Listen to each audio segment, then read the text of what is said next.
3 stone strength. Not past next. Edge. Zhuang Sun, who had thought he passed, was stunned. He put down the stone lock with effort and asked in confusion. In previous years, lifting a 3-stone lock was enough to enter the martial academy, wasn't it? The tall and burly instructor behind the table shook his head. You said it yourself, that was in previous years. This year the threshold has been raised. You need 4 stone strength. 6. Even in another world, they raise the admission cutoff score every year. Zhuang Sun was speechless inside. All right. He turned to leave. Seeing that Zhuang Sun did not argue and showed no sign of disappointment, as if failing the exam was a trivial matter, the instructor became a bit interested. You see, around Sichuan City, if you don't enter Wanqing Martial Academy, it's basically certain that you will never become a martial artist in the future. Unless you come from a prominent family. But judging by Zhuang Sun's clothes, he didn't seem to be wealthy. Aren't you disappointed that you can't enter the academy? Zhuang Sun nodded, disappointed. Will you make an exception to admit me? So it's just a good attitude. The instructor chuckled. I'm just an ordinary instructor, where would I have such authority? The academy's enrollment lasts 2 days. Go buy some precious meat, rest well tonight, and maybe tomorrow you'll be able to lift a 4-stone lock and pass. Halfway through, he suddenly realized the impracticality of his words. Precious meat that could increase one's strength by 100 gene overnight would cost at least 100 taels. If this young man had such wealth, how could he not even pass the entrance exam? The instructor sighed and encouraged, keep this mindset. Even if you don't enter the martial academy, I believe you will achieve something in the future. Thank you. Zhuang Sun cupped his hands in a bow, turned, and walked out of the queue, taking a deep breath of cold air. Then he heard someone arguing behind him. Give me another chance. Give me another chance. My family sold the fields to support my training. The future rests on me. I cannot fail. Go, don't waste other people's time. If you can't lift it, you can't lift it. What use is giving you another chance? Don't pull me. Don't pull me. Last year, lifting a 3-stone lock was enough to enter the academy. It's you. You're deliberately targeting me. Drag him away, don't let him act crazy here. A heavy rain destroyed my martial artist dream. Zhuang Sun watched the boy being dragged away, feeling a sympathetic pity for a fellow sufferer. Wanqing Martial Academy only accepts 15-year-old disciples each year. If you don't get in this year, there's no future chance. In Sichuan City, the entrance exam is the only way for ordinary people to change their fate.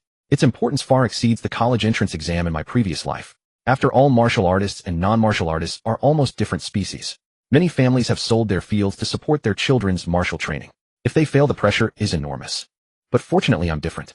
I have 2 bodies. If this avatar fails, I have another full talent avatar to rely on. If I still fail, I'll really have to give a passionate speech at the tavern. Zhuang Sun looked at the light screen visible only to him and smiled faintly. Character Creation Panel. Character 1, Yin Pingxing, age 15, stage 3 stone, strength bone, 50 medium, wisdom, 50 medium, charm, 50 average. Character 2, Bai Yujing, age 15, stage 9 stone, strength bone, 100 supreme wisdom, 100 supreme charm, 100 immortal beauty. Character 3 to be created, current points 2 years ago, Zhuang Sun, bored at home during winter break, casually downloaded a shoddy minigame online. But as soon as he created a character, his vision went dark. When he regained consciousness, he found himself as the character he had just created and had traveled to a martial world with a background similar to ancient society. Fortunately, the character creation panel had crossed over with him. The panel could convert Zhuang Sun's flesh and blood into points which could be used to create characters and modify their talent values. Except for the first few days when he hadn't adapted and was hungry. Later, relying on the character creation panel, Zhuang Sun thrived in Sichuan City, accumulating considerable wealth. Finally, a week before the entrance exam, he spent all his assets, melted down all his avatars except Yin Pingxing, converted them into points, and created his greatest work, Bai Yujing. Bai Yujing. In a secluded corner of the training ground, a jade-like youth stood quietly doing morning exercises. After warming up, Zhuang Sun did not immediately control Bai Yujing to go out. Instead, he closed his eyes and searched for the feeling. After a moment, he slowly opened his eyes. Originally clear eyes became indifferent and distant. His whole body exuded a cold, aloof, and detached temperament. 30 years east of the river, 30 years west of the river. Wanqing Martial Academy, I'm back. Zhuang Sun maintained his aloof demeanor and slowly walked out. Whose young master is that? He is so handsome. Is he also a disciple of Wanqing Martial Academy this year? I hope I get assigned to the same courtyard as him. Miss, look at that young master. He's like a celestial being descending. Stupid girl, don't be so loud. I spent 2 whole years designing this face. How could it not be handsome? Listening to the whispers around him, Zhuang Sun felt secretly pleased.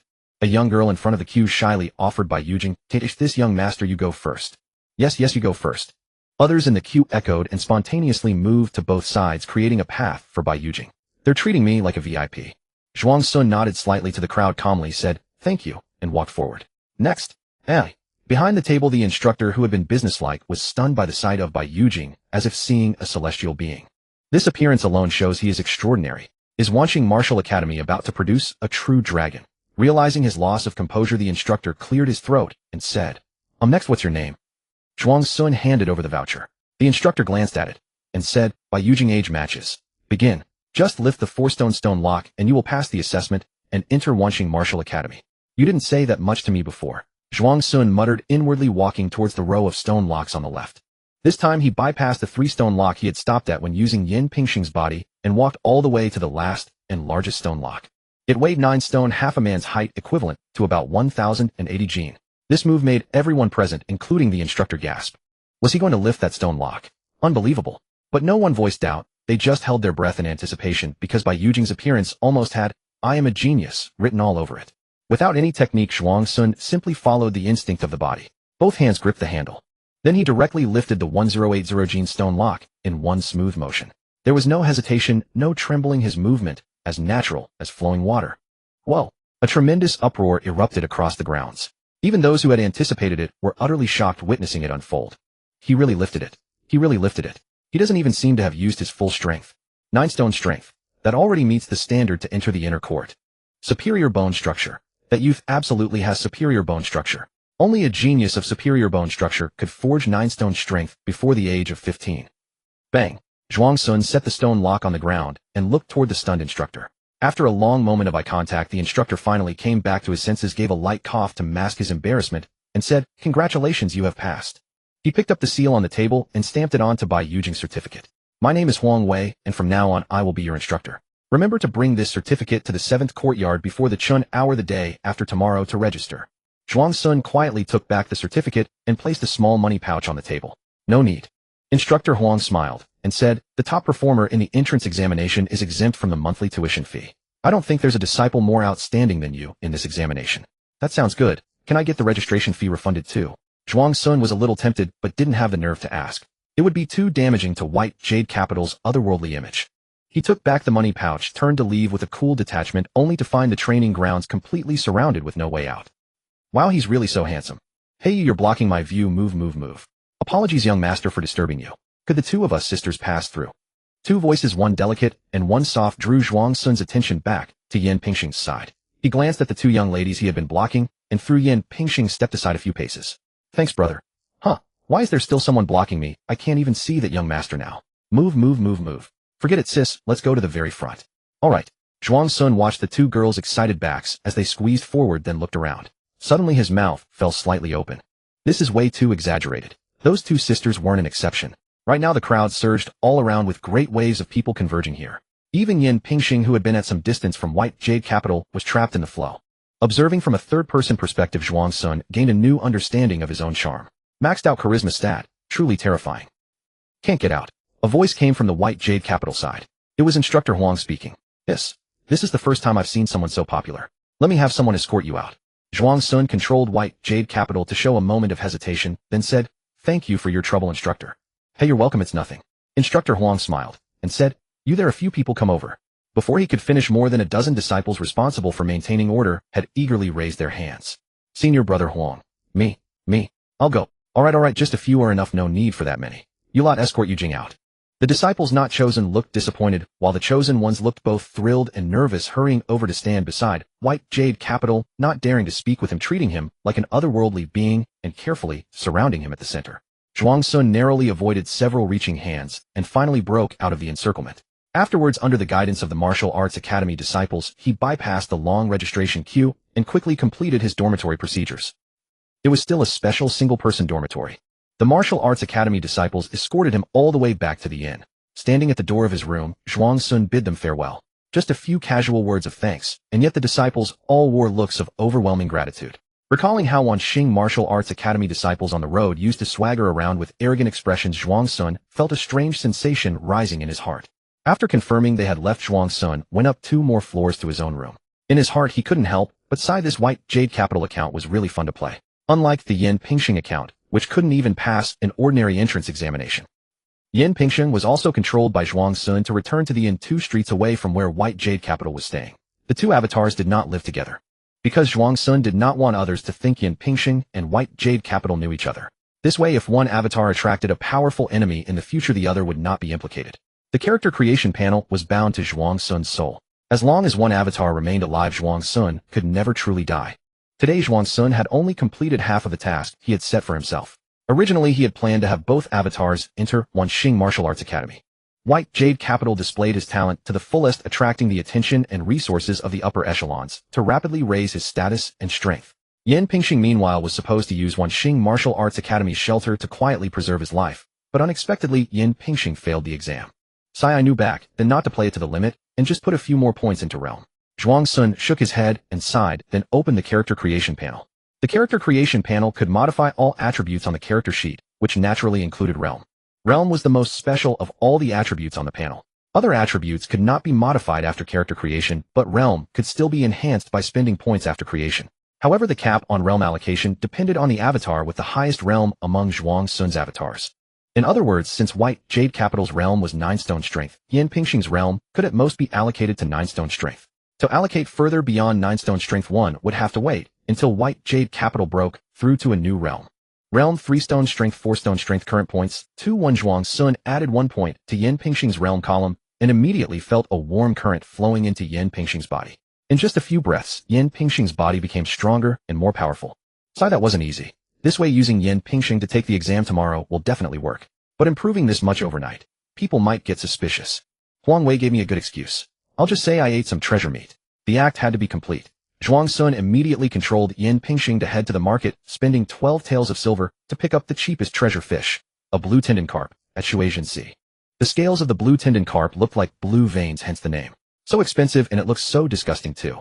Zhuang Sun looked at the carp still flopping wildly with a straw rope through its gills and slapped it unconscious with one palm, his heart aching at the price. Creating White Jade Capital had drained his savings entirely. He only had 50 taels of silver left on him, and now almost a quarter was gone. He still had to set aside 15 taels for Yan Pingxing's tuition and lodging fees, leaving only 23 taels of discretionary silver. Fortunately, White Jade Capital had no further expenses. Zhuang Sun wrapped the blue tendon carp tightly in a piece of cloth and stuffed it into his robes, then raised his guard, taking only the busy main roads and avoiding the alleys. Nothing unusual happened along the way, and he safely returned to the inn. A year's worth of the green vein carp could at most help someone who was about a dozen pounds short of 40 stone force complete a breakthrough. From now on I am just a dozen pounds short of 40 stone force. As for why lifting a 30 stone lock this morning was so difficult.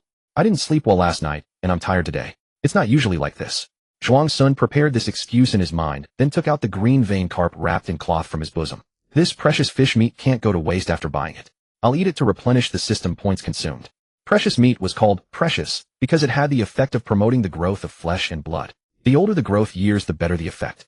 Zhuang Sun went downstairs, spent 50 copper coins to get the innkeeper's permission to use the kitchen, simmered the green vein carp into a fish soup, then brought it back to his room. He scooped a spoonful blue on it and took a small sip. The fish soup, though without any seasoning, was flavorful due to the fish itself. It was fresh and without any fishy smell. After finishing the entire pot of fish soup, Zhuang Sun felt Yan Pingxing's body slightly swelling, and his brain sent a signal of extreme satiety. He opened the character creation panel and converted the newly grown flesh and blood into points. 3 hours later, current points 1-1. 5 Zhuang Sun closed the character creation panel and lay on the bed exhausted. The growth and absorption of flesh and blood consumed vital energy, leaving him feeling weak and powerless. However, thanks to the timely replenishment from the precious meat, this weakness was only temporary. A night's rest would fully restore him without harming his foundation. Zhuang Sun had done this many times and was experienced. His soul dove into Bai Yujing's body, leaving Yan Pingxing to rest in idle mode. The next day, to avoid queuing too long, Zhuang Sun controlled Yan Pingxing to arrive at the Wanxing Martial Academy before dawn. Yet some had come even earlier. Before the entrance examination began, the queue had already stretched outside the training ground. Zhuang Sun paid the 500 copper examination fee, stood in line while playing with the character creation panel to customize a face, patiently waiting. After nearly an hour, it was finally his turn. 40 stone force, passed. Hearing this voice, Zhuang Sun strained to put down the stone lock and let out a long breath. He walked up to Huang Wei, handed over 10 taels of tuition and a voucher. The instructor Huang, who was about to stamp it, let out a soft sound of surprise, looked up, and recognized Yan Pingxing. Hey, it's you, kid. You really made it through. Zhuang Sun clasped his fists. Thank you for your guidance yesterday, instructor. That was hardly guidance. Instructor Huang shook his head, not taking credit, stamped Yan Pingxing's voucher and handed it back. Report to the 7th minor courtyard before the hour of Qin tomorrow. Since you've entered the academy, cultivate diligently from now on. Don't disappoint your family's expectations. Disciple understands. After a brief exchange of courtesies, Zhuang Sun left the training ground and headed to the outer court affairs hall to handle dormitory procedures. This time without an academy disciple to pull strings, he queued for nearly half an hour before receiving a key to a 4-person dormitory from the outer court affairs steward and paid 5 taels of accommodation fees. Ah, the long-awaited dorm life. I hope this time my roommates are normal people and don't match me with lunatics again. Zhuang Sun toyed with the key, recalling his previous life's roommates who always shouted while gaming. He returned to the inn, packed his belongings, checked out, and followed the signposts within the Wanqing Martial Academy to find a residence area for outer court disciples. This place had a pleasant name, Shiju Residence, personally named by the academy's headmaster. Legend had it that one day, while meditating on the mountaintop, the headmaster suddenly felt that the towering buildings resembled a sparse bamboo grove, hence the name. Whether the story was true or not, the signboard said so. Zhuang Sun even went up to the mountaintop to take a look, but didn't think it looked like a bamboo grove. Rather, he felt the headmaster was a bit eccentric, getting distracted even while meditating. Diligence Dormitory Room 29. Following the room number provided by the outer court affairs steward, Zhuang Sun stopped in front of a wooden door. Seeing the door was unlocked, he put away the key he had half drawn out and gently pushed it open. On a bed in the corner sat a dark, thin youth with ordinary looks but large, clear eyes. Seeing Yan Pingxing enter, he immediately stood up, looking very nervous and constrained. The two stared at each other for a long time. Finally, Zhuang Sun gave a slight nod and spoke first. I am Yan Pingxing. A pleasure to meet you for the first time. Li Ziging. First meeting with brother Yan. I hope you can guide me in the future. An introverted roommate. Introverted is good. Introverted means less trouble. Zhuang Sun gave Li Ziging a friendly smile, then turned to choose a bed while surveying the dormitory environment. He wasn't great at socializing either. If he didn't find something to do at this moment, it would be awkward. No private toilet or bathroom. Zhuang Sun was a bit disappointed. But having separate beds instead of a crowded communal sleeping area was barely acceptable. I wonder what Bai Yujing's dormitory is like. No need to think. It must be better than this. Zhuang Sun muttered to himself, using his dual mind to control Bai Yujing, who was still at the inn, to pack his bags. Just as Zhuang Sun was making Yan Pingxing's bed, 2 more people arrived at the dormitory. One was named Zhang Tai, tall and burly with a somewhat roguish air. The other was Dafu, stout with small eyes and a kind-looking face. Zhang Tai seemed hard to get along with, but was unexpectedly warm, taking the initiative to start conversations and get everyone in the dormitory acquainted. For the sake of a harmonious and stable living environment in the future, Zhuang Sun did not act aloof. He put down his work and seamlessly joined the conversation. In one afternoon, he had become somewhat familiar with his 3 roommates. When mealtime came, the 4 agreed to go together to the outer court canteen for dinner and also to stroll around the Wanqing Martial Academy. After returning, they took their bath towels and soaked to the public bathhouse, and before they knew it, the sky had darkened. Admittedly, bathing in this ancient setting was troublesome, queuing for over half an hour only to be rushed shortly after starting. Fortunately, Bai Yujing's single dormitory had a private bathroom, so Zhuang Sun didn't have to endure such an annoying process twice a day. Zhuang Sun carried his basin back to the dormitory and lay straight on the bed, staring blankly. So tired, it felt like I spent the whole day queuing. The other 3 roommates were similar, either lying or sitting on their beds, chatting intermittently. Before long, someone came to notify them to collect their training uniforms and identity badges. After that person left, Zhang Tai immediately complained, "It's so late to announce this. I was about to rest." And Dafu said regretfully, "Oh, how could I forget this? Our dorm is so far. By the time we get there, it'll be packed full. Oh well, let's go. If we go too late, we won't be able to pick well-fitting training clothes." Zhang Tai covered his face with the blanket. I'm not going. It'll be another long queue this time too." He sat up and looked at Li Ziging, who was putting on shoes, and smiled. "Ziging, you're going. Then can you grab mine while you're at it?" Li Ziging was a straightforward kid and nodded without much thought. Seeing this, Dafu's eyes moved, and he followed. Brother Ziging, could you get mine too? I'll treat you to breakfast tomorrow."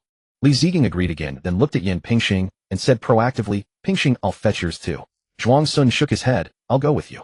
He didn't like troubling others, nor did he like others troubling him. If you don't know how to refuse, trouble will mount up. Zhuang Sun got up from the bed, taking in the behavior of the 3 roommates just now. In his previous life, he had suffered a lot because of this. Zhuang Sun and Li Ziging walked out of the dormitory together. Zhuang Sun had originally intended to have Bai Yujing come out to collect the training uniforms and identity tokens as well, but just as he was about to step out, a Martial Academy disciple who had escorted him away yesterday delivered the training uniforms and identity tokens. Truly a bit embarrassing. Zhuang Sun queued for over half an hour and finally managed to receive his identity token and 2 sets of training uniforms. "The identity token and training uniform must be collected in person," said the steward in charge of distribution, glancing at Li Ziging with a flat tone. Zhuang Sun, who was standing nearby waiting for Li Ziging, uttered a silent "oh" in his heart. Li Ziging, somewhat at a loss, asked, "Can't you collect it on someone's behalf?" "No, tell them to come themselves." The steward was utterly unyielding. "Oh." Li Ziging stepped out of the line, looked at Zhuang Sun, and whispered, "That steward won't let me collect for them. What should we do?" "Then they'll have to come collect themselves." Zhuang Sun shook his head with feigned regret. "Let's go head back." The two returned to the dormitory, wherein Dafu and Zhang Tai immediately got up from their beds and greeted them with smiles. And Dafu wanted to help take the thing, smiling. Ah, you've worked hard, Pingxing, and Ziging, sit down, sit down. Zhang Tai looked at Yin Pingxing's hands, then at Li Ziging's hands, and asked, which one is mine? Li Ziging, upon hearing this, lowered his head guiltily.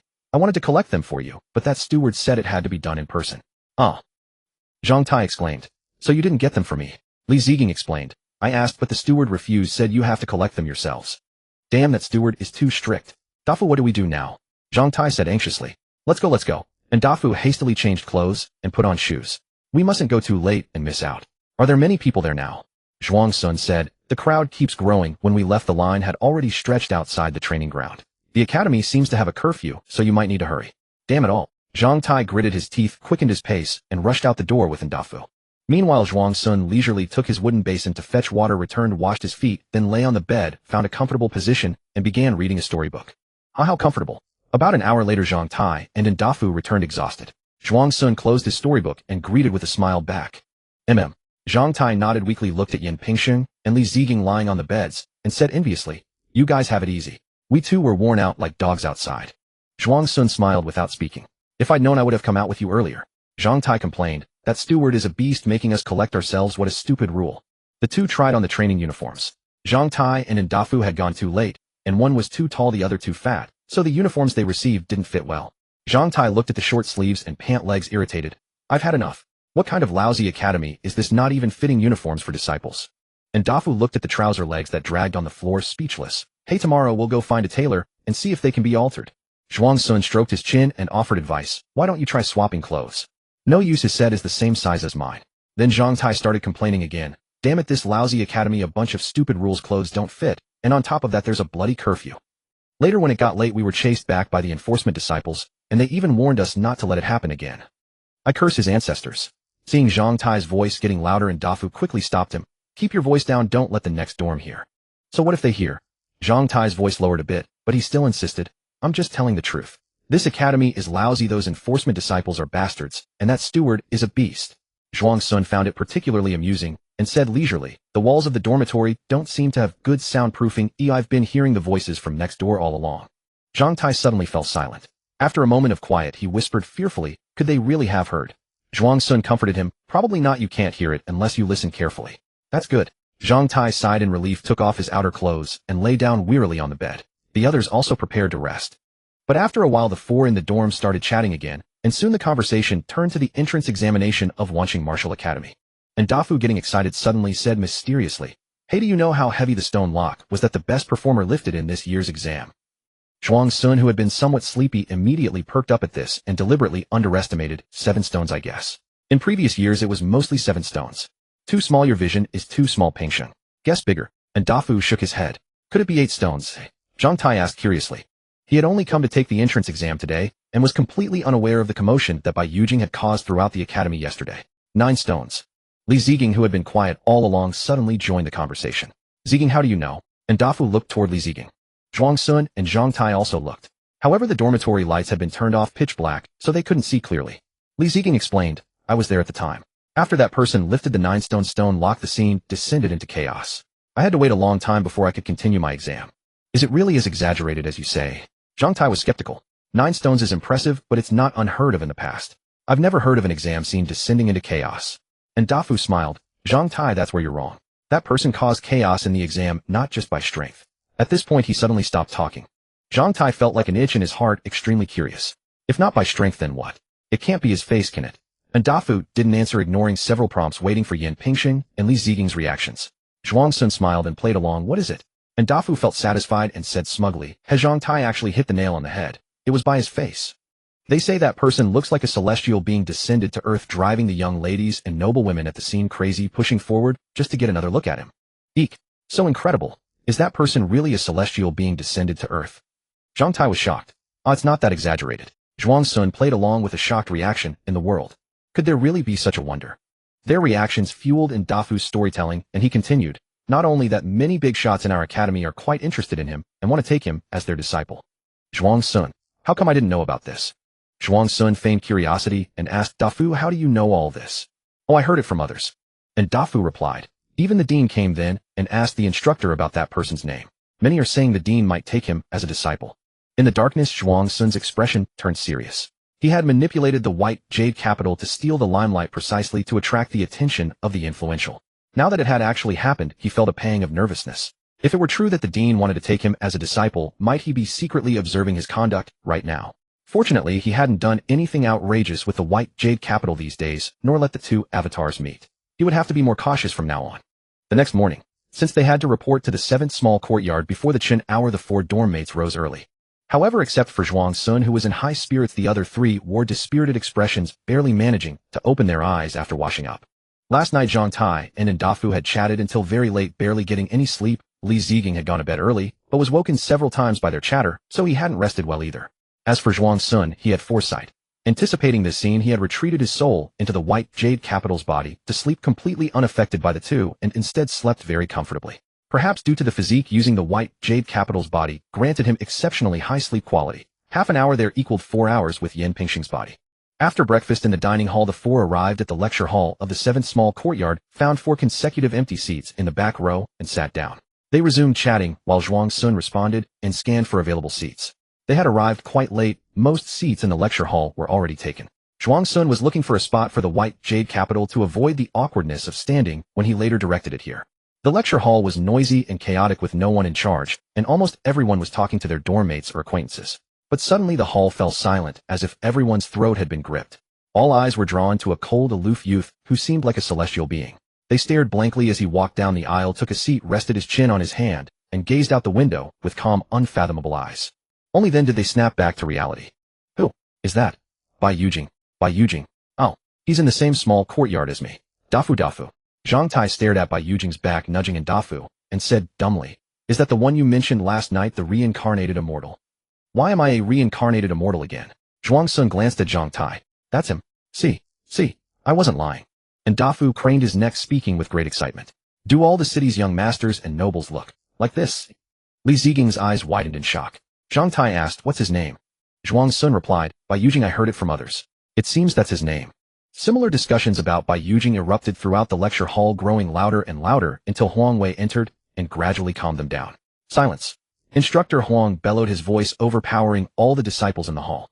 He swept his gaze across the disciples and said with a booming voice, "My surname is Huang, given name Wei. For the next year, I will be guiding your cultivation. I won't say much, just a few words. Don't think that passing the entrance exam means you can coast through the year here. You only have 1 year in this martial academy. If you haven't tempered a strength of 9 sure by the years, and you will all be expelled. Understood?" Understood. The disciples sat up straight. They had come to enroll at Wanqing Martial Academy with some knowledge of its rules, so despite their inner grumbles, no one voiced objections. "Good. Follow me." Instructor Huang nodded and led the disciples to the training ground of the 7th small courtyard. Most of you have previously used crude methods like lifting stones or carrying weights to temper your bodies, which not only harm you, but also yield little result. Today I will teach you the unique body tempering technique of Wanqing Martial Academy. Pay close attention and learn well.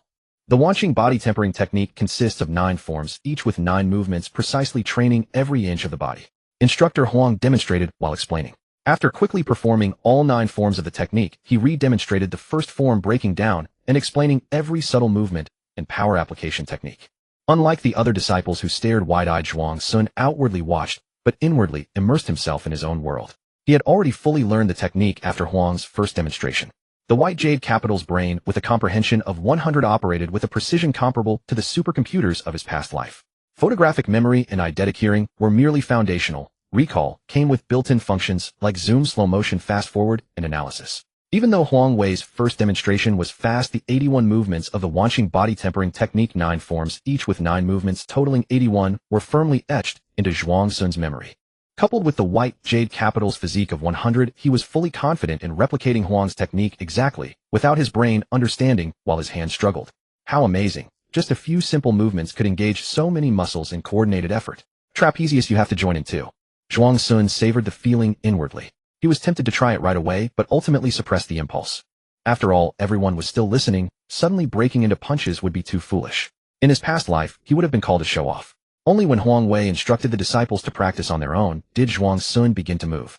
Over the past 2 years, Zhuang Sun had specifically trained his ability to multitask, achieving simultaneous control of 2 avatars, though it drained considerable mental energy. However, performing identical actions allowed synchronization between the avatars, consuming as much mental energy as controlling a single one. Still, he remained cautious, not daring to synchronize the avatar's movements completely to avoid detection. But later he realized he was worrying unnecessarily. Even if the two avatars' movements were perfectly synchronized, the white jade capital performed the Wanqing body tempering technique, with fluid grace every motion aesthetic, while Yin Pingxing's body was stiff like a puppet, the movements rigid and worlds apart from the white jade capitals. This difference stemmed from the disparity in their physiques, like comparing a top-tier supercar from his past life to a tractor. Even with the same driver, the gap remained unavoidable. Huang Wei walked among the disciples, offering a word of guidance to each one he passed. Before long he arrived before Bai Yujing. What sharp movements! Huang Wei nodded slightly. He had a deep impression of this disciple who had captured everyone's attention from the moment he appeared. Just as he was about to give his full effort and offer careful instruction, he suddenly froze. How this habit of striking? How is it exactly the same as mine? Even the force behind his strikes seems to match my demonstration perfectly, without the slightest deviation. Huang Wei couldn't believe his eyes. He blinked and looked again, only to be astonished to find that the other was now performing even better than he himself had. His mouth felt open, disbelief written plainly on his face. He hesitated for a long time where he stood, then silently moved on to the next disciple. After correcting the mistakes of a dozen or so disciples in a row, the feeling of loss in his heart slowly began to melt away. Indeed, such a prodigy is the exception. I'm afraid even the true disciples of the inner academy would be hard-pressed to match him. It's the ones who practice in a mess like this that are normal. Huang Wei grabbed Ndafu by the shoulder and gave him a sudden shake. What kind of nonsense is this? Is that how I taught you just now? Straighten your elbow. Learn from the one next to you. He pointed at Yin Pingxing beside Ndafu. Not bad, but your movements are a bit stiff. Spend more time stretching your tendons and bones on your own. Yes. Zhuang Sun nodded. Keep up the good work. Huang Wei gave Yin Pingxing an extra glance. He had a similarly deep impression of this disciple who had only passed the second entrance examination, but he hadn't expected that despite his mediocre bone structure his comprehension was quite good. After giving guidance to all the disciples, Huang Wei looked at Bai Yujing once more. This time he recalled his own feelings when he first watched the instructor demonstrate the 10,000 forms body tempering art at their age. He couldn't understand it. Huang Wei walked up to Bai Yujing and said in a consultative tone, "Come with me." Zhuang Sun, controlling Bai Yujing, slowly withdrew his stance. Without speaking, he gestured for Huang Wei to lead the way, then followed his steps. The surrounding disciples craned their necks to look at the two, whispering among themselves until Huang Wei barked a command, and they immediately resumed practicing the 10,000 forms body tempering art. The two reached a corner of the training ground. Huang Wei asked, "Have you learned any martial arts from someone before?" Zhuang Sun shook his head. "No, I haven't." Huang Wei was astonished. "You mean, you've only encountered body tempering arts today for the first time and never seen or studied them before? Impressive, isn't it, brother Zhuang?" Zhuang Sun nodded. Huang Wei drew a sharp breath and believed him, because Bai Yujing's appearance made him seem like someone who would disdain lying. He was lost in thought for a moment, then said with relief, "So there really are people in this world who can master martial arts the moment they start. Your talent is truly the greatest I have ever seen. I imagine that in this month's grand competition, no one will be able to shake your position at the top. I'll go and apply for you to see if I can get you the first place treatment ahead of time." "Really, brother? That's so generous." Zhuang Sun had heard of the rewards for the first place in the Outer Academy Grand Competition of Wanqing Martial Academy, free meals in the dining hall, a daily dose of medicinal soup, and a weekly ration of treasure meat. For someone currently short on funds, this would greatly ease the pressure. But it's not guaranteed yet. I'll try for you. Huang Wei recalled the dean's instruction from 2 days ago to keep an eye on Bai Yujing. He felt it was likely to succeed, but without absolute certainty, he didn't dare make promises. Zhuang Sun clasped his fists in salute. "Whether it succeeds or not, Bai Yujing will remember your kindness, instructor." "Hey, no need to be polite." Instructor Huang grinned broadly. After the two returned to the formation, Huang Wei taught the 10,000 forms body tempering art for another half hour or so, then let the disciples practice on their own while he hurried off somewhere. As it turned out, before long some of the disciples began to slack off, and as time passed the number of such disciples increased. After nearly an hour, Zhuang Sun felt the soreness and weakness in Yin Pingxing's body. Deciding that further practice would yield little benefit and might even cause harm, he went to sit beside Ndafu to rest. Bai Yujing's body, on the other hand, grew stronger and more energetic the more Zhuang Sun practiced with it, so he continued training with it. Zhang Tai swept his gaze around and saw that 2 people in the dormitory were already resting. He immediately abandoned any thought of continuing and walked toward Yin Pingxing and Ndafu under the shade of a tree. "Hey, you two slacking off without calling me, huh?" He sat down beside. Yin Pingxing looked at Li Ziging, who was still practicing the 10,000 forms body tempering art, and said to Yin Pingxing and Ndafu, "Gotta hand it to Ziging, he's really persistent." "I'm done for." Ndafu chuckled. "Our dorm Ziging will be the first to become a martial artist." Zhuang Sun said, "From now on our dorm depends on Ziging." Zhang Tai laughed. "You're the one who practices body tempering best in the whole dorm, and you say that. Don't surprise us by becoming a martial artist first. It's not that simple." Zhuang Sun shook his head with a smile. "My bone structure is mediocre, so I can only work harder on the body tempering art." And Dafu complained. If hard work could make me this good, I'd work hard too. Don't be modest, Pingxing. Exactly, and Ziging too. No, we can't let him keep practicing. Zhang Tai stood up and waved at Li Ziging, shouting, Ziging. Ziging. Stop. Come over and sit with us. Li Ziging hesitated for a moment, found it hard to refuse, and came over to sit beside Zhang Tai. And Dafu looked around, and not seeing Huang Wei relaxed. He said to Yin Pingxing and Li Ziging, Pingxing, Ziging, you two are hiding your skills. Out of over 100 people, only a few were praised by the instructor. Zhuang Sun sighed. What I do is nothing. The instructor said my movements are stiff. There are plenty who practice better than me. Li Ziging waved his hands repeatedly. I'm not that good either. It's just that senior brother Bai happened to be ahead of me, and I secretly learned from him, so I got the instructor's praise. Tisk, that guy. Not only is he talented, but he's also so handsome. He really leaves no chance for others. Zhang Tai looked at the crowd of admirers gathered under the shade of a distant tree, all eyes on Bai Yujing with envy written all over his face. Who says otherwise? Zhuang Sun's lips curled slightly as he joined in the lament. Suddenly someone shouted that the instructor was back. The disciples who had been idling in the shade burst into panic like startled birds scrambling back to their positions. Huang Wei glanced at the group, but said nothing. He walked over to Bai Yujing with a cheerful expression and informed him that the matter had been arranged. So at noon that day, Zhuang Sun, controlling Bai Yujing, enjoyed a hearty buffet in the dining hall. He devoured 5 caddies of beef and a large bucket of rice. Bai Yujing's body had an astonishingly strong appetite and digestive capacity. Even after eating so much, he was only about 80% full. Since there would be a nap later, and being too full would make it hard to sleep, Zhuang Sun stopped in time. He cheerfully returned to the dormitory, stripped off his outer robe, and flopped onto the bed, without any dignity, falling asleep instantly. Here one must mention another remarkable aspect of Bai Yujing's body. After practicing the 10,000 forms body tempering art all morning, Zhuang Sun hadn't broken a single drop of sweat. His body remained fresh and dry. Not like Yin Pingxing, whose training clothes were soaked through. Zhuang Sun had to drag his exhausted body to the well to fetch water, wipe himself clean, and only then could he get into bed to rest. Time passed quickly, and it was already afternoon. In the afternoon, outer disciples were required to study literature, which primarily taught literacy and martial arts knowledge. Zhuang Sun was already literate. The characters of this world were strikingly similar to those of his previous life. Although he couldn't write them upon arrival, he could recognize them, just like traditional Chinese characters. After a month or so, he had mastered the script of this world.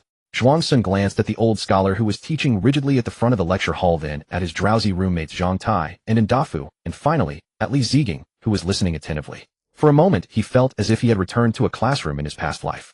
It had been a while since he last attended a class. Zhuang Sun focused his attention on the lesson. After half an incense stick's time, his attention was drawn by the chirping of birds outside the window. After 1 incense stick, he began to fantasize about a zombie outbreak in the martial academy and how he would escape. Enduring the half-hour ordeal, he finally finished the literacy class. Zhuang Sun and his roommates went to the latrine together, and upon returning, they eagerly anticipated the next class on martial arts knowledge. The instructor for martial arts knowledge was a young man with bronze-colored skin, surnamed Zhang. His lectures were lively and humorous. This time Zhuang Sun remained fully focused. Relying on Bai Yujing's photographic memory, he memorized all the martial arts knowledge he had long yearned for. He learned that the realm of martial artists was divided into 9 ranks, and above the first rank was the peak. To become a martial artist, one must cultivate martial arts. However, the threshold for practicing martial arts was extremely high, requiring a strength of 9 shi. Some advanced techniques even demanded 10 shi of strength. Then my body Bai Yujing meets the requirements. When will the martial academy teach me martial arts? Zhuang Sun pondered and decided to wait for a week or 2. If the dean, who was rumored to want to take him as an apprentice, remained inactive, he would go ask Huang Wei. After the literary class ended, there was still some time before the meal. Zhuang Sun practiced the 10,000 forms body tempering art in the training ground for about half an hour. Then he let Bai Yujing continue training there, while he, controlling the exhausted Yin Pingxing, went to the dining hall with his roommates. The prices at the dining hall were much cheaper than outside. Cooked beef that cost 100 won per jin outside was only 80 won here, and rice and steamed buns were available at 5 won for unlimited servings. Zhuang Sun ordered 2 jin of cooked beef, a bucket of rice, and 3 steamed buns. As he ate, he listened to Zhang Tai and Dafu bragging and joking. Hey, I'm going to get a bowl of medicinal soup. You guys coming? And Dafu stood up and said, how much is a bowl? Zhang Tai hesitated. A hint of superiority crept into Dafu's tone. It's not expensive, just 1 tael of silver. The effect is pretty good. My father got me a bowl before, and the next day, I felt refreshed all over and didn't feel tired even after boxing. Zhuang Sun heard this and recalled that today Yin Pingxing had become exhausted after only a short period of practice. 1 tael of silver, and it's not expensive. Zhang Tai's eyes widened. I'll forget it. If I drink this a few times, I'll have to live on the wind for the next few months. Pingxing, where are you going? Oh, I'm going to get a bowl too. Zhang Tai was both surprised and envious. Damn, I never would have guessed you're a rich kid too.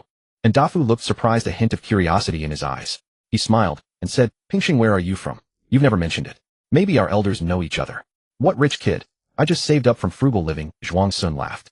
I'm from outside the city, probably not known. We're outside the city. My second uncle has a wide network. Maybe he knows. You can save a tael of silver every day and still spend it. That's not poor. Zhuang Sun smiled, but didn't answer. However, his image was now shrouded in mystery in the eyes of Ndafu and Zhang Tai, and both of them became noticeably warmer toward him. But only Zhuang Sun himself knew that he was purely pretending to be rich. With only a little over 20 taels of silver left, he still dared to drink a bowl of medicinal soup that cost 1 tael, just like those young masters and ladies. Bai Yujing didn't cost any money, but Yin Pingxing's minimum daily expense was 1 tael and 401. Being frugal, it could last him about half a month. Unfortunately, Bai Yujing's unlimited free meal privilege could only be used with that identity and couldn't be taken out. Ever since I created Bai Yujing, I've lost all motivation to strive. I can't keep lying down anymore. I need to find time to go up the mountain and earn some spending money. Let's do it mid-month since there are 2 days off. Zhuang Sun made a plan in his mind and returned to his seat with a steaming bowl of medicinal soup. He took a sip. It was astringent and very bitter, tasting somewhat like the herbal tea from his previous life. Selling it so expensive and not even adding sugar, let alone dried tangerine peel. He muttered inwardly, holding his breath and gulping down several big mouthfuls. Zhang Tai looked at the bowls of medicinal soup belonging to Ndafu, and Yin Pingxing wanted to try some. He thought for a moment and felt that Ndafu was easier to talk to and had a slightly better relationship with him. Ndafu, let me have a sip. I just want to taste it. Huh. It's just bitter, not that good. I'll just one sip. In the end, Ndafu couldn't refuse Zhang Tai and reluctantly let him take a sip. But Zhang Tai gulped down half the bowl and frowned, saying, "Terrible, glad I didn't buy it," which made Ndafu curse inwardly. At night, the 4 roommates lay in bed chatting. Perhaps due to the heavy exercise during the day, their voices gradually faded after a short while. Zhuang Sun, as usual, let his soul slip into Bai Yujing's body to sleep. Late at night, Li Ziging stared at the ceiling with bloodshot eyes, his gaze vacant. The sound of snoring loud as a buffalo filled his ears. After a while, Zhang Tai's snoring subsided. Li Ziging sighed in relief and slowly closed his eyes, about to fall asleep. Just as his consciousness was fading, a piercing snore like a saw cutting wood jolted him awake. It turned out that Ndafu had taken over.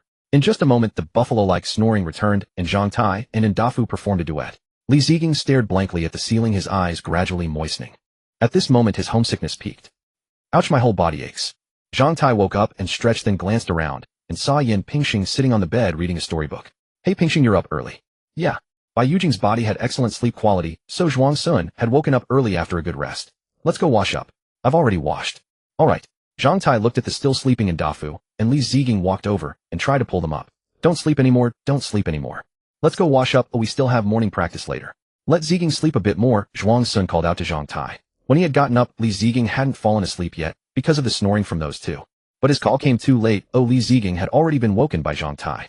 He stared ahead with panda-like dark circles under his eyes, looking utterly hopeless.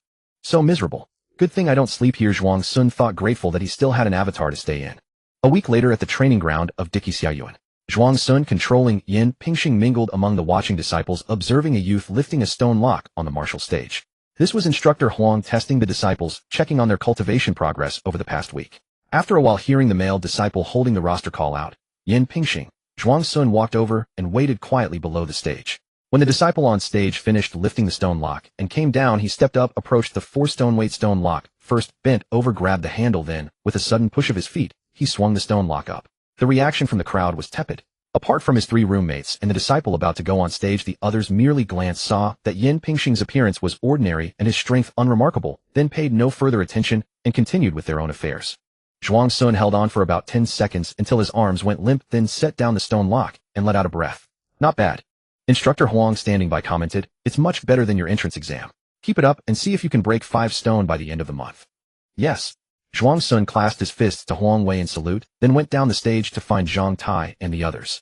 Haha, Dafu, that medicinal broth of yours, 1 tael a bowl, is useless. You almost couldn't lift a 4-stone lock. If you ask me, you need to eat meat.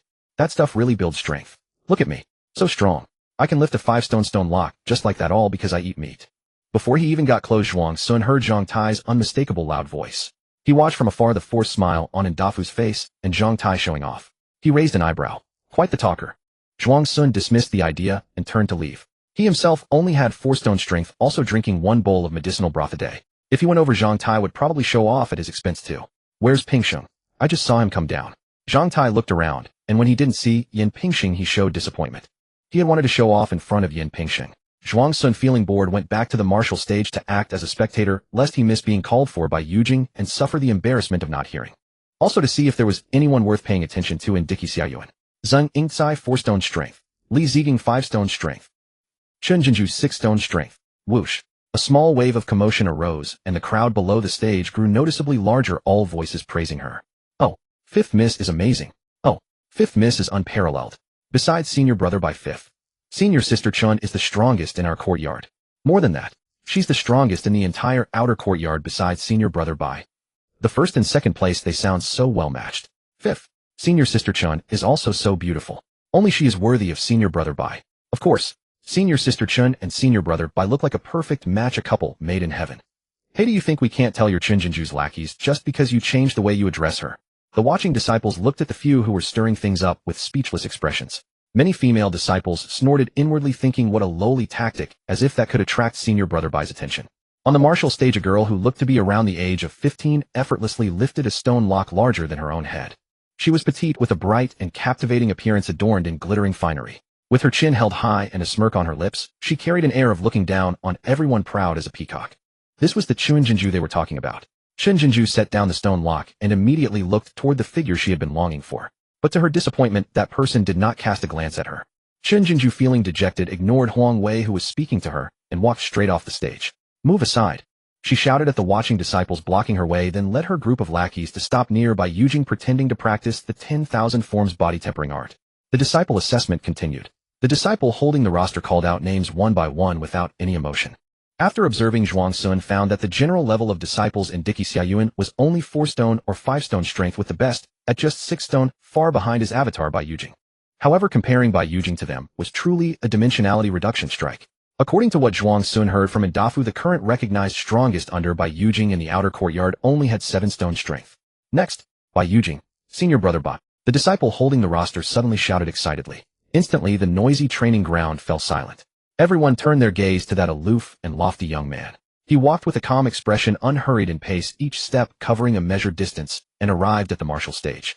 Just as everyone expected him to stop before the 9 stone lock, he actually kept walking forward, arriving at the 10 stone lock. No way was senior brother Bai going to. Before the crowd could even process it, the enormous stone lock, over half a person's height, had already left the ground and was lifted to chest level by him. Throughout the entire process, the young man's expression remained unchanged, as if what he held in his hand was not a stone lock, but a feather as light as nothing.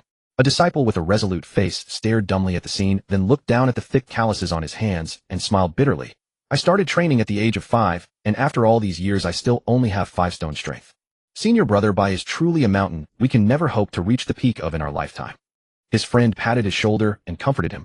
Why compare yourself to senior brother Bai? Not to mention us, even the inner courtyard's true disciples, probably few can match senior brother Bai. Senior brother Bai is as radiant as ever. From some point on, the disciples of Diqi Xiaoyuan had all uniformly changed their address for Bai Yujing to senior brother Bai.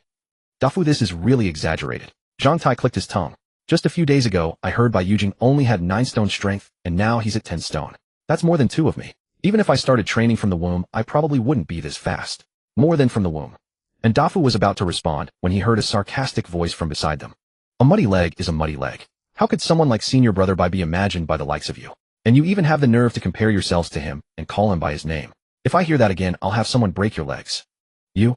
Zhang Tai was about to glare back, but when he saw the face of the girl who spoke, he immediately lowered his head and fell silent. Meanwhile, Dafu silently moved away from Zhang Tai, pretending not to know him. Chen Jinju, the legitimate daughter of the Chen family, one of the 7 great clans of Sichuan City. And Dafu had once told them that she was one of the people in the courtyard not to be offended.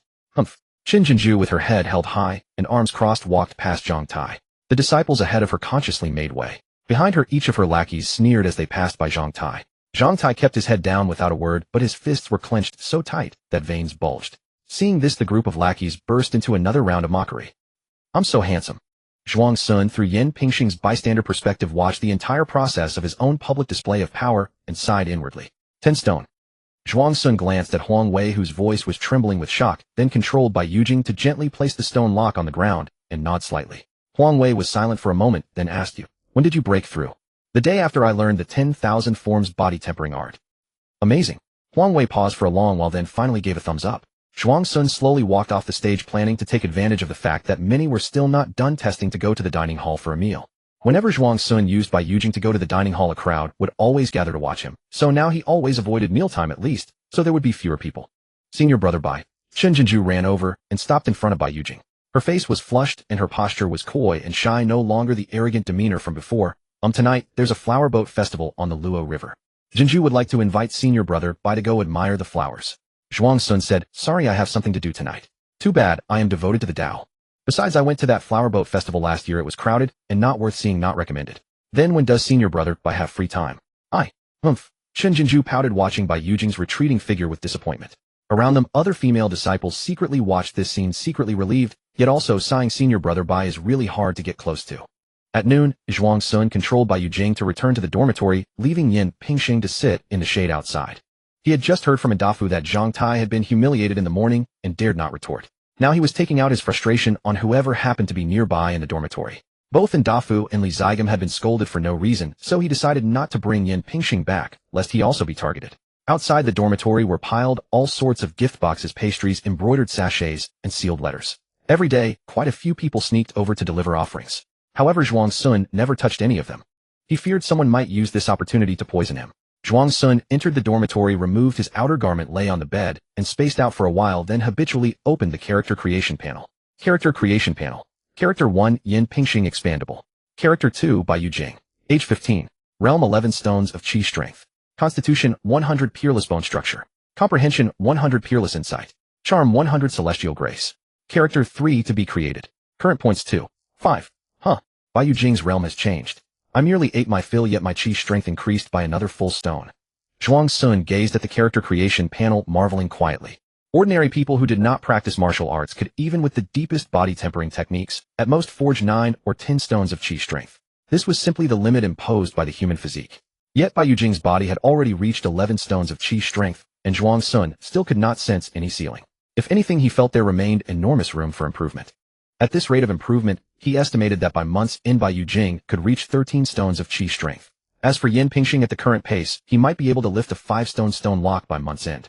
However, this was not certain. It depended on whether he would encounter bottlenecks later. Relying on the precious meat rations Bai Yujing had received the previous week, Zhuang Sun converted another point into the panel. Each character's base attributes started at 50. Once he accumulated 100 points, he could create a clone with maximum constitution and comprehension. Creating a clone is not urgent for now. Relying solely on the Martial Academy's weekly precious meat allowance, it would take over 690 days, nearly 2 years, to gather 100 points.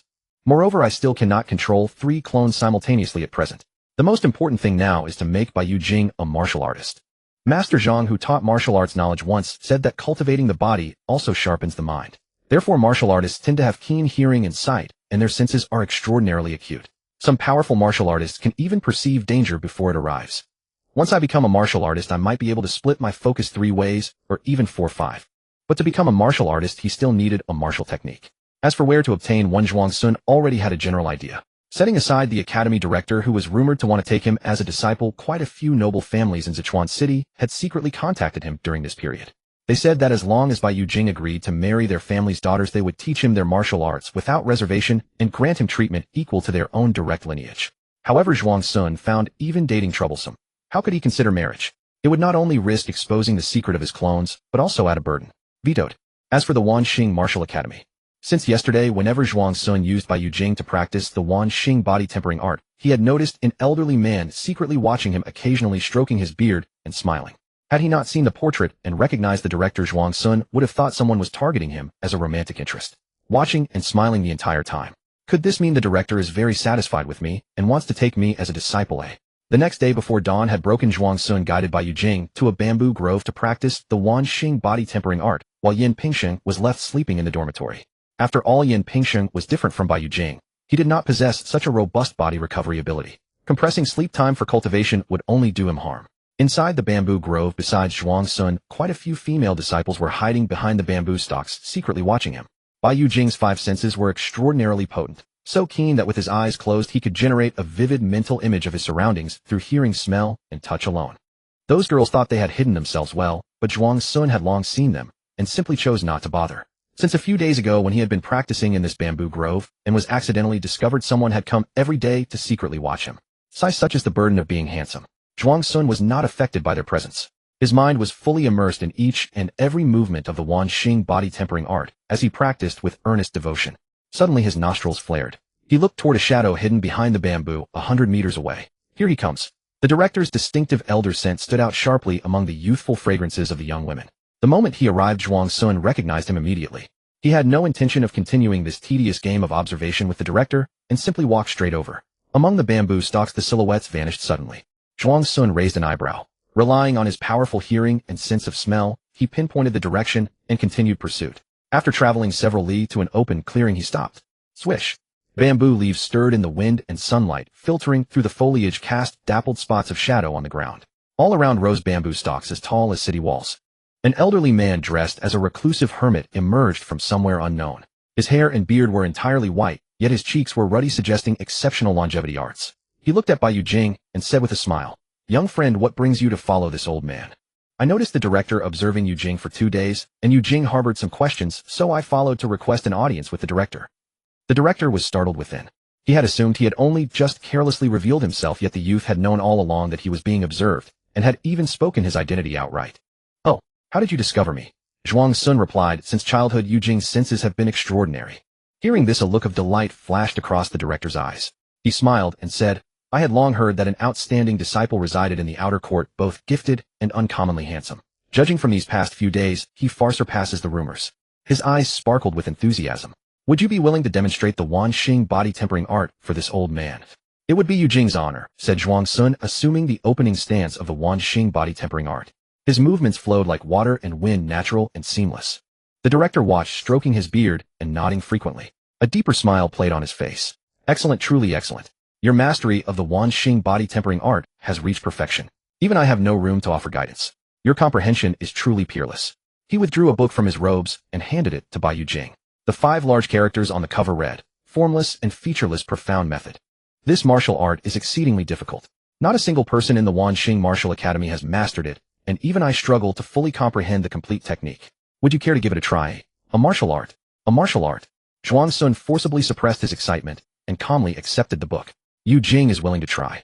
Returning to the dormitory, Zhuang Sun immediately took out the formless and faceless mystic art and placed it on the table to browse. As for the notion of tempering the body to its physical limit and building the most solid foundation to break through to the martial artist realm, such ideas were entirely absent. If one could practice martial arts, why would they toil away at tempering their strength?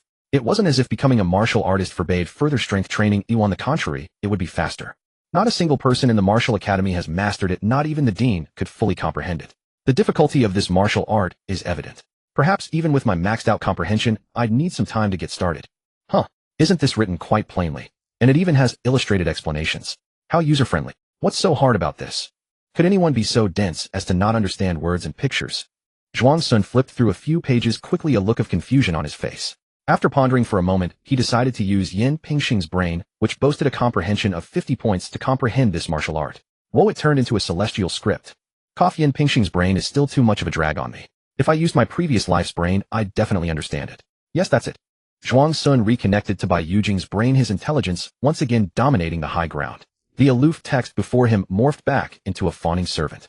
The formless and faceless mystic art is a superior martial art divided into 3 parts: the mental method, the training method, and the combat method.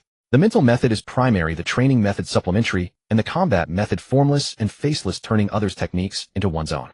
Oh, impressive, it's the otherworldly little formless skill. Zhuang Sun's face showed surprise. Martial arts cannot be cultivated simultaneously. This was the rule of this world.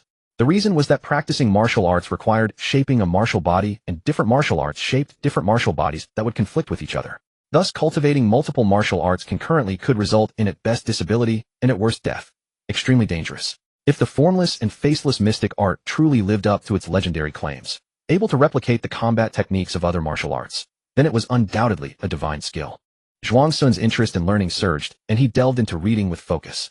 In less than the time it takes to burn a stick of incense, he had finished the entire formless and faceless mystic art and committed it to memory. The prerequisite for entering the formless and faceless mystic art is the ability to multitask. That's right up my alley. Zhuang Sun, following the description in the art, visualized himself in his mind. A young man of about 20 took shape in the void, sitting cross-legged with closed eyes amidst an endless darkness. This was the Zhuang Sun of his previous life. Zhuang Sun maintained his own form without dispersing it, multitasking as he visualized a second self.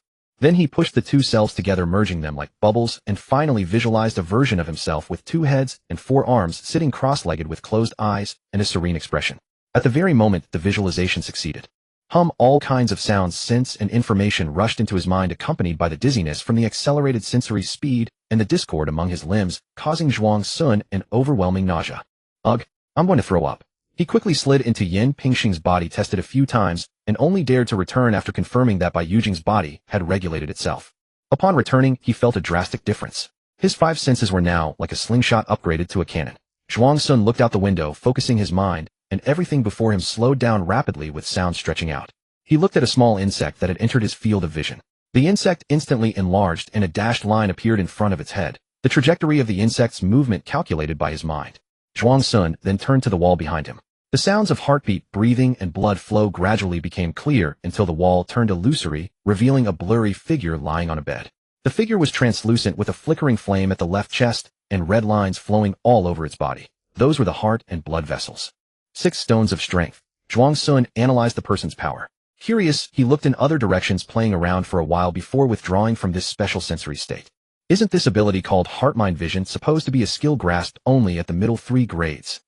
Zhuang Sun flipped through the formless and faceless mystic art again, confirmed he hadn't misread, and finally speculated that Bai Yujing's body was too overpowered, granting abilities that should only appear in later realms. The next step was to shape the martial body.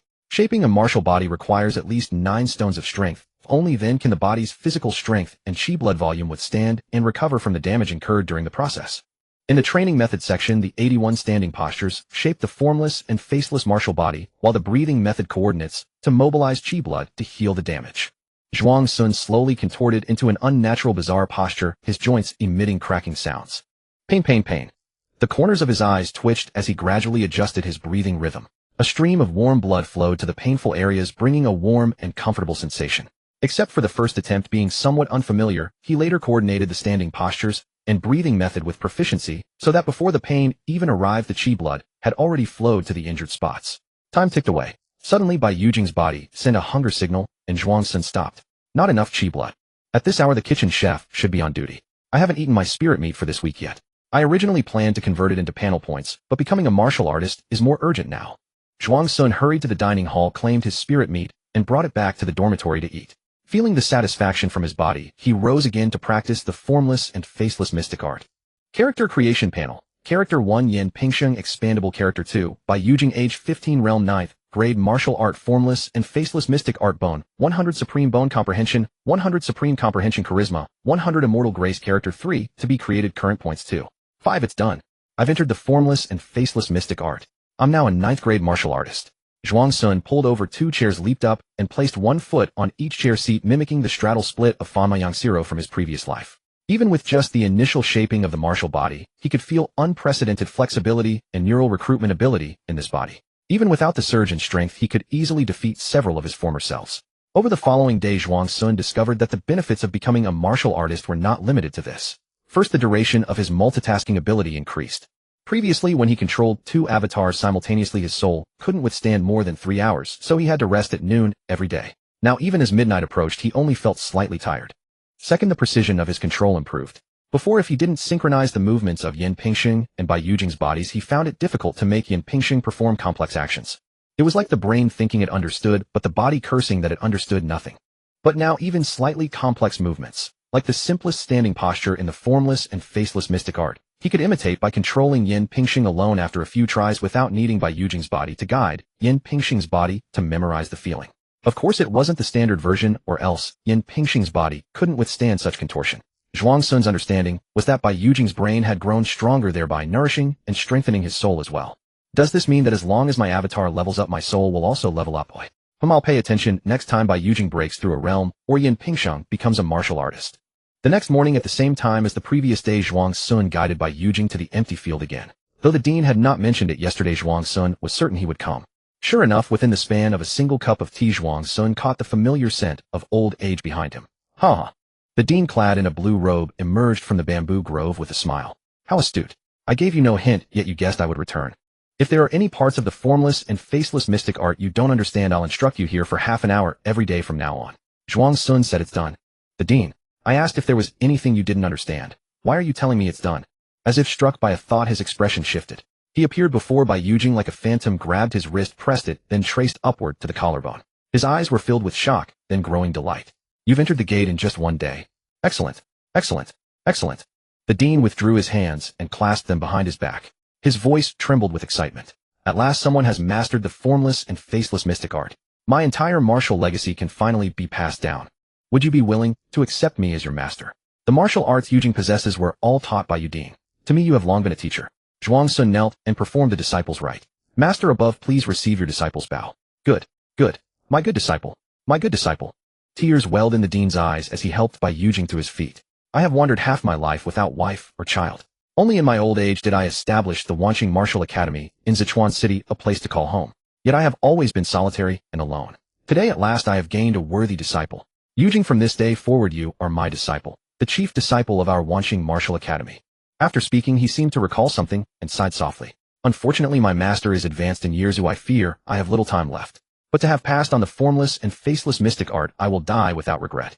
Oh no way. Just took a master and he's about to die of old age. Hey, it seems I'm his only junior. Does that mean all the inheritance goes to me? What kind of thought is that? I'm such a beast. Zhuang Sun severely condemned himself in his heart. Master, do not speak such disheartening words. You are in the prime of your life with profound martial arts. You will surely live 100 years, there is still a long road ahead. The dean said softly, I have been cultivating for 120 years. Huh. Zhuang Sun's hand stiffened as he looked at the dean. The dean chuckled lightly, showing no sign of blaming Bai Yujing. You are my first disciple, and taking you in like this is a bit too plain. It truly does you an injustice. He counted the days on his fingers and smiled. At the beginning of next month I will hold a disciple accepting ceremony in the Wanqing Grand Hall. Then I will formally accept you as my disciple and proclaim your status as chief disciple of the Wanqing Martial Academy to the world. Yujing, you are now in the golden period of cultivation and training. Resources are indispensable.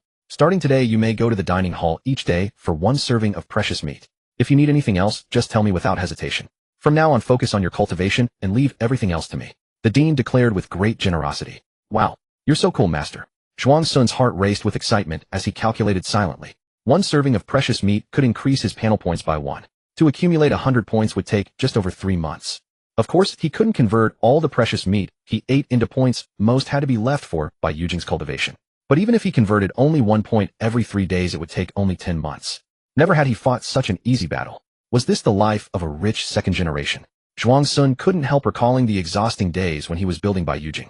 With the dean's generous resource support, Bai Yujing's cultivation advanced rapidly. Zhuang Sun predicted that Bai Yujing would break through to the 8th rank by the end of the month. As time passed, more people learned that the dean would accept Bai Yujing as his disciple at the beginning of the month. Zhuang Sun noticed that the outer academy disciples' attitude toward Bai Yujing had become much more respectful. Even inner academy disciples, upon seeing Bai Yujing, would respectfully address him as senior brother Bai. That day in Yin Pingxing's dormitory, and Dafu tossed and turned unable to sleep. He threw off the blanket covering his belly and asked, brothers, everyone asleep? No. Almost. What's up? Have you heard? And Dafu sat up and said the dean is going to accept senior brother Bai as his disciple at the beginning of next month. Zhang Tai said, how could I not have heard? This morning I heard a few girls in class sadly saying they wouldn't be able to see senior brother Bai every day anymore. Truly enviable. And Dafu sighed, we entered the academy at the same time, and senior brother Bai is almost the chief disciple while we're still stuck in the outer academy. Zhuang Sun comforted senior brother Bai is only a few months ahead of us. After the promotion exam a year from now, we can become inner academy disciples too. It's not that simple. Senior brother Bai is the chief disciple. Even if we really become inner academy disciples, we'll still be far behind him. Not to mention that the inner academy is divided into the upper 2 courts and the lower 3 courts. And Dafu counted on his fingers for the 3 of them. Above the lower court disciples are the upper court disciples. Above the upper court disciples are the elders' personal disciples. Above the elders' personal disciples are the true disciples of each court's master. And above all of them is senior brother Bai. Tell me, isn't that far? So I'm that awesome. Zhuang Sun nodded. It is far. Zhang Tai lamented, if only I had built a good relationship with senior brother Bai earlier, I could swagger around the academy now. Swaggering is an understatement. And Dafu described with exaggeration, if you really had a good relationship with senior brother Bai, 1 word from him could make anything happen. The hall elders and even the court masters would have to show him some respect. Zhuang Sun listened with a silent smile. And Dafu's words gave him an idea. Perhaps he could use Bai Yujing's identity to secure a comfortable, easy job for Yin Pingxing. After all, the first criterion for promotion to the inner academy was to temper 9 dan of strength within a year. Given Yin Pingxing's current cultivation progress, entering the lower 3 courts wouldn't be a problem, but climbing higher would be difficult. Hearing Dafu say this, Zhang Tai realized what he had missed and slapped the bedboard in frustration. Is it still possible now? How could it be? Now even wanting to be senior brother Bai's dog requires queuing up. And Dafu said helplessly, actually it was never possible. Didn't you see all those noble ladies rushing to be chosen by senior brother Bai, and he couldn't care less? True. Zhang Tai quickly let it go. It wasn't that he missed the opportunity. He never had one in the first place. As long as he didn't see someone from his own courtyard climb into Bai Yujing's favor, he wouldn't feel bad. And Dafu said, let's talk about something practical. Do you think you have a chance to be promoted to the inner academy in a year? Zhang Tai said modestly, well, the lower 3 courts are probably a sure thing, but the upper 2 courts are out of the question. And Dafu said enviously, lucky you. I'm not even sure about the lower 3 courts. My future looks bleak. Pingxing, what about you? Me? Zhuang Sun said casually, I'm probably doubtful too. You're so good at the Wanxing body tempering technique. You still have a chance for the lower 3 courts, right? And Dafu smiled sheepishly. What use is that? In the martial path, it all comes down to bone structure. I'm not counting on the lower 3 courts. I'm aiming for the upper 2 courts, Zhuang Sun added in his mind. If you're going to be promoted, you might as well go to a better court to learn better martial arts and enjoy better treatment. Don't lose heart, Pingxing. You still have a good chance. Zhang Tai said with grand ambition, if worst comes to worst, you can follow me. Once I become a martial artist, I'll establish a gang, and you'll all be my deputy chiefs. The 4 of us will conquer the world together. Zhuang Sun gave an awkward smile. And Dafu changed the subject. Getting promoted is still the best option. Brothers, if you want to be promoted, there's an opportunity at the end of this month you must seize. Oh, and Dafu's words immediately caught the attention of the other 3 in the dormitory. He spoke eloquently at the first major competition of each incoming class in the Outer Academy. All the influential powers in Sichuan City, big or small, send people to observe. Their purpose is to screen for promising seedlings to sponsor. If you perform well and catch someone's eye, you'll never have to worry about training resources from then on. A few days later in mid-March, the Martial Academy ushered in a rest day. Pingxing, I'll be heading back now. See you next time. Alright, take care. Click. The door was gently closed. After seeing awfully zigging, Zhuang Sun turned back to look at the empty dormitory, shook his head, and sighed. An empty nester, huh? Time to go, time to go. He aimlessly wandered around the dormitory for a while, then packed up and prepared to leave. In the blink of an eye, Zhuang Sun had been at the academy for half a month and welcomed his first rest day. At the same time, he also welcomed the biggest crisis since his enrollment. He had run out of money. The dean had given Bai Yujing plenty of cultivation resources, but no money whatsoever. Although the dean had said he could ask for anything he lacked, Zhuang Sun felt embarrassed to speak up. Because Bai Yujing lacked nothing in terms of food and drink, and there was no immediate need for money, so he had no reason to ask. He couldn't very well use Bai Yujing to directly tell the dean that he needed money to support Yin Pingxing. I'll make a trip to Dazhou Mountain today to earn enough for the second half of the month. Once I get through this month, my monthly allowance will be issued, and I won't have to worry about money anymore. Zhuang Sun thought as he folded clothes. Unlike the outer courtyard disciples, inner courtyard disciples not only didn't have to pay tuition, but also received money. According to what Zhuang Sun had learned from Dafu, the monthly allowance for a true disciple was 50 taels of silver, 15 servings of precious meat, and a resource allocation quota of 100 taels. As the chief disciple Bai Yujing was 1 level higher than the true disciples, so his monthly allowance should be even more. However, currently Bai Yujing was still nominally an outer courtyard disciple. He would only receive his monthly allowance after the apprenticeship ceremony at the beginning of next month, when he became the chief disciple. So until next month arrived, Zhuang Sun had to go out and earn Yin Pingxing's food expenses himself. Leaving Bai Yujing to practice martial arts in the academy, Zhuang Sun controlled Yin Pingxing to pick up his bundle and head out. Arriving outside Wanxing Market, he walked along the official road for over 30 li. Before noon, he finally saw the continuous city walls hidden behind the clouds. It was the largest city in the Dazhou Mountain area, Sichuan City. Zhuang Sun quickened his pace, queued up at the city gate, and after presenting his travel permit to the guards, smoothly entered the city. Selling baked cakes. 3 coppers for a big baked cake. Selling candied hawthorns. On both sides of the street, wide enough for 4 horses to drive abreast, vendors were hawking their wares with great fervor, and pedestrians came and went in an endless stream. Unable to resist temptation, Zhuang Sun bought 3 baked cakes and a stick of candied hawthorns for lunch eating as he walked down South Street. Dry and without meat, he muttered, feeling his thin money pouch. The aroma wafting from the braised meat shop made him reluctantly move away, wrapping the remaining candied hawthorns inside a baked cake and taking a big bite. Sweet and salty, the taste was not bad. Before long, Zhuang Sun stopped in front of a small single courtyard house.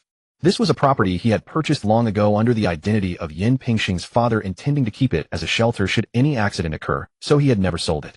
Zhuang Sun took out the key from his pocket, stepped over the dusty steps, and opened the door to enter. He headed straight for the main hall, took down the bow and arrows hanging on the wall and the basket for gathering herbs, then hurried, without pause, toward the north gate. The north gate adjoined the northern mountain of Dazhou Mountain. That area was rich in resources, supporting countless hunters and herb gatherers. Zhuang Sun was one of them. By hunting, gathering herbs, and a little side business of preying on the predators, he had managed to establish Bai Yujing in 2 years. Zhuang Sun left the city and walked toward the path trodden by people on the earthen slope to the right. After walking for several li, the surroundings changed from vegetation to buildings, and faint cries of peddlers could be heard. That was the Dazhou Mountain Market. Any gains made by hunters and herb gatherers going up the mountain would be sold here. Behind the Dazhou Mountain Market stood the Zhou family, one of the 7 great clans of Sichuan City. Almost no one dared to cause trouble here, and transaction safety was well guaranteed. Hey dad, look, isn't that Uncle Yan's son? Oh, let me see. Wow, it really is Qingshan's son Pingxing. Zhuang Sun was planning to cross the market and enter the mountain when he heard someone calling him from behind. Turning around, he saw two men dressed as hunters and immediately understood who they were. They were acquaintances of his former permanent avatar, Yin Qingshan. Yin Qingshan's character setting was Yin Pingxing's father. However, later on, because he had too many avatars to manage, Zhuang Sun announced that he had died and converted him into panel points. Zhuang Sun walked over and called out with some surprise, "Uncle Wang, brother Wang." The younger man happily circled around, Yin Pingxing patting him on the shoulder and saying, "Pingxing, long time no see. You've grown so sturdy." The sturdy old man beside him also looked at Yin Pingxing with delight. Noticing the bow and basket on his back, he asked, "Pingxing, are you planning to go up the mountain?" Zhuang Sun nodded and said, Spring has just begun, so I thought I'd go up and see if there's any game to hunt." The old man frowned and said, "Don't go. Listen to your uncle's advice, don't go up the mountain. If you absolutely must go, just wander around the outskirts and don't go too deep. Recently, that band of mountain bandits from the southern mountain has moved to the northern mountain. Several people who went up have been captured, and there's been no news of them." "Oh, then I won't go. Thank you for the warning, uncle." Seeing that Yin Pingxing heeded the advice, the old man was gratified. When things calm down on the mountain, come find your uncle, your brother, and I will take you up the mountain. If it weren't for your father saving my life back then, I wouldn't be alive today." The younger man winked at Yin Pingxing. "I'll show you a trick then. Last time, from 100 meters away on the ridge, I shot a pheasant with one arrow. It was this big," he gestured with his hands. So impressive, Zhuang Sun played along. He chatted with them for a while, felt it was about enough, and said, "Well then, Uncle Wang, brother Wang, I'll be heading back now. Alright, remember to come find us if you go up the mountain." The younger man watched Yin Pingxing's departing back and said to the old man with emotion, "Dad, Pingxing is a perfect replica of Uncle Yin. They look exactly the same. I wonder if he inherited Uncle Yan's strength. I still haven't forgotten the scene of Uncle Yin slamming that black bear to the ground." The old man chuckled and said, "Like father, like son. Qingshan was a renowned expert back then. How could Pingxing be inferior? What a pity." He sighed again. Qingshan left too early. Pingxing is really a poor child. Lost his mother when young, lost his father a bit later, and at such a tender age had to go up the mountain to make a living. Truly. The younger man also sighed. Zhuang Sun, whose tragic past had been imagined by others, walked alone on the road back to the city. He had given up the idea of going up the mountain. Knowing there was danger on the mountain and still rushing up, that would either be a tiger or Wusong. Yin Pingxing's current body was too weak. Even if Zhuang Sun thought himself highly skilled in countering bandits, would still mean he couldn't escape being captured and forced to mine. Zhuang Sun had been captured before and knew what the bandits did with the captives. Damn bandits. Since I can't go up the mountain now, what should I do? Catch treasure fish. Don't want to go into the water. Sell the house, convert it to silver for spending. I don't reside there anyway. Fortunately, I had the foresight to keep one house unsold back then. If I had sold it, then how could I sell it now? Yes, treat it as a liquid asset. When the monthly allowance is issued, redeem it. Perhaps it can be sold again in the future. Zhuang Sun made up his mind. Upon returning home, he took the property deed and hurried to the pawnshop. After bargaining with the manager, he finally struck a deal at 30 taels of silver. The monthly interest was 2% with a term of 6 months. Upon receiving the silver and notes, Zhuang Sun's first action was to visit the braised delicacies stall that had tempted him that morning and purchased a gene of braised meat. Burp, I can't eat anymore. The rest can feed the dog. He meticulously consumed all the meat, quite luxuriously skipping the soup. Rising to his feet, he walked away without looking back. Afterwards, Zhuang Sun went to the carriage and horse shop, hiring a carriage to return to Wanqing Martial Academy. The journey of over 30 li, he was too lazy to walk. Soon the 2-day rest period ended. Zhuang Sun returned to his previous routine. One aspect of his consciousness focused on martial arts practice, while the other concentrated on building his physical strength, preparing for the outer court grand competition in half a month. According to Ndafu, numerous factions would come to observe the outer court grand competition and select disciples they admired to sponsor. Zhuang Sun pondered that if the conditions for accepting sponsorship were not harsh and did not involve signing a contract of servitude, perhaps Yin Pingxing could accept it. Because the monthly allowance from Baiyu Jing was more than sufficient for Yin Pingxing's living expenses, but it was not enough to allow him to consume precious meat daily. Another source of income needed to be found. That day, as Zhuang Sun controlled Yin Pingxing back to the dormitory, he suddenly sensed an unusual atmosphere in the quarters. Li Ziging had his back to the door, head bowed, making his expression unreadable. And Dafu sat on his own bed, moving with caution, daring not to make loud noises. Filled with curiosity, Zhuang Sun caught in Dafu's suggestive glance, nodded, and followed him tiptoeing out of the dormitory. Subsequently, he learned from him that Li Ziging had been beaten. The assailant was Zhang Lisan from the 13th courtyard. While dining in the mess hall, Zhang Lisan attempted to cut in line ahead of Li Ziging. When Li Ziging reacted slowly and failed to yield in time, Zhang Lisan slapped him across the face in full view of everyone. Although Zhang Lisan was a hooligan, he had attached himself to Liang Xiaohua, the young master of the Liang family from the same courtyard. The Liang family was one of the 7 great aristocratic families of Sichuan City, ranking highly among them. The instructors of the outer court hardly dared to interfere in his affairs. Therefore Li Ziging had no choice but to swallow his grievance. Oh, poor child. Zhuang Sun returned to the dormitory, retrieved a box of wound salve from the bundle under his bed, and suggested Li Ziging apply it to his somewhat swollen right cheek. After Li Ziging softly refused, Zhuang Sun did not insist. Instead, he offered some comforting words to Li Ziging, then took a wooden basin downstairs to fetch water. When he returned carrying the basin of water, Zhang Tai, who had been absent earlier, was also in the dormitory, angrily cursing Zhang Laisan. And Dafu approached and said, "Pingxing, I just discussed with Zhang Tai. From now on, let's go to meals together as 4. That way when Zhang Laisan sees so many of us, he won't dare to bother Zijin." That works, Zhuang Sun replied, sliding a bath towel under his clothes to wipe the sweat. Walking together was no trouble. Moreover, he felt that since it was merely a minor conflict, Zhang Laisan probably wouldn't specifically seek trouble with Li Ziging again. Zhang Tai patted his chest, vouchsafing, "Zijin, rest assured. With me here, Zhang Laisan won't dare to do anything to you. Damn it, if I hadn't been absent at noon." "Thank you." Li Ziging was touched in his heart. "Oh, why so formal? We're brothers in the same dormitory." Dusk arrived, the sky burning like fire. The 7th courtyard training ground. Li Ziging watched the 3 who had already stopped to rest. Even though he still had strength to spare, he felt embarrassed to continue practicing, fearing he would delay their time. "Shall we go eat now?" And Dafu, prostrate on the ground, said weakly. "Let's shower first," Zhuang Sun said, pushing himself up with one hand and leaving a sweat imprint on the ground that resembled a game console. Noticing the 3 looking at him, he clapped his hands and smiled. "Now the mess hall is crowded, but the bathhouse is empty. Let's go shower first. By the time we finish, the mess hall will be less crowded, and then we can go eat." "Oh my Pingxing, you're always so resourceful. It can be done this way. No wonder every time we call you to shower you say you've already finished." And Dafu and the other 2 wore expressions of having learned something valuable, following Yin Pingxing back to the dormitory to gather bathing items. Just as they were heading to the bathhouse, a conflict was unfolding in the mess hall.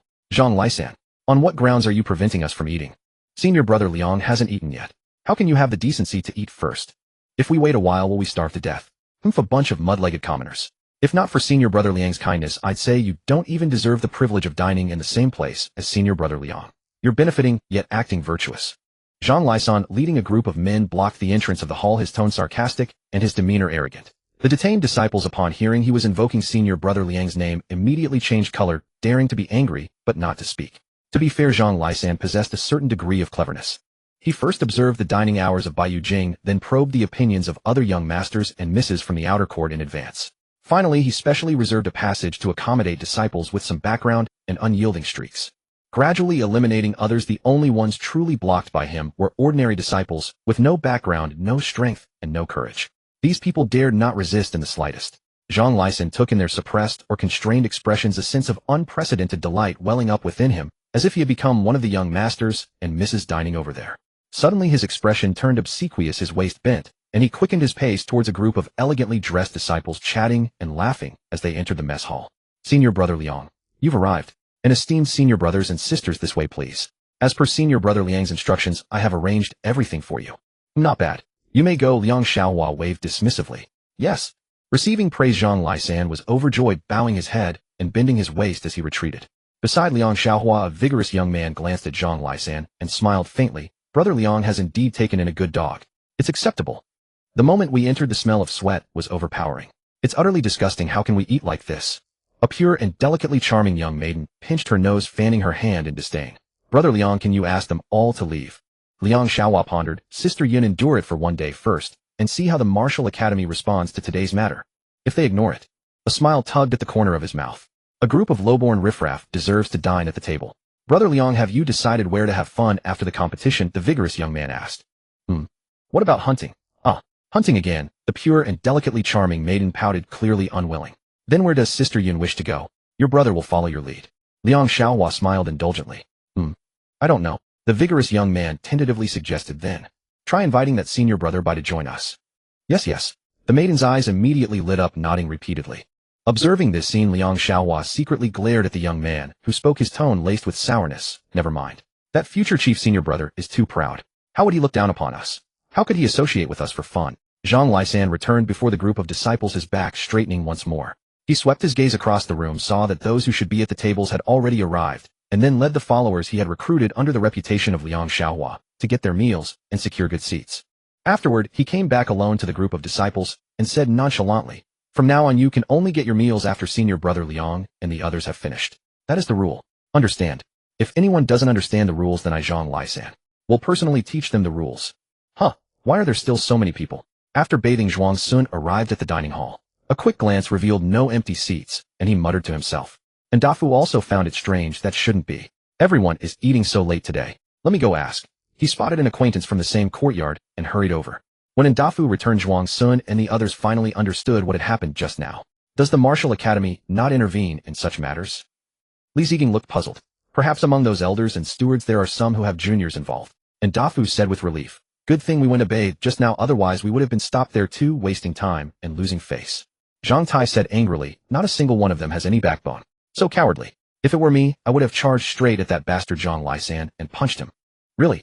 And Dafu gave Zhang Tai a couple of looks. No, Dafu, what are you implying? If someone leads the charge, I'll definitely follow. No, don't get worked up, don't get worked up. And Dafu quickly smiled and tried to calm the agitated Zhang Tai. Right, Pingxing Ziging. Zhang Tai still felt humiliated and turned to the other two for affirmation. Zhuang Sun replied vaguely and perfunctorily, a flicker of anger in his heart. These people are idiots, thinking they're some kind of celestial beings. If he hadn't been absent, he would have definitely summoned Bai Yujing to come see what was going on. The next day at noon, Zhang Lisan escalated his actions, actually blocking the entrance of the dining hall with his men. The disciples who had been training all morning were both hungry and tired, and being kept outside in the sun only made their discontent even stronger than the day before. A disciple with a mature face suppressed his anger and said, Zhang Lisan, yesterday you stopped us from getting our meals, and we tolerated it. But today you won't even let us in. That's going too far. Zhang Lisan sneered, going too far. You mud-legged peasants still haven't recognized your place. Do you really think that just because you entered the martial academy you're on the same level as senior brother Liang and the others? Are you worthy of dining with senior brother Liang? Letting you in yesterday was senior brother Liang's favor to you. Today no favor is granted. All of you wait outside. When will senior brother Liang and the others finish eating? Only then can you go in. When will that be? The disciples erupted in indignant uproar. What, not satisfied? Then step forward. Is it you who's not satisfied? Or you? Huh, not satisfied. Step forward. How dare you be dissatisfied? If a bunch of lowly mud-legged peasants dare to have opinions. You should be grateful and thank me for the favor of allowing you to eat. Zhang Lisan looked at their seething anger, yet their inability to resist, and felt an ecstatic thrill. He craned his neck forward, his expression exaggerated, and provocatively swept his gaze over each person. What's the matter? You knew when you don't dare either. Suddenly he caught sight of the aloof, transcendent figure behind the crowd, like a celestial being descended to earth. His expression froze instantly. Bye, senior brother. Zhang Lisan nearly wet himself in terror. He scrambled down the steps, pushing through the disciples. Move. All of you move. He barged through several disciples, came before Bai Yujing, and with a trembling voice squeezed out a fawning smile. Senior brother, by what brings you here? Senior brother Liang and the others are waiting for you. Ouch. Zhuang Sun slowly withdrew his kicked leg, not even glancing at the heavily fallen Zhang Lisan, who was wailing on the ground. He strode straight into the path that the crowd instinctively cleared. The other disciples blocking the entrance, seeing Zhang Lisan's miserable state, felt their hearts turn cold. Before Bai Yujing even reached them, they fled in terror. Zhuang Sun stopped at the entrance of the dining hall, suddenly pausing. He turned his head, glanced at the dumbfounded disciples behind him, and said flatly, what are you all standing there for? If you don't come in, how can I let Yan Pingxing in to eat? He added in his mind. The disciples were stunned for a moment, then burst into cheers. Senior brother Bai is mighty. They followed behind Bai Yujing, eagerly streaming into the dining hall. Who let them in? A disciple who was eating inside frowned, but when he saw the leader was Bai Yujing, his brow instantly smoothed, his eyes cleared, and he lowered his head, deeply afraid of being remembered by Bai Yujing. That idiot Zhang Lisan said Bai Yujing had already eaten and left. Liang Xiaohua cursed inwardly. He took a deep breath, stood up, smoothed the wrinkles on his robe, and walked toward Bai Yujing with a smile on his face. Senior brother Bai. His eyes met Bai Yujing's cold gaze, and his mind went blank. The carefully prepared words vanished, and he only remembered that when the news of Bai Yujing becoming the chief disciple of Wanqing Martial Academy next month was announced, the head of his family had specifically instructed him to build a good relationship with Bai Yujing, or at least not to offend him. It's over. Liang Xiaohua broke out in a cold sweat, his body shaking uncontrollably. Zhuang Sun looked at Liang Xiaohua for a moment, feeling that the pressure had been applied sufficiently, and spoke. I don't want to see anything like this happen again. Understand? Understood. Liang Xiaohua kept his head low, not daring to lift it. Get lost. At those words, Liang Xiaohua felt a tremendous relief, only then realizing his undergarments were soaked with sweat. He returned to his seat, somewhat weak. The heroic young man who had accompanied him last night immediately leaned in and asked in a low voice, how did it go? Senior brother Bai didn't say anything, did he? Liang Xiaohua picked up a piece of food with his chopsticks and said casually, no, he just advised me not to do this again. Probably out of consideration for my Liang family. The others saw his trembling hand and knew the truth was not as easy as he made it sound. Moreover, Bai Yujing was already the designated chief disciple of Wanqing Martial Academy, and if nothing unexpected happened, he would likely become the academy's headmaster in the future. Why would he care about the Liang family? It was more likely that the Liang family would have to be wary of him. In Sichuan City, there were two heavens. One was Wanqing Martial Academy, the other was the City Lord's Mansion, and only then came the 7 great families of Sichuan City. The pure and charming young woman nervously asked, "Did senior brother Bai mention me? Does he know I was involved in this?" Seeing her like this, Liang Xiaohua felt an inexplicable irritation and said on impulse, "Sister Yin, don't get your hopes up. You came with me last night, and today. The moment senior brother Bai asks, he'll know you were involved." Ah. Lu Yun sprang up in panic. Then what do we do? Will senior brother Bai misunderstand me, hate me? The more she thought, the more frightened she became, and finally, she turned all her anger toward Liang Xiaohua. "This is all your fault. I've told you countless times not to do this, but you insisted. Now hurry up and come with me to kneel before senior brother Bai and apologize." Crack. The chopsticks in Liang Xiaohua's hand fell to the ground. "Sister Yun, they won't stand in our way anymore, right?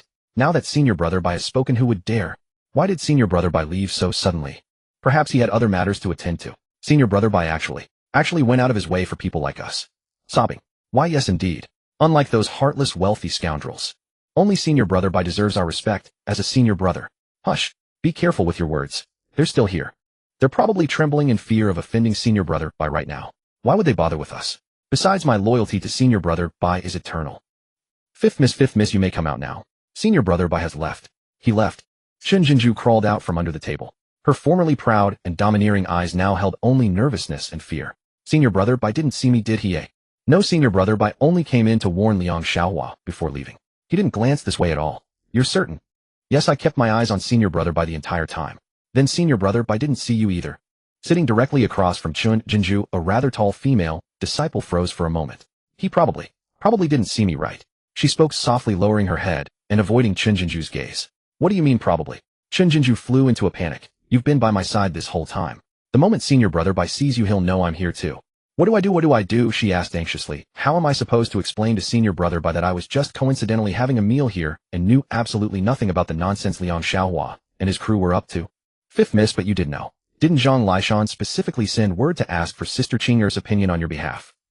A round-faced female disciple with innocent eyes held a mantou in one hand and a soy sauce pork knuckle in the other, cheeks bulging as she chewed. Her words came out muffled and unclear. "What you said?" "Quiet." Chen Jinju shot her a glare. "Okay." The tall female disciple helplessly glanced at the girl who had tightly sealed her lips and stopped stuffing food into her mouth and spoke. "Fifth miss, if senior brother Bai didn't see you, wouldn't approaching him to explain things, just expose yourself. If I may suggest, you should first probe senior brother Bai's attitude. If he already knows, then we can slowly figure out how to explain things to him." "Minimum, how should I probe?" Chen Jinju leaned forward, listening intently. Oh no. I overheard everything. Well, to be fair, it's not like missing breakfast is a capital offense. I'm not going to snitch on anyone." Zhuang Sun controlled Yin Pingxing, carrying a bowl of noodles and a plate of soy sauce beef, walking past the aisle 1 table behind Chen Jinju. As for Bai Yujing, he had already finished lunch, so after resolving the matter, Zhuang Sun had him leave. Zhuang Sun sat down beside Zhang Tai, a slight smile playing at the corner of his lips as he listened to the surrounding chatter about Bai Yujing. Just as everyone was abuzz discussing the incident, no one noticed that in this neglected corner a young boy was quietly slurping his noodles. "Dang, it's so hot. Bubub. What's wrong with you, Ziging? You've been spacing out staring at senior brother Bai ever since he arrived, and now that he's left you're still lost in thought." Hearing in Dafu's teasing of Li Ziging, Zhuang Sun curiously raised his head. Seeing the blush rise on Li Ziging's dark-skinned face, he was momentarily stunned, then a wave of panic rapidly spread through his heart. No. Bro, don't do this. No, nothing at all. Li Ziging said softly, "I was just thinking. If only I could be as formidable as senior brother Bai." As he spoke, his gaze gradually drifted away. He recalled the moment when Zhang Laishan slapped him publicly and everyone ridiculed him. He also remembered how Bai Yujing kicked Zhang Laishan flying before everyone, and everyone looked at him with reverence. "Oh, okay, that scared me half to death." Zhuang Sun encouraged, "Go for it, you can do it." "Huh. No, I was just talking. How could someone like me ever be like senior brother Bai? Senior brother Bai is beyond what people like me can compare to." Li Ziging was overwhelmed by the unexpected encouragement and hastily denied everything. "Alas, if only I were as handsome as senior brother Bai too." Zhang Tai suddenly sighed. "Sorry, I can't encourage you with that one. I'd have to use my own urine to splash you awake." Zhuang Sun lowered his head and continued slurping his noodles. "Hey, don't you think I look kind of similar to senior brother Bai? Especially around the eyebrows and the corners of the mouth?" Zhang Tai tilted his face, running his hand along his jawline. Zhuang Sun and Dafu Li Ziging. Zhang Tai flew into a rage. "What do you all mean by that?" Due to how quickly the matter in the dining hall was resolved, it became nothing more than gossip among the outer courtyard disciples with no other repercussions. Only 2 people suffered as a result. The first was Zhang Lishan. After this incident, he was dealt with by Liang Xiaohua and then discarded. Without Liang Xiaohua's protection, disciples who had been bullied by Zhang Lishan in the past all came to settle scores. He was beaten at least twice every single day. Eventually, he couldn't bear it anymore and left the Wanqing Martial Academy, yet disciples still tracked him down to his home to beat him. The second victim was Liang Xiaohua. That very evening, he was escorted by the elders of the Liang family to apologize to Bai Yujing. Looking at the bruised and swollen, mumbling Liang Xiaohua and the elders of the Liang family, who remained courteous throughout, while presenting precious herbs as compensation, Zhuang Sun magnanimously expressed his forgiveness. Afterward, Zhuang Sun brought the precious herbs to find the dean. He learned that this item was a water-dwelling treasure herb called Puhui Heart, which had the effect of sharpening vision and refreshing the mind when taken for the first time. In layman's terms, it could improve eyesight and enhance comprehension. Before leaving, Zhuang Sun also asked the dean for a medicinal herb commentary, so he wouldn't mistake rare herbs for common weeds if he encountered them in the wild someday. After all, Puhui Heart looked very similar to a plant root that could be found anywhere. Can enhance comprehension. This must be quite valuable. They actually sent it to me as compensation. Do I have such great standing now? Feels like I could even stop an apocalyptic war. Zhuang Sun lay in the armchair playing with the Puhui Heart that was only as long as a finger. There was a tiny nick at the tip of the Puhui Heart. This was because Zhuang Sun had been worried the Liang family might have tampered with this Puhui Heart, so he created a clone to test it for poison. Now a day and night had passed, and that clone hadn't died yet, so the Liang family probably hadn't done anything to it. Moreover, after that clone ate it, although there wasn't a sharp tip of the brain feeling cool, it did indeed seem to enhance comprehension. But he had eaten too little, so it only had a temporary effect. Zhuang Sun observed the motionless youth for a while, then converted all his flesh and blood into points. On the character creation panel, the points increased by 1, which was the same as the consumption when creating this clone. If a clone's various stats didn't change, even minor damage would result in its flesh and blood converting into fewer points than consumed during creation. Now that the conversion and creation points were the same, it proved this clone was functioning properly. Relieved, Zhuang Sun placed the Puhui Heart into his mouth. The moment he bit through the root, bitter juice overflowed, then transformed into a wave of coolness that rushed straight to his brain. After the coolness passed, Zhuang Sun didn't feel any change in this body of Bai Yujing. He immediately realized it was because Bai Yujing's comprehension was already full. The Puhui Heart simply couldn't take effect. He quickly found a box and spit the Puhui Heart into it. That was close. I almost wasted this precious herb. Zhuang Sun controlled the 2 clones to meet in the depths of the bamboo forest behind Shizhu residence, transferring the Puhui Heart. Then Bai Yujing went to his usual training grounds to practice martial arts, while Yin Pingxing hid behind a large rock to eat the Puhui Heart. This time the coolness was even more intense, rushing to his brain in waves with each chew. Zhuang Sun could clearly feel Yin Pingxing's mind becoming clearer, his vision sharper. He opened the character creation panel, looking at the comprehension stat for Yin Pingxing. The number after comprehension kept jumping, only settling after an hour. Comprehension 5054. 7 average comprehension. As time passed, the attention of the outer court disciples gradually shifted from the dining hall incident to the upcoming outer court grand competition. Ever since 2 days ago, when instructor Huang announced that influential factions would visit the grand competition to observe and select outstanding disciples for sponsorship, the training atmosphere in the 7th small courtyard had become visibly tense. Even before dawn broke, the training ground was already filled with the sight of diligent disciples. Li Zigang was particularly outstanding, almost always the first to arrive and the last to leave. Zhuang Sun, controlling Yin Pingxing, maintained his clock-in, clock-out style of training completely unaffected by the atmosphere. He was impervious to pressure. After all, this kind of frantic cultivation might improve speed rapidly in the short term, but it could easily leave hidden injuries in the body that were hard to recover, from which Zhuang Sun deemed not worth it. He was confident that Yin Pingxing would secure sponsorship during the outer court grand competition, so there was no need to push himself so hard. 1 week remained until the outer court grand competition. In a clearing deep within the bamboo forest, a youth, cold and aloof, almost like a celestial being, was striking a strange posture and breathing in a peculiar rhythm. Beneath the skin, unseen by any observer, strands of nerves were rapidly taking root in the blood and qi, connecting every inch of flesh between the brain and the limbs. Suddenly, Zhuang Sun opened his eyes, and the muscles in his limbs seemed to breathe with a will of their own. The 8th rank was achieved. In the lower 3 ranks of the formless and faceless mystic art, one must weave a new neural network within the body, making every inch of skin and muscle as flexible as the fingers. This was the formless and faceless art body. The mysterious essence of the formless and faceless mystic art, which allowed it to assimilate all martial arts under heaven for one's own use. Multitasking was merely a byproduct that emerged during the cultivation of the mind technique, allowing the brain to adapt to such a body. Martial arts are truly miraculous. Zhuang Sun looked at his right hand, which writhed like a tentacle, filled with wonder. He flailed his limbs about like an octopus for a while before finally beginning to summarize the gains from breaking through to the 8th rank. The physical changes such as increased strength and enhanced blood and chi needed no further elaboration. As Zhuang Sun had speculated last time, his soul was indeed strengthened through the reinforcement of his brain in the White Jade capital. Now when he controlled Yin Pingxing, his powerful soul commanded the frail body with a sense of ease. It was as if with a mere thought he could twist Yin Pingxing into any shape. The gap is too large. The White Jade capital is already at the 8th rank, while Yin Pingxing still has only 4-stone strength. Zhuang Sun almost laughed. However, Yin Pingxing was inferior to the White Jade capital in bone constitution, comprehension, and resources. Expecting him to keep up with the White Jade capital's cultivation progress was indeed an unreasonable demand. The only solution was for Zhuang Sun to grant him cheats and boost his stats later. Keeping a plain, unremarkable, and inconspicuous avatar was still very necessary. Breaking through to the 8th rank in 2 weeks. I bet this breaks the record of Sichuan City. I'm just too skilled, aren't I? I'll go report the good news to Master tonight. Zhuang Sun thought it was essential to inform the Dean of his cultivation progress. Without the Dean's resource support and daily guidance, he wouldn't have been able to help the White Jade capital break through to the 8th rank so quickly. Moreover, letting the Dean see the White Jade capital's cultivation results would prompt him to provide even more cultivation resources. Hiding one's talent was not beneficial. The daily supply of precious meat to enhance blood and chi, medicinal baths to repair injuries, and powders to restore vitality. All of these were obtained by Zhuang Sun's full display of the White Jade capital's talent. Without affecting the White Jade capital's cultivation speed, he had managed to accumulate 10 panel points, still 90 points short of creating the next avatar with full talent and full comprehension. If he had acted like the protagonist in the web novels he read in his past life, pretending to be a pig to eat the tiger, he wouldn't even be able to afford a meal now. Of course, it was only because Zhuang Sun had the character creation panel that he dared to be so bold.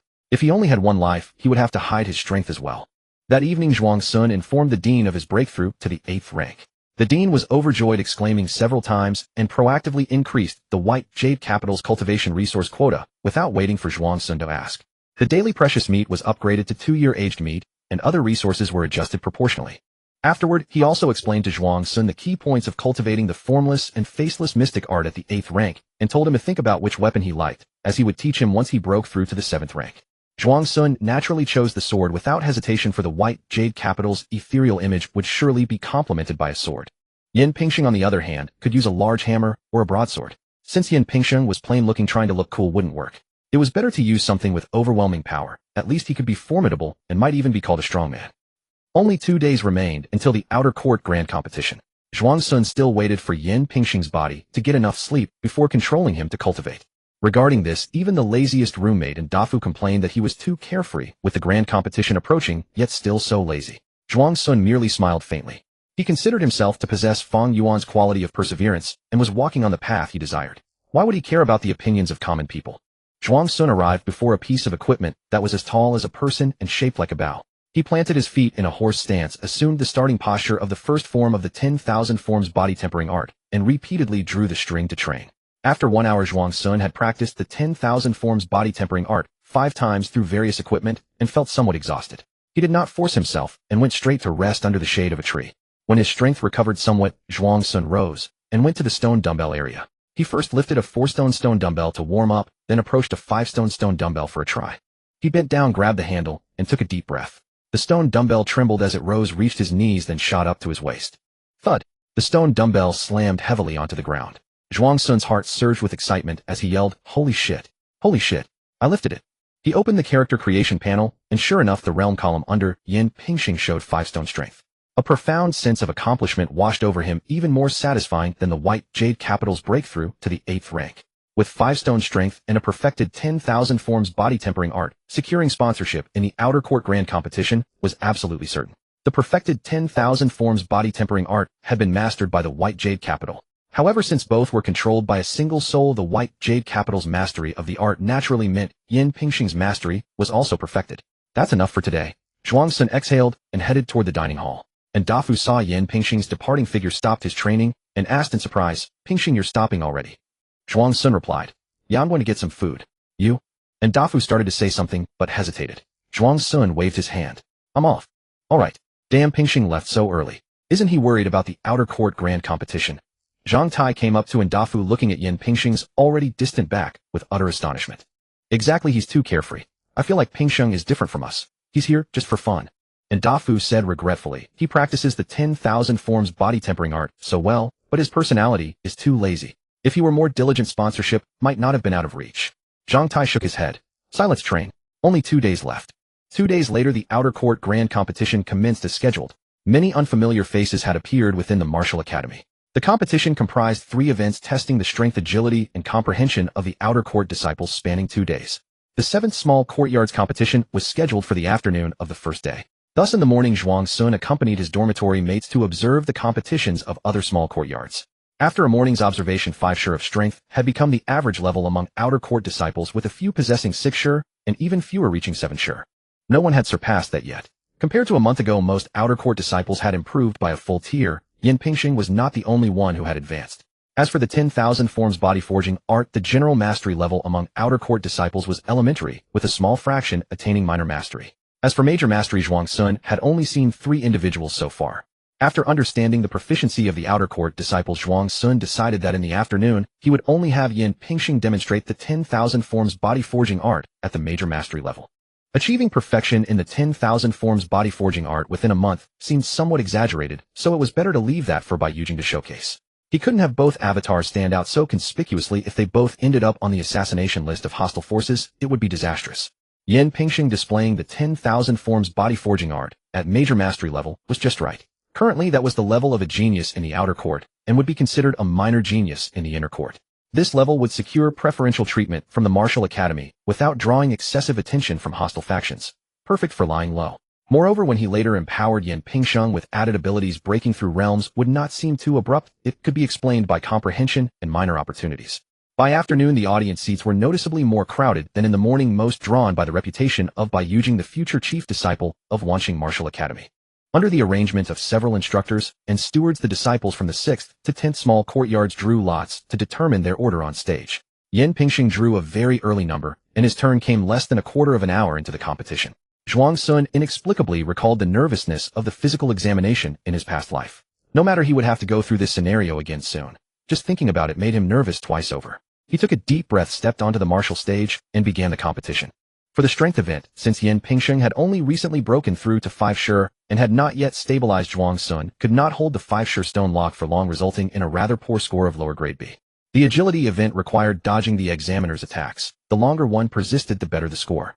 With the ease of controlling a weak body using a powerful soul, Zhuang Sun dodged effortlessly at first.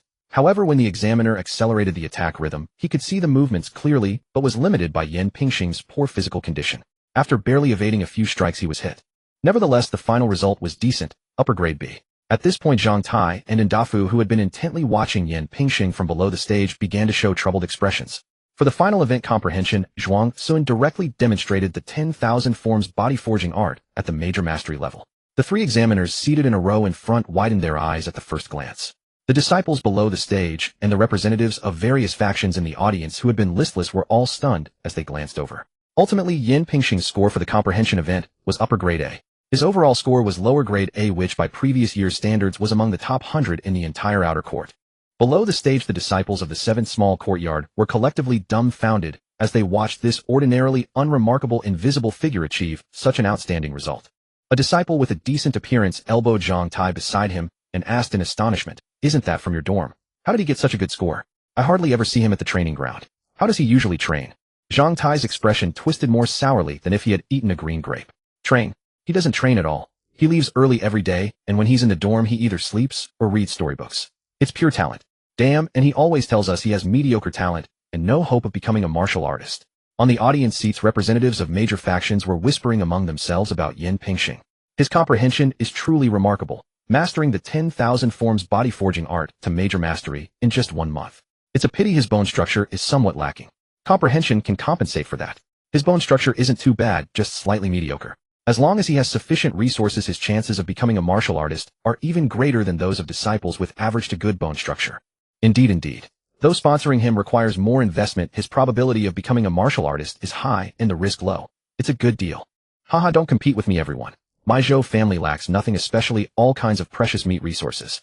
As Zhuang Sun walked down from the martial stage, he was immediately surrounded by Zhang Tai and Dafu. Both wore expressions as if they had eaten sour grapes. "Pingxing, that's not fair. This. Oh, lower grade A. Not." And Dafu suddenly asked earnestly, How did you do it, brother Pingxing? Any tips to share with us little brothers? Zhuangsun thought for a moment and said, well, just work hard daily, relax when on stage, and perform normally. What? Hard work? Zhang Tai laughed in disbelief. You're the one who always leaves the earliest, and you dare say that. Hey, come on, spill it. Don't hold back. How did you do it? Did you eat something special, or did you secretly train extra when we weren't around? If I had eaten something special, how could my strength score be only lower grade B? Yeah. Zhuangsun replied helplessly. Apart from classes, I basically stay in the dorm. You know, after training so long each day, I'm exhausted. How could I have the energy to train extra? And Dafu asked, so you just fool around every day, and then you get a lower grade A in the competition? Hey, what do you mean fool around? I train very hard every day, okay? Zhuangsun disagreed strongly. Hard? You hardly train. Your training time isn't even half of mine. Oh, lower grade A. Oh, Pingxing, what have you done? We were all playing together, and then you go and get a lower grade A. Upon confirming that Yan Pingxing had simply played around daily and still achieved a lower grade A, Zhang Tai and Ndafu were deeply distressed, feeling worse than if they themselves had died. Senior brother Yan, and you two seniors, may I trouble you for a moment? A voice as light and pleasant as a wind chime came from behind the three. Zhang Tai and Ndafu turned around to see a cute young girl and immediately turned back with tightly shut eyes, their sour expressions practically overflowing. Oh no! They glanced at Yan Pingxing in discomfort and tactfully walked away. Senior sister, is there something you need? Zhuangsun couldn't recall the girl's name at the moment, so he addressed her as senior sister. The girl covered her mouth with a laugh and said coquettishly, what's senior sister? I can't bear such a title. I just wanted to come and get to know you, senior brother. A grade A result. You're amazing, senior brother. She stood on tiptoe, leaned forward, tilted her head up, and her eyes sparkled with admiration. Zhuangsun shook his head. It's only lower grade A, the lowest within grade A. It's not that impressive. Compared to senior brother, I'm far behind. Compared to senior brother, everyone seems dim. Don't be discouraged, senior brother. In my eyes, you're already amazing. Major mastery of the 10,000 forms body forging art. That's super impressive. The girl finally revealed her true intention. Senior brother, how did you do it? Can you teach me? This move was too greedy. You should have started with my family background. Zhuangsun said. Whenever I didn't understand something, I just looked up to see how senior brother practiced. That's about it. The grand competition continued with fervor. Throughout, many individuals caught the keen attention of representatives from various forces. Two had fully mastered the Wanqing body tempering art, and one even manifested a force capacity of 8 stones. A genius of such caliber, one unlikely to appear in the outer court even once every 2 or 3 years, immediately stirred no small commotion. However, Zhuangsun, not being particularly close to most of them, paid them little mind, and only kept tabs on his roommates' results. And Dafu grade B-, Zhang Tai grade B mid. Li Ziging proved the most unexpected, relying on 6 stones of strength and a near-complete mastery of the Wanqing body tempering art to secure a commendable grade, a lower result. The disciples of the 7th courtyard stood dumbfounded. How had these seemingly ordinary, unremarkable fellows turned out to be so formidable? The twin dragons of dormitory 29. When Li Ziging returned, Zhuangsun smiled and offered his congratulations. And Dafu and Zhang Tai teasingly accused him of keeping his brilliance too well concealed. Li Ziging quickly raised his hands in modest protest, embarrassment coloring his voice as he claimed he had merely performed beyond his usual capacity, only to draw another round of ribbing from Ndafu and Zhang Tai. Their reaction to Li Ziging's grade A lower result was far milder than what they had shown when Yan Pingxing appeared. After all, everyone had witnessed Li Ziging's relentless efforts over the past few days, his dedication verging on the frantic, making some fear he might suddenly collapse from sheer exhaustion. Not like that certain someone who spent every day either loafing about or sleeping, practiced less than even they did, and yet still managed to achieve such an outstanding result. It was enough to make one grind their teeth in envy. Still, the overall atmosphere at the martial arts grounds remained pleasant. Apart from a rare few lacking any self-awareness who wept about their poor scores while secretly reveling in the attention of those gathering around to console them, most candidates had formed a reasonable estimate of their performance before taking the stage. Aside from those whose nerves had genuinely gotten the better of them, even unsatisfactory results drew only a brief period of private disappointment before they rejoined their friends in light-hearted mockery of the clumsy showing by familiar faces upon the platform. But then in an instant the once noisy martial arts grounds fell utterly silent. All sounds ceased to zero, simply because that man was about to make his entrance. Senior brother Ba. A piercing high-decibel scream erupted in Yan Pingxing's ear from within the crowd. Zhuangsun, caught entirely off guard, jumped in fright. He glanced around and saw all the other disciples leaping to their feet, waving and screaming. After a moment's thought, he rose and joined in. Senior brother Ba. The frenzied spectacle left the representatives of various forces on the spectator stands exchanging dubious glances, but upon realizing it was Bai Yujing who was about to appear, they quickly refocused their attention. They had come here largely to identify outstanding disciples, but their chief purpose remained the same, to gauge the caliber of Wanqing Martial Academy's future chief disciple. As though some irresistible magnetism emanated from him, all eyes in the chaotic scene locked onto Bai Yujing without fail. Walking alone through the passage cleared by the other disciples, he seemed detached from the world, transcendent and ethereal, like a celestial immortal descended from the heavens. A genius. An absolute genius. A born genius. These were the conclusions that sprang unbidden into every representative's mind upon laying eyes on Bai Yujing. Even without witnessing what he would demonstrate next, they could already foresee the future landscape of Sichuan City. Wanqing Martial Academy would rise. Even if the old academy had eventually passed away in his sleep, as long as he remained, Wanqing would forever be the sky above Sichuan City. Breathing heavily, the representatives of each force found themselves already plotting to urge their clan leaders to deepen cooperation with Wanqing Martial Academy upon their return. Amidst the sea of focused gazes, Zhuang Sun's expression remained impassive. Sigh, I'm already accustomed to this. What shallow people, seeing only my handsome exterior while blind to the noble soul concealed within. Yo Pingxing, see a pretty girl or something? Why the sudden look of deep affection? Zhang Tai leaned close to Yan Pingxing, raising his brows with a mischievous smirk. Huh, cough, nothing. Zhuang Sun feigned composure, while Yan Pingxing's utterly ordinary face strained to remain expressionless. Damn it. It felt as though his private reverie had been forcibly yanked back to reality. His gaze drifted toward the dais where Bai Yujing stood, incomparably handsome, appearing like a fallen immortal. Wait, if it hasn't actually happened, it's mere fantasy. But I am genuinely living through this. Strength testing. Zhuang Sun guided Bai Yujing to give a gentle tug, and a stone lock weighing 10 stones, and standing well over half a person's height, flew straight over his head. He raised his right hand palm upward, and caught the descending stone lock with ease, his entire body motionless, serene as still water, entirely unaffected by the crushing weight. Hiss! A collective gasp of disbelief rose from the crowd below.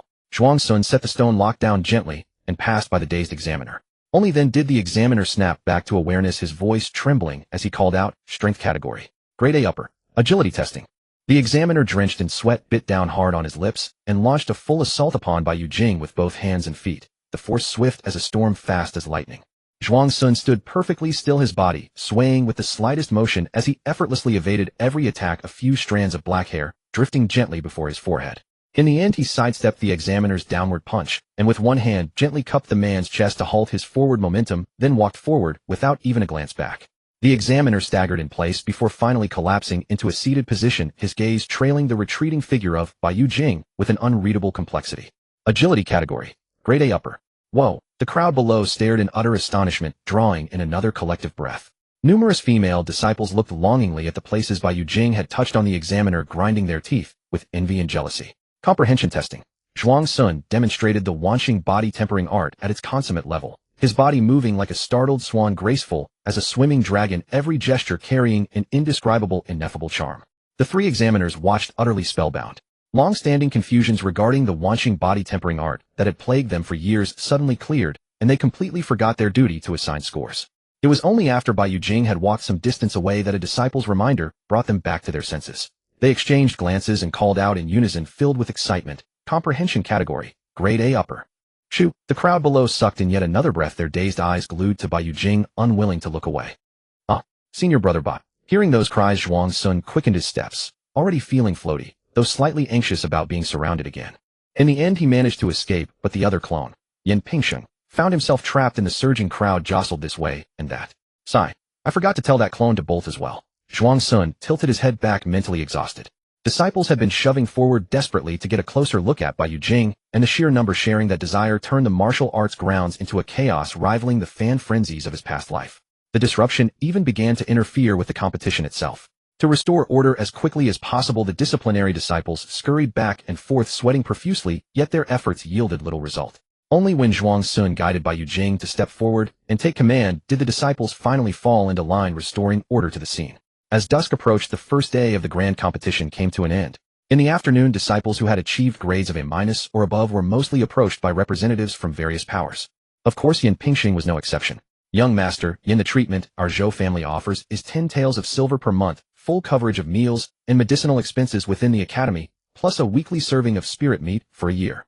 The Zhou family steward raised his fingers one by one. "As for the requirements, we only ask that you, young master Yin, guide the Zhou family disciples in the cultivation of the 10,000 forms body forging art within the academy, and after becoming a martial artist, serve our family for 10 years. I wonder what young master Yin thinks." He clasped his hands behind his back and asked with a smile, "Thank you for the Zhou families and the steward's recognition." Zhuang Sun made a bow with his hands clasped, a hint of hesitation on his face. "However, since this concerns my future, I need A few more days to consider. I hope the steward can understand. It is indeed worth considering. The Zhou family steward nodded understandingly. Though it may sound boastful, our Zhou family offers the best treatment. No other family can surpass us. If young master Yin has made up his mind, you can find me at the Zhou family spirit meat shop. I await you at any time. Yes, steward, take care. Zhuang Sun watched the retreating figure of the Zhou family steward. Indeed, as the Zhou family steward had said, Zhuang Sun had just contacted other powers as well, and the Zhou family offered the best conditions. As for the requirements, they were similar across families, with the Zhou family being slightly more lenient. But Wanfu Restaurant presents 100 Tales of Silver Wishing Chief by a bright future and all the best. Lin Family Porter Service presents 80 Tales of Silver Wishing Chief by a smooth road ahead and brilliance at every step. Chief by my son is honored to be in the same small courtyard as you. Kaishan Gang presents 80 Tales of Silver Wishing Chief by. It seemed he was no longer short of money. Really giving it to me. Then, I'll take it. Zhuang Sun looked at the crowd of people rushing to give him money, not knowing how to react, so he maintained an aloof and lofty demeanor, staying silent. Jin Zhu presents 1,000 Tales of Silver. I wish senior brother by great success in martial arts. How much? Zhuang Sun forcibly suppressed the urge to swallow, nodded calmly, and said, Junior sister Chen, you are thoughtful. Chen Jinju's phoenix eyes curved into crescent moons. Just as she was about to take this opportunity to speak to Bai Yujing, her voice was drowned out by the loud chanting of gifts from others. Pingxing Zhangtai, you've come just in time. Go help me listen to how much is appropriate to give senior brother Bai. Why are you giving money to senior brother Bai? Zhangtai looked at the anxiously faced Ndafu in surprise. My family relies on the academy for business, so now that there's a chance to give gifts, of course I have to. Zhangtai looked at Bai Yujing, surrounded by a crowd in the distance. While so many people are rushing to give gifts. Dafu, with so many people sending gifts, are you sure senior brother Bai will remember that you gave? And Dafu sighed and said in a long-winded tone, you don't understand. Sending might not guarantee being remembered, but not sending will definitely be remembered. Nonsense. Am I that kind of person? Zhuang Sun felt his character was being insulted. By the way, why hasn't Liang Xiaohua come to give me a gift yet? Is he still holding a grudge against me? Quick, go over there and help me listen to how much others are sending. I need to prepare. If I send too little, that will also be remembered. Zhuang Sun snapped back to reality and said, it seems to be between 80 and 100 taels. I heard it when I passed by just now. Oh, Pingxing, you're reliable after all. And Dafu's face lit up with joy. He took out a thick money pouch from his bosom, gritted his teeth, and said, then I'll send 150 taels. Plus, with my identity as being in the same small courtyard as senior brother, why he should remember me. 120 taels. Or 130. He took out several silver ingots from the pouch, then put one back and hurriedly ran over. Night fell with a few stars scattered across the moonlit sky, and faint chirping of insects could be heard. In Bai Yujing's dormitory, Zhuang Sun stared at the box full of silver under the oil lamp, still not having come to his senses. Over 5,000 taels. This came too easily. He now felt that his move of creating a clone with full bone quality and comprehension talent and entering the academy with high profile was sheer genius. In one night, he had earned money that would have taken years of hard work. Moreover, this was just the tip of the iceberg. By the apprenticeship ceremony at the beginning of next month, even more people would come to give him gifts. Everything was too surreal.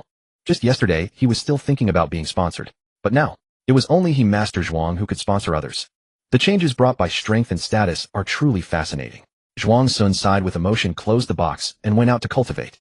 And Dafu and Zhang Tai always said that Zhuang Sun didn't train hard, but what they didn't know was that Zhuang Sun had to control Bai Yujing to cultivate for at least 8 hours a day. Using Yin Pingxing to read storybooks was just his way of relaxing. Reading these scholars' fantasies about various furies was quite entertaining, adding a bit of fun to his monotonous cultivation journey. As for Yin Pingxing, Zhuang Sun controlled him to take a bath and then lie in bed reading a storybook. This time, it was a love story between a scholar heading for the imperial examination and a rat in a dilapidated temple. Tisk, tisk, tisk, the ancients really knew how to live. Zhang Tai, who had returned to the dormitory one after another, immediately complained upon seeing this. Brother Pingxing is reading storybooks again. Oh, it's really unfair. Training hard for a month still can't beat the results you get from playing all day. Seeing that Yin Pingxing ignored him, he turned to Li Ziging and asked, Ziging, which family sponsorship did you choose in the end? Li Ziging replied, the Chen families. And Dafu asked, is it Chun Jinju's Chen family? Yes. Li Ziging nodded. Zhang Tai asked curiously, how much is the monthly sponsorship? Li Ziging hesitated a bit, but finally felt it would be bad not to answer. Full coverage of meals and medicinal expenses, plus a weekly serving of spirit meat for a year. Zhang Tai clicked his tongue in amazement. Wow, how much does that cost per month? And Dafu was also shocked. So much, the requirements must be high, right? Li Ziging nodded. Yes, I have to obey senior sister Chun within the academy from now on, and after becoming a martial artist, I must serve the Chun family for 10 years. Isn't that just being someone's dog? Zhang Tai's envy immediately halved. He turned to Yin Pingxing and asked, Pingxing, which family sponsorship did you accept? Moi. Zhuang Sun lifted his gaze from the storybook. I'm still considering. He didn't want his roommates to know too much. Even if he didn't plan to accept sponsorship, he wouldn't tell them outright. What's there to consider? Just pick the one that gives the most money. Oh, I see. Zhang Tai looked as if he had seen through everything. You didn't fancy any of them, right? That's right, you're a wealthy young master. Why would you need to accept sponsorship from others? Zhuang Sun said helplessly. There you go again with young master. I'm really considering. Still pretending Pingsheng. Zhang Tai pointed at Yin Pingsheng and laughed. Which ordinary person would hesitate? Hearing someone offer so much money to sponsor martial arts training, they'd just accept it right away. And Dafu also laughed. Pingsheng, with such great results this time, your family's rewards must be substantial. Tisk tisk tisk, if I had results as good as yours, my grandfather would have me inherit the family property directly. Zhuang Sun shook his head, without speaking, lowering his head to read the storybook. He had clearly explained that Yin Pingsheng was from a hunter's family, but these two stubbornly insisted on believing he was a young master from outside the city. Sunrise with radiant clouds of brilliant hues. The warm sunlight filtered through the gaps between bamboo, casting upon by Yujing's peerlessly handsome face, dyeing his pupils a golden hue. Zhuang Sun raised his hand, fingers slightly spread, shielding his eyes. I've stayed up all night, he muttered. Ever since becoming a martial artist, his energy had grown day by day, and he had unknowingly cultivated through the entire night. But I finally completed a small portion of my neural network weaving, the young man said with a sudden smile as gentle as a spring breeze. Once the newly woven neural network connected throughout his entire body, he would become a 7th-rank martial artist, and by then he would be considered a rare expert in the Sichuan City area. The outer courtyard's chief instructor was only at this realm, and some gang leaders in Sichuan City were not even 7th rank. The outer courtyard instructors, on the other hand, were generally around the 8th rank. About half a month more. Anyway, breaking through before the apprenticeship ceremony is impossible. Let's stop here for today. I'll go to sleep. Even though I'm not sleeping feels weird somehow. Zhuang Sun leisurely walked toward Shizhu residence, enjoying the scenery along the way. Upon reaching the dormitory, he boiled water, took a bath, and then lay down to rest. Half an hour later, fully rested Zhuang Sun energetically controlled Yin Pingsheng to get up and follow his roommates to the 7th small courtyard's training ground to temper their strength. Bai Yujing, on the other hand, continued to go to the clearing deep in the bamboo forest to cultivate. Ever since Bai Yujing became a martial artist, Zhuang Sun rarely used him to go to the training ground, preferring to find a quiet place and train on his own. He had informed Instructor Huang in advance, and Instructor Huang didn't say much about it. Soon as noon approached, Zhuang Sun packed up his things and headed to the dining hall. Zhang Tai and Ndafu saw this, and quickly packed up their things to follow. After the big competition ended, their motivation to train plummeted. In fact, it wasn't just them. Most of the 7th small courtyard was the same. Zhuang Sun glanced around and saw many people preparing to head to the dining hall, some leaving even earlier than him. After finishing their meal and returning to the dormitory, Li Ziging surprisingly was already there even earlier than them.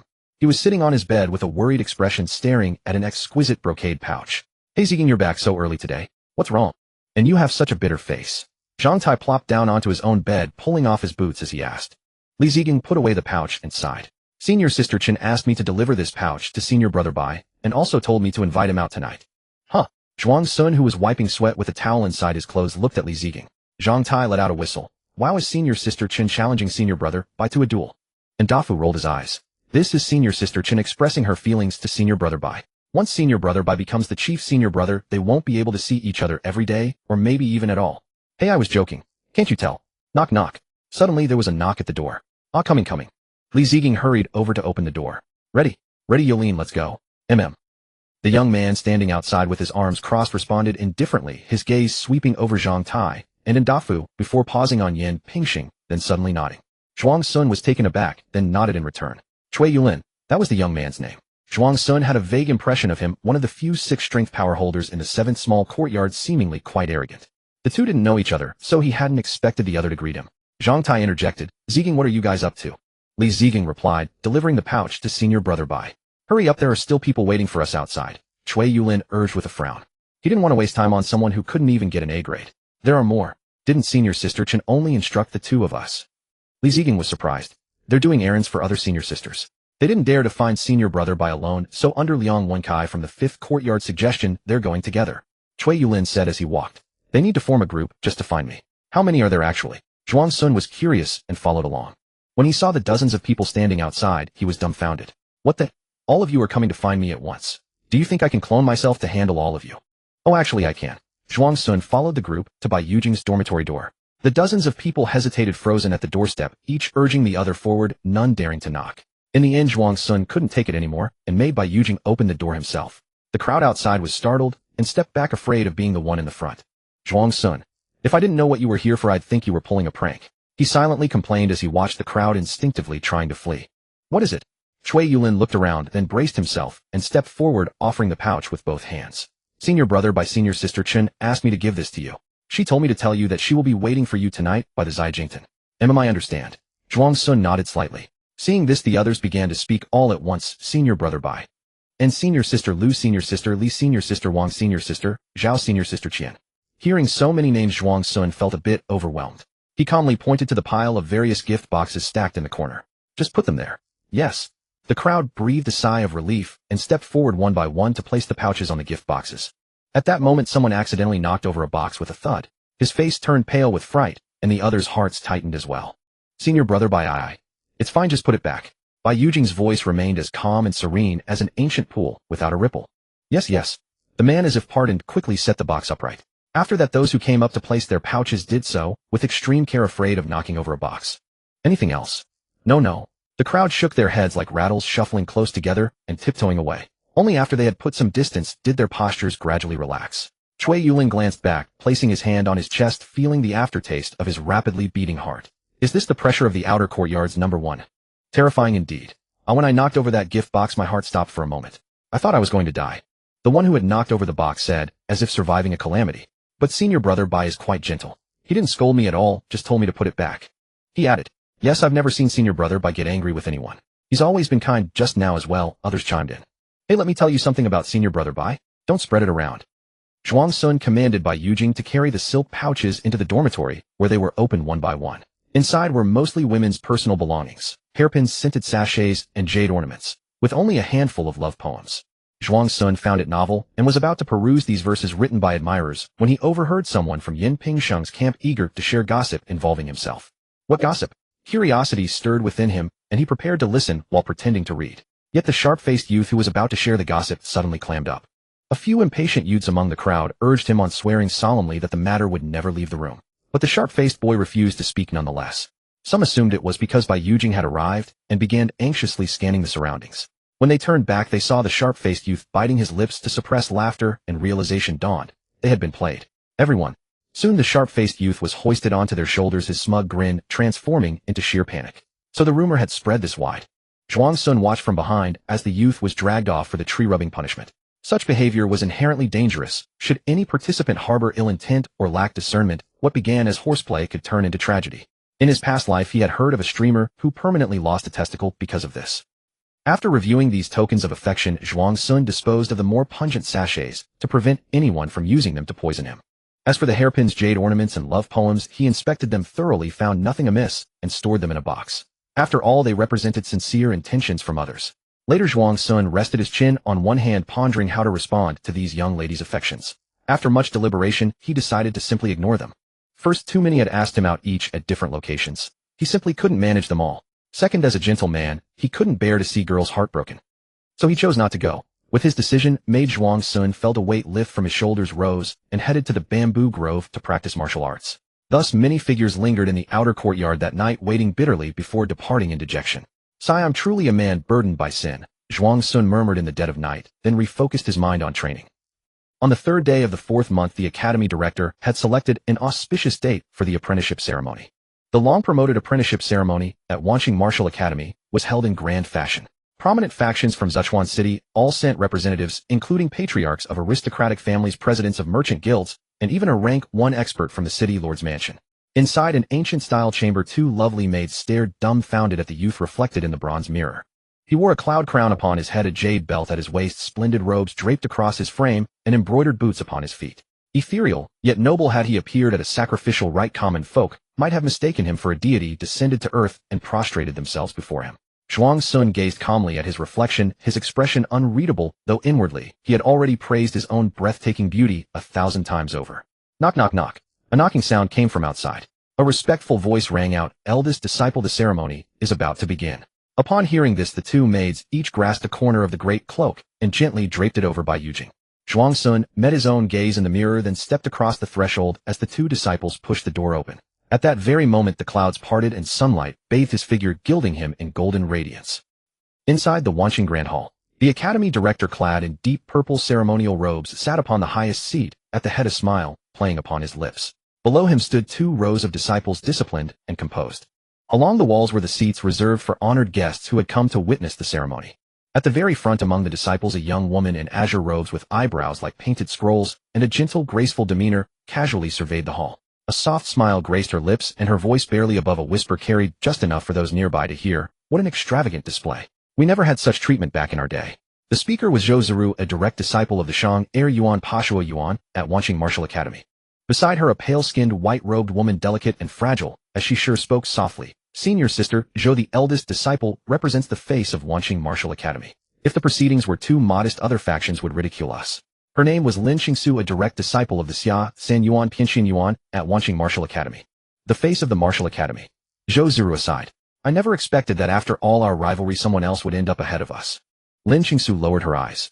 To be favored by the director, senior brother eldest disciple must possess extraordinary qualities. Senior brother eldest disciple surpassed me. Zhou Ziru ignored the burly man, craning his neck to find someone, instead directing her gaze toward a stern-faced man with chiseled features. She smiled faintly. Senior brother Yang, wouldn't you like to say something? The man addressed was Yang Ling, a direct disciple of the Xia San Yuan Jisan Yuan. Though he hailed from the lower courts, his strength surpassed that of Zhou Ziru from the upper courts, making him the strongest among the 4 direct disciples. Yang Ling folded his arms and fell silent for a moment before saying, "The die is cast. What is there to say? Perhaps something like, addressing our esteemed eldest disciple." Yang Ling's gaze turned icy as he studied Zhou Ziru, whose smile remained unchanged. Causing a scene today is no different from obstructing the path. Do not let outsiders laugh at us. I trust you understand your place, junior sister Zhou. Oh, a principle even senior brother Yang has grasped. I naturally understand as well. Zhou Ziru raised her arms above her head and stretched lazily, still beaming. Today is a joyous occasion for our eldest disciple. Naturally, I wish to see him celebrate. I've heard quite a few rumors about him recently. A celestial being descending to the mortal realm. Such tales were told with astonishing vividness. She found the whole matter rather amusing. The burly man with wide bell-like eyes, a childlike face, and a height exceeding 8 feet, stopped his search and looked directly at Zhou Ziru. Senior sister Zhou, did Master Yi instruct you to target the eldest disciple? His name was Shi Kaishan, a direct disciple of the Xia San Yuan Linjia Yuan. Hearing this, Zhou Ziru's smile faded slightly, and she tilted her head regarding Shi Kaishan with mild interest. Oh, what do you mean by that, junior brother Shi? Shi Kaishan replied candidly. Some juniors below have said that the eldest disciple seems to have taken Master Yi's position. Is this true? Zhou Ziru suddenly smiled. So you've been misled. That is entirely false. My master is devoted to the martial way. Would he care for power and authority? She tapped her finger against her temple. Junior brother Shi, martial cultivation trains not only the body but the mind as well. Do not be so gullible, swayed by every wind and rain. Shi Kaishan reminded her. Senior sister Zhou, have you forgotten? The scale armor shirt I practice is mid-tier martial arts. It lacks a mental cultivation method, so it cannot train the brain. Then you could read more books and practice calligraphy. Perhaps your almond-sized brain might grow a little larger. Oh, I'll give it a try, Shi Kaishan muttered. Though I doubt it will do much good. Zhou Ziru's smile faltered, and a vein pulsed gently at her temple. She ignored Shi Kaishan, took a deep breath, and fanned herself with her slender hand, repeatedly comforting herself. Do not lose your temper with a fool. Do not lose your temper with a fool. Not worth it, not worth it. Boom, boom, boom. 3 deafening strokes of the drum shattered the air. Beside the dean, the dark-complexioned elder proclaimed in a resonant voice, the master-apprentice ceremony commences now. Could his innate talent rival that of my master? Our chief senior brother must not let me down. Zhou Ziru's lips curved into a knowing smile as she gazed toward the direction beyond the hall. Upon the broad stone steps, a lone and ethereal figure slowly emerged. Backlit by the sun, his features remained shrouded in shadow. Yet Zhou Ziru slowly fell transfixed, her heart inexplicably quickening, her pupils reflecting only that gradually enlarging silhouette. As he stepped from brilliance into shadow, sunlight kissed half his frame, and a peerlessly striking visage, ethereal as a banished immortal, slowly resolved into clarity. Lin Qingsu's pupils contracted slightly, a faint blush blooming upon her pallid cheeks. She guiltily cast her eyes aside, but upon noticing all around her locked in unwavering admiration for the youth, she quietly reclaimed her gaze. Is this truly our chief senior brother? He is remarkably handsome. Rumor had it he had only taken up martial cultivation for a month. Yang Ling's gaze deepened with solemnity. Though they had yet to cross swords, merely observing by Yujing's poised stride was enough to tell him that his opponent was terrifyingly formidable. A genuine immortal. But why would a celestial being deign to serve as chief at our martial academy? Shi Kaishan's brow furrowed in bewilderment, his eyelids lifting to make his already round eyes appear even wider.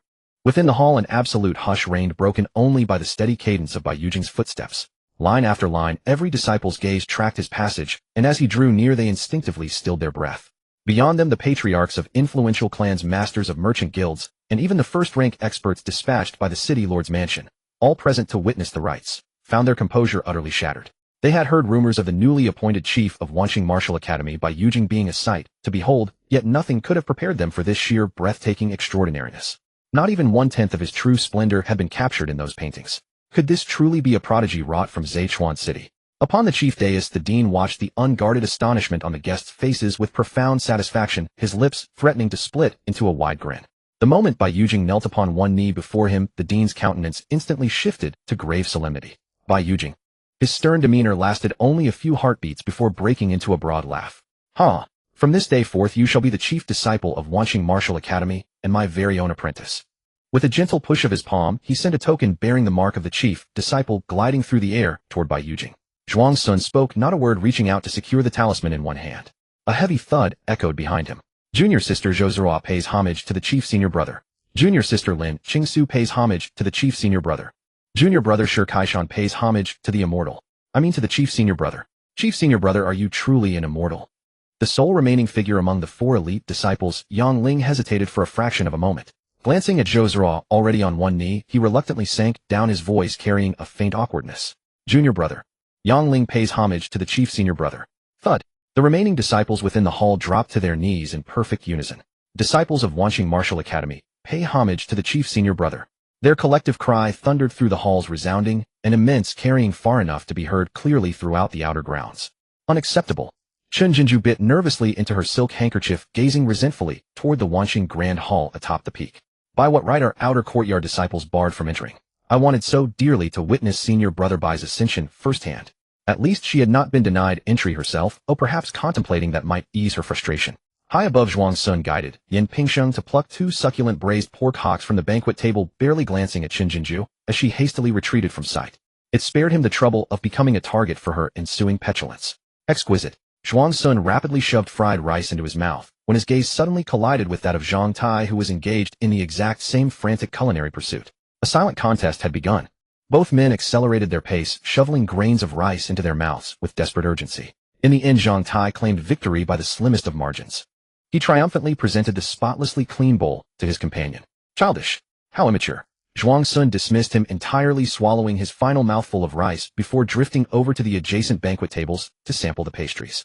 What a peculiar sensation dining at one's own celebration banquet for the first time. Though the memory nagged at him that it hardly felt like a genuine first. Zhuang Sun's thoughts drifted to the funeral arrangements he had orchestrated for Yin Qingshan. Even now, recalling how he had once instructed Yin Pingsheng to kowtow before a memorial portrait bearing a striking resemblance to the bird itself was still a trial of self-control. Back then he had nearly failed to maintain his composure. It was only through the sharp sting of repeated impacts against the stone that he had managed to stifle his laughter, pressing down until his forehead bled and tears streamed freely down his face. Consequently, for some time afterward, the very first remark from his neighbors whenever they mentioned him was praise for his extraordinary filial piety. As the sun dipped below the western mountains, the master-apprentice ceremony drew to a close, paving the way for an evening banquet. After a brief and perfunctory round of introductions with his junior disciples at the banquet, Zhuang Sun excused himself from his master and departed alongside a stout, affably prosperous-looking steward. Such obligatory social intermingling with unfamiliar faces was never his forte. Merely enduring it left him feeling deeply uneasy. Guided by the steward, Zhuang Sun followed a winding mountain path until it culminated in a sudden clearing. Before him lay a tranquil, refined estate comprising 3 successive courtyards. A gnarled, leaning old tree stood beside the courtyard. To the rear lay sheer cliffs, while ahead rolling mountain ranges draped in dense verdure stretched into the distance. Gazing downward, the entire outer courtyard unfolded below, dotted with disciples, as minute as ants. The steward bowed slightly, his face creased with a welcoming smile. Chief, this courtyard enjoys the utmost solitude. Disciples rarely tread these paths. I hope it meets your approval. Or would you like me to arrange further inspections? Quiet, spacious, conducive to cultivation, with an excellent view. This sufficed. Zhuang Sun surveyed his surroundings. Having ascended to the rank of chief, it was no longer fitting for him to remain among the outer courtyard ranks. This residence suited his tastes perfectly. This shall be my dwelling. Upon hearing this, the portly steward broke into a brilliant smile and clapped his hands. From within the courtyard, 8 gracefully attired young women emerged. Zhuang Sun paused briefly before the steward continued. Chief, these 8 attendants will now serve you in all your daily affairs. Should you require anything, simply give them your orders. Of course, I remain available at your beck and call should you need me directly. His tone dripping with ingratiating cheerfulness. There is no need. I am accustomed to solitude, having attendants at my side would only make me uncomfortable. The moment those words left his lips, the previously radiant faces of the young women instantly fell into expressions of wretched disappointment. Zhuang Sun remained entirely unmoved. It was hardly a joke, with so many secrets tucked away, keeping attendants nearby was unthinkable. It would only constrain his every move and breed discomfort. Moreover, it was entirely possible that spies had been embedded among them by rival factions waiting to snoop on his affairs or bide their time to assassinate him.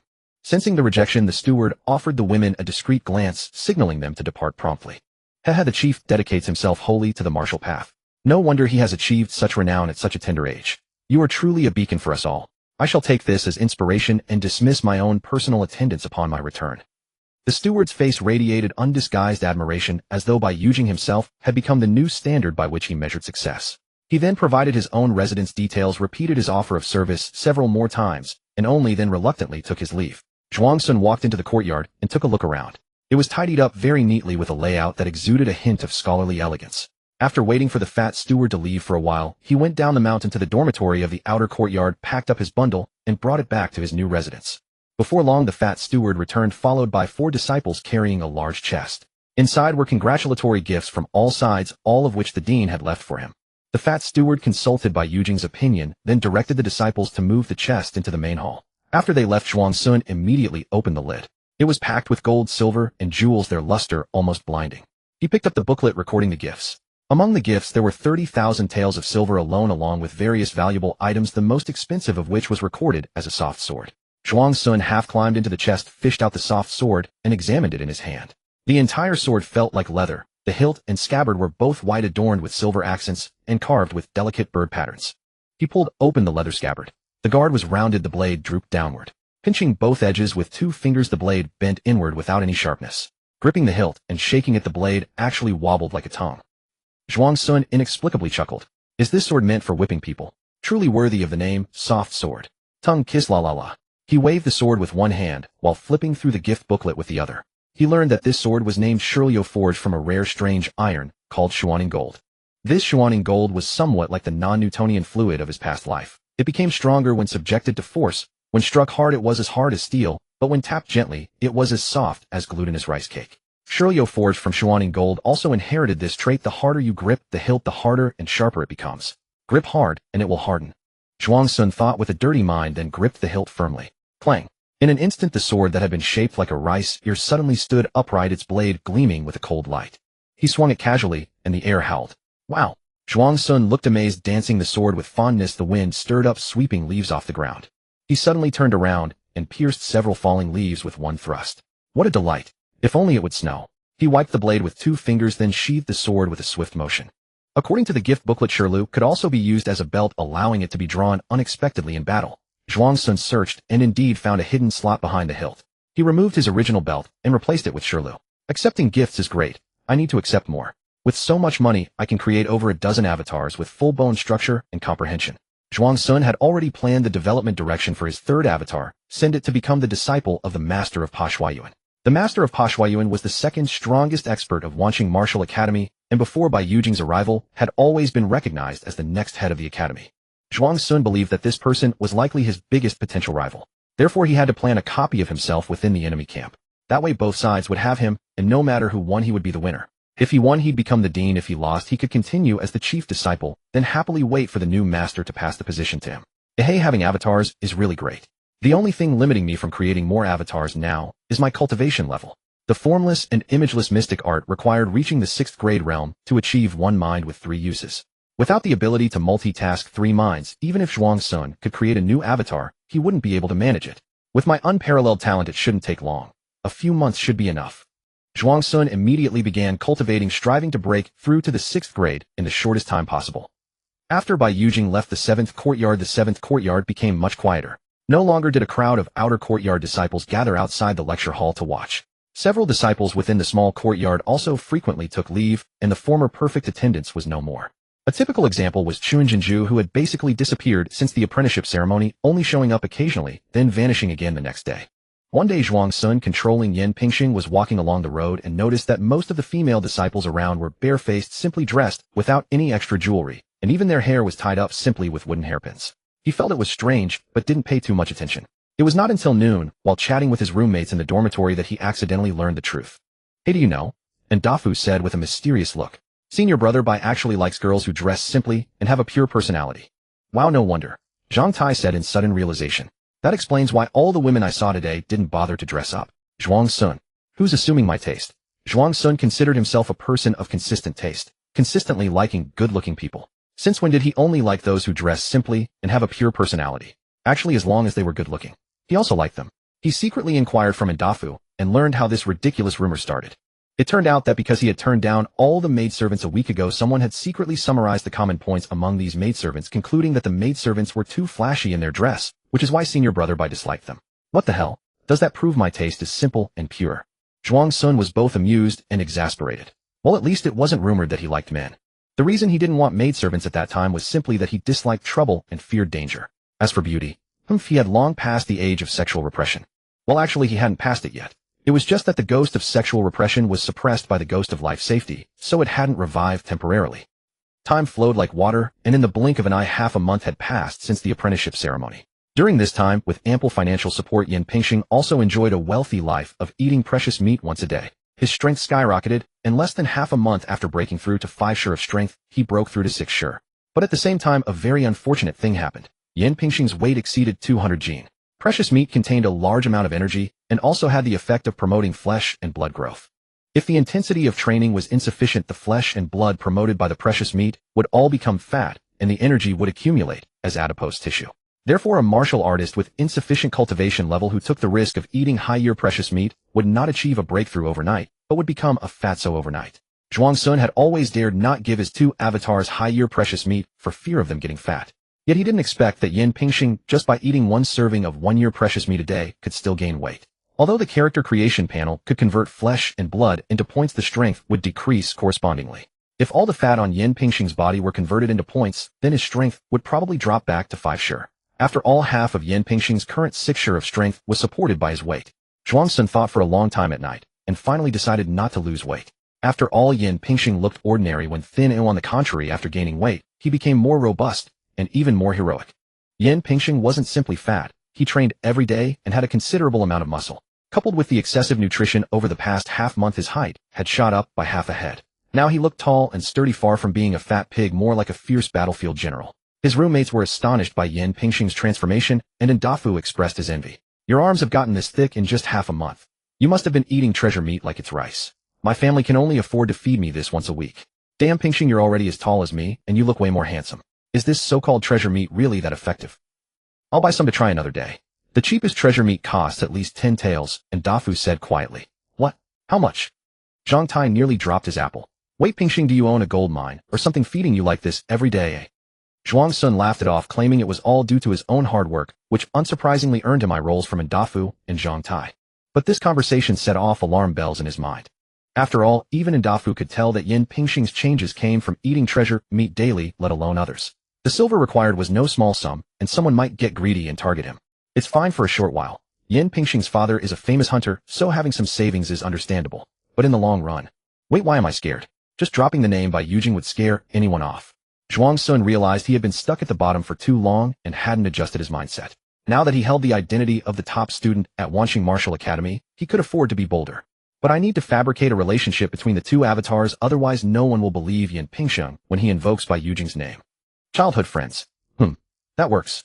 Even though I don't have to worry about being targeted, Yan Pingxing should still cut down on the treasure meat. Eating too much would turn him into a bottomless pit and harm his health. Maintaining his current physique is perfect: strong defense, explosive power, and decent speed. From now on, Yan Pingxing will have treasure meat once every 3 days. Zhuang Sun walked into the lecture hall lost in thought. Suddenly, he heard someone up front talking about going hunting in the mountains on the rest day. As he passed by, he kindly reminded them, "You're planning to go up the mountain on your day off. I heard the North Mountain isn't safe lately. Bandits have been roaming." The 4 chatting people fell silent for a moment. Bandits on the North Mountain. One of them suddenly cried out in alarm. "Oh, thank goodness. Brother Yin, if you hadn't warned us, we would have been in danger going up tomorrow." The second person patted his chest in relief and stood up to thank Yan Pingxing. But the one who had been interrupted earlier waved dismissively. "That's old news. The bandits finished their raids and went back to the South Mountain long ago." "Brother Yin, when did you hear this news?" He tilted his head toward Yan Pingxing. "About a month ago," Zhuang Sun replied, and walked away. He had already given his warning. Whether they listened or not was their own business. If they still went, he wouldn't stop them. As a saying from his past life went, respect each person's destiny. See, Zhang Yingkai clapped his hands and looked at his 3 roommates as if to say, I told you so. The bandits were a month ago. The mountain is perfectly safe now. I heard people have been digging up rare spirit herbs up there and selling them for a fortune. Let's go up tomorrow and look around. If we find just 1 or 2 herbs, we'll never have to worry about resources for becoming martial artists. The one who had thanked Yan Pingxing said, Sai, I don't think going tomorrow is a good idea. What if the South Mountain bandits double back? We should first check if the mountain is really safe. By then the opportunities will be long gone, Zhang Yingkai interrupted impatiently. I told you the mountain is safe. Why are you so scared? Double back. The bandits wouldn't dare show themselves that often. I just think caution is never wrong. Bandits are cunning. Maybe. Oh, you're so stubborn. It won't happen. The world isn't full of dangers that will land on your doorstep. The 2 argued, and the others eventually joined in their opinions, leaning against going up the mountain. What are you all so cowardly that one piece of outdated news scares you off the mountain? Seeing the 3 silent, Zhang Yingkai grew angrier. Humph, I'm ashamed to be associated with you.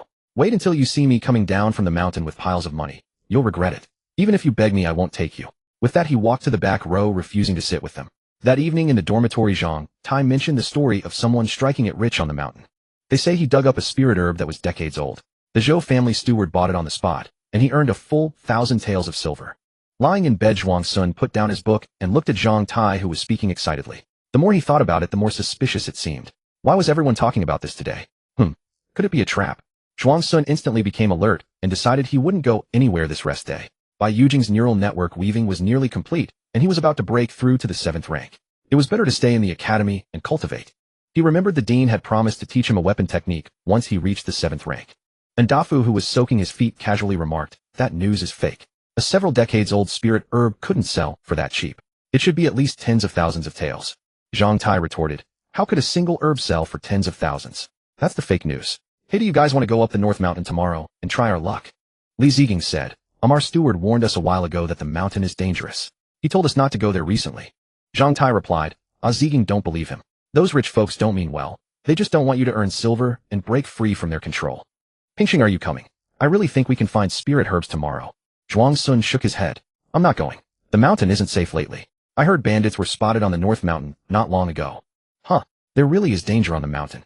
Zhang Tai was surprised. Didn't Ziging and I just tell you that? And Dafu thought to himself. It was as if he hadn't heard them at all. In Zhang Tai's mind, and Dafu and Li Ziging were on his level, maybe even slightly inferior. How could they know more than him? But Yan Pingxing was different. Not only was he talented and mysterious, but he also didn't have the usual arrogance of a rich young master. His words could be trusted. Zhang Tai said regretfully, I really thought we could get rich on the mountain. Didn't expect it to be fake.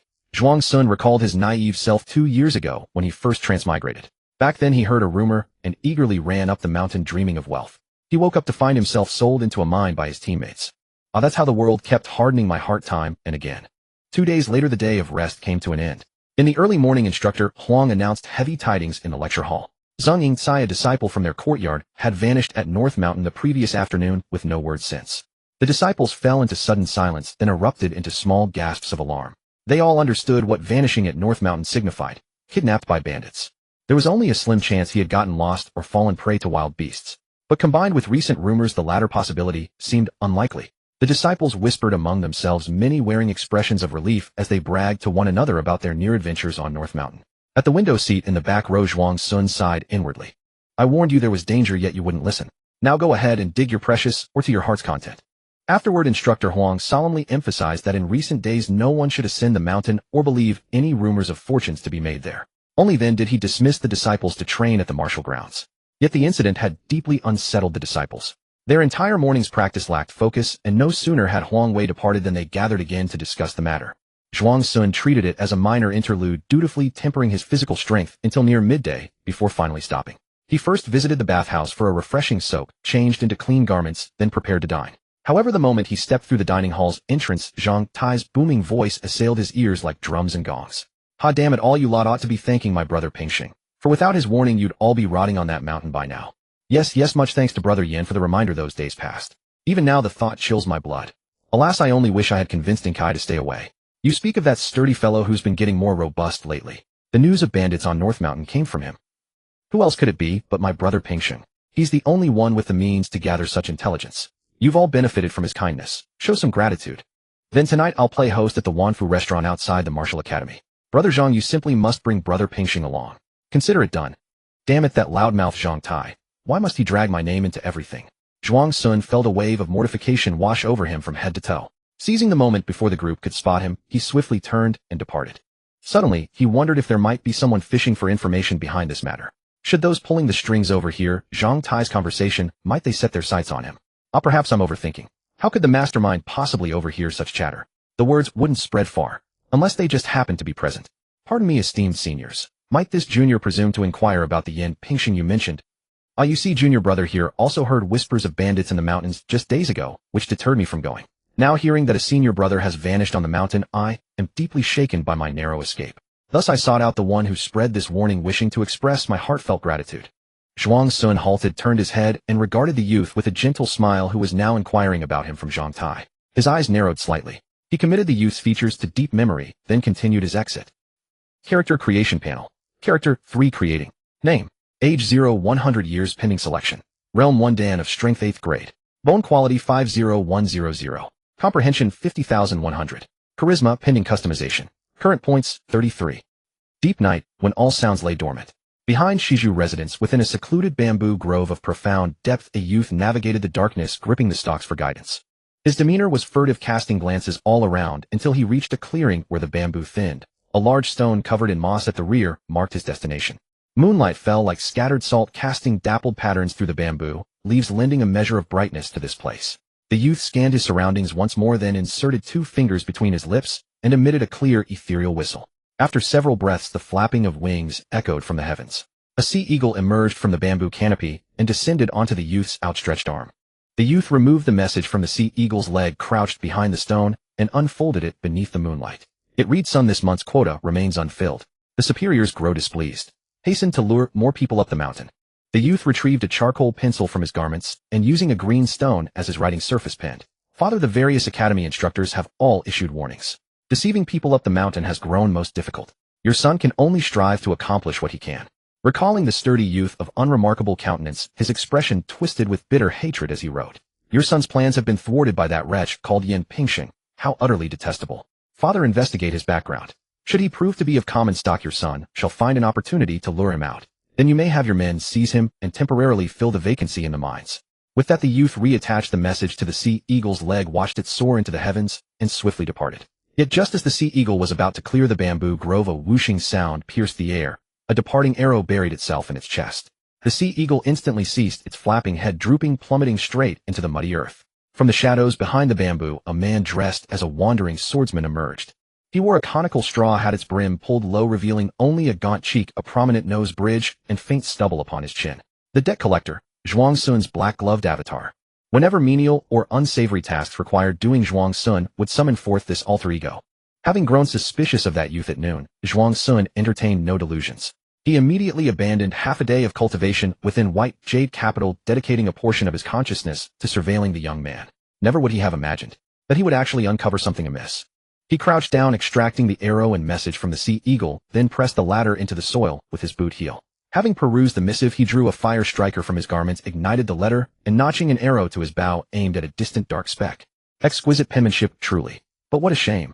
This shall serve only as a farewell letter now. To you, stranger, who wished to lure me to destruction before we ever even met. The flames consumed the paper upward, and the falling embers illuminated the youth's cold, sardonic gaze.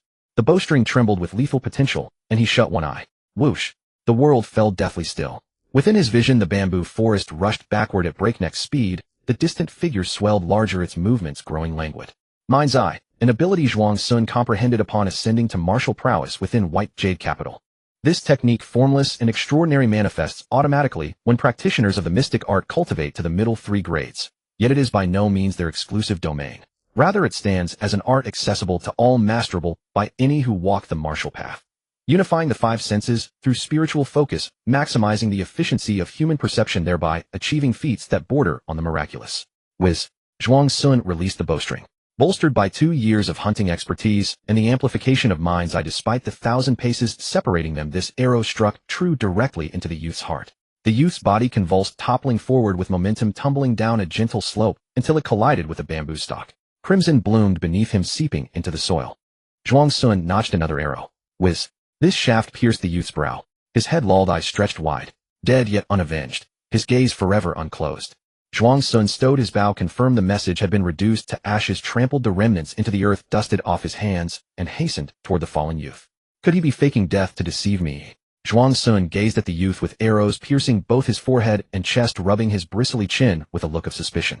Moments later he observed the youth, whose head had been separated from his body, placed his hands on his hips, and felt considerably reassured. If this weren't dead, Zhuang Sun would have to give a thumbs up and exclaim, "Brother, well done." After all, how could a mere mortal stand against Xing Tian? He then proceeded to clean up the scene, tossing the bow and bloodstained hatchet onto the ground. Job complete. Zhuang Sun had been wearing gloves throughout, and this world lacked any means of fingerprint analysis. The bow and hatchet were also acquired that afternoon through a newly created clone unrelated to either of his permanent avatars, eliminating any risk of exposure. Moreover, this served as a deliberate misdirection. His Deathblade merchant avatar was quite notorious in the Sichuan City area, so the enforcement hall disciples would immediately associate the hatchet with the culprit rather than mistakenly implicating Yan Pingxing. As for the corpse, it was left where it lay. The outer court disciples practiced at dawn daily, so concealment served no purpose. When the youth failed to appear that day, the Martial Academy would notify his family, and they would immediately suspect something had happened to their child. Zhuang Sun hadn't forgotten. The creed referred to each other as my son and father.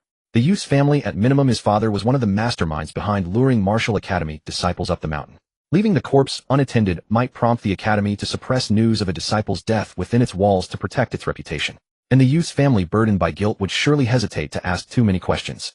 Zhuang Sun stripped off his clothes and burned them in small batches to avoid drawing attention with thick smoke. Taking advantage of the time, he retrieved and roasted the eastern goshawk, consuming it bone and all. He inspected the corpse once more, confirming nothing was concealed about it.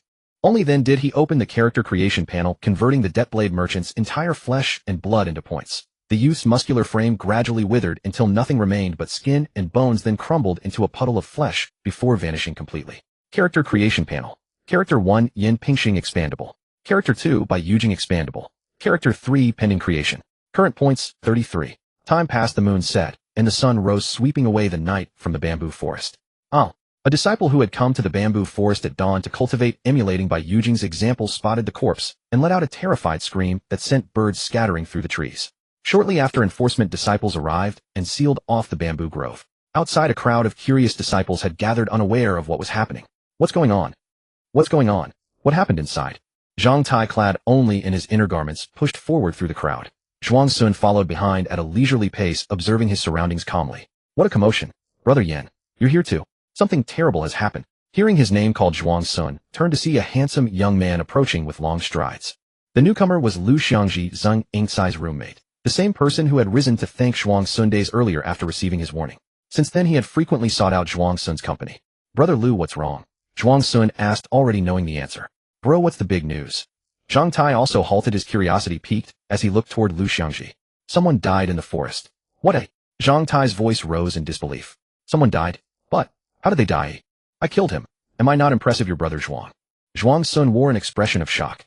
According to the first person who found the body, Lu Xiangji recounted in a hushed tone, it seems their head was severed. Zhang Tai shuddered. How terrifying. Who died? I'm not sure. Senior brother Yang, the deceased, is named Zhong Youqi. Cause of death appears to be an arrow wound to the chest. The perpetrator is extremely cautious and cold-blooded, having then shot the victim again between the eyebrows and cruelly beheaded them. Within the bamboo grove, an enforcement disciple skilled in autopsy reported to Commander Yang. Around 10 or so enforcement disciples were scattered throughout, carefully examining the crime scene. Beneath a bamboo stalk 10 meters from the corpse, an enforcement disciple suddenly called out, Senior brother Yang, I've found a hatchet and a bow here. The hatchet is stained with blood, likely the weapons abandoned by the murderer. Upon hearing this, the others turned to look. A disciple with a short beard and mature countenance pondered for a moment before exclaiming in shock, leaving the blade after killing. Could it be the notorious Deathblade merchant who struck fear throughout these past 2 years? The Deathblade merchant. If it's him, this is troublesome. It's said his lightness skill is extraordinary. He comes and goes without a trace, and no one has ever seen his face. Even the blood cloak from the city lord's mansion deployed an inescapable net, but failed to capture him. But doesn't the Deathblade merchant only target gang members and outlaws? Why would he strike at an outer courtyard disciple? How could we possibly fathom a murderer's thoughts? Our immediate priority is capturing this thief and restoring the honor of our Wanqing Martial Academy. Commander Yang ignored the surrounding commotion and walked directly to the hatchet crouching beside it. He focused intently on observation, then closed his eyes to recall the bloody cases the Deathblade merchant had committed. The Deathblade merchant. Opening his eyes with calm resolve, he instructed the enforcement disciples behind him, split into 2 teams. One investigates any unfamiliar faces entering or leaving the market district recently. The other team looks into what the victim was doing in recent days, and whether they or their family had any grudge with the debt blade merchant. Yes. Yang Ling rose to his feet, his piercing gaze sweeping across the disciples who had been on night patrol, visibly nervous. Furthermore, henceforth strengthen the Academy's guard patrols and determine how the debt blade merchant infiltrated the martial academy. Yes. Seeing there would be no punishment, the disciples breathed a sigh of relief. Only a few remained at the scene while the rest of the enforcement disciples withdrew from the bamboo grove in orderly fashion behind Yang Ling. Everyone disperse. There's nothing to see. Go back to your training. Several enforcement disciples stepped out of formation to scatter the crowd of onlookers. Amidst the crowd, Zhuang Sun showed no awareness of being the culprit, openly observing the enforcement disciples striding away with dignified bearing. Truly imposing, Zhang Tai sighed. When I advance to the inner courtyard, I'll join the enforcement hall too. Didn't you call enforcement disciples animals before? Zhuang Sun glanced at Zhang Tai. Lu Xiangji shook his head and said the enforcement hall is both exhausting and dangerous. But it does look impressive. He suddenly remembered he wasn't particularly close with Zhang Tai and shouldn't say too much, so he turned to Yin Pingxing instead. Brother, Yin, have you decided where you'll go after entering the inner courtyard? Me? Probably the administration hall. Zhuang Sun considered for a moment before revealing his original plan. He had intended to use his connections with the main by using identity to secure a comfortable position for Yin Pingxing there. But now that he had money, why would anyone want to work? Naturally, he could simply lie low and do nothing. Hey brother, Yin, we're thinking alike. I was also planning to join the administration hall in the future. It's safe and offers freedom. The problem is that without connections, it's hard to find a good position. If you go in directly, you're mostly assigned to grueling and exhausting tasks, Lu Xiangji said, then realized he shouldn't have mentioned that. Subsequent developments unfolded exactly as Zhuang Sun had anticipated. The Martial Academy chose to keep the matter quiet and strictly prohibited disciples from spreading or discussing it. The Zhong family likely wouldn't learn of Zhong Youqi's death for several more days. This afforded Zhuang Sun ample time to prepare. However, there was some unwelcome news. He had been placed under arrest by the Martial Academy. The Internal Affairs Hall issued a bounty. Any disciple who captured or killed the debt blade merchant would receive 500 taels of silver. In an instant, the inner courtyard disciples were stirred into action, eager and restless, with even some outer courtyard disciples showing interest. Yet this posed no real threat. He had been wanted before, after all. The city lord's mansion had offered a bounty on his debt blade merchant avatar for nearly 2 years, yet they still had no idea what he looked like. The only useful information they had came from Zhuang Sun himself when he was short on funds. Too low, far too low. They haven't grasped just how dangerous I am. At the very least, the bounty should be 10,000 taels, Zhuang Sun remarked with a shake of his head. If the Martial Academy truly offered such a sum, he wouldn't need anyone else's help. He'd simply bring the debt blade merchant's head to claim the reward himself. At noon, Zhuang Sun guided Yin Pingxing to the dining hall carrying a tray as he searched for an empty seat. Brother Yin, over here. Hearing his name called, he turned his head to see a square-faced youth smiling and patting the vacant seat beside him. Brother Fong. Zhuang Sun returned the greeting with a smile and walked over to take his seat. Ever since Zhang Tai spread his words around, Yin Pingxing's popularity and reputation had grown considerably. Combined with his unremarkable appearance, harmless demeanor, and decent combat prowess, he gave off a genial impression. Over recent days, many had proactively sought to befriend him, and he had accumulated quite a few nodding acquaintances. After exchanging greetings with the rest of the table, Zhuang Sun fell silent and ate, listening to their conversation. The young men chatted for a while, then naturally lowered their voices as the topic shifted to that morning's incident. Hey, have you all heard about this morning? Someone practiced through the night and dropped dead in the bamboo grove. You actually believe that? If he died of exhaustion, how would the law enforcement hall have sent so many people? And they strictly forbid us from spreading the news. I guess it was murder. The youth swept his chopsticks up in excitement, drawing glances from nearby tables. By the way, who died? Don't you know Brother Fong? Chang Heyo, didn't you notice he wasn't here this morning? Su Runbing, are you trying to scare me to death? Isn't Brother Chang sitting right there? Damn it, Su Runbing. I just had a stomachache this morning and missed class, and you're already spreading rumors that I'm dead. A buck-toothed youth charged over and grabbed the liar by the neck. Whoa, Brother Chang, I was wrong. I was really wrong. Chang Heyo snorted and loosened his grip, saying, You were talking about this morning. I happened to hear a bit from someone, and yes, the person wasn't killed by sudden death. They were murdered. The culprit is that infamous debt knife guest. The debt knife guest who leaves his weapon at crime scenes. That's right, it was him. Impossible. How could such a righteous hero lay hands on an innocent person? From the neighboring table, a short youth suddenly rose to his feet. Who knows? Anyway, the Martial Academy has already issued a warrant for the debt knife guest. If you don't believe it, go check at the Internal Affairs Hall. Impossible. It must be a mistake. Or someone is impersonating him. At the very least, the victim must have had some issue. In any case, the debt knife guest would never target an innocent person. Oh, I have supporters now. Zhuang Sun looked at the youth arguing passionately on his behalf, surprised in his heart. Correct. I am a hero. That wretch deceived people onto the mountain to become slaves. Criminally wicked. And I executed him with righteous fury. Enough bickering, whoever the culprit is, it's bad enough that someone could kill inside the martial academy. I don't even dare walk alone anymore. I hope they catch the murderer soon. You'll be disappointed then. Just a few seats away, the murderer himself was watching them stuffing rice into his mouth. Tell me about it. I truly feel unsafe everywhere these days. Didn't several disciples get kidnapped by bandits on the mountain a few days ago? And I heard more children have gone missing in the city lately. Those mountain bandits deserve 1,000 knife strikes. Children going missing in the city. Zhuang Sun's jaw paused mid-chew. This was surely the work of the Bloodlife cult. The bandits of Snake-Bending Ridge in Nanshan were taking the blame again. As far as Zhuang Sun knew, there were 3 groups operating kidnapping rings around Dezhou Mountain. One group operated around Snake-Bending Ridge in Nanshan, mainly in the suburbs. They captured young adults for manual labor in the mines. Another was the Bloodlife cult, which mostly lurked within the city, targeting children and teenagers to use as living vessels for their cultivation arts. The third group was far more mysterious, striking rarely, killing immediately upon capturing their victims. Zhuang Sun had yet to uncover their identity or motives. How can the bandits be so audacious? Why hasn't the city lord's mansion swept them away? Are the taxes collected every year just thrown down the drain? They've been hunting them every year, but Snake-Bending Ridge is easy to defend and hard to attack. Plus, their leader Shi Qinxiang is a powerhouse whose strength rivals both the city lord and the academy director. Together, those 2 factors have created the current stalemate. So everyone, be careful when you go out from now on. Try to stay indoors at night. The world is getting more and more unsafe. It is getting more and more unsafe.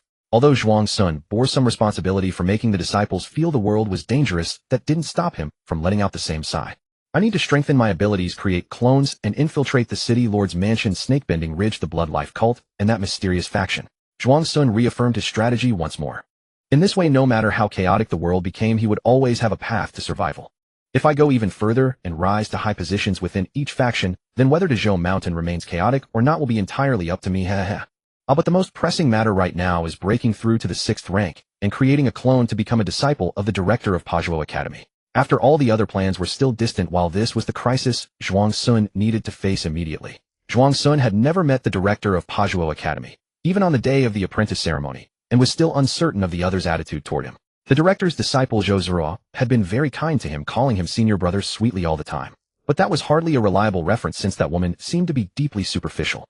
I'm just a competitor to the Pajuo Academy director, nothing more. We're not mortal enemies.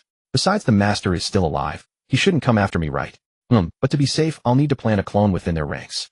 Zhuang Sun used his chopsticks to mix the remaining rice into the beef broth, then picked up the plate and scraped it all into his mouth in one go. You all eat. I'm heading out now. He stood up, exchanged brief goodbyes with the classmates still chatting, and left with his tray. Brother, you, why do you admire the debt knife guest so much? Shortly after Zhuang Sun departed from the neighboring table earlier, a youth who had been holding back for a long time finally blurted out the question. Hearing this, everyone at the table turned their gaze toward the short youth. The short youth looked down at his bowl, silent for a moment, then began his story. There was once a wealthy landlord in our village who charged exorbitant interest, forcibly bought people's land and dammed lakes, and seized mountains. He did evil without restraint. When famine struck that year, everyone was driven to the brink of survival. In the end, it was the debt knife guest who killed him. He didn't take a single coin or grain of the landlord's wealth. All of it was left to us. Thanks to that, we survived the winter, and I had the chance to come to the martial academy and learn martial arts. I practice martial arts so that I can become someone just like him. The crowd was astonished. They had not expected the debt knife guest to be a heroic figure of both righteousness and unconventionality. The next morning, a hazy sky merged with thin mist. Within a quiet courtyard on the secluded cliff of Wanqing Peak, a youth, as if a banished immortal, practiced a peculiar stance. His movements unhurried, his expression calm and unpretentious, like a chronicle of ages, exuding an air of mystery and antiquity. With each breath, beneath his skin and flesh, strands of nerves took root and extended, nourished by his qi and blood.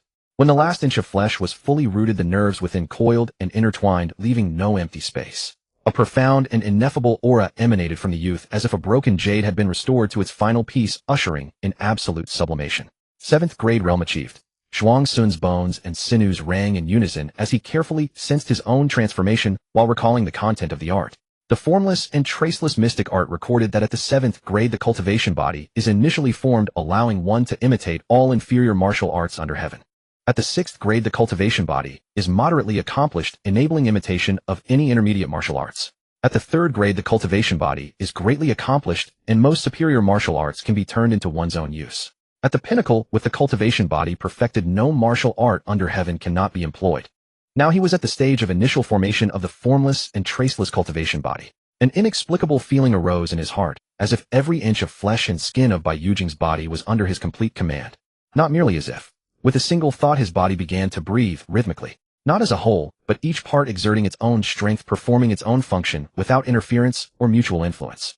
He could easily control this body to imitate any movement he saw, no matter how unnatural. Zhuang Sun slowly withdrew his stance, his limbs light as a feather, as if a single leap could carry him 100 zhang high. This was not an illusion brought by a sudden surge of strength. After a breakthrough in realm, strength and qi and blood would increase explosively for a period. But he had only broken through a few breaths ago, and his strength was still similar to before. It was an illusion brought by the heightened control over this body. Generally, an ordinary person could only utilize about 20% of their body's potential, at most unleashing around 20% of their full strength. Zhuang Sun, however, could now exert 100% of this body's full force without harming himself. This was due to both the enhancement from the formless and traceless cultivation body and the extraordinary talent of this body itself. According to the formless and traceless mystic art, only when the cultivation body reaches moderate accomplishment can the practitioner gain absolute control over their own strength. Yet relying on his unparalleled talent, he had achieved this step first at the initial formation stage. Thinking of this, a martial technique from the art's record surfaced in Zhuang Sun's mind: the 6 harmonies force. The 6 harmonies refer to the harmony of shoulder and hip, elbow and knee, hand and foot, mind and intention, and qi and strength. The 6 harmonies force is a unified force that integrates the whole body's strength. When striking, it is no longer a single part exerting force, but the entire body coordinating. Wherever the fingertip points, the body acts like a bow, releasing all its strength outward. This was a martial technique that practitioners of the formless and traceless mystic art could only comprehend at the middle 3 grades. However, Zhuang Sun believed that with his supreme talent, he could master it in advance, just as he had grasped the heart-mind vision. He leaped up, vaulted over the courtyard wall, and arrived before the cliff. Forming his hand into a palm, he gently pressed it against a protruding rock. Without any superfluous movement, the sound of earth and stone cracking came from the cliff. Centered on his palm, dense cracks spread outward. He withdrew his hand, and sand and stones tumbled down, revealing a hollow about an inch deep. Oh, what would happen if it were imprinted on a person? Zhuang Sun left several more hollows on the cliff face before withdrawing his hand, ready to attempt mastering another martial technique: the hibernating heart technique. The hibernating heart technique, also known as the qi concealing technique. By suppressing a series of vital signs such as breath fluctuation, heartbeat, and qi and blood flow, it minimizes one's presence to the lowest level. Those who do not master heart-mind vision cannot detect the presence of a hibernating practitioner. Zhuang Sun tried a bit and quickly grasped the trick. Bai Yujing's entire body, once mysterious and captivating like jade, gradually faded, as if a polished jade had lost its luster, becoming hard to notice. Zhuang Sun went down the mountain for a stroll. In the past, wherever he manipulated Bai Yujing, he would attract a lot of attention, but this time no one noticed him at all. 666. Existence ignored. It's a bit divine. The formless and traceless mystic art, once you reach the realm, you don't even need to practice. Martial techniques come naturally. Zhuang Sun recalled that Mr. Zhang, the martial arts theory teacher, had said that martial techniques were extremely difficult to comprehend, with no more than 10 in the entire martial academy mastering them, and perhaps no more than 30 in the entire Sichuan city. Of course, this might be due to Sichuan city's remote location. Perhaps like in One Piece, once you reach the Grand Line, everyone has the 3 colors of hockey. But this is enough to prove the formidable power of the formless and traceless mystic art. Even without considering its strongest imitation ability, the attached multitasking ability alone qualifies it as the superior among superior martial arts. The formless and traceless mystic art doesn't seem like a martial art one would find in a beginner's village. Master must have come from a big place. Did he return to Sichuan City to retire? I wonder if he has any enemies outside. He looks cheerful every day, not like someone with a blood feud. Well, anyway, I still need to be cautious. Zhuang Sun returned to the residence on the secluded cliff. By now the sun was high, and a pale fish-belly white appeared in the sky. Outside the gate stood a sealed wooden barrel. Now that he was the chief, his 3 daily meals were delivered. Zhuang Sun lifted the wooden barrel, leaped over the courtyard wall, entered the side hall, and took out the meal tray from inside the barrel, setting it on the octagonal table. The most eye-catching item was a whole blue chicken. The blue-feathered chicken, a spirit beast raised by the martial academy. Zhuang Sun washed his hands, tore off a drumstick, took a bite, leaned back in his chair, and chewed occasionally, staring blankly into space. A stream of pure energy flowed into his body, replenishing the consumption, from shaping the cultivation body, promoting the growth of flesh and blood. The strength and qi and blood, which had already surged due to the breakthrough, increased at an even faster rate. Given the intensity of Zhuang Sun's daily training with Bai Yujing, this amount of spirit meat was nothing to worry about. He wouldn't get fat like Yan Pingxing. In fact, with Bai Yujing's body's absorption, digestion, and metabolism far exceeding those of the same realm, even if he lay still every day and ate spirit meat every meal, he wouldn't have to worry about obesity as long as he didn't greedily consume spirit meat of too high a year. With the realm breakthrough, I should increase the age of the spirit meat I eat each meal. Let's start with 3 years, and if it's not enough for training consumption, I'll raise it. Zhuang Sun thought blankly as he chewed. Spirit meat should not be consumed at the highest age possible, it must match one's constitution. Otherwise, beyond the body's absorption capacity aside from the minor issue of obesity, fat would clog the meridians, hinder the flow of qi and blood, and thus affect the cultivation speed. After finishing the meal, Zhuang Sun cleaned up, returned to his bedroom, sat cross-legged on the bed, with the 5 centers facing the sky, and cultivated the mental method of the formless and traceless mystic art. Actually, any posture would do for cultivating the mental method, even lying down, but the meditation posture had more style. Zhuang Sun visualized himself in his mind. After a moment, he lay down. By then he had already visualized 2 selves, but when it came to the third, the visualization speed suddenly decreased, yet it still steadily took shape. Could it be about to succeed? A thought stirred in Zhuang Sun's mind. He couldn't have achieved this step yesterday. It was probably due to the breakthrough in realm this morning, which increased his mind and spirit, thereby boosting his mental cultivation. Given this momentum, perhaps at the 7th grade, he could already achieve the state of 3 minds in 1. The formless and traceless mystic art recorded that to reach the state of 3 minds in 1, a practitioner needed at least the 6th grade. My talent is truly terrifying. As Zhuang Sun's mind wandered, the 2 selves he had previously visualized began to dissipate. He quickly gathered his mind, focusing all his attention on the mental cultivation. After an incense-stick's time, the 3rd self-visualization took shape. But just as he wanted to merge the 3 selves into 1, he suddenly felt his mind was insufficient. Either one lacked a hand, or another lacked a foot. He tried several times, still without success. But it wasn't a complete failure. He could achieve 3 minds in 1, just not maintain it constantly. As for the specific duration, Zhuang Sun tested it. 3 minds in 1 could last at most a single shurchon, 2 hours, after which his head would start to ache and feel dizzy. His mental state would severely decline, making it difficult to maintain the visualization of 3 selves. 1 shurchon, not enough for maintaining 3 avatars permanently, but more than enough for killing. Zhuang Sun held his aching head, yet a smile curled at the corner of his mouth. Now that his strength had increased, it was time to tie up the loose ends of the troubles ahead. Zhuang Sun spent another half-day mastering the 6 harmonies force and the hidden heart technique to the point where he could execute them through any of his avatars. The following noon, he controlled Bai Yujing to the garden's pond. 2 spirit fish swam lazily in the pond, one as long as an arm, the other slightly smaller. Their scales shimmered a brilliant white, and the noonday sun painted the water's surface with a kaleidoscope of colors. These were the apprenticeship gifts presented by the Liang family a fortnight prior. Their ages, one 10 years, the other 9. At that time, Zhuang Sun had little need for panel points, so he placed both spirit fish in the pond, reasoning that the longer they aged, the more valuable they'd become, letting them multiply profits through compound growth. However, yesterday he resolved to strike against the Zheng family, and now desperately needed panel points. He had no choice but to consume one of them first. Higher-aged spirit meat contained significantly more energy than lower-aged meat, producing a far more potent effect on blood and flesh regeneration. For instance, if Zhuang Sun wished to convert 10 panel points, consuming 1-year spirit fish, he would need to eat 10 of them and wait over 10 days. But with the 10-year spirit fish, 1 was enough, in just 1 afternoon. Zhuang Sun crouched down and flicked his fingers across the water's surface. The 2 spirit fish, whose gazes had never left Bai Yujing, immediately swam over. Zhuang Sun played with the 2 spirit fish for a moment, then suddenly reversed his grip, seized the fattest one, stunned it with the 6 harmonies force, carried it to the kitchen, heated the oil, and prepared it into an exquisite dish. Perfect, nothing beats what you raise yourself. Zhuang Sun ate with great enthusiasm, chopstick after chopstick. Each bite of fish flesh transformed into torrential energy, flowing into his qi and blood coursing through his limbs and stimulating rapid physical growth. After just a few bites, his stomach signaled fullness. Zhuang Sun opened the character panel, selected character 2, Bai Yujing, and began converting panel points. The newly grown flesh was extracted from his body, and the sensation of fullness vanished instantly. He picked up his chopsticks and continued eating. 2 hours later. Current points, 3343. Bai Yujing's lips had grown somewhat pale. The growth and conversion of flesh and blood seemed to cancel each other out on the surface, but in truth it severely depleted one's vital energy. This could not be remedied by eating spirit meat, only through rest, or by consuming spirit medicine specifically designed to replenish vital energy. Fortunately, Zhuang Sun happened to have such a remedy. He retrieved a dried ginseng root from the cellar that had been gifted during someone's apprenticeship ceremony, chewed it, found it somewhat bitter, then dipped it in a jar of honey. In no time at all, his complexion returned to its original ruddy flush. Phew, I'm back among the living. The character panel could not directly extract energy from spirit meat to convert it into points. Zhuang Sun's body had to serve as the transit station, and among all his bodies, Bai Yujing was the optimal transit station. Because his root bone was maxed out, he could achieve 0 loss. This was precisely why Zhuang Sun hadn't hastily created an avatar solely for point conversion.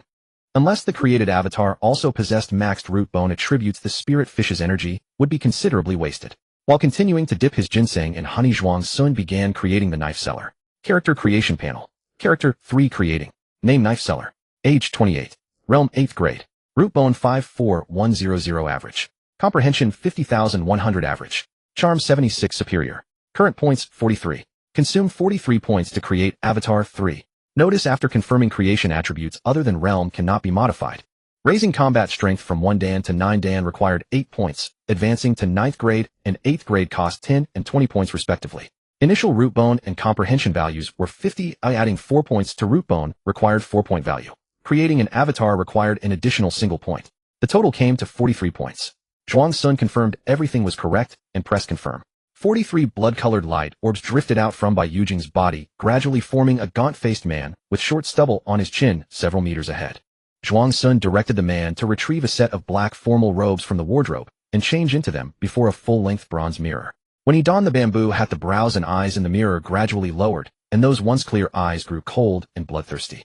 Tonight the knife seller joins the hunt. Zhuang Sun flicked the hem of his robes and strode out. As the chief disciple, he naturally possessed complete knowledge of the Martial Academy's patrol distribution.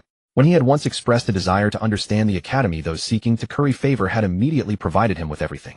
The cliffside residence he occupied, due to its treacherous terrain and remote location, happened to be a blind spot in the academy's patrol coverage. Zhuang Sun retrieved the grappling hook concealed in the rafters, wound it coil by coil around his forearm, concealing it beneath his sleeve. Then pressing down on his bamboo hat with one hand, he leaped into the abyss. His body plummeted rapidly, wild wind whipping his hair and robes.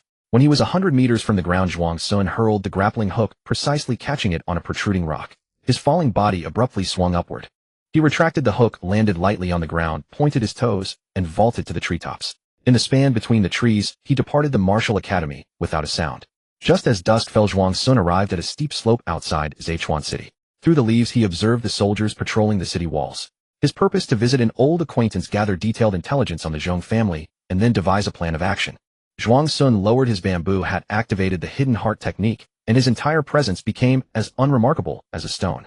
He slid down the slope mid-descent, launching his grappling hook to catch a merlin.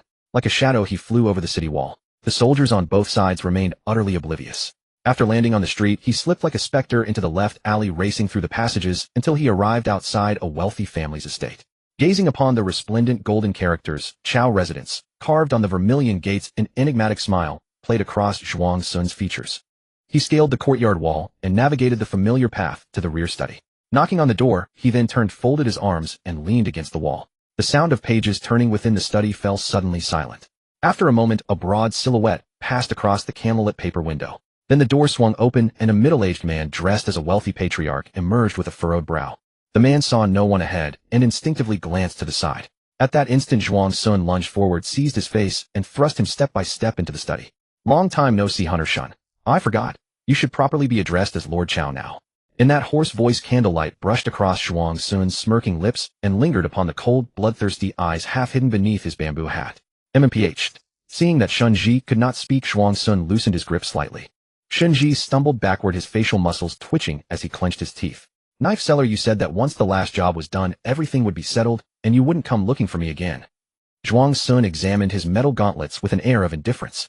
Zhechuan City law states that colluding with mountain bandits warrants the destruction of one's entire clan. Lord Chao, the lives of your entire household aren't so cheap. How could one favor possibly suffice? He released his hands and met Shunji's gaze, smiling. "This secret of yours I'll be enjoying for a lifetime." "You?" Observing Shunji's fury yet inability to speak, a surge of satisfaction washed over Zhuang Sun's heart. The story between him and Shunji was neither simple nor overly complicated. In essence, a fresh recruit encountered a seasoned senior willing to show him the ropes. Then one day upon waking, he discovered he had been sold by his dear mentor to mountain bandits as a mind slave. When the recruit deleted his account and started anew, eventually tracking down his betrayer for revenge, he discovered the man had long since retired, living peacefully at home with his wife and children. So he used the fire fist on him. No, rather he employed the you wouldn't want negotiation tactics to coerce him into working as an informant. A tale of leveraging someone's weakness. Zhuang Sun flicked a note from his chest with 2 fingers, sending it flying like a dart into Shunji's face. 2 days. I want all information on the Zhong family. With that he left the study, closed the door, and crouched down. Inside, Shenji, thinking the Shi Dao had gone far, glared at the note on the floor, his cheek twitching and murderous intent seeping through his clenched teeth. "Shi Dao, don't let me find out who you are." Bang. The door was suddenly kicked open. Under Shinji's panicked gaze, Zhuang Sun walked in. "Who am I?" Zhuang Sun reached out, grabbing Shinji's chin, his face leaning so close that the brim of his hat almost touched Shinji's forehead. "Do you see who I am now?" Crack. His jawbone creaked violently, as if it would break any second. Enduring the pain, Shun Ji quickly said, "The Zhong family. The one in Wanqing Market. I understand. 3 days, no? 2 days. I'll present all the Zhong family's intelligence in 2 days. Humph." Zhuang Sun sneered, released his grip, and strode out. Shen Ji pressed his throbbing jaw, gasping for air, as if he had just survived a catastrophe. Fearing the Shi Daoke might still be watching, he dared not delay. Without even tending to his injuries, he began carrying out the task he had been assigned. 2 days later, Zhuang Sun obtained the intelligence from Shen Ji. It had to be said that Shen Ji was quite capable. In just 2 days, he had thoroughly investigated the Zhong family inside and out. Zhuang Sun had never killed him precisely because he was useful. But this time Zhuang Sun indeed dared not use this intelligence anymore. He hadn't forgotten the scene where Shen Ji, thinking he was gone, had muttered threats under his breath. A dog with a treacherous bone, it's no longer usable. Once they both served the Tsusha Valley, perhaps he even knows the Zhong family and has already discussed how to deal with me. It's better to leave exterminating pests to the authorities. Zhuang Sun decided to hand the intelligence over to the enforcement hall of the Wu Academy. The Zhong family operated in a market under the Wu Academy's jurisdiction, and the evidence of their collusion with bandits was all on the paper. Once the Wu Academy knows, they'll send someone to handle it. Why bother doing it myself? Just be a concerned citizen, turning private matters into public business. And while I'm at it, I'll get rid of that disobedient mutt. Zhuang Sun revealed a sinister smile. At the cost of a candied hawthorn stick, he hired a literate child to write Shen Ji and the address of the Chao mansion on the intelligence. Then he created a new avatar and quietly placed the intelligence in a conspicuous spot within the enforcement hall. Done. After finishing, Zhuang Sun stretched. Then he could just wait and watch the show. Your Excellency, honorable officials. I'm innocent. I've always been an honest merchant in the city with a good reputation in every street and alley. How could I possibly be connected to bandits? Please, Your Excellencies, see clearly. Shut up. The disciple escorting Shen Ji to the enforcement hall pressed his head down, forcing him to kneel, then stepped forward and cupped his fists to Yang Ling. Senior, Brother Yang, the person has arrived. Yang Ling picked up the intelligence Zhuang Sun had sent, walked over to Shen Ji, unfolded it, and stared at him. Did you deliver this? Shen Ji's heart skipped a beat as he saw the familiar handwriting.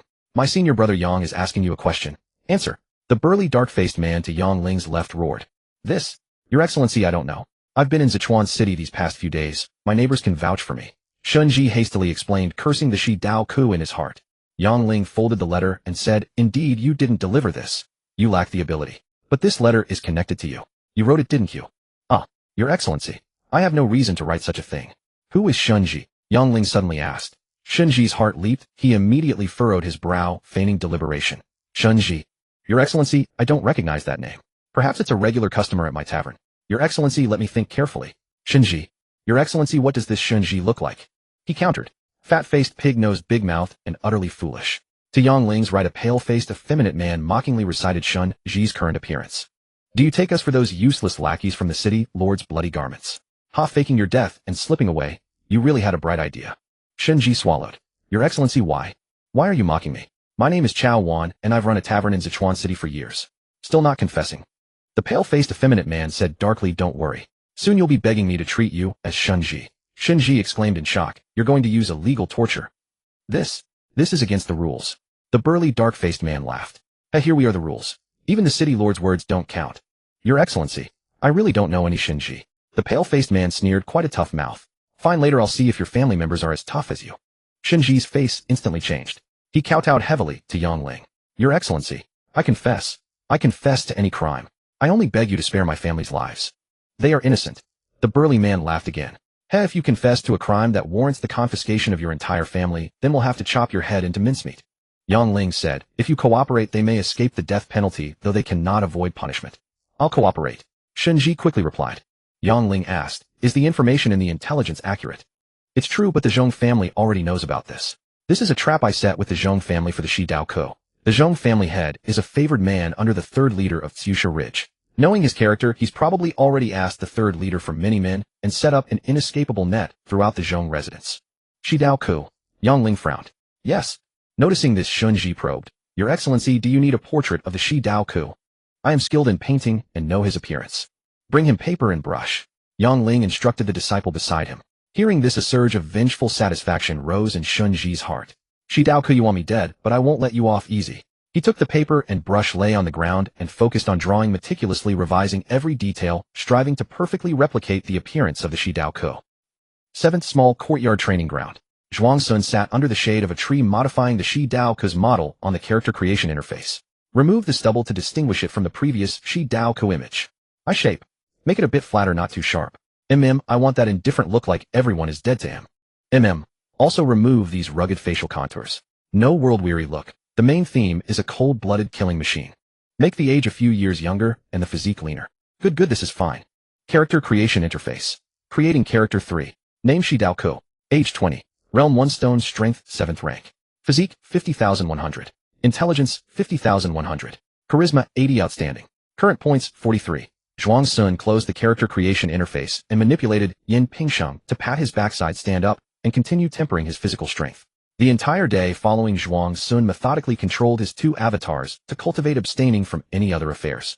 It was not until evening in the dining hall that he overheard several disciples discussing a wanted poster of the credit knife guest. He knew then that Shenji had been captured, so he controlled by Yujing to cultivate by the cliffside, secretly observing the law enforcement hall's movements. At midnight the moon shone bright, while the stars grew sparse. A procession of torchlight burst forth from the law enforcement hall, streaming rapidly toward the courtyard's exterior. Zhuang Sun's lips curled into a smile as he opened the character creation panel, spending 39 points to summon the new credit knife guest. He commanded the credit knife guest to don blue robes beneath silver armor, a civil martial warrior's garb, and a cast-iron broad-brimmed hat. For a moment he admired his reflection in the bronze mirror, imagining himself as Li Xingyun, then launched himself from the cliff. Using a grappling hook, he descended lightly to the treetops and leapt swiftly toward the Zhong residence. Soon he slipped past the law enforcement hall's blockade without a sound, perching on a rooftop 100 meters from the Zhong mansion. By then the law enforcement hall and the Zhong family were already locked in combat. He could still hear the cursing erupting from within the Zhong faction. Zhong Bili, my mother's son. Is this what you called an ambush against the credit knife guest? Don't tell me every man out there is the credit knife guest. Brother Wu, hear me out. I've been duped by that bastard Shenji as well. He betrayed Tsusha Ridge and defected to the Wanqing Martial Academy. It was undoubtedly his scheme to trap us. Bullshit about Shenji. Didn't that guy die long ago? Save those ghost stories for the third master. Wait. Enough bickering. Let's fight our way out together, or we'll all die here tonight. Oh, you've come to Wanqing Martial Academy's territory and think you're leaving. Li Zhong, a dark-complexioned, burly man, blocked the entrance with imposing presence, veins bulging on his forehead. With a mighty swing of his hammer, larger than a war drum, he sent over a dozen mountain bandits and guards flying. Kill them all. Spare not a single one. He slammed his great hammer against the stone bricks, bellowing with immense force. 10 taels of silver for every enemy slain. Lin Wudu, a pale-faced man with sinister refinement, coldly seconded the order. Like a specter he vanished into the enemy ranks, his slender sword spinning with each movement, sending jets of blood spraying. Kill. Behind him the elite disciples of the law enforcement hall charged into the Zhong residence, cutting off anyone attempting to flee. It's the black and white reapers of Wanqing Martial Academy. It's over, completely over. A Zhong family retainer cowered in the rear, trembling uncontrollably, utterly devoid of any will to resist. Suddenly his pupils dilated, and his breathing grew ragged as though beholding something terrifying. That's Yang Ling, the silent blade disciple of Wanqing Martial Academy. His piercing scream rang out. Yang Ling shot into the rear courtyard like a thrown spear, positioning himself before Zhong Bili, the head of the Zhong family, and 2 mountain bandit leaders who were attempting to escape through the back gate. Without hesitation he drew his blade and struck at Zhong Bili, who had begun to speak. With a single opponent facing 3 of the enemy's strongest fighters, Yang Ling held a decisive advantage.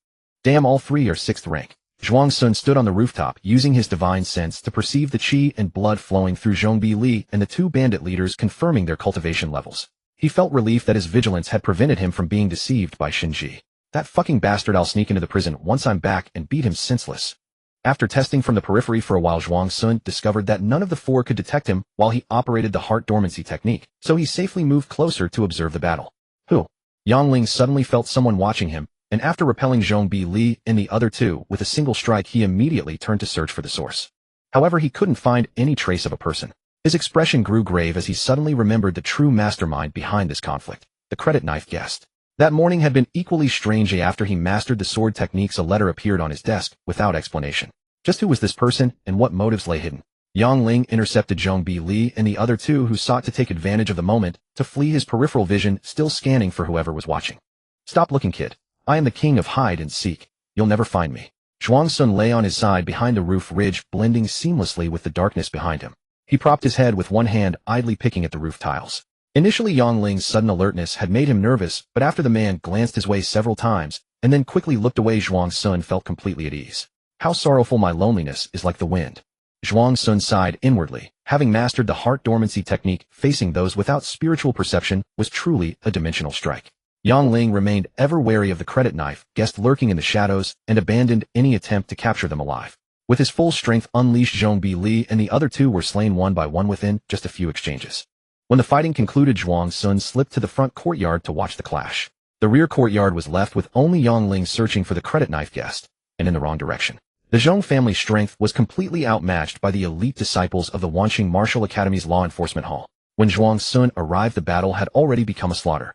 The Zhong family had suffered heavy casualties while only a handful from the Martial Academy were injured. Despite the heavy losses, over a dozen from the Zhong family managed to escape the mansion. But before they could get far, they were intercepted by law enforcement hall operatives positioned outside. Zhuang Sun followed to watch the spectacle, and as he leaped onto the next rooftop, a figure appeared in his divine sense perception. Another person standing on a nearby roof. Another skilled fighter. Zhuang Sun turned to look at the figure. Dressed in night climbing attire and positioned covertly, the person surveyed the scene briefly before swiftly departing. 7th rank. Zhuang Sun assessed the person's cultivation level from their receding figure. Knowing there could be no unknown factions within Wanqing City, he followed. Shops along the way were shuttered and houses darkened the streets, unusually quiet. Zhuang Sun trailed at a distance until the figure reached a secluded alley entrance. Watching the person disappear into a tavern, Zhuang Sun leapt onto its roof to eavesdrop. What's happening outside? One of Xusha Ridge's bandit strongholds was wiped out by Wanqing Martial Academy. What a troubled season. From now on, reduce your movements and focus on gathering intelligence. Wait for further orders. By the way, were you discovered? Impossible. Don't you trust my lightness skill? 1 6th rank, 3 7th rank, 5 8th rank. Which faction do these people belong to? He could only guess they weren't aligned with Xusha Ridge, otherwise their reaction wouldn't have been so calm. After consideration, Zhuang Sun decided to pretend nothing had happened. Having barely resolved the Zhong family problem, he didn't want to immediately invite the next trouble. Besides, his goal was to join all factions on Dazhou Mountain and indirectly control the entire mountain. Perhaps in the future, when he wanted to infiltrate them, he could start from here. I'll come check back when I'm free. That's it for tonight. Controlling 3 avatars simultaneously is exhausting. Hot time to go sleep. Zhuang Sun committed the location to memory and leaped toward the Martial Academy. A sudden night rain washed away the bloodstains staining the streets. The siege against the Zhong family had reached its conclusion. The enforcement hall disciples began collecting corpses and searching for the escaped remnants of the Zhong clan. Yet Yang Ling continued his pursuit of the knife for debt man. On a hillside several li beyond the Wanqing market, a disheveled youth braced himself against a tree trunk, gazing toward the Zhong residence with teeth clenched so tightly that his tears seemed even more conspicuous than the falling rain. Father, mother, elder brother, which he shall definitely avenge you all. Wanqing Martial Academy. Someday I shall slaughter every single soul in your sect from the highest to the lowest without leaving one. PFF. An arrow pierced the youth's mouth precisely. His head jerked backward, then forward as copious blood splattered across the ground. His vengeful oath soaring toward the heavens was replaced by the gurgling sound of blood choking his throat. His eyes filled with terror and bewilderment. Whoosh, whoosh, whoosh. 3 more arrows flew in succession, striking the youth's brow, throat, and heart, extinguishing the final spark of life in his gaze. Oh no, the late emperor's great enterprise was left half unfinished, cut short midway. Amidst the rustling of leaves, a middle-aged hunter with 2 branches stuck in his hair emerged from the underbrush, shaking his head with a sigh. This was Zhuang Sun. For this operation, he had not only created the singular incarnation of the knife for debt man, he had deliberately preserved 4 points sufficient to forge another incarnation. After all, survivors of massacre events were highly likely to become protagonists or antagonists, and one could not be careless. While manipulating the knife for debt man to observe the spectacle within the Zhong residence, he had also employed his divine senses to search for potential hidden passages. Upon discovering a tunnel beneath the garden's artificial mountain leading outside the market, he had immediately dispatched this hunter incarnation to wait at its exit. It was now the dead of night, and Yin Pingsheng could sleep, leaving spare spiritual energy to control this additional incarnation. Such murderous intent at such a tender age. Fortunate indeed that I intervened to deliver your salvation, or what would become of you when grown? Go keep your parents company, child. Do not harbor such bitter hatred, it is harmful for psychological well-being. Zhuang Sun grasped the arrow embedded in the youth's body and twisted it repeatedly, ensuring the boy was truly dead. Then with practiced efficiency, he cleaned the scene and destroyed all evidence. Returning to crouch in the underbrush outside the tunnel, he lay in ambush for any potential second survivor of the Zhong clan who might emerge. Zhuang Sun remained prone until the 3rd watch of the night. Only when the knife for debt man positioned within the enforcement hall reported that aside from the fortunate escapee, whom he had slain, the Zhong family boy, everyone else had been brought to justice, did he stir. Confirming that the Zhong family's extermination had left no hidden dangers, Zhuang Sun converted his 2 incarnations back into panel points, withdrew his spiritual consciousness into Bai Yujing's body, and peacefully retired to sleep. A goose leaves its cry in the sky, snow leaves its mark upon the ground. Nothing passes without leaving some trace. Yang Ling stood in the devastated rear courtyard of the Zhong residence, his stern features betraying a rare moment of bewilderment.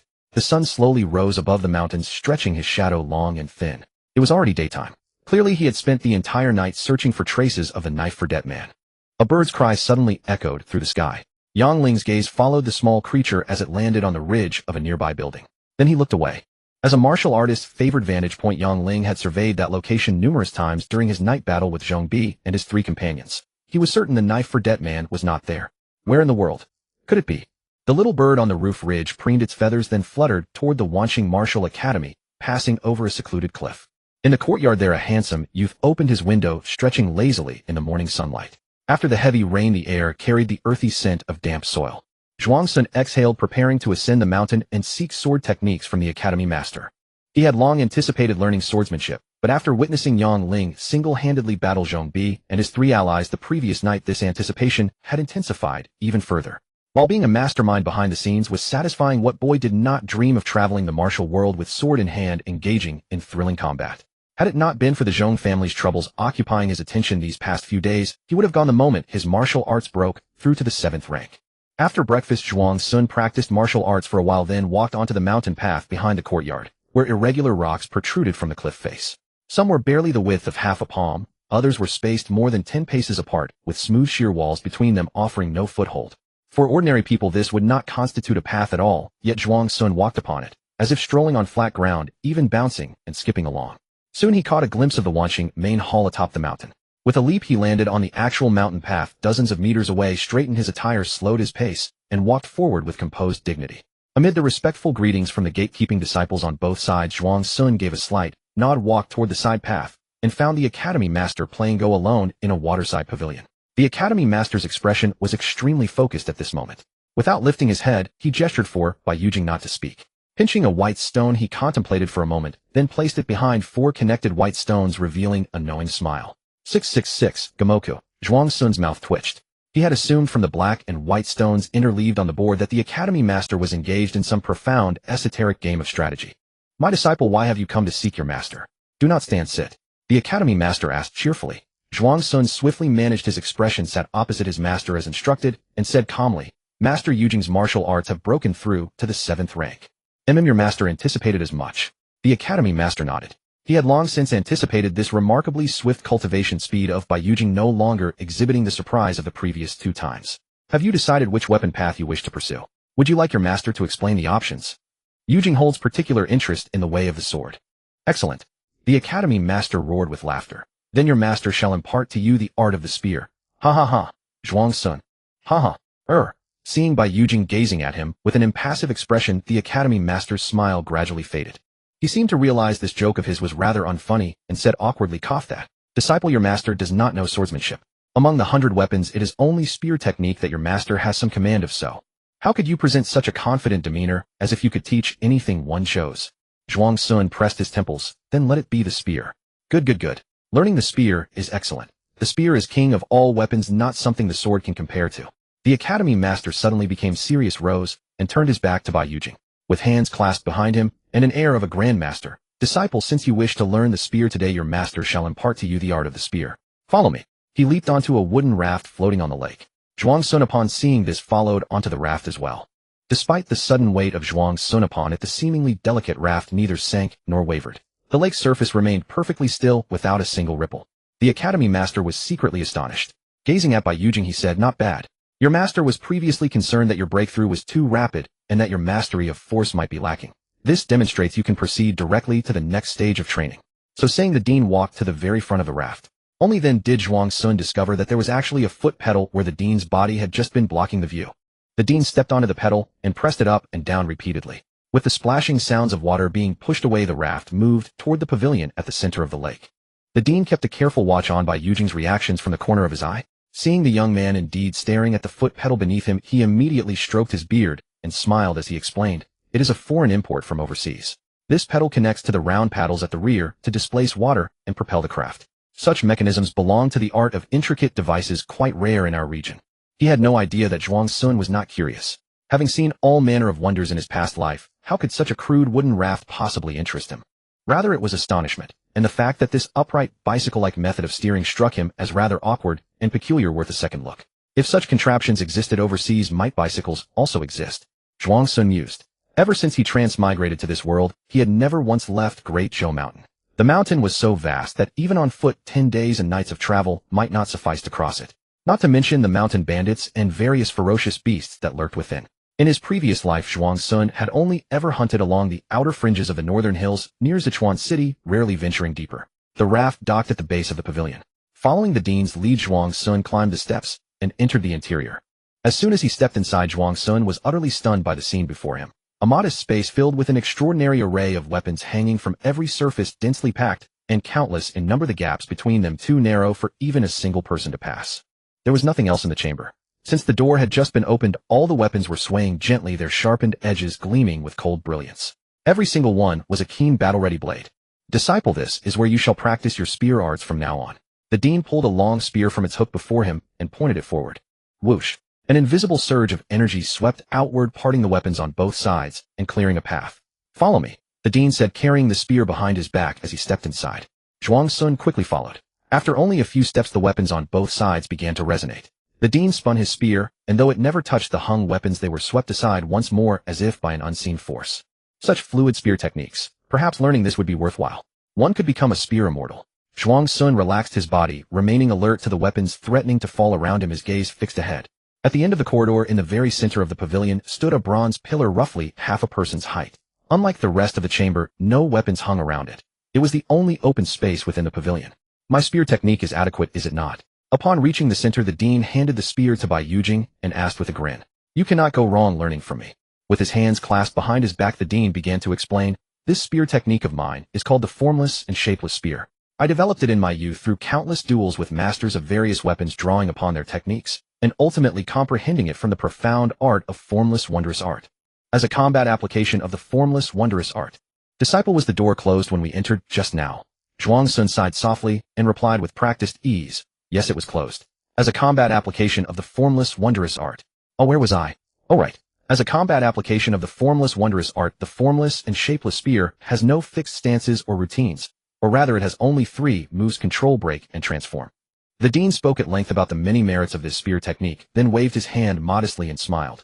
But these are merely minor skills, unworthy of serious consideration, hardly worth mentioning. Zhuang Sun deliberately replied, I see, master. Yujing understands. The dean's face immediately fell.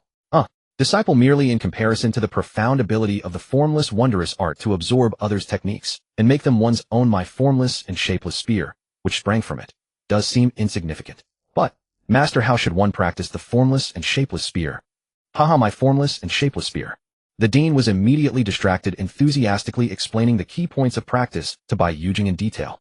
An incense stick's worth of time later, the faint sound of cicadas drifted in from outside the pavilion. The dean looked up yet again. Where are these cicadas coming from? Zhuang Sun took a deep breath and called out, his expression completely flat. Master. Ahem, let me continue. Where was I? Zhuang Sun held out his hand. Master, hand me the spear manual for the formless and shapeless spear. I will study it myself. Disciple, let me teach you instead. Would my instruction not be easier than learning on your own? Zhuang Sun said nothing, simply maintaining his outstretched hand.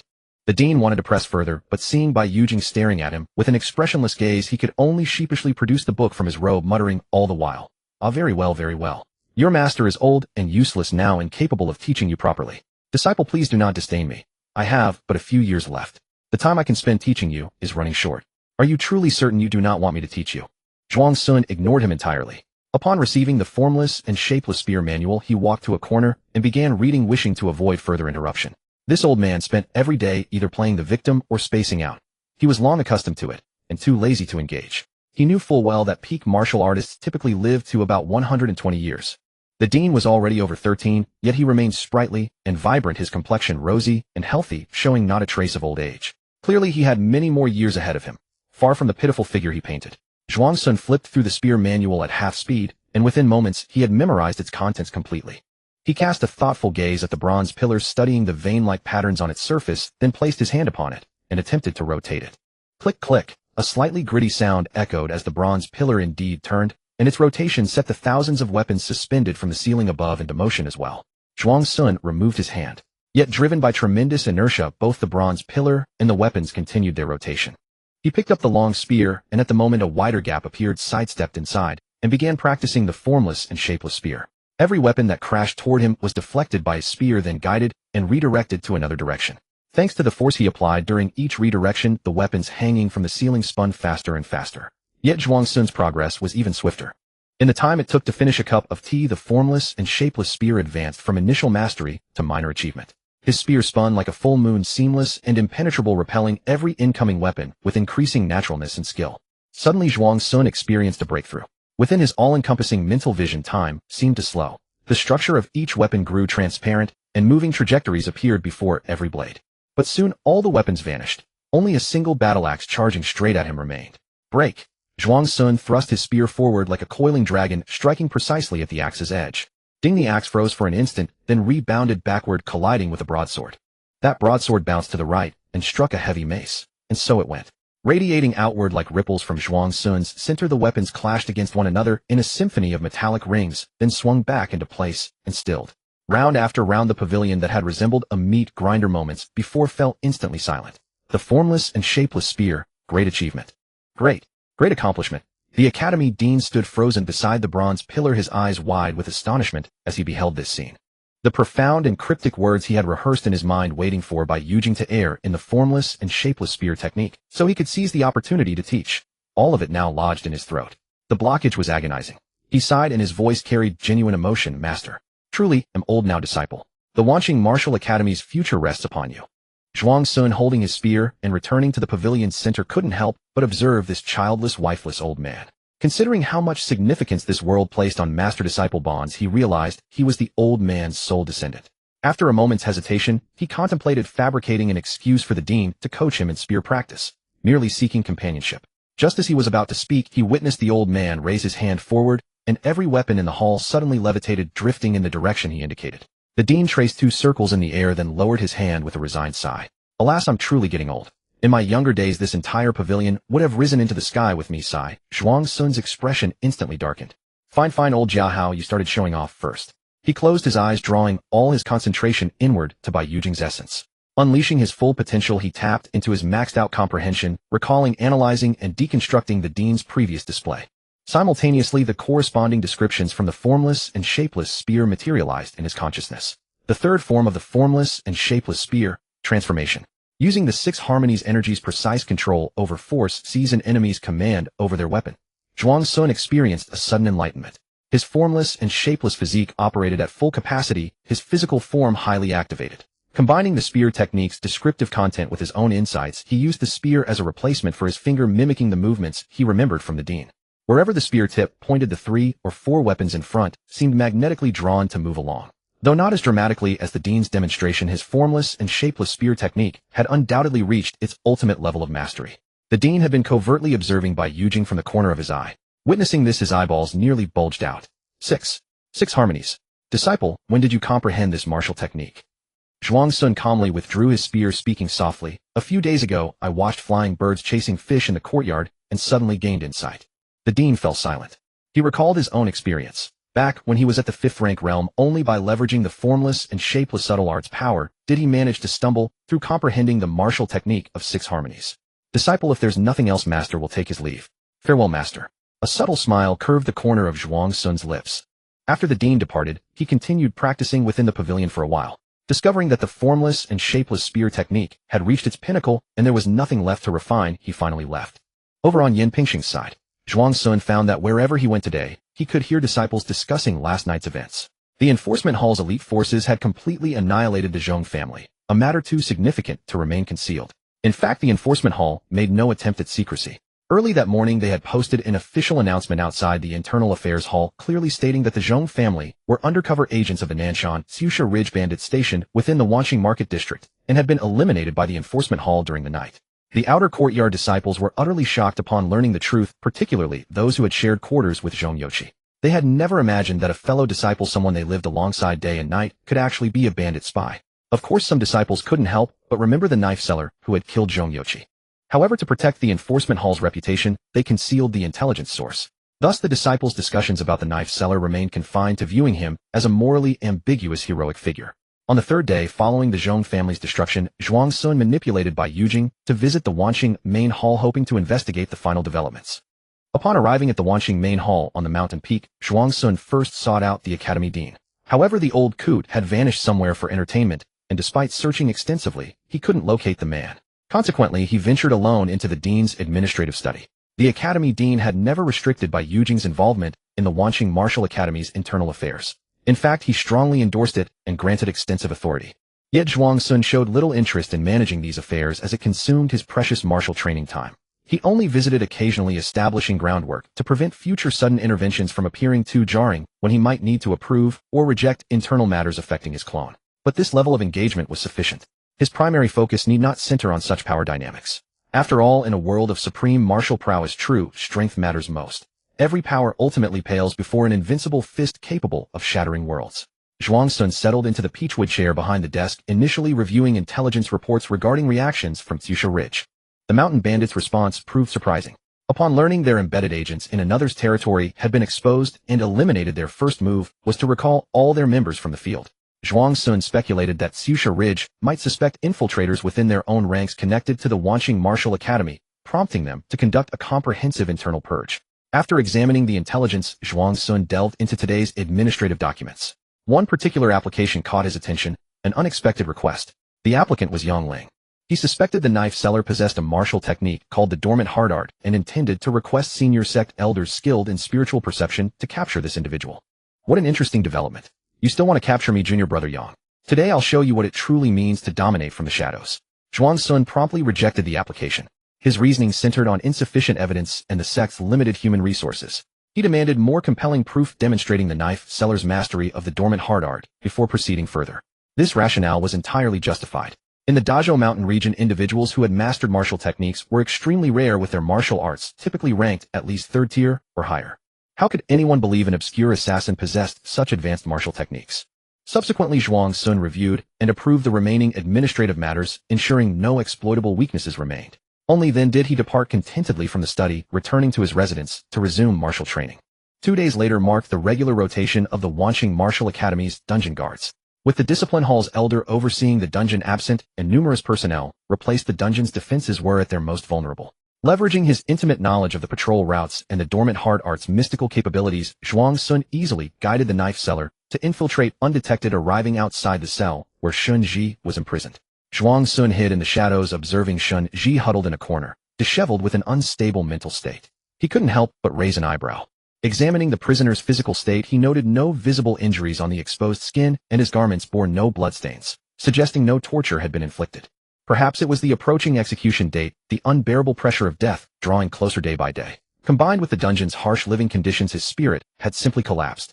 Of course, it could also be an elaborate performance, a calculated ploy to create an escape opportunity. Regardless, seeing Shun Ji's miserable state brought Zhuang Sun satisfaction. He couldn't be bothered to enter the cell and beat him. Doing so would dirty his hands and risk exposing himself. He departed the dungeon like a specter, mentally preparing to conduct periodic visits before the execution. This would prevent any dramatic scenarios like Shun Ji being rescued and returning to seek revenge, a cliché he wished to avoid at all costs. 3 days later, Shun Ji was publicly executed.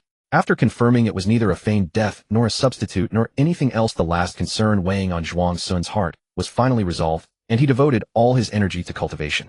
In the realm of cultivation, time holds no sway. In the blink of an eye, a month had passed. Character creation panel. Character 1, Yin Pingsheng. Age 15 years. Realm 6, Dan of spiritual power. Bone quality 50 average. Comprehension 54. 7 average. Charm 50 unremarkable. Character 2, Bai Yujing. Age 15 years. Realm 6th rank. Martial art formless and shapeless subtle method. Bone quality 100 supreme. Comprehension 100 supreme. Charm 100 celestial grace. Character 3 to be created. Current points 100. Yin Pingsheng's spiritual power approached 7 Dan. Bai Yujing broke through to the 6th rank, and his mental cultivation reached the normal state of 1 mind 3 applications. The panel points had also slowly accumulated to 100.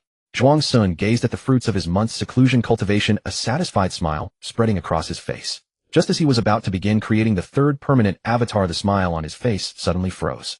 Damn, how am I supposed to become the Kassandarli Patriarch's disciple? He had been thinking only about reaching the state of 1 mind 3 applications and accumulating 100 points, but he had forgotten this most crucial factor. How could he make the 3rd avatar become the Kassandarli Patriarch's disciple? Following the normal process, he would need to pass the Academy entrance examination to join the 10,000 Forms Martial Academy, then pass the advancement examination to rise into the Cassandarlii Academy step by step, entering the Cassandarlii Patriarch's field of vision. No, that would take far too long. This year's Academy entrance examination has already passed. To join the 10,000 Forms Martial Academy, I'd have to wait until next March, and to take the advancement examination would be even more time. If he did it that way, he would have to wait at least a year or more. Could he use Bai Yujing to recommend his third avatar to the Cassandarlii Patriarch as a disciple? How should he bring it up? He wasn't familiar with the Cassandarlii Patriarch at all. They hadn't even met. Wouldn't it be strange to suddenly recommend a disciple to her? After much deliberation, Zhuang Sun finally decided to use Yan Pingsheng as the entry point. Every external academy disciple had 2 opportunities for advancement, one half a year after joining the Martial Academy and another 1 year after joining. Only disciples who passed the first advancement examination were qualified to ascend to the upper 2 academies. There were still over 3 months until the first advancement examination. With Zhuang Sun's abilities, it would not be difficult to help Yan Pingsheng pass the first advancement examination. As long as he ascended into the Cassandarlii Academy, he could slowly investigate the Cassandarlii Patriarch's preferences. Then he could fabricate the avatar according to this information, create opportunities for chance encounters, and smoothly complete the apprenticeship. Alright, that's the plan. Zhuang Sun commanded Bai Yujing to walk out of the sleeping quarters, preparing to test the subtle wonders of the formless and shapeless spiritual constitution at its minor completion stage. The cultivation at the 7th rank of the formless and shapeless subtle method involved weaving a neural network upon the bones, further strengthening control over the body. Only by crossing this threshold could the formless and shapeless subtle method truly unleash its power of transforming others' methods into one's own use. Before the formless and shapeless spiritual constitution reached minor completion, although the formless and shapeless subtle method could imitate others' martial techniques, those were merely inferior martial arts. In the Dazhou Mountains, inferior martial arts were generally not considered true martial arts because they could not shape a spiritual constitution. So in everyone's eyes, inferior martial arts were no different from randomly swinging fists. They were merely prettier movements at best. Martial techniques with spiritual constitution support and those without were on entirely different levels of power. The subtlety of the formless and shapeless subtle method lay precisely in its supreme control over the body, allowing one to stretch the skin, reshape the flesh, shift the acupoints, and move the bones, to imitate the spiritual constitutions of other martial techniques. Zhuang Sun raised his palm, his fingers gradually lengthening, as if gaining an extra joint. The webbing between his fingers became more elastic, allowing him to easily spread a half circle between 2 fingers. This was the Elegant Dance Faction's martial technique, Elegant Dance Fingers. Zhuang Sun employed the 6 harmonies force, lightly tapping a protruding rock on the cavern wall. Boom. The rock exploded, countless fragments scattering in all directions. Zhuang Sun raised his right hand, now transformed with the Elegant Dance Spiritual Constitution. Each finger seemed alive, fluttering through the air like butterflies in a dazzling display, precisely intercepting every stone fragment. When Zhuang Sun stopped, his fingers were filled with densely packed stone fragments. Not a single fragment that had exploded outward escaped his interception. But that wasn't all.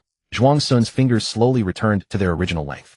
Then the skin and flesh on his fingers quivered as a layer of colorless keratinous material resembling scales grew forth. He applied slight force, and the stone fragments were immediately crushed into powder, falling softly from between his fingers. This was the Scale Armor Faction's martial technique, Scale Armor Shirt. The Martial Academy had 4 other martial techniques: the Formless Method of the Formless Faction, the Cassandarlii, Sword of the Cassandarlii Faction, and the Urgent Heart Skill of the Urgent Heart Faction.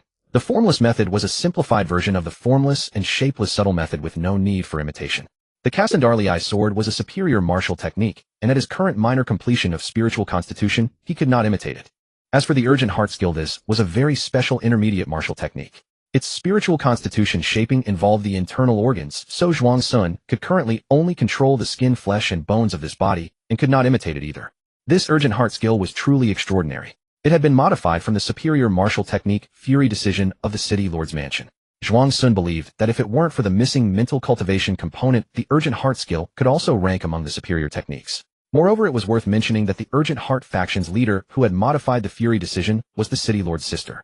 Upon learning this news, countless dramatic family ethics plotlines instantly sprang to Zhuang Sun's mind. Never underestimate a poor girl. He fantasized endlessly.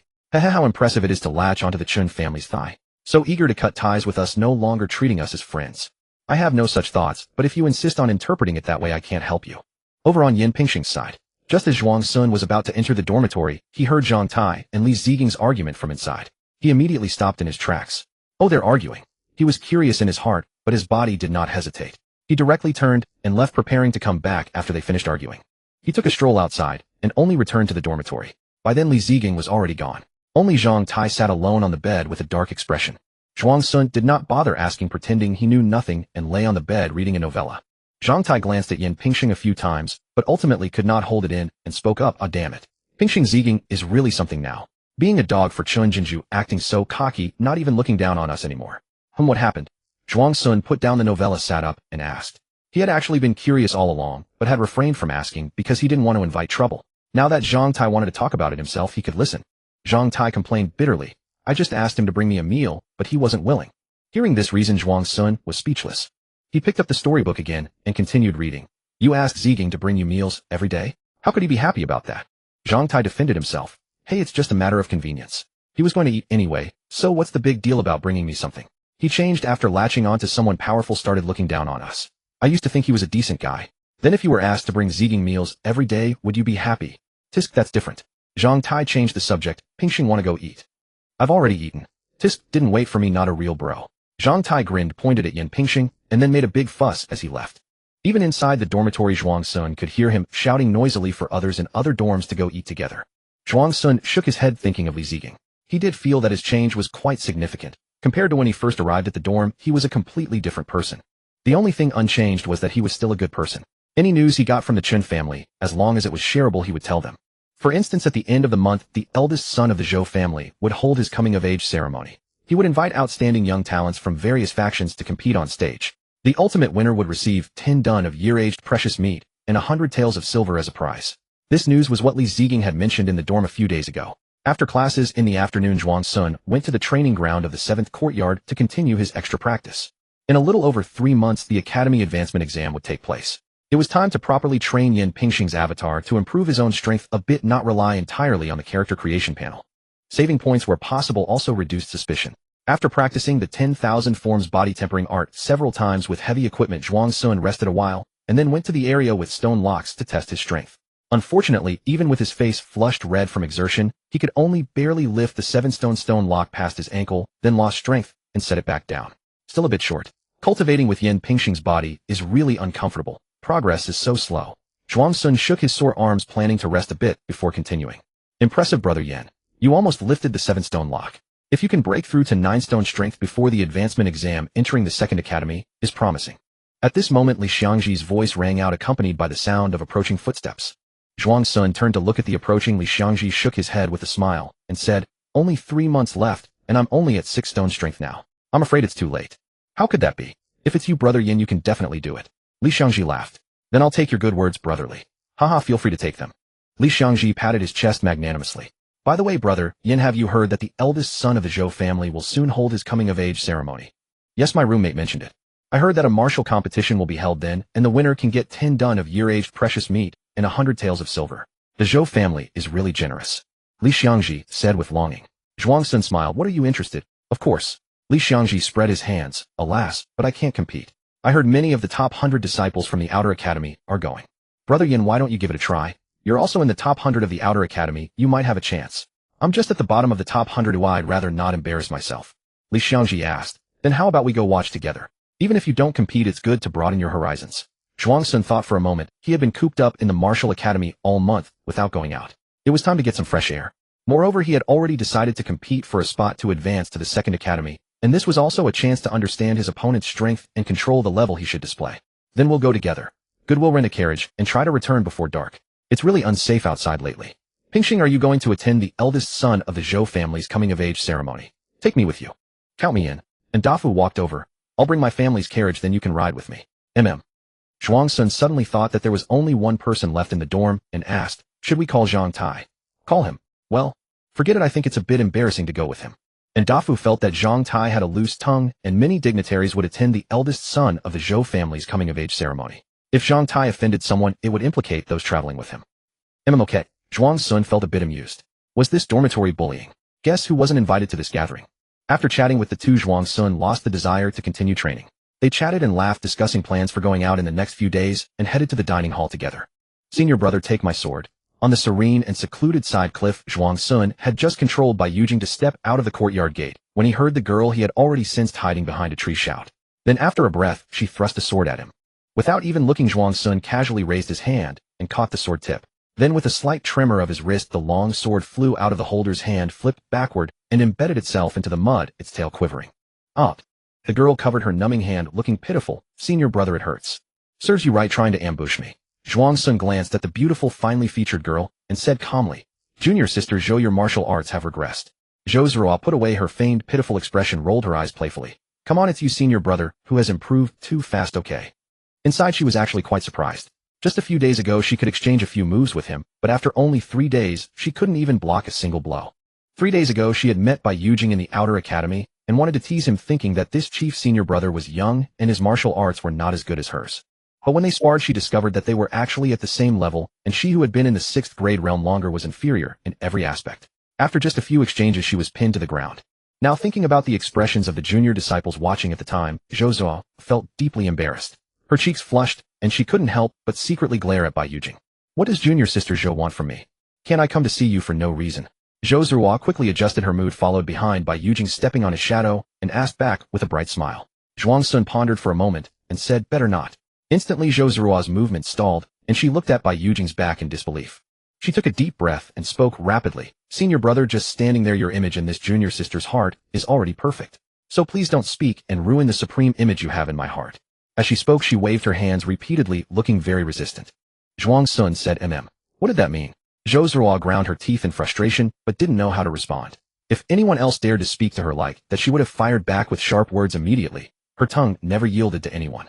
But facing Bai Yujing she couldn't do that. She feared offending her senior brother. Senior brother, only you receive such special treatment.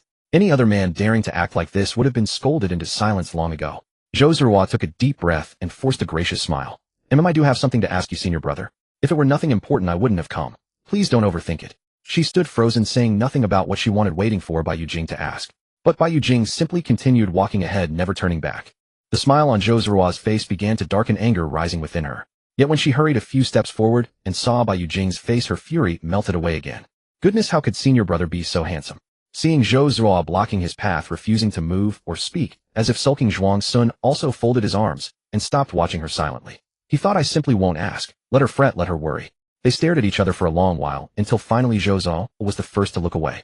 A blush colored her cheeks, her eyes darting about nervously. My elder brother is coming of age at the end of the month, so he asked me to invite you, senior brother, to witness the ceremony. Senior brother, the invitation. Invite me to watch the ceremony. Zhuang Sun hesitated internally, not particularly wanting to go. Unlike going with Yan Pingxing purely for fun, attending with Bai Yujing meant social obligations. Quite troublesome. But refusing wouldn't do either. The soft sword at his waist had been a gift from the Zhou family during the master adoption ceremony. Now their eldest legitimate son was reaching adulthood. Courtesy demanded a reciprocal visit. No, he was absolutely not worried that appearing too aloof would make others reluctant to give him gifts next time. I could send Yan Pingxing instead. Zhuang Sun muttered to himself, then said indifferently, I understand. So will you go or not, senior brother? Zhou Zhuo clasped her hands behind her back and rose on her tiptoes to look at Bai Yujing. On that day I shall pay a personal visit. Then it's settled, senior brother. I'll come find you then. Zhou Zhuo smiled enchantingly, her skirt twirling as she departed with graceful steps. Don't forget to pick up the sword, Zhuang Sun reminded from behind. Zhou Zhuo stumbled, all her composure vanishing instantly. She turned around, offering a perfunctory bow with a smile that didn't reach her eyes. I'm quite right. Should junior sister also arrange for someone to clean senior brother's remote cliff dwelling? Lest junior sister dirties your territory when she comes. Arrange it as you see fit. Zhuang Sun gave a slight nod and stepped onto the mountain path, descending downward. Zhou Zhuo's mouth parted slightly, her gaze following Bai Yujing's receding figure, unable to believe he had actually agreed. Days passed one by one until the end of the month arrived. Before the Zhou family's eldest young master's coming-of-age ceremony, Zhuang Sun managed to hone Yan Pingxing's physical strength to 7 stones. On the eve of the ceremony, Zhuang Sun together with Dafu and Li Xiangji sought leave from instructor Huang. After hearing the explanation, Huang Wei readily granted permission. The next morning the 3 of them boarded a carriage driven by one of Dafu's servants and headed for the Zhou mansion in Sichuan City. Outside the Zhou mansion, carriages and pedestrians flowed continuously. No sooner had the 3 stepped down from the carriage than a servant came to receive them. After confirming the purpose of their visit, the servant led them into the Zhou residence through an ornately carved corridor to the entrance of a side hall. The side hall was filled with guests. Zhuang Sun glanced around and noticed that most attendees wore the disciples' uniforms of Wanqing Martial Academy, while a few were young masters from minor clan, students from local martial arts schools, and several wandering warriors. Such a large crowd. Zhuang Sun walked while scanning the room, searching for familiar faces. Hey, Brother Chong, over here. Just then Li Xiangji behind him suddenly waved in a certain direction. A burly youth in that direction turned his head left and right to locate the voice, finally looking toward Yan Pingsheng and his companions, his eyes bright with delight. "Oh, Brother Yan, Brotherin, you're here too." He strode over, grinning and revealing two prominent front teeth. After a brief exchange of pleasantries, Chang Hayo asked Yan Pingsheng, "Brother Yan, I heard your strength has broken through 7 stones. Will you participate in the martial competition later?" Zhuang Sun said, "Me? Never mind. I can't compete with you all, so I won't go up there and embarrass myself." Chang Hayo said heartily, "We're all at 7 stones of strength. Who wins or loses can only be determined through actual combat. Besides, even if you lose, it's fine. Just treat it as fun. It's rare to get leave and come out." Zhuang Sun waved his hand with a smile, saying, No. I haven't practiced martial arts. I only have brute strength. I can't compare with you geniuses who train your strength and still have leisure to practice martial arts." Chang Hayo flattered scratched the back of his head modestly.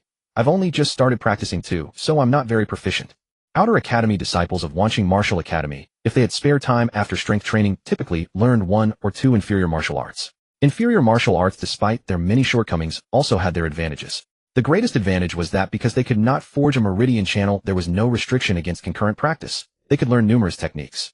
Moreover, they had low physical requirements, anyone in good health could practice them. Therefore, before achieving 9 stones of strength, most people chose to learn 1 or 2 techniques. Though their power was only marginally better than wild flailing, something was better than nothing. Additionally, practicing them early deepened one's understanding of martial arts, bringing considerable benefits for later studying intermediate or superior techniques. Furthermore, if one could integrate inferior arts into the framework of intermediate or superior styles and borrow their meridian channels, they could still unleash formidable power.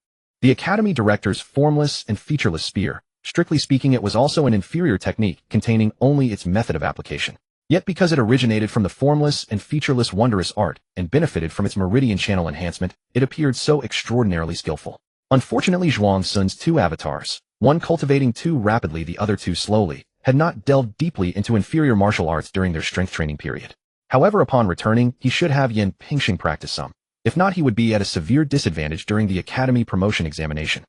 As the 4 chatted animatedly, the coming-of-age ceremony began in the adjacent main hall. Those in the side hall were not qualified to attend the ceremony. Only when the martial competition began could they go over to celebrate. Otherwise, they had to remain here and could not move about freely. Nevertheless, with food and drink available and comfortable surroundings, the treatment was not poor. No one complained. Most were engaged in casual conversation with acquaintances. At this point, Li Xiangji overheard someone mentioning the 4 great young masters and asked curiously, "Brother, and do you know who the 4 young masters they refer to are?" "Oh," and Dafu swallowed the candied fruit in his mouth and introduced, "They are the 4 young masters from prominent families in Sichuan City with the most outstanding strength and talent. Some enthusiastic people have bestowed upon them the title of the 4 young masters." "Oh, I see." Li Xiangji nodded thoughtfully, instinctively comparing them to the strongest person he knew. "Then how do these 4 young masters compare to our senior brother Bai, in terms of strength and weakness?" "Of course it's me, I'm the strongest in the world." Zhuang Sun thought proudly while devouring the fruit platter. And Dafu smiled and said, "Let me put it this way. Each of the 4 young masters taken individually would be a step inferior even to the 4 true disciples of our martial academy. So how would they fare against senior brother Bai, who stands at the pinnacle of the true disciples?" Li Xiangji clapped his hands in delight. "Then it must naturally be senior brother Bai." And Dafu shook his head again, grinning smugly. No. It's the 4 young masters." Li Xiangji paused, puzzled. Why is that?" And Dafu explained, "Because senior brother Bai is far too young. He is only 15 this year, while the youngest of the 4 young masters is already 18. They have been practicing martial arts longer, and each has reached the 6th rank in martial prowess. I heard senior brother Bai only became a warrior a few months ago, so his current rank can be at most 8th.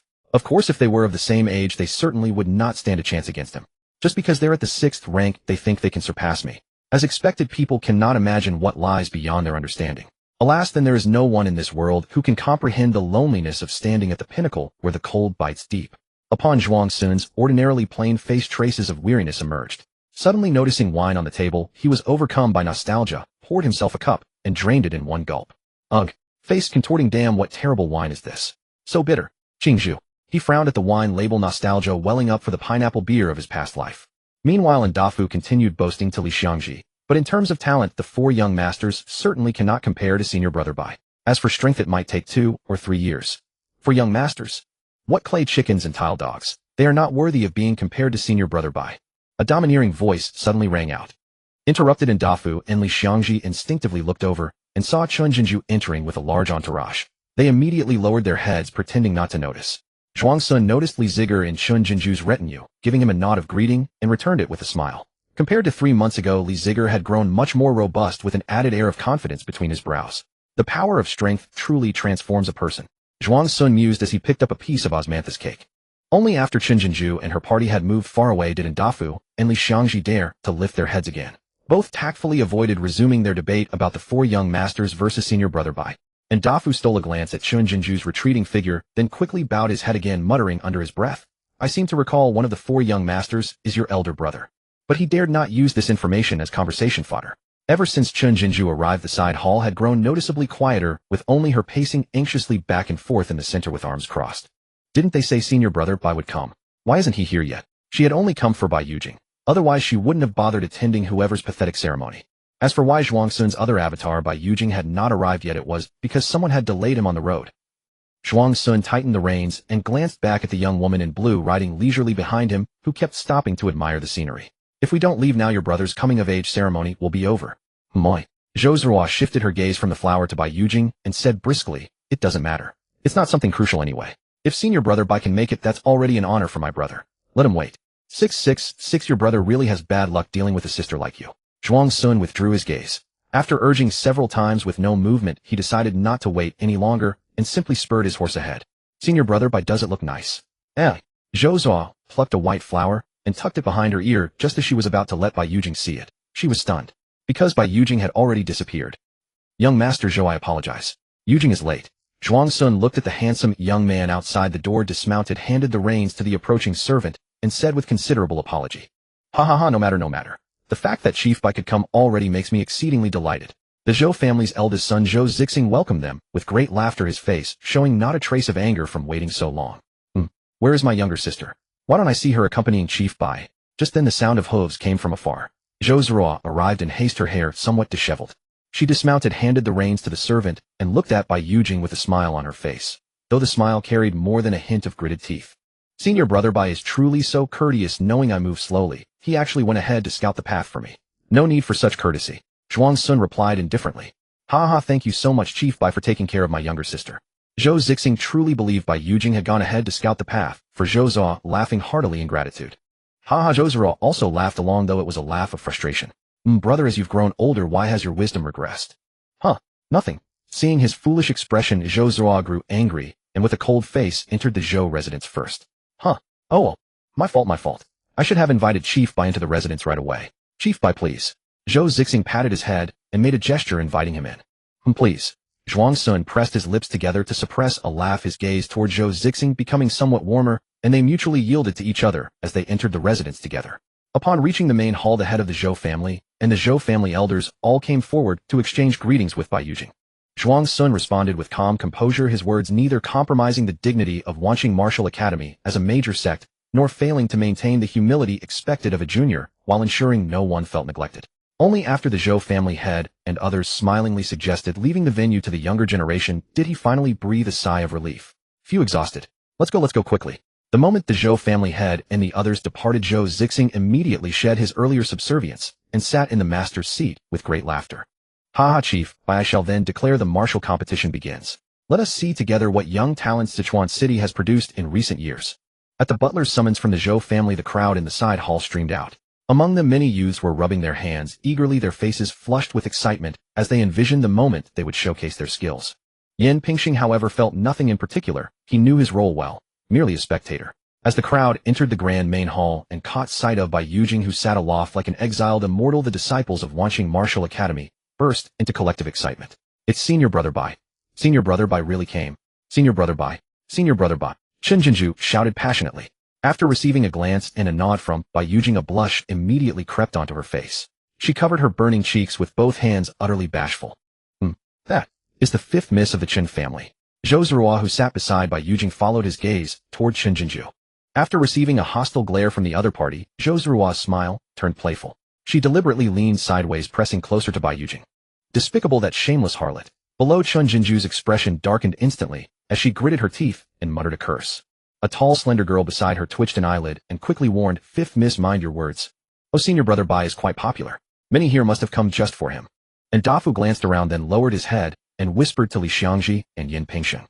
Li Xiangji replied matter-of-factly, "That's only natural. After all, a man as outstanding as senior brother Bai is one in a million." I wonder what senior brother Bai is thinking right now. I'm just spacing out. Stop praising me, stop praising me. Zhuang Sun unconsciously had Bai Yujing assume a dignified posture.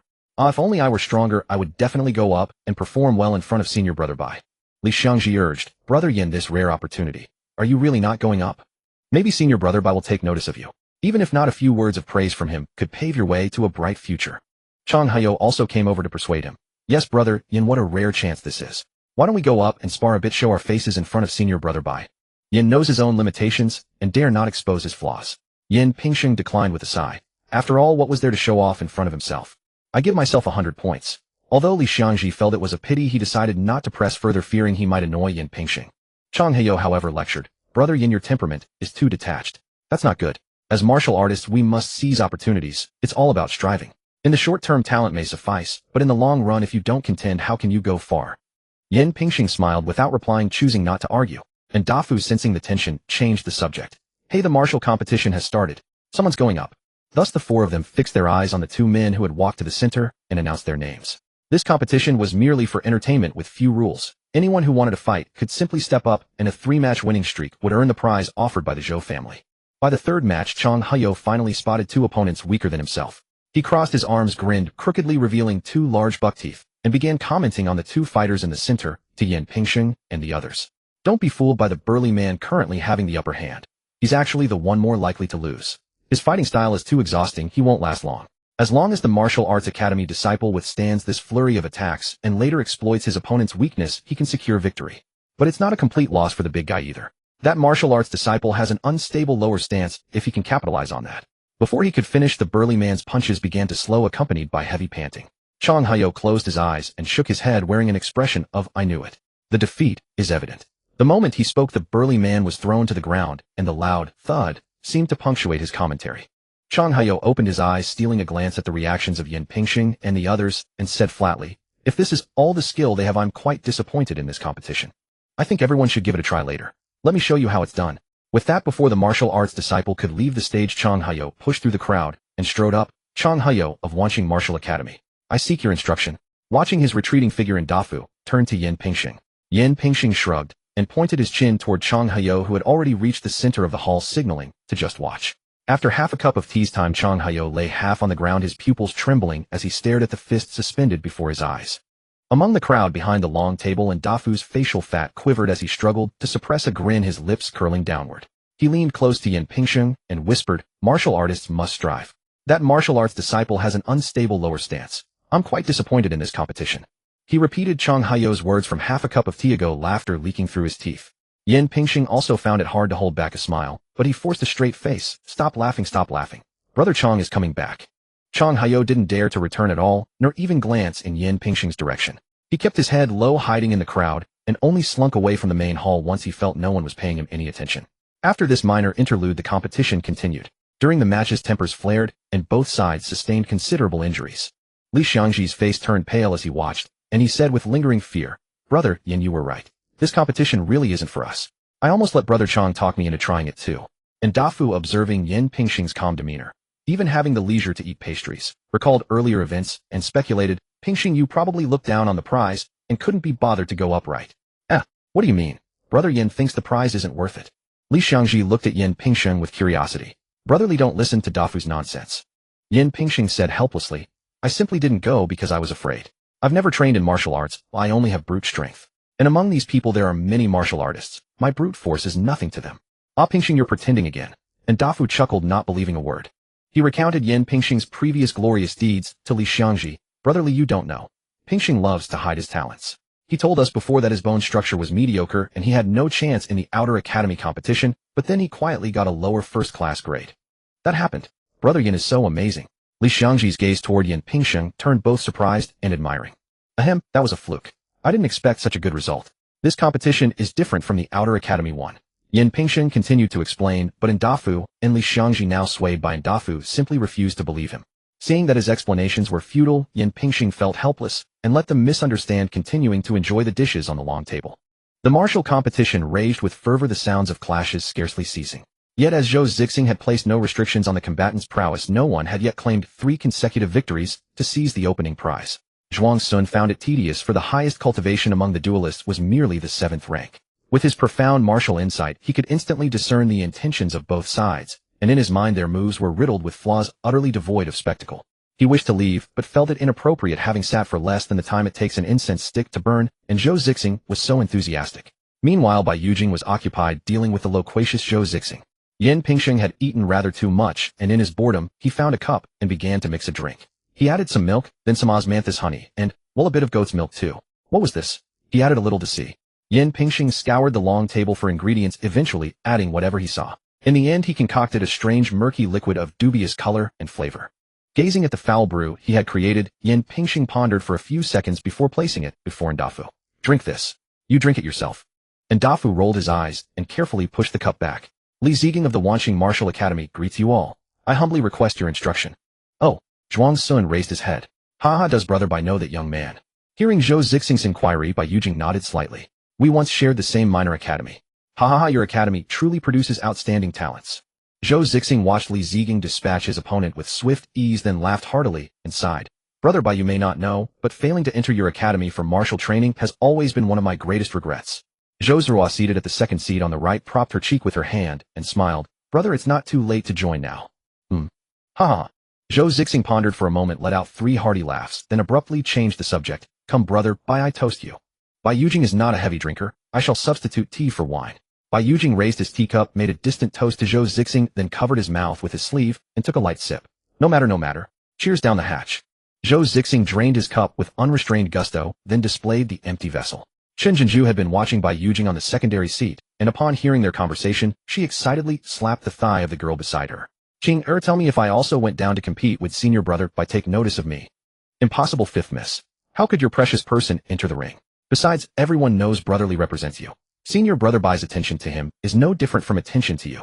Hearing that she could not go down, Chen Jinju grew vexed, but after a moment, she found the reasoning sound. She casually pointed at a subordinate and said, You go tell Li Ziging he is not to leave the arena until he loses, and he is not to surrender. He must display my might. As you command, fifth miss. In the hall's center, Li Ziging had already defeated 2 opponents and was exhausted. Just as he prepared to step down, he received the message from his colleague and was forced to continue fighting. He took a deep breath and bellowed. Is there anyone else who wishes to test their skills against me? Yeah, I will.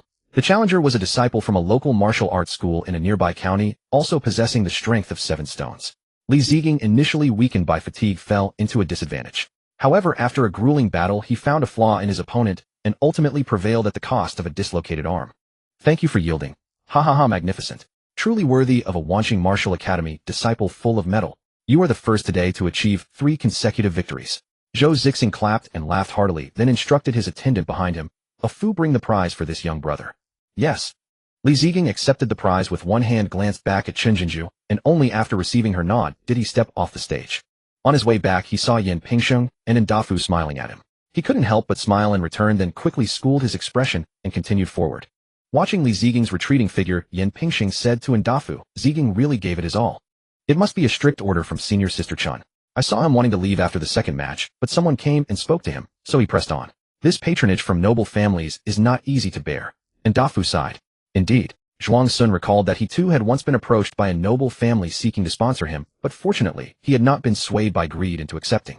Not bad. Go to the accountant later and collect your reward. Chen Jinju said coolly. Yes, fifth miss. Li Ziging's heart leaped with joy, and even the pain in his arm lessened considerably. He calculated in his mind with the prize from the Zhou family and the 5th miss's reward, he could forge the strength of 9 stones more quickly and devote more time to practicing lower-grade martial arts. Perhaps during the promotion assessment, he might ascend to the upper 2 academies. A sudden sharp pain in his arm interrupted his thoughts. Li Ziging looked up and cautiously said to Chun Jinju, 5th miss, about this arm of mine, may I? Go on. Chun Jinju waved her hand dismissively. Li Ziging's capture of the first prize had earned her considerable face before senior brother Bai, so she was in a good mood and did not deny his request to leave early in search of a physician. Having said that, Chen Jinju turned to Zhou Zerua and cast a provocative glance. Zhou Zerua, seated with elegant composure, smiled, then beckoned to her maid and whispered a few instructions. Consequently, none of Chun Jinju's subordinates who stepped into the ring afterward could survive the first round. A bunch of useless trash. Chun Jinju glared at the cowering group before her and cursed with a dark expression. 5th miss. Just as she was about to lash out further, Qinger, beside her, gently reminded her. Chen Jinju then remembered that Bai Yujing was also present. She bit her silver teeth, snorted to suppress her rage, and propped her cheek on her jade-adorned hand, sullenly gazing at the arena. After a while, she saw a junior member of the Zhou family achieve 2 consecutive victories. Immediately her face hardened, and she pointed at a subordinate saying, "You go up and defeat him. If you lose, don't bother coming back." "Me? Defeat him?" Chui Yulin, the one pointed at, looked at the Zhou family junior, who had just displayed at least 8 stones of strength, then thought of his own mere 7 stones. 100 question marks filled his mind. Faced with Chun Jinju's increasingly icy glare, he dared not refuse. Steeling himself, he rose. "Yes. Chui Yulin of the Wanqing Martial Academy seeks your instruction." Once in the ring, Chui Yulin was utterly outmatched by the Zhou family junior. He managed a few exchanges at the start, but soon it became a one-sided beating. Yet under Chun Jinju's orders, he dared not surrender, enduring the punishment with grim determination. This Chui Yulin was from the same minor academy as Zhuang Sun, and they would exchange greetings when they met.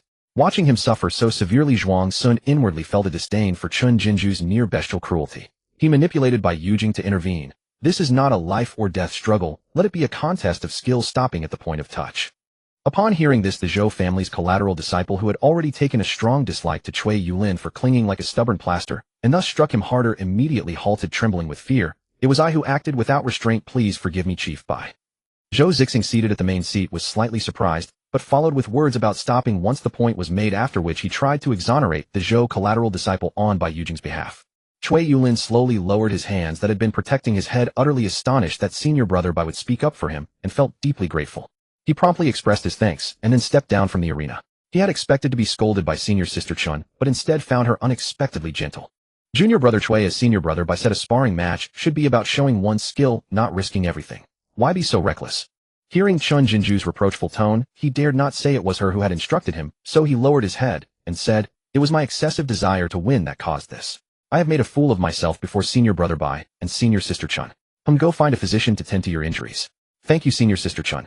Watching Chui Yulin's retreating figure, Chun Jinju shot a hopeful glance at her companion Qing'er, silently asking, "How did I do?"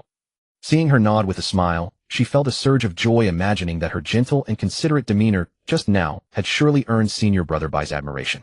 Senior brother Bai truly cares for his junior sisters, doesn't he? Zhou Zruo, thinking Bai Yujing had stopped the match because of Chun Jinju, said with a hint of jealousy. "Huh, Chui Yulin is a woman." Zhuang Sun was momentarily stunned before realizing she meant Chun Jinju, and corrected in a flat tone, "It's junior brother." Zhou Zruo immediately understood Bai Yujing's meaning, covered her mouth with a silvery laugh, and her picturesque eyes curved as she looked at Chun Jinju with a glint that was both mocking and pitying. After Bai Yujing's words, everyone who stepped onto the arena exercised more restraint in their actions and spoke more politely. It became even more tedious. Zhuang Sun counted the time in his mind, deciding to stay a little longer, just enough to make a full hour, and then leave. Because Zhuang Sun had been pretending for too long, he was beginning to lose his composure. Thus Bai Yujing's posture grew more languid. Leaning on the armrest with one hand lightly supporting his head, his eyelids half lowered as he gazed at the arena below, his long fingers idly stroking the white jade teacup. Yet it did not appear disrespectful, rather it added a touch of lifelike charm, making him even more captivating. At the same time, Zhuang Sun used Yin Pingxing's third-person perspective to observe Bai Yujing and further adjust his posture. "Wow, so handsome. Truly my most perfect creation. Relax the hand a little more here, and I need to find an opportunity to let a few strands of hair fall over my forehead." Just then a youth with a handsome face and a sturdy bear-like build stepped onto the arena. Unlike the others who waited for challengers, he directly called someone out. "Yi Lantian, when I was young you led others to bully me when I was powerless. Now that I have honed my martial skills, do you dare to face me in battle?" In the crowd, Yi Lantian, who had been chatting merrily with his friends, immediately turned pale, walking forward with a cold sneer. "Why wouldn't I dare? Yi Guochen, haven't you forgotten how I once beat you down like a dead dog lying on the ground? Times have changed. Today I shall wash away my past disgrace." Holy crap, holy crap, holy crap. The scene, so reminiscent of an old-school novel, made Zhuang Sun's mind race with expletives. He suddenly remembered that he had been playing a game before his transmigration. Could it be that he had transmigrated into a game world, and was now encountering the game's protagonist? But that didn't add up. He had brought his character creation panel with him. Shouldn't the player be the protagonist? And what kind of archaic plot was this? A game from 2025 still using this old cliché. He started to complain inwardly. This probably wasn't a game world. No leveling up by killing monsters, no brainless NPCs. He had likely just transmigrated after a sudden death coincidentally, while playing a game, and the character creation panel from the game had come along as a cheat. As for Yi Guochen, he was probably a character with the aura of Fate's chosen one, though it couldn't be confirmed. It might just be a coincidence. A waste with a low-grade root bone dares to challenge young Master Yi. A bastard born to a maidservant lucky enough to get into the Wanqing Martial Academy, and he actually thinks he can stand on equal footing with young Master Yi. And he defected from the Yi family. Ridiculous. Wait until a year later when he fails to reach 9 Dan of strength and gets expelled from the Martial Academy. This traitor will have a taste of misery.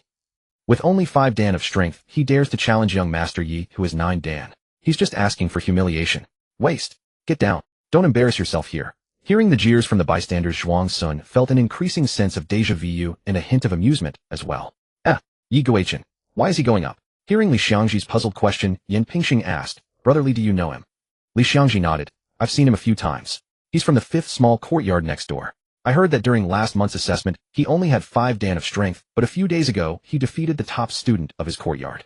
And Dafu also added, I've heard a bit about this Yi Guichen too. They say he's the illegitimate son of the Yi family head and a maidservant, but for some reason, he defected from the Yi family 3 months ago. However, because he got into the Wanqing Martial Academy, the Yi family can't do anything to him. The Yi family in Sichuan City is one of the most powerful families below the 7 great clans. Holy crap, I can't hold it together. All the classic elements are here. Zhuang Sun laughed to himself, his body shaking. Aside from the initial surprise, he now felt no inner turmoil, only a desire to watch the spectacle. Because his avatar Yan Pingxing was just a background character. As long as he didn't provoke Yi Guichen, he wouldn't become a villain. As for his second avatar by Yujing, there was a possibility of becoming a villain, but more likely a male lead's friend. After all, Zhuang Sun had rarely read a novel where the villain was depicted as so handsome. Still, he should stay away from Yi Guichen. Protagonists always attract trouble. Zhuang Sun decided that after today, he would keep his distance from Yi Guichen, avoiding contact unless absolutely necessary. Yi Lantian's face darkened as he lowered his voice to Yi Guichen, kneel and surrender. I don't want to dirty the eyes of Chief Bai and young Master Zhou. Then come back with me, and I might spare your life. Huh. Yi Guichen laughed coldly, then declared loudly, Yi Lantian. If you lose, you must go back and make that old man acknowledge that I have severed ties with him and have nothing more to do with the Yi family. Do you dare or not? You are truly asking for death.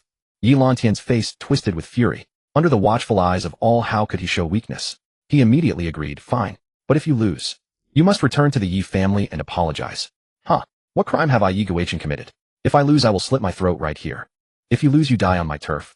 Zhou Zeruo's picturesque brows knit slightly. She was about to call a halt to this life-and-death gamble when she caught a glimpse of Zhou Zixing suddenly standing up. Huh. Good. A young man should have such spirit. I, the young master, will be your witness. Thank you, young Master Zhou. Yi Guichen clasped his fists. No need. I have high hopes for you, boy. Don't disappoint me. TCH. Zhou Zeruo frowned at Zhou Zixing, offering a tight smile. Brother, since you admire this junior brother, Yi so much, why not accompany him when he goes? Go where? Zhou Zixing looked at Zhou Ziren in confusion. Bai Yujing, seated between them, lowered his head slightly and raised his sleeve to hide the curl of his lips. At the center of the hall, Yi Guichen and Yi Lantian had exchanged harsh words and then broke into a fight. Their robes fluttered and the dull thuds of their fists and elbows colliding were so heavy that they made one's heart race with tension. Undoubtedly, both were intent on killing each other. Because Yi Guichen's physical strength was inferior to Yi Lantian's, only 8 dan of force, every exchange sent him staggering back several steps. However, Yi Guichen possessed far richer combat experience and a deeper mastery of the low-grade martial arts he had learned, having reached the great perfection level. Yi Lantian, in contrast, had only reached the minor perfection level. With this, he could barely hold his own against Yi Lantian for a time. But that was the limit. The gap in strength was like an insurmountable chasm. Yi Guichen's stamina began to wane and signs of defeat grew increasingly apparent. Several times Yi Lantian drove him into corners, perilous and narrowly escaping death. After yet another desperate clash against Yi Lantian's fist, Yi Guichen's body reached its limit, and he collapsed at the doorway. It seemed Yi Lantian would press the advantage and gouge out his eyes. Suddenly, Yi Guichen's mind began to replay a montage of his life. All the warm scenes from the past flashing by. Drawing on some unknown reserve of strength, he rolled over quickly. Thud! Yi Lantian's fingers stabbed into the ground with great force, bending from the middle. The excruciating pain froze him in place. Seizing the opportunity, Yi Guichen scrambled to his feet. In the midst of that life-flashing montage, the training scenes of the past few months also flickered through his mind. A sudden enlightenment dawned within him. The low-grade martial art he had learned, 9 extremes collapse, reached perfection in that instant, and he grasped its final technique, leaping mountain slam. He roared, seizing Yi Lantian in his arms, then leaped horizontally, using the momentum of his fall to slam the opponent heavily onto the ground. Bang! Yi Lantian was pinned down by Yi Guichen, his eyes rolling upward, blood spurting from his mouth. Then he lost consciousness, his body twitching slightly. Ha! Ha! Ha ha ha ha! Yi Guichen slowly rose from the ground. First came gasps, then laughter, a wild, unhinged laughter. The entire hall fell into dead silence. Only his unrestrained laughter echoed. From this day forward, I, Guichen, have nothing more to do with the Yi family. Henceforth there is only Guichen in this world. And no Yi Guichen. Only then did the onlookers, as if awakening from a dream, erupt in shocked exclamations. How is it possible? He actually defeated Yi Lantian. Isn't he afraid of the Yi family's wrath?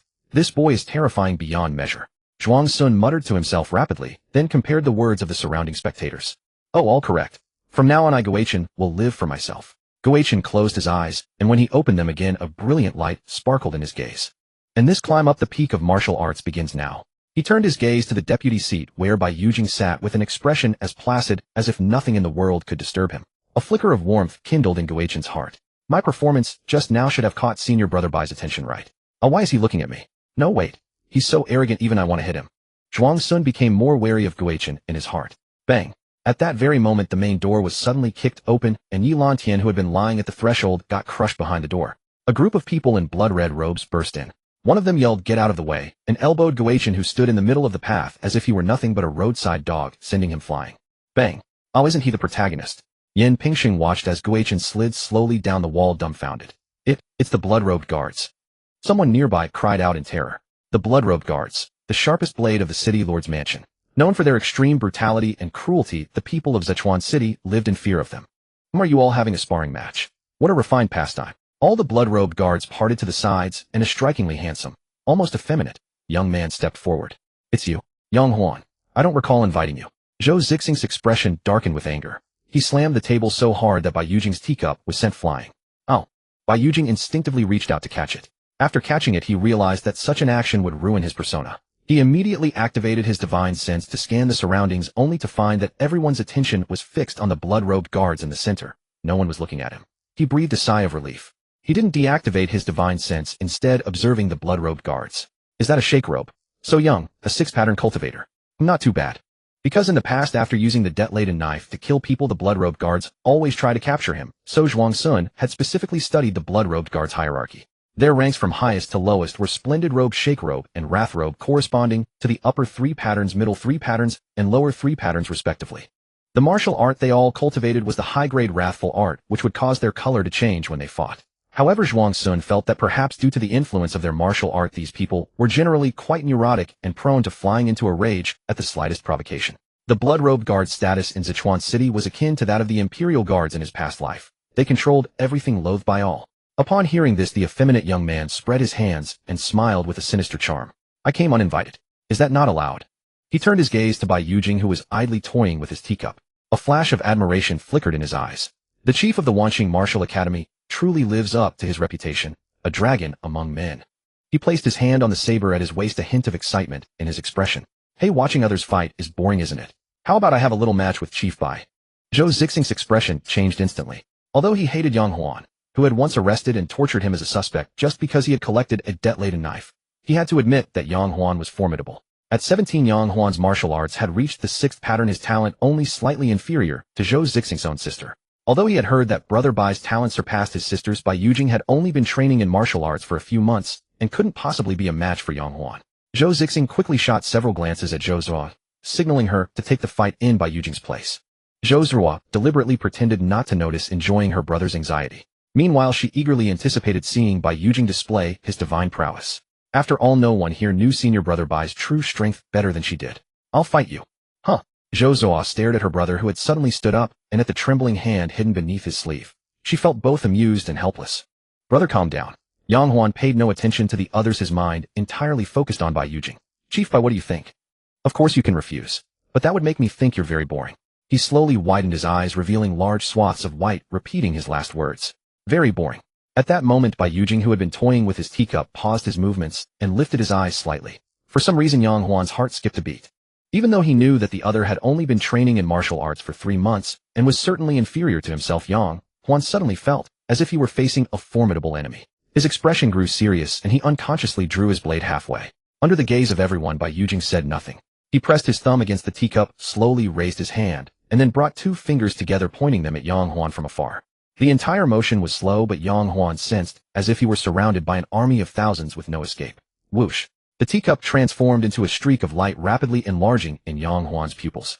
Before he could even draw his saber, he was sent flying by the teacup, crashing heavily outside the door. As the thud of his fall echoed, Bai Yujing finally spoke his first words since the arrival of the blood-robed guards.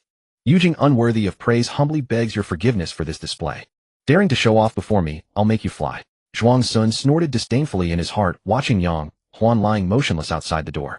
The teacup was no divine weapon, though empowered by the six harmonies force, it only lightly injured Yang Huan, who still had the strength to fight.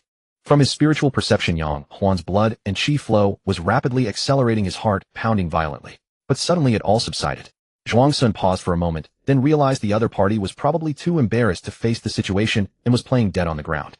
It was hilarious, this fool. If it weren't for Bai Yujing's persona, he would have loved to run over and shout Yang Huan. No sleeping here. At the same time, another person inside the door was also playing dead. From his spiritual perception, Guei Chen's heart was beating fast, his breathing slightly irregular, clearly still conscious. Is this guy really the protagonist? He seemed like it at first, but not later. A strong start, but a weak finish. Zhuang Sun paid him no further attention.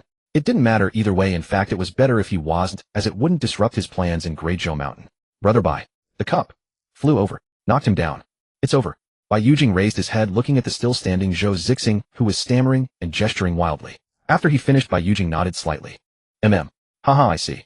Zhou Zixing understood, excitedly picked up a teacup and smashed it on the ground. Crack. Looking at the shattered teacup, the originally expectant Zhou Zixing was stunned. This teacup is not a divine weapon. Brother Bai, how did you manage that? He asked instinctively. Just some trivial techniques of channeling force. If you are curious, Yujing can teach you, young Master Zhou. Great. Thank you, Brother Bai. If I learn this skill from you, I will summon all my friends and show it off in front of them. Though disappointed that his teacup wasn't a divine weapon, Zhou Zixing was overjoyed to hear Bai Yujing willing to teach him. Then, big brother, you must take good care of your health. Oh, and make sure your so-called friends also take care of themselves so they can live to be 70 or 80. Zhou Zihua finished encouraging her elder brother, turned to Bai Yujing, and mouthed the words, six harmonies force. After receiving his confirmation, her beautiful eyes widened slightly. Good heavens, it truly was a martial art technique.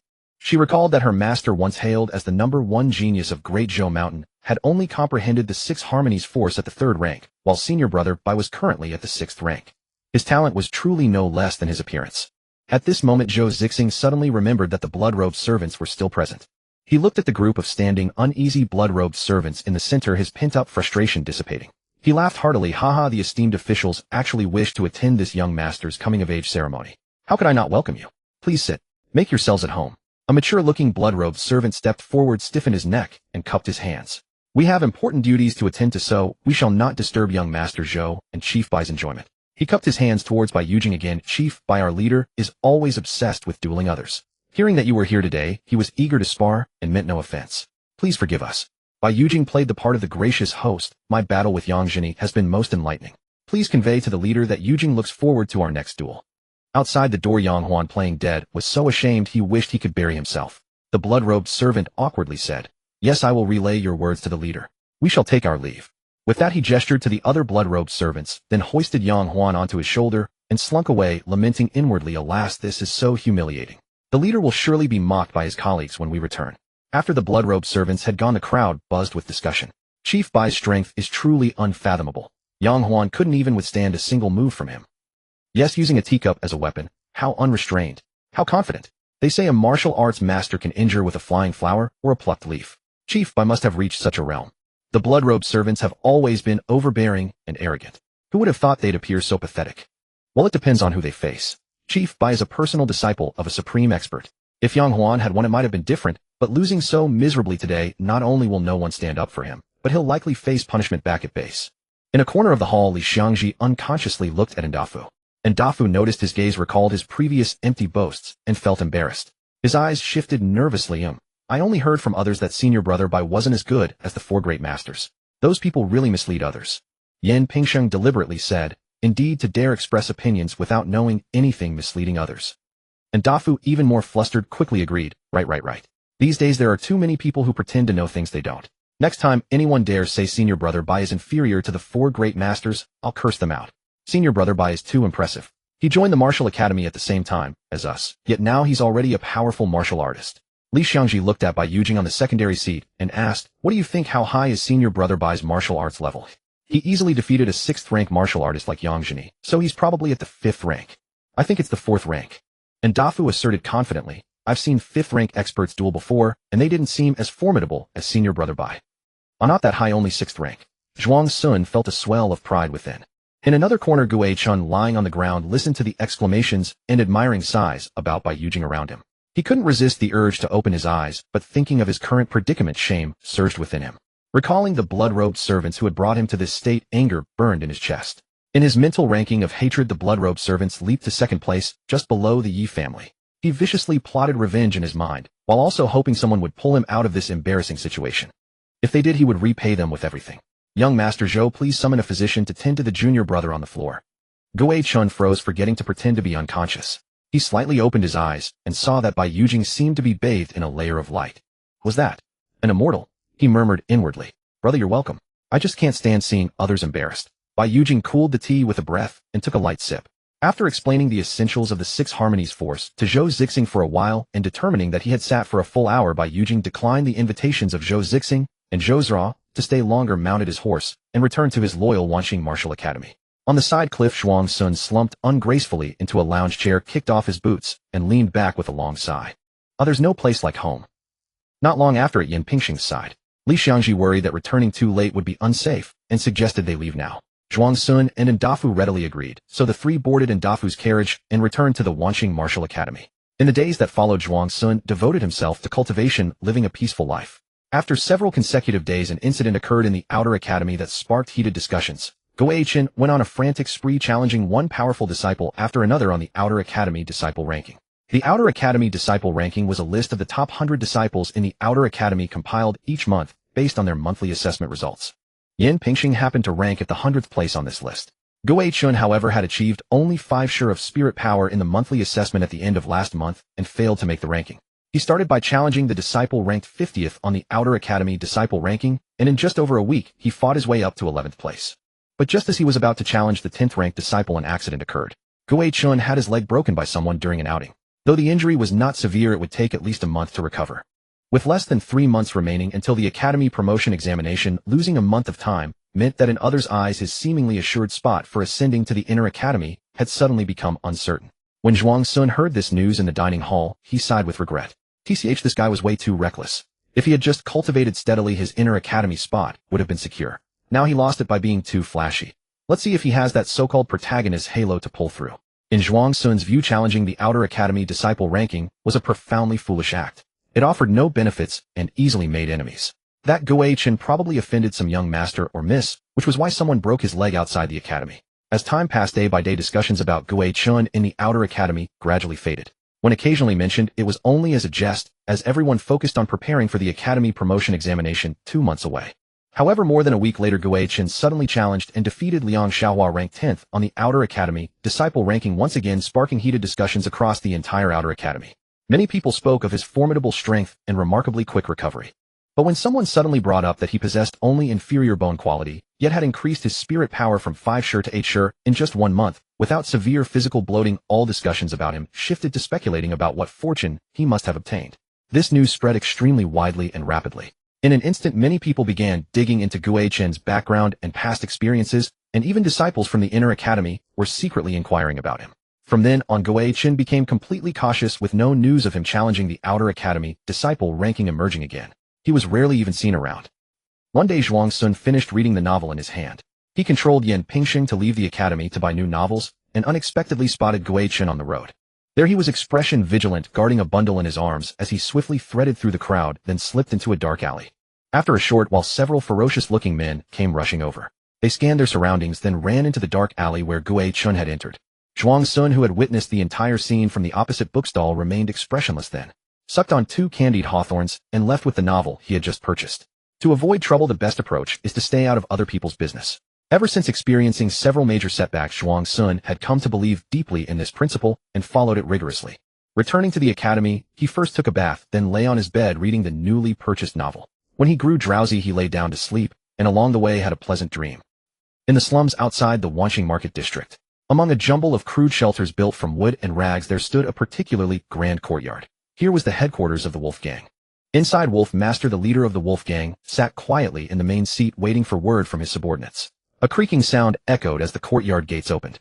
Several strong gang members in coarse cloth garments escorted in an elderly man dressed as a strategist. Wolf Master opened his eyes and asked, "How did it go, Mr.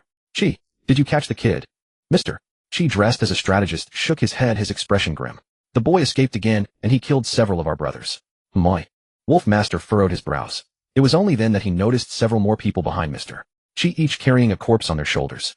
Before Wolf Master could inquire, Mr. Chi spoke first. That kid actually forged 9 sure of spirit power without anyone knowing. He broke through my trap by sheer force, though he also sustained considerable injuries. He won't recover quickly this time. We'll definitely capture him next time. Wolfmaster's frown deepened. Mr. Chi, this is already the second next time you've promised. Rest assured, Wolfmaster. There won't be a third. Mr.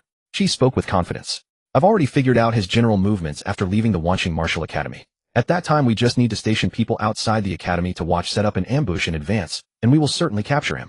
Even if he still escapes one more attempt, and I'll be able to determine his exact destination after leaving the Wanqing Martial Academy. A greedy smile appeared on Mr. Chi's face. Yi Guochen knows we want to capture him, yet he keeps leaving the Wanqing Martial Academy anyway. The place he wants to go must hold a great secret. Perhaps it's exactly where his fortune lies.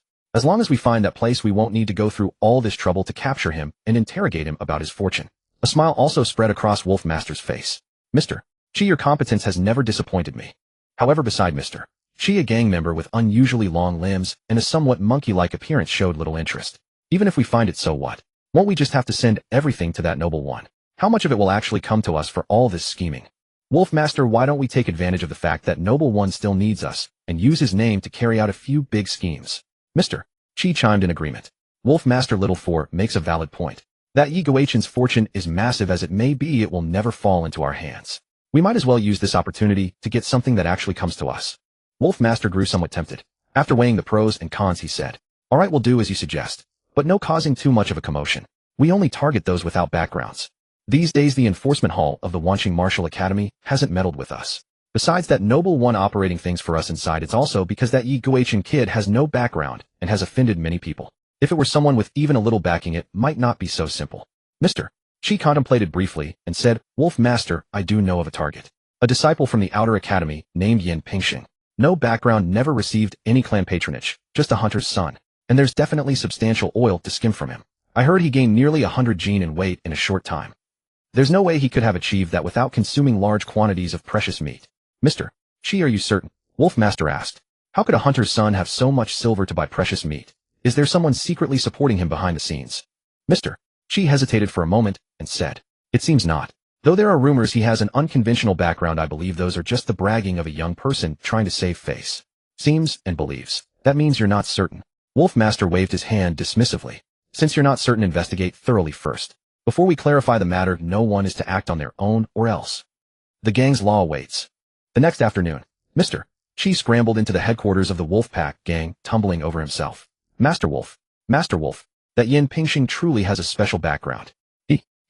He, and by Yujing, the chief of the 10,000 Forms Martial Academy, are from the same hometown. What a... Master Wolf's face flickered with shock, then relaxed again. Fortunately, he had been cautious enough. Last night, he had already warned the gang members not to lay a hand on Yin Pingxing. A mere 9th-rank martial artist like him had managed to keep the Wolfpack gang alive this long by relying on 2 words: caution, and more caution. Today his caution had saved his life once more. Master Wolf felt a smug satisfaction and waved his hand calmly. Who would have thought he had such connections? But there's no need to panic. We haven't done anything to him, yet have we yet? He glared at his underlings. All of you remember this. We never investigated Yin Pingxing, and we never had any intention of harming him. Bury this matter deep in your hearts. But, Mr. Chi cautiously studied Master Wolf's expression. Master Wolf, it seems Xiaoxi has already gone to make a move. Crack. The wooden carving on the armrest split in Master Wolf's hand. His voice dropped low. Did I not say last night that no one was to act against Yin Pingxing without permission? Go, find that bastard Xiaoxi and bring him back. I'm afraid it's too late. Mr. Chi spoke rapidly. This morning I noticed that the files I gathered had been disturbed, likely by Xiaoxi. Yin Pingxing has a habit of going out to buy storybooks every week. If I calculate the time, today is his day to go out. Now, the two of them have probably already met. Mr. Chi's voice grew softer and Master Wolf's body grew colder as he listened. In the end, only one thought remained in his mind. Oh no, my head. Master Wolf Xiaoxi was only. He is not Xiaoxi. He is an enemy of the Wolfpack gang. Master Wolf roared, quick. All of you follow me to rescue young Master Yin. Before he even finished speaking, Master Wolf was already the first to grab Mr. Chi and dash outward. Kid, if you don't want a few extra cuts on your body, just stand there quietly and don't make a sound. In a deserted alley, Zhuang Sun, holding pastries and storybooks, looked up in surprise at the monkey-faced man who had first been leaning against the wall, then began twirling a knife and walking toward him. He showed no reaction, standing frozen as if terrified. Good. Xiaoxi wore a wicked grin and was about to press the knife against the other's neck when a furious shout rang out. Hey, you scoundrel! Daring to take a life in broad daylight. Hand over your life. Master Wolf. Xiao Xi's hand trembled, the knife clattering to the ground. He saw the gang leader charging toward him with Mr. Qi on his shoulder, fury written on his face, and had just cried out when he was cut off. Hey, calling me master, to save your skin. Die. Master Wolf leaped, landing a kick that sent Xiao Xi sprawling to the ground. Then he straddled him, pressing one hand over his mouth and squeezing his neck with the other. Watching Xiao Xi's face redden and his eyes bulge, Master Wolf's mind was calm, devoid of any mercy. Xiao Xi, I've given you plenty of chances. Master Wolf had long wanted to kill Xiao Xi, who always disobeyed orders and acted on his own. But he had held back, fearing that killing one of the first brothers to follow him would chill the hearts of the other gang members. Even without this opportunity, he would have found a way to kill him, using the act to serve as a warning and keep the increasingly unruly members in line. After strangling Xiao Xi to death, Master Wolf released his grip. He first pretended to frisk the body, then quickly pulled out a money pouch from his own person. Standing up, he turned to face the plain-looking, robust young man behind him, a smile spreading across his face. Little brother, don't be afraid. I've subdued the villain. This is your money pouch, isn't it? Zhuang Sun took the thick pouch handed to him, opened it, and counted carefully. Only 100 taels. He shook his head and handed it back. This isn't my money pouch. Master Wolf froze, looking at the clear-eyed, honest-faced youth, thinking this kid is a bit of a simpleton, isn't he? The pouch was compensation he had offered, claiming it was the one stolen just to avoid spelling things out so both sides could save face. Well, that's fine. With this kid so clueless, he probably won't figure out that Xiao Xi was connected to me, and I can skip the compensation. Just as he was thinking this and reaching for the pouch with a smile, he heard the other say in a guileless tone, my money pouch had 200 taels in it. Master Wolf's movements froze. He scrutinized the seemingly honest youth, then forced a smile. Hee, is that so? Then, I'll look again. He turned his back to Yan Pingxing, took a few deep breaths, and reached into his bosom while shooting a meaningful glance at Mr. Qi, who stood nearby. Mr. Qi nodded, gave Yan Pingxing a friendly smile, and also turned his back, crouching stealthily as he reached into his own bosom. Master Wolf, I only have 12 taels on me. Tisk, I've only got 6 taels of loose silver left. How about we check Xiao Xi? No, the enemy of the wolf pack gang. Already checked, this scum only had a few copper coins. Then how about we negotiate with him? After their whispered exchange, Master Wolf gritted his teeth and stood up. Little brother, I only found 18 taels on this villain. Could you? The remaining 118 taels are gone. That took me so long to earn. Zhuang Sun looked utterly disappointed. He muttered softly, just loud enough for Master Wolf and Mr. Qi to hear. Looks like I'll have to ask Senior Brother Bai to help me find them. Wait. It's still here. Don't worry, little brother. Yes, don't worry. We'll look again. Master Wolf and Mr. Qi hurriedly put on ingratiating smiles, calmed him down, then turned their backs to Yan Pingxing again and whispered, see what a lousy idea you came up with. He's added another 18 taels. What do we do now? If we can't cough up the money he'll get by using to come after us. Master Wolf, don't panic. The other gang members are on their way. If we each chip in, we should be able to gather 118 taels. Can he wait that long? So the most important thing now is to keep him placated. With that, Mr. Qi stood up, pulled a discarded wooden chair from the corner, and smiled at Yan Pingxing. Little brother, have a seat. The money will be found soon. Zhuang Sun said, it's too dirty. Mr. Qi immediately took off his coat and draped it over the chair, smiling obsequiously, sit. Oh, it's a bit hot. I'll fan you. I'm suddenly feeling a bit thirsty. I'll go buy you some water right away. Zhuang Sun sat on a chair, enjoying the service of Mr. Qi fanning him and pouring water. He watched as Lord Wolf collected money from every passing member of the Wild Wolf gang at the alley entrance, only to gather a few taels of scattered silver, then waited together for the next gang member to arrive. Soon dozens of people had gathered in the narrow dark alley, but they had not yet raised the full 118 taels of silver. Zhuang Sun was secretly amused. In truth, he was not short of this money at all. He did this only to test their sincerity. As for the consequences of insufficient sincerity, however, months earlier Zhuang Sun had anticipated that something like this, being targeted, would happen, so he secretly spread the news that Yan Pingxing and Bai Yujing were from the same hometown. This idle move finally paid off today. Zhuang Sun twisted his waist and said, Tisk, my shoulder is a bit sore. Let me massage it for you. Mr. Qi laughed and massaged Yan Pingxing's shoulders, saying, young master, Yan, how is the pressure? Is it enough? A bit too light, Zhuang Sun said, closing his eyes. All right, I'll press harder. About half a stick of incense later, all the members of the Wild Wolf gang had arrived, but they were still short by over 20 taels. In the end, Lord Wolf led the gang members to the pawn shop to pawn most of their belongings, finally making up the remaining shortfall. Zhuang Sun held a large bag of scattered silver coins and looked at the Wild Wolf gang members, who were now wearing only their undershirts, with a few even in their underwear. He said, excellent. My silver has finally been recovered. Thank you all for your help. The gang members forced a smile and said, it was nothing at all. Zhuang Sun said, now there's no need to trouble Senior Brother Bai.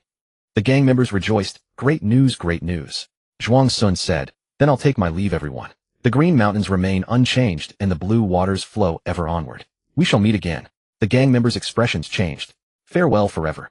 Farewell forever. Watch your mouth. Lord Wolf scolded the gang members, then waved at Yin Pingsheng with a smile. Take care, little brother Yin. Next time we meet, I'll treat you to a drink. I won't see you off. Farewell. Certainly. As he watched Yin Pingsheng's receding figure, Lord Wolf's smile faded, and he slowly lowered his hand. He swept his gaze over the gang members behind him and said coldly, forget everything that happened today.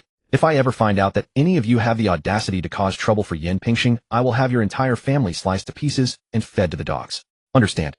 Rest assured, Lord Wolf, we understand. Even without Lord Wolf's warning, they wouldn't dare to trouble Yin Pingsheng. The annihilation of the Zhong family was still fresh in their minds. If the Wanqing Martial Academy could exterminate a small noble family for a few missing outer disciples, then if something happened to the chief disciples' only fellow townsmen, would their 9 generations survive? Only if they were too filial would they do such a thing. As for the possibility that some powerful figure within the academy might need their services and thus protect them, if this matter came to light, that figure would probably be unable to even save himself. Good, as long as you understand. Lord Wolf snorted coldly. If it weren't for someone's disobedience, he wouldn't have ended up in a situation where he had to squander all his wealth. Lord Wolf, when I came out just now, I saw that Yi Guichen had left the Wanqing Martial Academy again, one gang member said cautiously. Hearing this, Lord Wolf turned to Mr. Chi, who was rubbing his hands. Mr. Chi, didn't you say last night that you knew roughly where Yi Guichen went after leaving the academy? Lead the way. This time I'll take care of it myself. All right, Lord Wolf, this way. Lord Wolf directly hoisted Mr. Chi onto his shoulder and leaped swiftly in the direction Mr. Chi had pointed. His face turned vicious as he thought, I may not dare to touch the chief disciple's fellow townsman, but you, Yi Guichen, a small fry targeted by a big shot inside. What makes you think I wouldn't dare? Filled with pin-up rage, he thought, I'll vent my anger on you.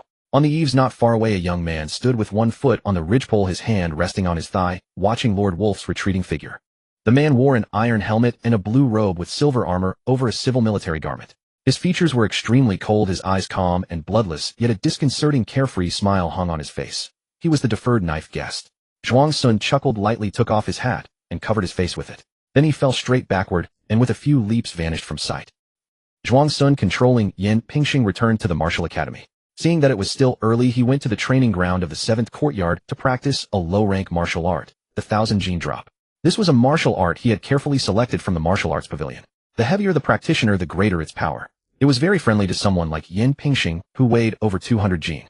Although Zhuang Sun could learn such a low-rank martial art instantly by using Bai Yujing's identity, he still needed to practice with Yin Pingsheng's body. First, to let Yin Pingsheng's body memorize the feeling of exerting force and develop muscle memory.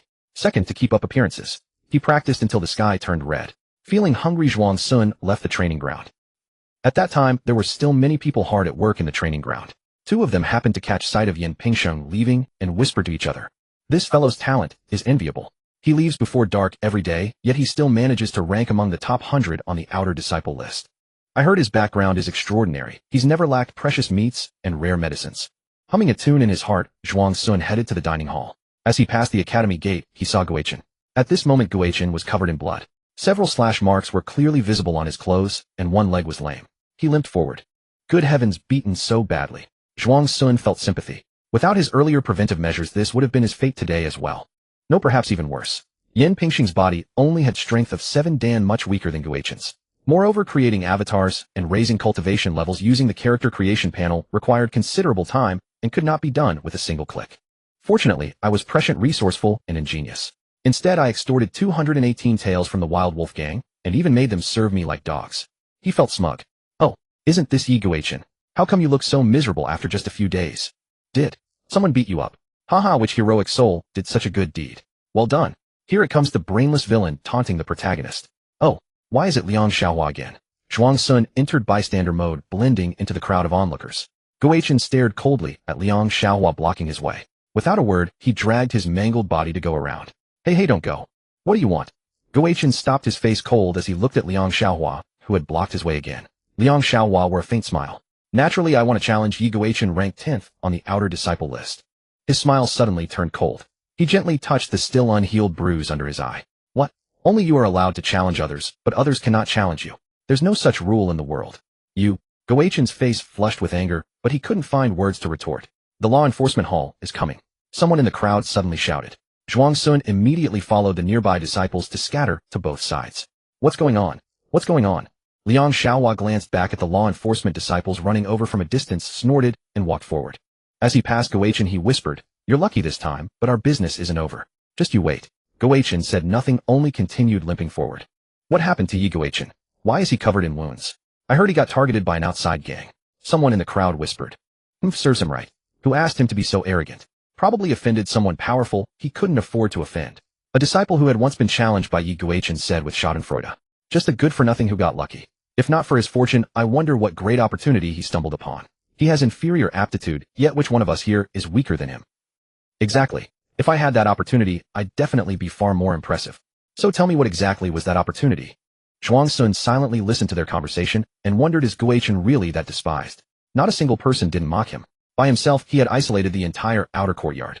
But looking at it from another angle, if someone inexplicably beat him up under the pretext of challenging him and stepped on his head to make a name for themselves, he would surely hate that person to death as well. Probably there was also the factor of talent not matching one's position, inviting envy. As the disciples' discussion turned toward Goetchen's opportunity, Zhuang Sun had no interest and left for the dining hall. After all, what kind of opportunity was that? His progress through normal cultivation was far faster. In just 1 month, he had increased his strength by 3 units. His main body by Yu Jing had increased by 2 units of strength in just over a week without using any resources whatsoever.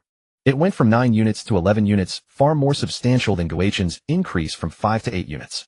Even Yin Pingxing, as long as Zhuang Sun wanted, could be advanced to the 6th rank overnight. But that would be too conspicuous.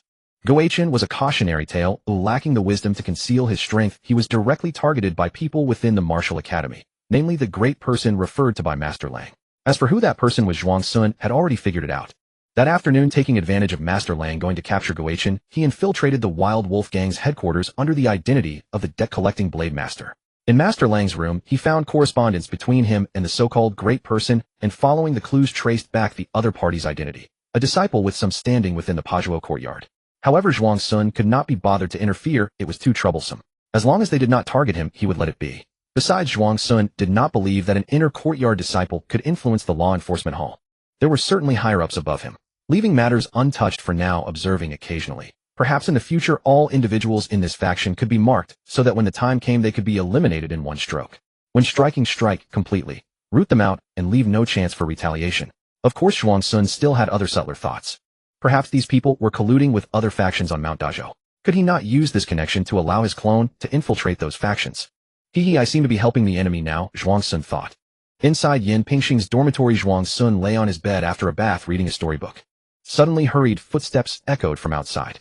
The door was flung open with a bang, and many familiar faces stood at the threshold, their expressions ranging from curiosity to disbelief.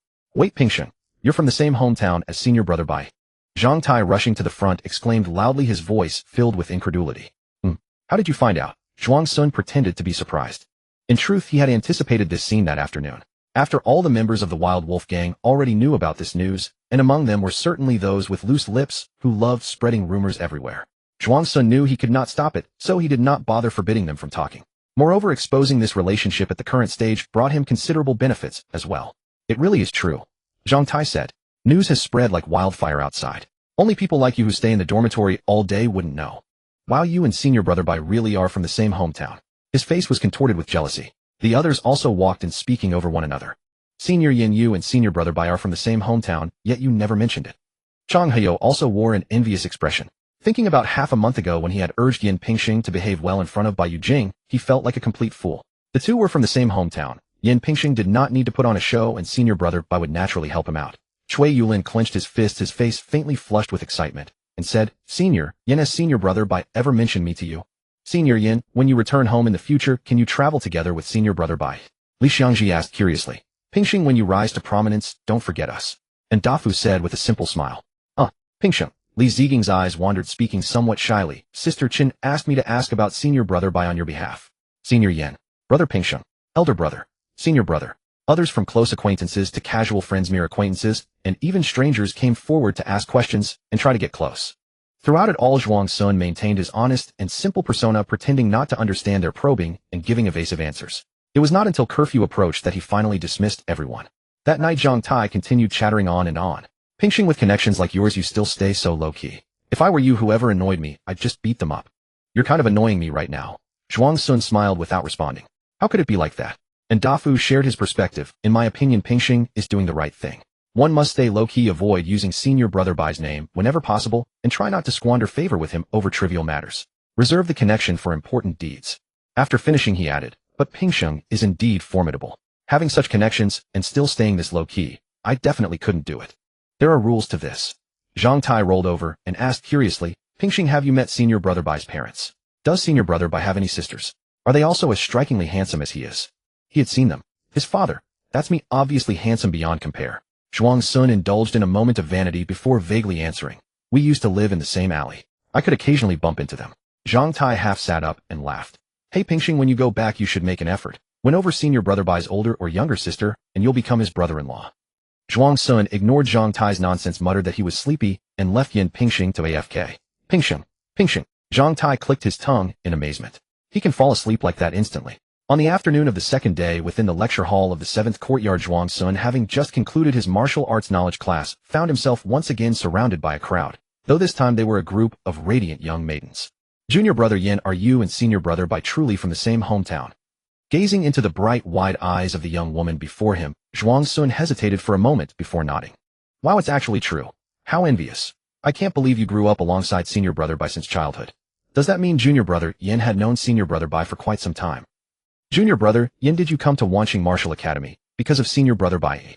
Nearby, the other young women erupted in murmurs, chattering excitedly with bright animated expressions.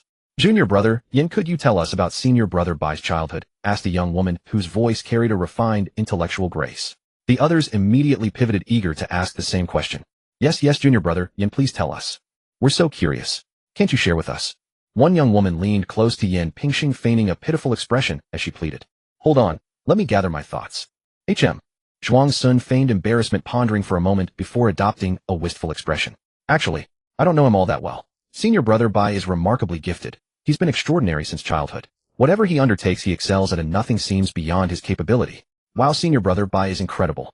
The young women hung on his every word, their faces alight with rapt attention. Zhuang Sun continued, we all held him in such high regard. We'd trail behind him constantly, occasionally watching him from afar in secret. Senior Brother Bai never spoke ill of us. He remained entirely absorbed in his own pursuits, reading, training in martial arts, practicing calligraphy, chopping firewood, drawing water, eating. Oh, and if we happened to be near when he dined, he would invite us inside to share a meal. While Senior Brother Bai is so kind. Just hearing this feels so heartwarming. I wish I could watch over him like this forever. His daily routine is so disciplined and orderly. Did Senior Brother Bai cook these meals himself? Yes. How enviable. I desperately wish I could taste the food he prepared with his own hands. What happens next? Are there more stories? What does Senior Brother Bai's family do? Senior Brother Bai's father is a schoolteacher, a truly kind man. Junior Brother Yin, where is your village? Is it far from here? Yes, where exactly is Senior Brother Bai's hometown? You can't say. Zhuang Sun shook his head. In a rather distant place. He did not disclose the name of the village he had fabricated, even though this world was plagued by frequent beast disasters that had forced countless entire communities to abandon their homes. Beyond Sichuan City and the outskirts of Wanqing Market Town, numerous displaced persons from all regions had settled. Due to the scarcity of reliable information, tracing their origins proved nearly impossible. But mentioning a name would surely prompt someone to investigate, and they might actually uncover a village bearing the same name. That would be thoroughly awkward. Well, then why did you come here? For reasons best left unspoken, we left our homeland. You? Plural. Were there others with you? I'm not entirely certain, as many people became separated during the journey. Zhuang Sun held back, slightly aware that other versions of himself might later need to claim the identity of a fellow townsman from Baiyujing. As he spoke, Zhuang Sun glanced at the young woman with large eyes leaning heavily on his desk beside him and subtly shifted backward. Nearby, the young woman with the intellectual demeanor caught sight of this and covered her mouth with a laugh. Junior Sister Tang, you're leaning in far too closely. You're making Junior Brother Yin uncomfortable. Haha, Junior Brother Yin is even shy. Junior Brother Yin, you're adorable. The other young women joined in teasing. The young woman surnamed Tang showed no sign of embarrassment, rising with poise and offering a smile to Yin Pingsheng, whose appearance was altogether unremarkable. Come now, if you continue like this, I might actually begin to believe it. Zhuang Sun thought to himself. On the opposite side of the lecture hall, several young men, led by Zhang Tai, watched with bitter envy as Yin Pingsheng was surrounded by a cluster of young women. Zhang Tai remarked, don't let his demeanor fool you. He's likely thrilled on the inside. If only I too were from the same hometown as Senior Brother Bai. A young man with somewhat small eyes and an ordinary appearance murmured enviously, casting wistful glances toward the young woman with large eyes surnamed Tang. No ambition at all. It's barely tolerable. Poor brother Yin must be suffering. Only someone as gentle-tempered as him could endure it. I find it insufferable. A youth with a slight underbite spoke haughtily, yet his eyes kept darting toward the young woman with the refined voice. A teenager's affections were impossible to conceal. The final youth remained silent, resting his head on the desk with his arm shielding his face, revealing only his eyes as he stared blankly at the young woman perched on Yan Pingxing's desk, her laughter bright and unrestrained. In the days that followed, nearly everyone came seeking out Yan Pingxing with questions, and among them were those attempting to ingratiate themselves in hopes of establishing a connection with Bai Yujing. This pattern persisted for several weeks, gradually diminishing as the disciples' curiosity and excitement faded. Yet even so, Zhuang Sun's life within the Yan Pingxing identity underwent significant changes. The most conspicuous shift was how the noble-born youths who had previously held commoners in contempt now treated him with marked warmth, conversing as though he belonged to their own social tier. Several young masters from prominent families also approached him, proactively seeking friendship. Nevertheless, Zhuang Sun paid little mind to these transformations. He maintained his accustomed, understated demeanor, eating, cultivating, and retreating to his quarters to read novels, gradually fading from the disciples' notice. The outer court disciples redirected their attention toward the academy promotion assessment and the harassment of Gui Chen, a former top 10 powerhouse of the outer court. Bullying the weak to assert dominance. It was textbook tyrannical will. By mid-June, over 2 months had elapsed since elder young Master Zhou's coming-of-age ceremony, and a month remained until the promotion assessment. On this day, Bai Yujing's realm advanced, once more reaching the 5th rank. The 6th rank stage of the formless and featureless sublime method involved encasing the body's acupoint neural networks. With this milestone achieved, he could now shift the positions of his internal acupoints at will, rendering all acupoint striking techniques in the world utterly ineffective against his body.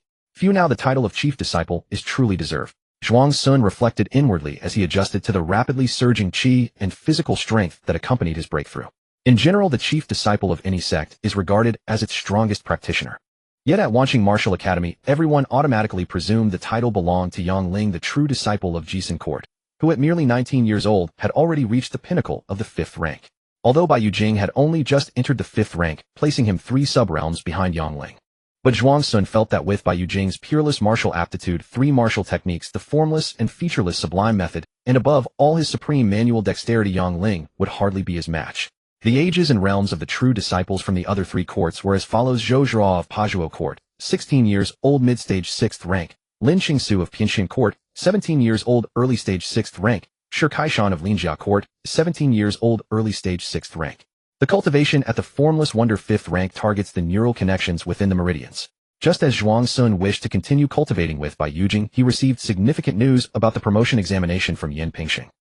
TSK this year's recruitment spots for the Upper Second Academy have been cut in half. They usually recruit 20 people each year, but this year they're only taking 10. With over 90 people competing for just a few spots, the Outer Academy is likely to witness a bloodbath. Returning to the dormitory, and Dafu recalled the promotion examination notice he saw outside the affairs office, sighing heavily with his 3 roommates. Yet hidden in his heart was a sense of schadenfreude. After all, the application requirement for the promotion examination was 9 sure of strength. He himself was still a far cry from even 7 sure of strength. This promotion examination was completely irrelevant to him. Whether the Upper Second Academy recruited more or fewer students wouldn't affect him in the slightest. On the contrary, the fewer spots available, the greater the competitive pressure, which meant more entertainment for him. And Dafu turned to Li Ziging and asked, "Ziging, are you still planning to go to the Upper Second Academy? With so few spots available this year, and so many strong contenders, the difficulty is indeed quite high. Honestly, I think the Anxious Heart Academy among the lower 3 academies isn't bad either." Senior brother Yang, the strongest among the true disciples, came from the Anxious Heart Academy. Li Ziging's movements practicing palm techniques halted for a moment. With unwavering determination, he said, "I'm going. I've worked so hard for this very reason, to get into the Upper Second Academy. Not even trying would be a betrayal of my efforts over these past 6 months. That's true too. One should at least give it a try." And Dafu nodded, then turned to Yan Pingxing, who was reading a storybook on his bed. "Pingxing, what about you? Are you considering competing for a spot at the Upper Second Academy?" Zhang Tai tilted his head up, smiling. "That's right, Pingxing. By the way, did brother Bai make any arrangements for you?" "Moi." Zhuang Sun set down the storybook and shook his head. "I haven't thought deeply about it yet. I only managed to lift the stone lock of 8 sure a few days ago. I'm not certain I can forge 9 sure of strength before the promotion examination." The other 3 roommates in the dormitory heard this, and all wore expressions of disbelief. They've all awakened their intellect. Zhuang Sun helplessly smiled and said, "I'm really only at 8 sure of strength. I haven't yet reached the standard to participate in the promotion examination. If I can make it in time, I'll probably give it a try." The other 3 roommates in the dormitory considered this and felt it made sense. Pingxing's talent lay entirely in comprehension. His bone quality was merely ordinary middle tier. Moreover, his cultivation attitude was far too lazy and careless. He truly might not be able to forge 9 sure of strength before the promotion examination. But whether he could or couldn't, this fellow's future prospects were dazzlingly bright. They gazed at Yan Pingxing with envy. Yet their envy only lingered there and never developed into jealousy, because Yin Pingxing never showed off in front of them. Instead, he was exceptionally low-key and humble, making it difficult for anyone to grow jealous of him. It was for this reason that Yin Pingxing didn't earn the same contempt that Gui Chen did in the outer academy. Instead, his reputation was excellent. Many people, seeing that he carried the identity of a chief fellow townsman, yet still lived so humbly, never engaging in conflicts with others, praised him greatly. They even believed that the place that had produced both Bai Yujing and him must be an outstanding land where exceptional talents gathered. Li Ziging silently practiced his palm techniques, pausing frequently, pondering how to advance further. He couldn't figure it out. Drooping his hands helplessly, he hesitated for a moment before asking in Dafu, Dafu, do you know much about the top 10 disciples on the outer academy ranking? Of course I do. And Dafu's enthusiasm instantly flared up, mimicking Yin Pingxing reading a storybook. He set down the book, sat up, and said triumphantly, I've actually analyzed and identified 5 candidates most likely to be selected for the upper second inner academy from the outer academy ranking. Hearing this, Zhuang Sun closed his book and pricked up his ears to listen. The first one is the top-ranked disciple on the outer academy ranking, Yu Wuyong, who has 10 share of strength and is known as the Little Bai Yujing. Zhuang Sun bit his lip. Every time he heard this person's name, he found it difficult to maintain composure. Li Ziging nodded. I know about this person. Because his strength in the outer academy is in a league of its own, and he's been noticed by an elder from the inner academy in advance. His experience is quite similar to Brother Bai's from before. So secretly people call him the Little Bai Yujing. He is indeed the most likely to be selected for the upper second academy. A mysterious smile spread across Dafu's face. He glanced at the other 3 roommates in the dormitory and lowered his voice. I'll tell you a secret. The title Little Bai Yujing wasn't something others gave him behind his back. Yu Wuyong promoted it himself. He copied Brother Bai in every aspect, from clothing to appearance to the tone of his speech, just so others would call him that. Unfortunately, that fellow lacks Brother Bai's temperament and looks. He learned it in a half-baked way, carrying an odd, revolting flavor. I heard that a few days ago Senior Sister Chen publicly gave him a tongue lashing until he was thoroughly disgraced. Li Ziging said Fifth Miss did seem to have scolded him, but at the time I didn't know this was the reason. I thought Fifth Miss also wanted to be called Little Bai Yujing. What's there to say about a fake? Who's the second one? Zhang Tai interrupted Li Ziging, urging Dafu to continue. Don't be impatient. The second one is naturally the recently rising star, the wild dog Yi Guichen. He fought his way from 10th place to 3rd on the outer academy ranking. Though I heard that when he wanted to challenge the second-ranked Senior Sister Chen, he got beaten up by a group of you people. And Dafu gave Li Ziging a teasing, amused look. Li Ziging scratched his head sheepishly. At that time I was just following Fifth Miss's orders. Zhuang Sun knew about this incident too. It was roughly half a month ago. After Guichen had recovered from his injuries, he began challenging the outer academy ranking again. When he challenged Chen Jinju showed no sportsmanship. After agreeing on a battle location, she had her subordinates lie in ambush beforehand. The moment Guichen arrived, a large group of people emerged and surrounded and beat him mercilessly. The result was that Guichen, whose injuries had just healed, was beaten severely once again. And Dafu continued, the third one is the madman Luo Yonghuan. Although he's not the strongest among the 5, he's the most dangerous. There's something wrong with his mind. When he fights, he goes all out without any regard for himself. Back when the wild dog, Yi Guichen, challenged him, he actually bit off a chunk of shoulder flesh. Honestly, compared to Yi Guichen, I feel Luo Yonghuan deserves the title of wild dog more. It's probably just that Yi Guichen is more infuriating to people. Here's an even more explosive piece of news. And Dafu spoke mysteriously. I heard that Luo Yonghuan's mother was a prostitute. Previously, someone had gone to ask him if this news was true, and he had crushed that person's genitals in response. So it's most likely true. Crushed his genitals. Zhang Tai tightened his legs, feeling a phantom pain. This person is indeed dangerous. Just don't provoke him with sharp words. Zhuang Sun thought to himself, deciding nonetheless to keep his distance from this person. The fourth one is Yu Xiao, ranked 3rd on the outer academy ranking. He has 9 share of strength and has mastered the rock-shattering fist technique to perfection. Back when he fought Guichen, he only lost by a narrow margin. This person is an ascetic cultivator. I haven't heard any rumors about him. As for the 5th one, you might be very surprised. He only ranks 34th on the outer academy ranking. And Dafu kept them in suspense. Who is it? Come on, Dafu, tell us. Zhang Tai urged. And Dafu ignored him, waiting until everyone had asked before revealing the answer. It's that Su Rinqiu, who repeatedly rejected Yi Guichen's challenge invitations, was considered as timid as a mouse and mockingly called Ratman Shou. Oh, him. Zhuang Sun suddenly understood. To be honest, he felt that the outer court disciples of the martial academy had a bit of that hidden leaf villager flavor. The challengers would bully, and the challenged who refused would also be given a nickname to bully. And Dafu continued. At that time, Guichen blocked the door to challenge him. Seeing that he couldn't refuse, Su Rinqiu reluctantly accepted. In that battle, the body technique, Zongshan step, he used was commented by a passing steward to have reached perfection, making him one of only 4 disciples in the outer court to have mastered a martial art to perfection. As for the others on the outer court disciple ranking, they are basically at the level of 9-stone strength and martial arts mastery, and none of them have any other special traits like Luo Yangwan. As I see it, their strength is more or less the same. Those ranked higher only broke through earlier, so it's not very meaningful. Saying this, and Dafu glanced at Yin Pingxing and smiled. Pingxing, you are also one of the only 4 disciples in the outer court who have mastered a martial art to perfection. If you also raise your strength to 9 stone, then your strength would rank among the top 6 in the entire outer court. Wouldn't the quota for the second academy be within easy reach? Zhuang Sun smiled and said nothing, but inexplicably Dafu shuddered. Could it be that Pingxing really managed to raise his strength to 9 stone before the promotion assessment? At noon, in the crowded dining hall, there was a single long table where only one person sat, and even the seats around it were empty. That was a handsome youth with a slender figure. He was eating quietly, taking very small bites, each time chewing for a long time, eating with exceptional seriousness. The youth's eyes were beautiful, heterochromatic, one normal color, the other a slightly dull gray, and not very lively. His name was Luo Yangwan, and it had no particular meaning. It was simply that his mother thought a humble name would make it easier to raise him, and among a bunch of humble names like Gosheng Yodan Juzai and Yangwan sounded the best. In another corner of the dining hall, 3 youths were secretly staring at Luo Yangwan, their breathing heavy, as if psyching themselves up. After a moment, they all put on frivolous smiles and swaggered toward Luo Yangwan. Yo Yangwan eating. The leading youth slapped his hand on Luo Yangwan's slender shoulder, applying such force that Luo Yangwan's body sank slightly. But Luo Yangwan didn't speak. He just frowned and quickened his chewing. But the youth persisted. He looked at Luo Yangwan's meal and said in a tone of concerned reproach, "Why are you eating such plain food? Where's the nutrition? Here, let me add some dishes for you." Saying this, he raised the bowl he had been holding and poured the lard inside. The lard didn't all go into Luo Yangwan's meal, most of it fell onto Luo Yangwan's clothes. Luo Yangwan finally stopped eating. His eyes quickly became bloodshot and his body trembled uncontrollably. But suddenly the image of being warned by the head instructor after crushing a disciple's groin last time flashed through his mind. He forcibly suppressed himself and said in a trembling voice, "If you want to fight, let's go to the training ground." Launching Martial Academy did not prohibit fights among disciples, but it did not allow fighting outside the training ground. He had already been warned that he couldn't make another mistake. Fight. Yangwan, you've misunderstood us. I'm just concerned about you. The youth hadn't expected Luo Yangwan to hold back. He spoke in an aggrieved tone, but his eyes looked at the other 2, signaling them to intensify the provocation. The 2 youths nodded and chimed in, "That's right, Yangwan, we're concerned about you. By the way, Yangwan, I heard your mother is a prostitute. Can you take us 3 to your place tonight? We'll patronize your family's business. Can fellow disciples get a discount?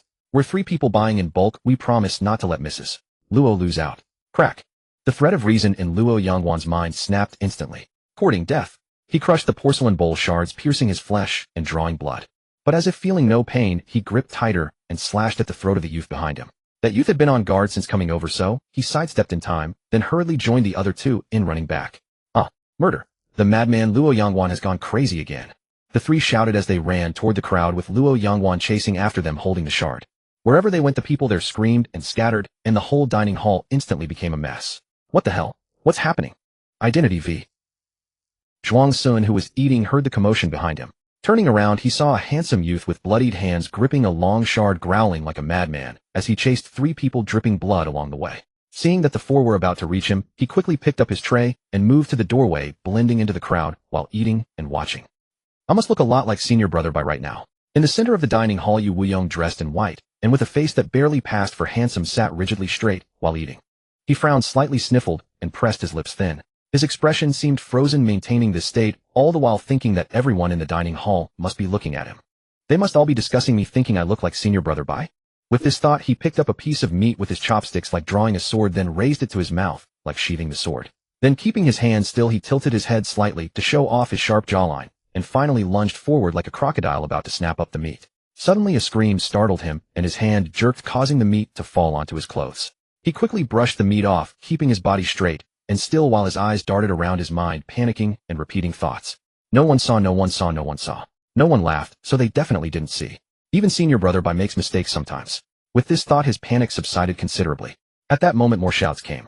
He pretended to be calm and turned his head to see what was happening. But he didn't run, because senior brother Bai wouldn't run in such a situation. Everyone else ran, but I didn't. They must all be looking at me, thinking I look like senior brother Bai. By the way, what would senior brother Bai do if he were here? He thought for a moment, then stood up, put his hands behind his back, lifted his head high, and looked at the ceiling beams, saying with great arrogance, "Give me Wuyong a little face." Run. Run. Ah, he's catching up. Kill, kill, kill, kill. Yu Wuyong paused, then said again, "Give me Wuyong a little face." No. We need to think of a way to fight back. If we keep running, he'll definitely catch us. Kill, kill, kill, kill. Give me Wuyong a little FAC. A chair. Grab a chair. Hit him. Kill, kill, kill, kill. Give me Wuyong a. Damn it. Why are you two running? You two ungrateful bastards, wait for me. Kill, kill, kill, kill. Kill. Give me Wuyong a. Wata. Several laughs came from somewhere, piercing precisely into Yu Wuyong's ears. Who's that? So stupid. Give me Wuyong a face. Does he think he's Senior Brother Bai? Senior Brother Bai would never say something so foolish. Why is he wearing the same clothes as Senior Brother Bai? Is he imitating him? Oh really? I didn't notice until you mentioned it. He's just too ugly, doesn't look like him at all. Yu Wuyong stood frozen, the blatant mockery slapping against his face like actual palms burning with humiliation. He turned toward the source of the voices, roaring in fury. Who? How dare you slander me, Wuyong? Show yourself. Dare to do, but not to own up. Fine. Today I'll let you witness what it means to be the reincarnation of Yujing. Spotting several figures slinking backward in the crowd, Yu Wuyong immediately locked onto his targets. He grabbed a long bench, spun it once and slung it behind his back, then leaped forward with a swing that scattered the crowd. He chased after those who had sensed trouble and started running. Perfect. I'll use you suicidal fools to test the 18 forms of Yujing I comprehended from Senior Brother Bai. He roared while striking at the figures he caught up with one by one. Yujing split. Yujing thrust. Yujing slash. Yujing sweep. Yujing leaping slash. Ow, ow, ow, ow, ow. Pathetic. You lot who aren't even worthy of knowing Senior Brother Bai's name, do it again, and Yujing flash. Bold. How dare you resist in the presence of little Yujing? Truly obstinate. The ultimate form of the 18 forms of Yujing. Yujing's wrath, heaven and earth tremble. Bro, stop chanting, stop chanting. I'll give you the name by Yujing, okay? Among the onlookers outside the door, Zhuang Sun dared not lift his head. Damn, why is it that when he recites such embarrassing lines, I'm the one who feels ashamed? Use your own name, you bastard. Kill, kill, kill, kill. On the second floor of the dining hall, the deranged Luo Yongwan chased the three youths all the way upstairs. In a corner, a scholarly-looking youth, unlike the other seated disciples who hadn't yet reacted to what was happening, immediately crouched down, supporting himself with his hands on the table as he backed away. But no sooner had he left the table than someone slammed into his shoulder from behind. Ouch! The one who bumped into him cried out in pain, then preemptively accused, Ratman Shou. I just scolded you a few days ago, and you dare to attack me in the dining hall. Su Rinshou had just steadied himself and turned around, but upon hearing this he immediately sensed trouble. No longer caring whether he'd be targeted by Luo Yongwan, he turned and ran. But another person appeared ahead, blocking his path. You started this. Brotherly, help me. The man behind roared. Then, without further explanation, he joined forces with the one in front to attack Su Rinshou. Su Rinshou dared not fight back. Using the soaring body step, he dodged left and right, retreating to a corner, while keeping an eye on all directions, searching for a chance to escape. The sound of a blade piercing flesh. Su Rinshou froze, staring at the person who had just stabbed a knife into his shoulder. The man's face was pale. He smiled at Su Rinshou, then pulled out the bloodstained knife, threw it at Su Rinshou's feet, and shouted at the top of his lungs, "Ah! I'm bleeding." He brought a knife. Ratman Shou brought a knife. He actually used a knife in the dining hall. Su Rinshou. How dare you commit violence in public? Brother Zhao only had a minor conflict with you a few days ago. Why would you use a knife to hurt him? Su Rinshou looked at the several people who were accusing him, while also blocking the others' view. His heart turned cold. He knew he was now unable to defend himself. There's a fight upstairs too. Zhuang Sun was eating while looking up at the second floor. What are you doing? Stop it right now. Just then a voice came from behind. He turned and saw Huang Wei and several instructors from other courtyards running over with a squad of enforcement disciples. They ignored the disciples watching outside and went straight in to arrest those fighting. Yujing thrust. Yujing split. Yujing block. Yujing. Yu Wuyong fighting alone sent 3 men fleeing with their heads in their hands. He felt that every move and stance he used today was extraordinarily smooth, as if he had the help of Yujing. It must be Senior Brother Bai's divine possession. Filled with excitement, he ignored his fleeing enemies and immediately closed his eyes to meditate. The world became hazy, noise faded away, and countless insights flooded his mind. All insights into the words and deeds of Bai Yujing. Suddenly he felt an inexplicable force pushing him, and his body began to lose balance. Bang! A sharp pain in his forehead interrupted the state of possession. Yu Wuyong tried to grasp it, tried to hold on, but could not stop his consciousness from returning. No. Did this kid just have an epiphany? Epiphany, my ass. He's just pretending to be stupid out of fear of punishment. The enforcement disciple who had pinned Yu Wuyong down sneered. Before long, the enforcement disciples caught all the troublemakers and brought them to the first floor of the dining hall. Kill, kill, kill, kill. Luo Yongwan, held by the enforcement disciples, was still shouting and trying to resist. Slap. A horse-faced enforcement disciple came up to him and delivered a slap. In an instant his eyes cleared and he lowered his head in silence. Quite capable, aren't you? Making trouble in the dining hall. So impressive, every one of you, huh? Huang Wei scanned the dejected faces and roared. All of you will be confined to the back mountain for a month. Reflect on your actions. A month. Su Rinshou looked up. Will that still be in time for the promotion exam? How you still want to take the promotion exam? If you don't reflect properly, I'll extend it by several months. Su Rinshou bit his lip and lowered his head. Luo Yangwan remained silent. Yu Wuyong, who had been listless all along, regained a hint of spirit in his eyes. He opened his mouth as if to speak, but ultimately did not. If it were senior brother Bai, he would surely own up to his actions and accept the consequences. Although they provoked me first, I was wrong to fight back regardless of the setting. Carrying the name of little Yujing, I cannot disgrace senior brother Bai's reputation. But if I can't take the promotion exam, I'll lose forever the chance to enter the Wuxiang court. How then can I meet senior brother Bai and follow in his footsteps? Dare not bear the consequences, Yu Wuyong. Are you even worthy of the name little Yujing? Yu Wuyong steeled himself and decided to accept his fate with grace. But then he thought, this matter has caused such a stir. Will senior brother Bai come to know of it? Would today's performance all be seen by him? If senior brother Bai knew, might he think, this child resembles me, and praise him, even take him as a follower? Thinking this way, Yu Wuyong suddenly no longer resisted the punishment, and even felt a hint of anticipation. I, little Yujing, dare to act, and dare to take responsibility. He raised his head proudly, causing Huang Wei to frown. How could this guy be so arrogant after committing a crime? Junior brother Lu, I'll trouble you. After finishing his scolding, Huang Wei approached a horse-faced enforcement disciple and said in a low voice, The Lu enforcement disciple nodded. Ordinarily, outer court disciples who made trouble in public places would be expelled from the martial academy. However, Huang Wei had once served as Chief Bai's instructor. Since the other party had spoken to reduce the punishment for these disciples, he was willing to grant this favor. Take them away. He waved his hand, and the enforcement disciples behind him escorted the troublemakers out of the dining hall. Zhuang Sun watched them leave, then scooped a spoonful of rice into his mouth. I never thought such a thing would happen today. Brother Yan. Brother Lu. Hearing someone speak behind him, Zhuang Sun nodded and sighed. Yes, it's unbelievable. I haven't even finished my meal. Haha, luckily I ate quickly. The speaker walked shoulder to shoulder with Zhuang Sun, laughing. He was tall, of the same height as Yin Pingxing, with thick eyebrows and big eyes, dignified and quite heroic. His name was Lu Ziang, a scion of a noble family. He had met Yin Pingxing over a month ago and had taken the initiative to befriend him after learning that Yin Pingxing was a fellow townsman of Bai Yujing. Brother Yin, what do you think happened? How did it come to a fight among the three great masters of our outer court? I don't know. Zhuang Sun went back to his previous seat and continued eating. Although he said so, even he could figure out that someone must have been stirring up trouble. Otherwise, how could it be such a coincidence that the three great masters of the outer court all got into conflicts in the dining hall on the same day, especially on the eve of the promotion exam? Lu Ziang said, but Brother Yu and the others were too impulsive. With the promotion exam just around the corner, they caused such a mess. I just heard from afar that Instructor Huang said they would be confined.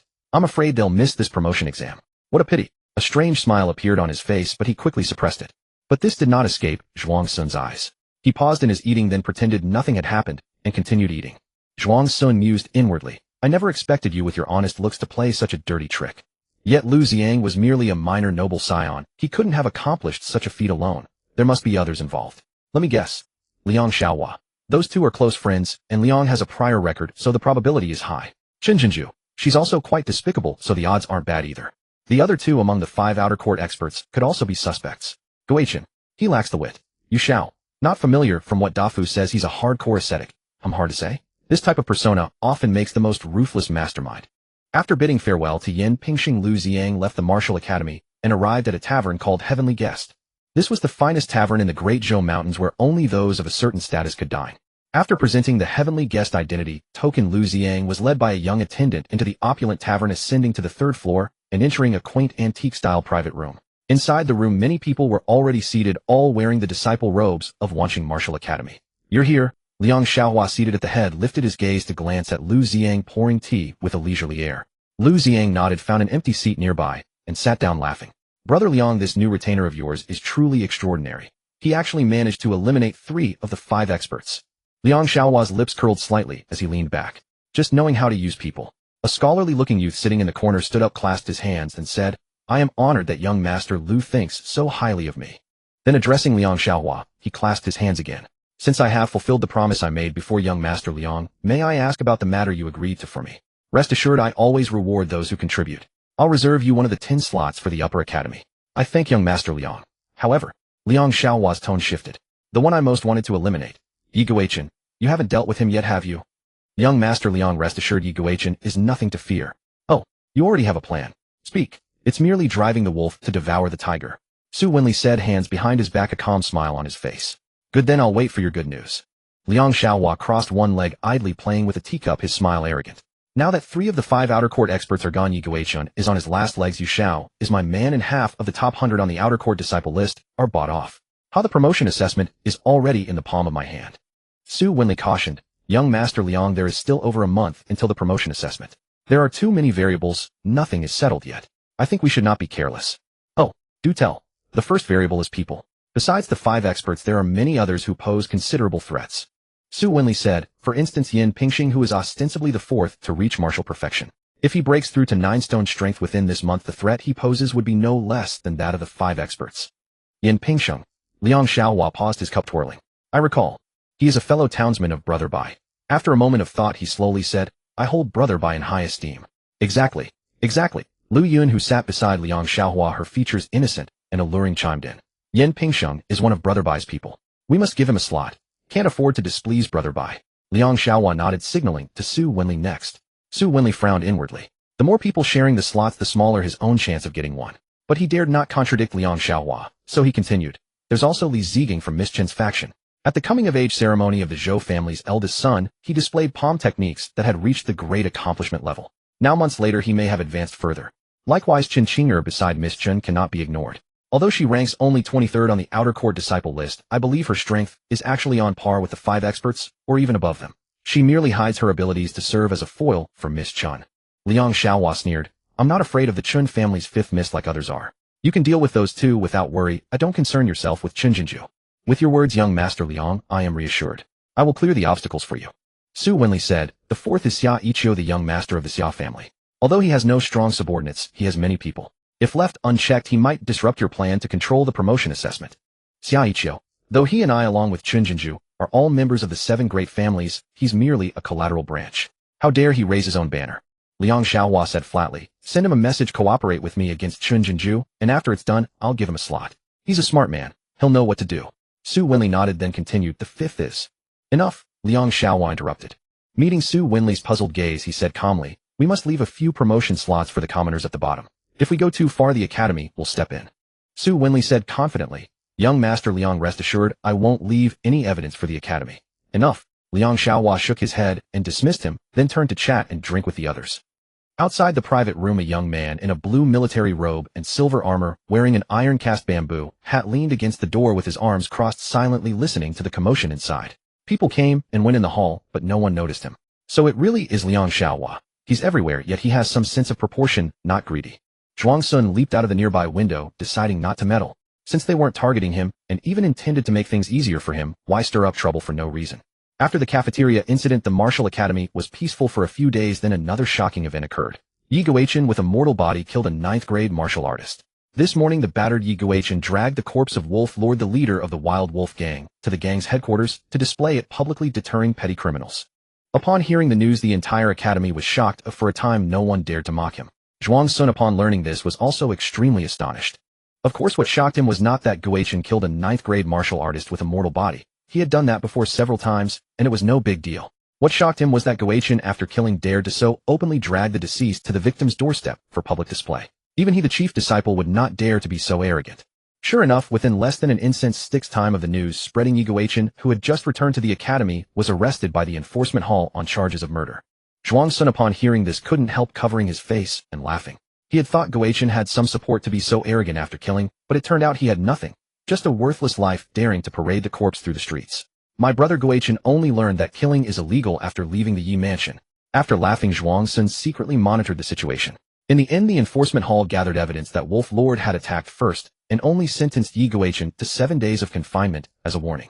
It is worth mentioning that during this time, the disciple from the Bodhi Academy, who had been coveting Yi Guochen's opportunity, found a chance to confiscate and take away that opportunity on the grounds of being stolen goods. Zhuang Sun, who had been watching him, also learned what that opportunity was. A hen that lays eggs. Of course, this was no ordinary hen, but a Qiankuan chicken ranked 25th on the Shitian Mountain Range's strange beast list. The Qiankuan chicken can refine all food it eats into eggs and hatch them. Eating ordinary pork, beef, or mutton, it can hatch treasure eggs with effects comparable to precious meat, which are easier to absorb and digest. Eating herbs, it can hatch medicinal eggs that heal injuries. Yi Guochen was able to rise rapidly in such a short time precisely because of the Qiankuan chicken, and no matter how many injuries he suffered, he could recover quickly. After learning about the Qiankuan chicken's ability, a thought immediately arose in Zhuang Sun's mind: this item is fated to be mine.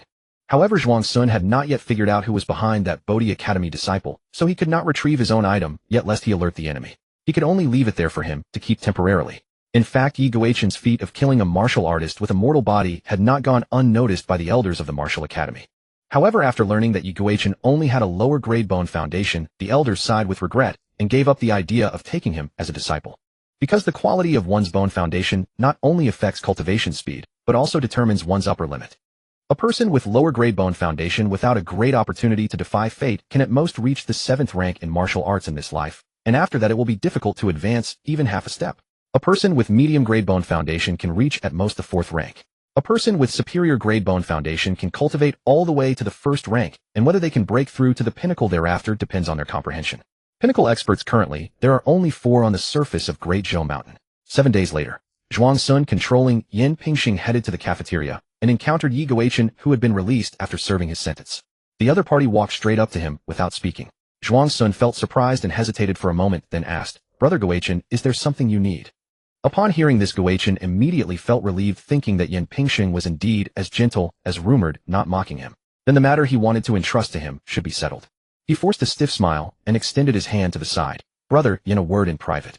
"All right, Brother Guichen, please." Zhuang Sun nodded and also made a gesture of invitation, following Guichen to a pavilion in the garden. Guichen pondered for a moment and said, "I came to find you, Brother Yin, because I need your help with something. Are we that close?" Zhuang Sun complained inwardly, but with a smile said, "Please speak, Brother Guichen." Guichen organized his words and said, "I want you to deliver a message to Senior Brother Bai for me. I wish to reach a cooperation with Senior Brother Bai." "Oh, may I ask, Brother Guichen, what kind of cooperation?" "You don't need to know. Just convey this message to Senior Brother Bai." Guichen had thought through many things during his 7 days in the dungeon. He knew that the Qinquan chicken was in that person's hands, and that he could not retrieve it by himself. He had to seek external help. As for whether Senior Brother Bai would be willing to help, Guichen smiled confidently and said, "Please tell Senior Brother Bai that after the matter is accomplished, I will present a great opportunity." Exactly. In order to enlist Bai Yujing's help, he had pondered for a long time and decided that after retrieving the Qinquan chicken, he would give its eggs to Bai Yujing as compensation. He could even establish a long-term cooperation. Bai Yujing provides resources, and he helps Bai Yujing lay eggs for a fee. Even if Yi Guichen hadn't said it, Zhuang Sun knew what Yi Guichen wanted him to help with. Zhuang Sun smiled insincerely and said, "If I have the chance to see Senior Brother Bai, I will deliver your message."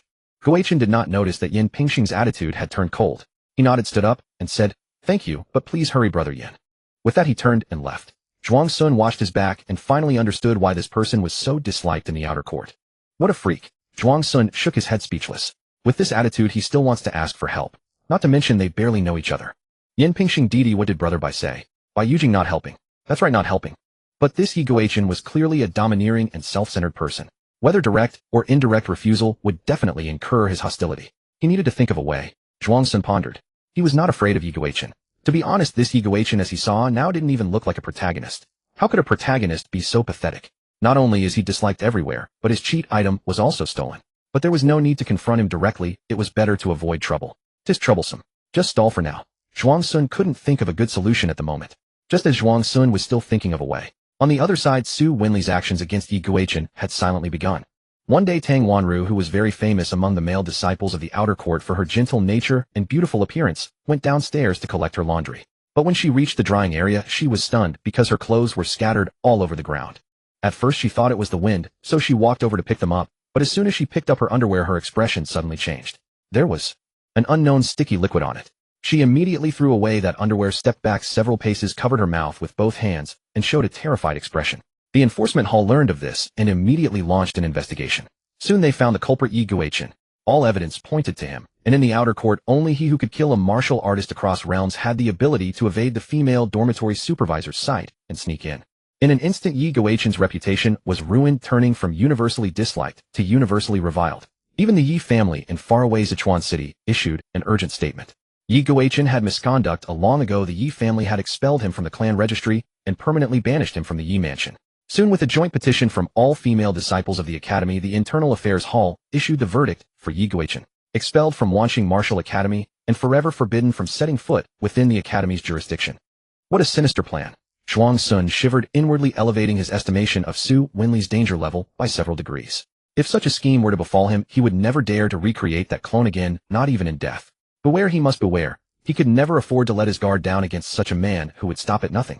And Yi Guichen? Zhuang Sun pondered. He bore no grudge against this man.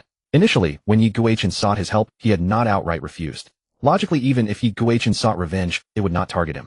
Yet he could not rule out the possibility that the man might turn dark and slaughter everyone in the martial academy. He had to stay vigilant. Let me observe first. I am in the shadows while they are in the light. Besides, these two are each other's primary target of hatred. But I must not be careless. I'll have the knife debtor keep an eye on them. Also, I need to let Yi Guichen know that Su Winli is the one who set him up. He'll watch the tigers fight from the mountain. Let them clash, let them clash. Having formulated his plan, Zhuang Sun immediately began preparations. However, on the very next day, an unexpected event occurred. Yi Guichen was dead. His killer was Tang Wanru's father. Upon learning that his daughter's honor had been ruined, the enraged 7th-rank martial artist traveled overnight, found the dejected Yi Guichen in the slums outside Wanqing Market, and brutally tortured him to death on the spot. No one intervened. Avenging a daughter was a righteous act, and everyone applauded. Yi Guichen's corpse lay rotting there unclaimed with insulting words scrawled all around. Among the onlookers, Su Winli gazed at the tear stains and frozen agony on Yi Guichen's face, a morbid smile curling on his lips. No matter how brilliant you were, in the end you fell into my hands. He licked his lips, etched that expression deep into his memory, and turned to leave. Suddenly heavy rain began to pour, dispersing the crowd and diluting the mottled bloodstains on the muddy ground. On the deserted, filthy street, a man in a scholar warrior robe and a bamboo hat walked from afar, stopping beside Yi Guichen's corpse. He carried no umbrella. Rainwater dripped from the brim of his hat, passing over an eye so calm it was almost cold-blooded. Zhuang Sun's heart grew heavy. He did not know whether Yi Guichen's death was a coincidence or the result of Su Winli's meticulous calculations. If it were the latter, then this man was truly terrifying. But whether it is the former or the latter, you cannot escape the fate of death. Zhuang Sun removed his bamboo hat and placed it over Yi Guichen's twisted, agonized face. Yi Guichen's death was too rash. So rash that it made him realize a mistake he had been making in recent days. This was a real world. There was no so-called protagonist. No matter how immense one's fortune, one wrong step could lead to death at another's hands. I am no exception. This was precisely the reason Zhuang Sun resolved to kill Su Winli. He was destined to raise his strength to 9 stones and pass the advancement examination. By then, as the last one to master the martial art to perfection, he would be Su Winli's greatest obstacle. Even though Liang Xiaohua had told Su Winli not to lay a hand on Yan Pingxing, what if Su Winli was a madman? Zhuang Sun never placed his life and safety in others' hands. Rather than wait for the enemy to strike and then hastily counterattack, it was better to strike first. Having made up his mind, Zhuang Sun picked up Yi Guichen, leaped a few times to leave the slum, mounted his black horse tethered to a tree on the hillside, and spent an afternoon finding a distant uninhabited hill. He dug a grave and buried Yi Guichen. Afterward, he found a suitably shaped stone as a tombstone, and using his left hand, unaccustomed to writing, carved the 2 crooked characters, Guichen, onto the stone with the 6 harmonies force. I've done all I can for you by burying you. Don't even think about clearing your name. It's too much trouble.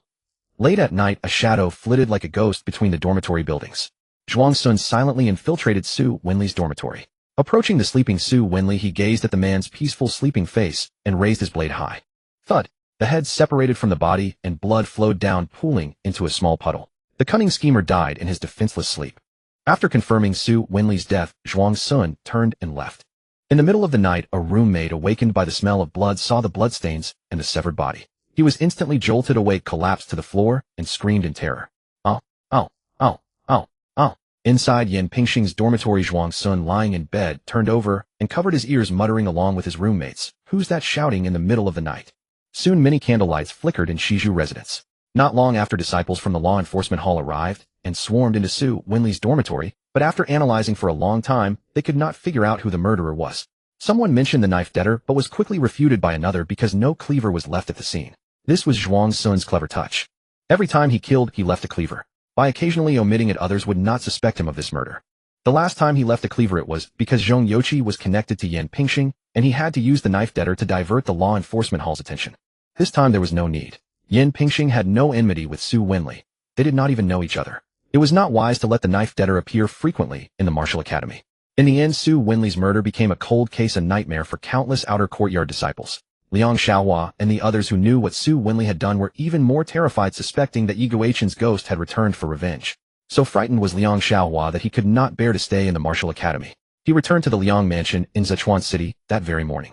In fact, many others did the same. After all, 2 people had died in the outer courtyard in just half a year. It was terrifying. However, the martial academy ordered them to return, warning that if they did not come back within a week, they would never be allowed back. At the same time, the martial academy intensified night patrols and reorganized the patrol map, with the chief disciple Bai Yujing taking full responsibility. Rest assured, everyone, with me here, these cowardly villains who only dare to kill in the shadows shall not go unpunished. Oath, earnest expression. After finishing the patrol map, only 15 days remained until the advancement examination. Feeling light and carefree, Zhuang Sun thought to himself, it's time to get serious. 15 days more than enough. I won't need to add points to break through, I will break through on my own. After that day, Zhuang Sun controlled Yin Pingxing to practice martial arts from early morning until dusk. Although he was not the most diligent in the outer courtyard compared to his previous lazy behavior, the disciples couldn't help but take notice. Could it be that the indolent Yin Pingxing was finally about to get serious? Yes, I am about to unleash my full power. When the instructor saw him dressed in black, having changed from a short skirt to long pants, and his hair from loose to a ponytail, yet still remaining warm yet aloof to everyone, the instructor knew his ace had returned. Now making an entrance is the T0 divine level hardworking Yin Pingxing, whose cultivation realm will surpass by Yujing in no time. Kong Beiqia. 15 days later, Zhuang Sun stood alone in the bamboo grove melancholy. He shook his head and sighed, then opened the character creation panel. Character creation panel. Character 1, Yin Pingxing, age 15, realm 8 stones of physical strength, bone quality 50, average comprehension 54, 7 average charm 50, ordinary. Character 2, by Yujing, expandable. Character 3, to be created, current points 124, as expected, I still have to resort to this forbidden power, huh? Zhuang Sun unhesitatingly clicked the plus sign after the realm. Hunger. Current points 124, 123, as the text flickered, a warm current surged through Yin Pingxing's body, flowing along his meridians to every part, making his flesh and blood firmer and more powerful. Oh ho ho ho, feels so good. Realm 8 stones of physical strength, 9 stones of physical strength. After a while the point allocation ended, and Zhuang Xian let out a sigh. Stretching his now stronger and more agile limbs, he dashed to the training ground of the 7th courtyard, heading to the area where stone locks were placed to test his strength. With ease he lifted the 9-stone lock. It was nothing like the strenuous effort he had to exert in the past when testing his strength after self-cultivation.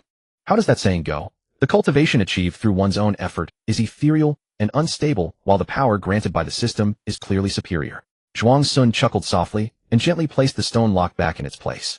At that moment, he noticed several disciples staring at him in awe. He nodded and turned to leave. After he was far away, the disciples exchanged glances. Brother Yin, did he just lift a 9-stone lock? It seems. Yes. And he did it with such ease, he must have been able to do this for a long time. But didn't Brother Yin say that Brother Yin wouldn't make it for today's promotion assessment? The skeptical disciple tried to lift the stone lock Yin had used, but even with his face flushed red, he couldn't budge it. For a moment silence hung among them. The promotion assessment would start at the hour of Chun, so there was still time.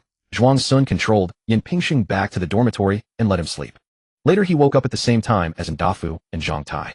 The two were a bit surprised to see Yin Pingxing, but they assumed he had given up because he knew he couldn't make it, so they offered a few words of comfort. Zhuang Sun remained silent, throughout hold it and don't laugh yet. At the grand training ground, Ndafu watched Yin Pingxing effortlessly lift the 9-stone lock on the stage, his face expressionless. Now it was his turn to be silent. Yin Pingxing, 9 stones of physical strength. Whoa! A small wave of exclamations rippled through the crowd.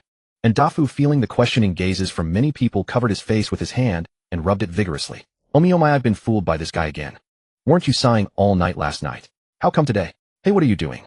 Couldn't we have stayed together in the outer courtyard for another half a year? Why did you have to sneak off to the upper courtyard? After Zhuang Sun came down, he looked at the grumbling Ndafu and said cheerfully, I was just tired last night. Treat us. You have to treat us, Pingxing. We comforted you this morning and you wasted our feelings. You must treat us. Zhang Tai grabbed Yin Pingxing and said, all right, I'll treat you. What do you want to eat? Zhuang Sun thought to himself, this might as well be the last meal together. After this, they probably wouldn't see each other much. The promotion assessment consisted of 2 rounds. The first was the strength test today. Those who passed the strength test could enter the second round, the martial arts competition, a week later.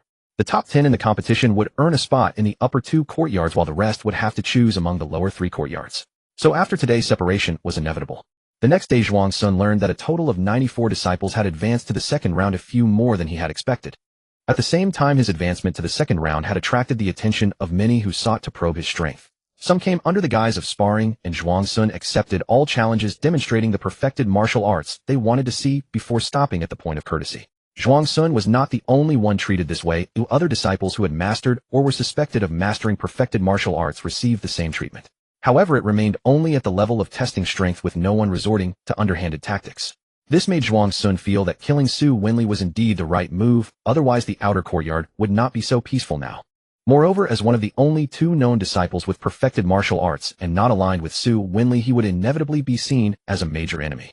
A few days later, 2 more disciples were revealed to have mastered perfected martial arts. These 2, along with Yu Shao, the sole survivor of the 5 great masters, were collectively called the new 4 great masters of the outer courtyard. They were Ascetic, Yu Shao, Sleepless One, Li Zigang, Green Leaf, Chen Qinger, and Crouching Tiger, Yin Pingxing.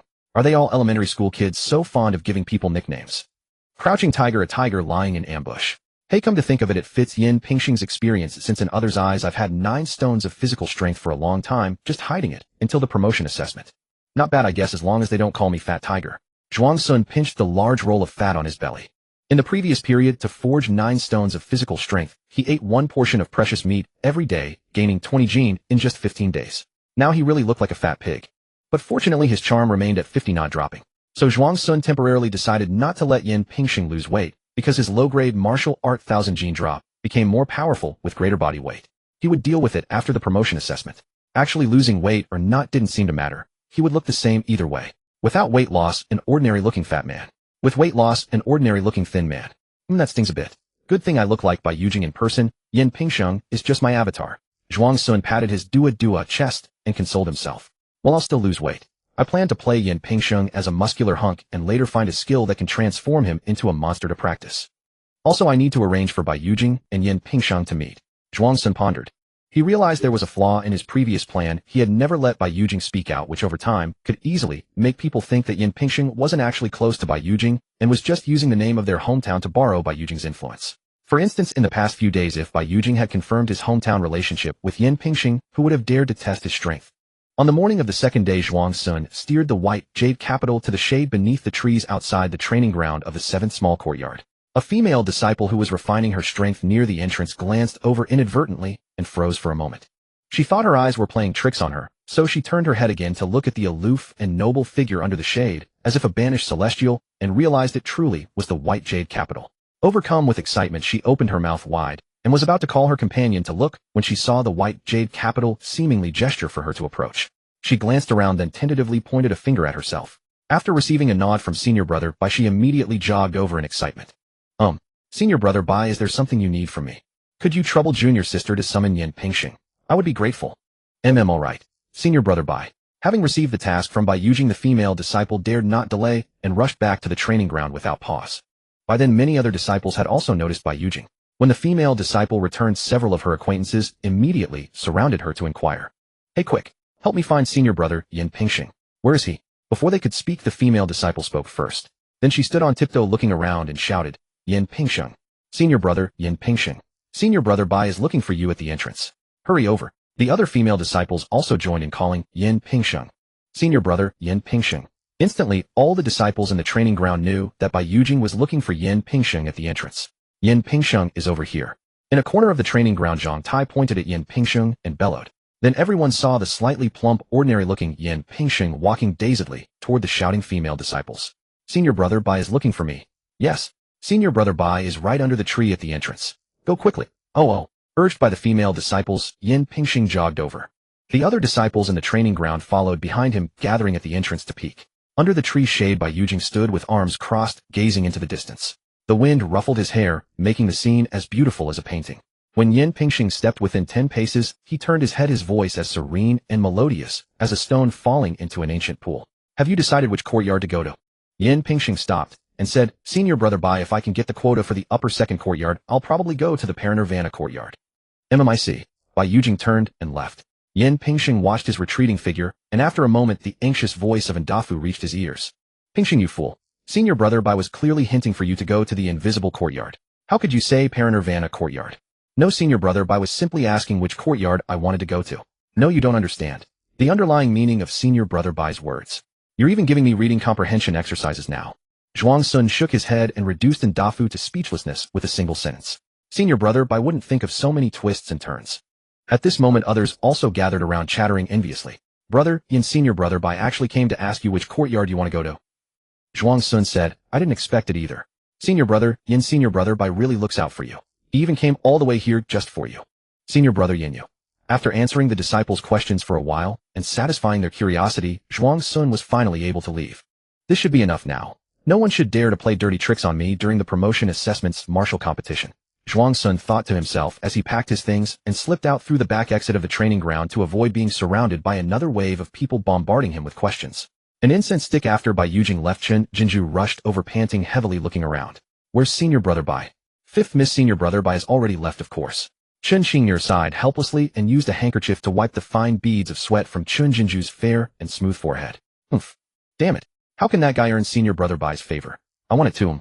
Fifth miss, if you want to gain senior brother Bai's goodwill, you could try starting with Yin Pingsheng. Chen Jinju's eyes lit up and she asked, then what should I do? Just. In a private room on the third floor of Tianshank, Liang Xiaohua said calmly to his group of subordinates, in tomorrow's promotion assessment, if you encounter Yin Pingsheng, concede. Understood. In the outer court, inside a garden funded by the Chun family, the petite Chen Jinju stood with arms crossed, legs crossed, sitting on a stone table, and commanded her subordinates, tomorrow encountering Yin Pingsheng is the same as encountering me. You all know what to do, right?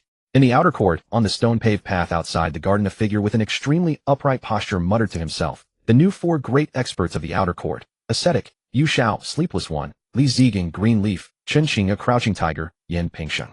Interesting. Have so many juniors emerged in the outer court during my absence, Xiao Yujing. A coincidental gust of wind blew, brushing over Yu Weiyong's deliberately pursed thin lips, sucked in slender, nose, wide staring eyes, and the cold aura he had crafted by furrowing his brows. He gazed ahead and said indifferently, tell all the disciples of the outer court, the foremost under senior brother by the eternal second of the outer court, Xiao Yujing, Yu Weiyong has returned. Whoever wants to challenge me, Weiyong awaits, at any time. Two female disciples who happened to be passing behind Yu Weiyong paused. They looked around and glanced at Yu Weiyong's back and whispered, is he talking to us? Seems like it, we're the only ones here. Do you know him? No, I've never seen him before. Huh, then let's get out of here quickly. The two female disciples quickened their pace and left while Yu Weiyong remained standing in place, arms crossed, eyes closed. 2 hours later, he opened his eyes, slightly disappointed. No one dares to challenge me, Weiyong. Loneliness, solitude, coldness, weariness, numbness. He slowly placed his hand over his heart. So this is what senior brother Bai feels on a daily basis. Senior brother Bai, Weiyong can finally understand you a little. Time rewound to the previous day. The disciples' confinement room on the rear mountain. A steward paused before the third stone chamber, pressed a hidden mechanism, and the door slid open. Light filtered into the stone chamber, illuminating a youth seated cross-legged upon a cushion in the very center. His eyes were closed, his lips pursed, his nose slightly sniffed. Yu Weiyong, your confinement is over. Do not make the same mistake again. Yu Weiyong offered no response. He slowly opened his eyes, calculated with his fingers, and said, no, my tribulation has 7 more days until completion. The steward spoke with a gentle smile. You behaved well, so your release was granted in advance. Was it my sincerity that moved the Jade Capital? The steward took a deep breath, maintaining his composed smile. Come along for now. Elder Yu awaits you outside. At the mention of that name, Yu Weiyong shuddered from head to toe. Senior brother Bai fears none. Senior brother Bai fears none. He repeated it within his heart until his composure returned, then rose with tranquil grace and said, very well. Let us go. The two passed through the narrow stone corridor, climbed a flight of steps, and stepped through a doorway, only to find themselves in a vast open space. An ancient stone hall stretched before them, its furnishings exuding a peculiar charm that stilled the spirit at first glance. At the center of the hall, upon a crimson carpet, stood a towering old man of about 50 years. His countenance carried inherent majesty without the need for wrath. His frame was exceedingly broad, and his loose Taoist robe appeared tightly fitted against his formidable physique. Bearing the elder's gaze, Yu Weiyong swallowed involuntarily. He repeated his mental mantra once more, then restored his tranquil demeanor. Father, is it you who wish to see me? A vein throbbed at Elder Yu's temple. Ignoring his prodigal son before him, he turned to the steward. Shaolin, thank you for your trouble these past days. Oh, Elder Yu is too kind, responded Steward Lin with a respectful bow and an astute smile. Since your noble son has arrived, I shall take my leave. He exited the stone hall and thoughtfully closed the door behind him. No sooner had the steward's footsteps faded than Elder Yu immediately bellowed, prodigal son. You dare brawl with others in the dining hall. Do you even know who you are? Who am I? Asked Yu Weiyong in bewilderment. Witnessing this, Elder Yu's face paled with alarm.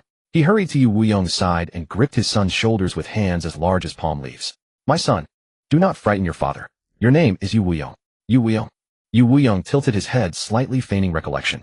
It has been so long since anyone called me that. I only recall they addressed me as Little Jade Capital.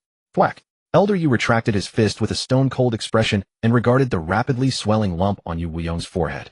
Are you lucid now? Yu Weiyong remained silent, his face flushing crimson as veins bulged upon his neck. Senior brother Bai never flinched in the face of pain. He strove to keep his expression unchanged, and only when the pain subsided did he feel alive once more.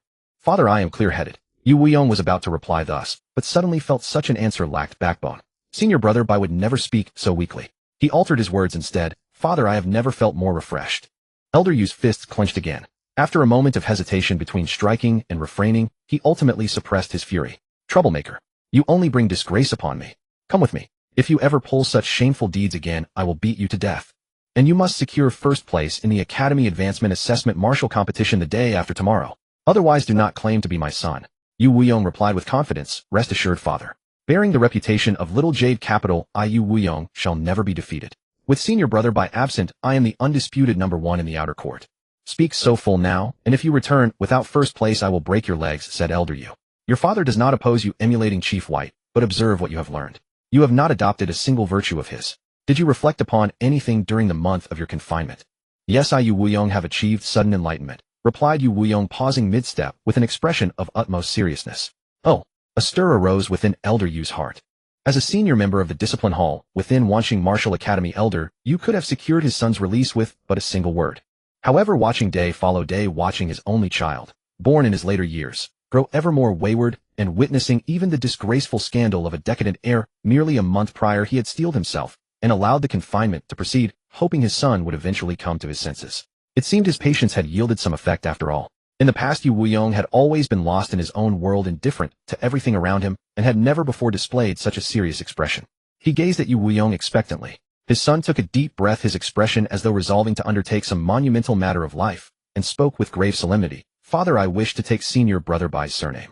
Scarcely had the words left his lips when in a daze Yu Wuyong found the world around him plunge into darkness. His father loomed before him, colossal in size, swinging a fist larger than his entire body.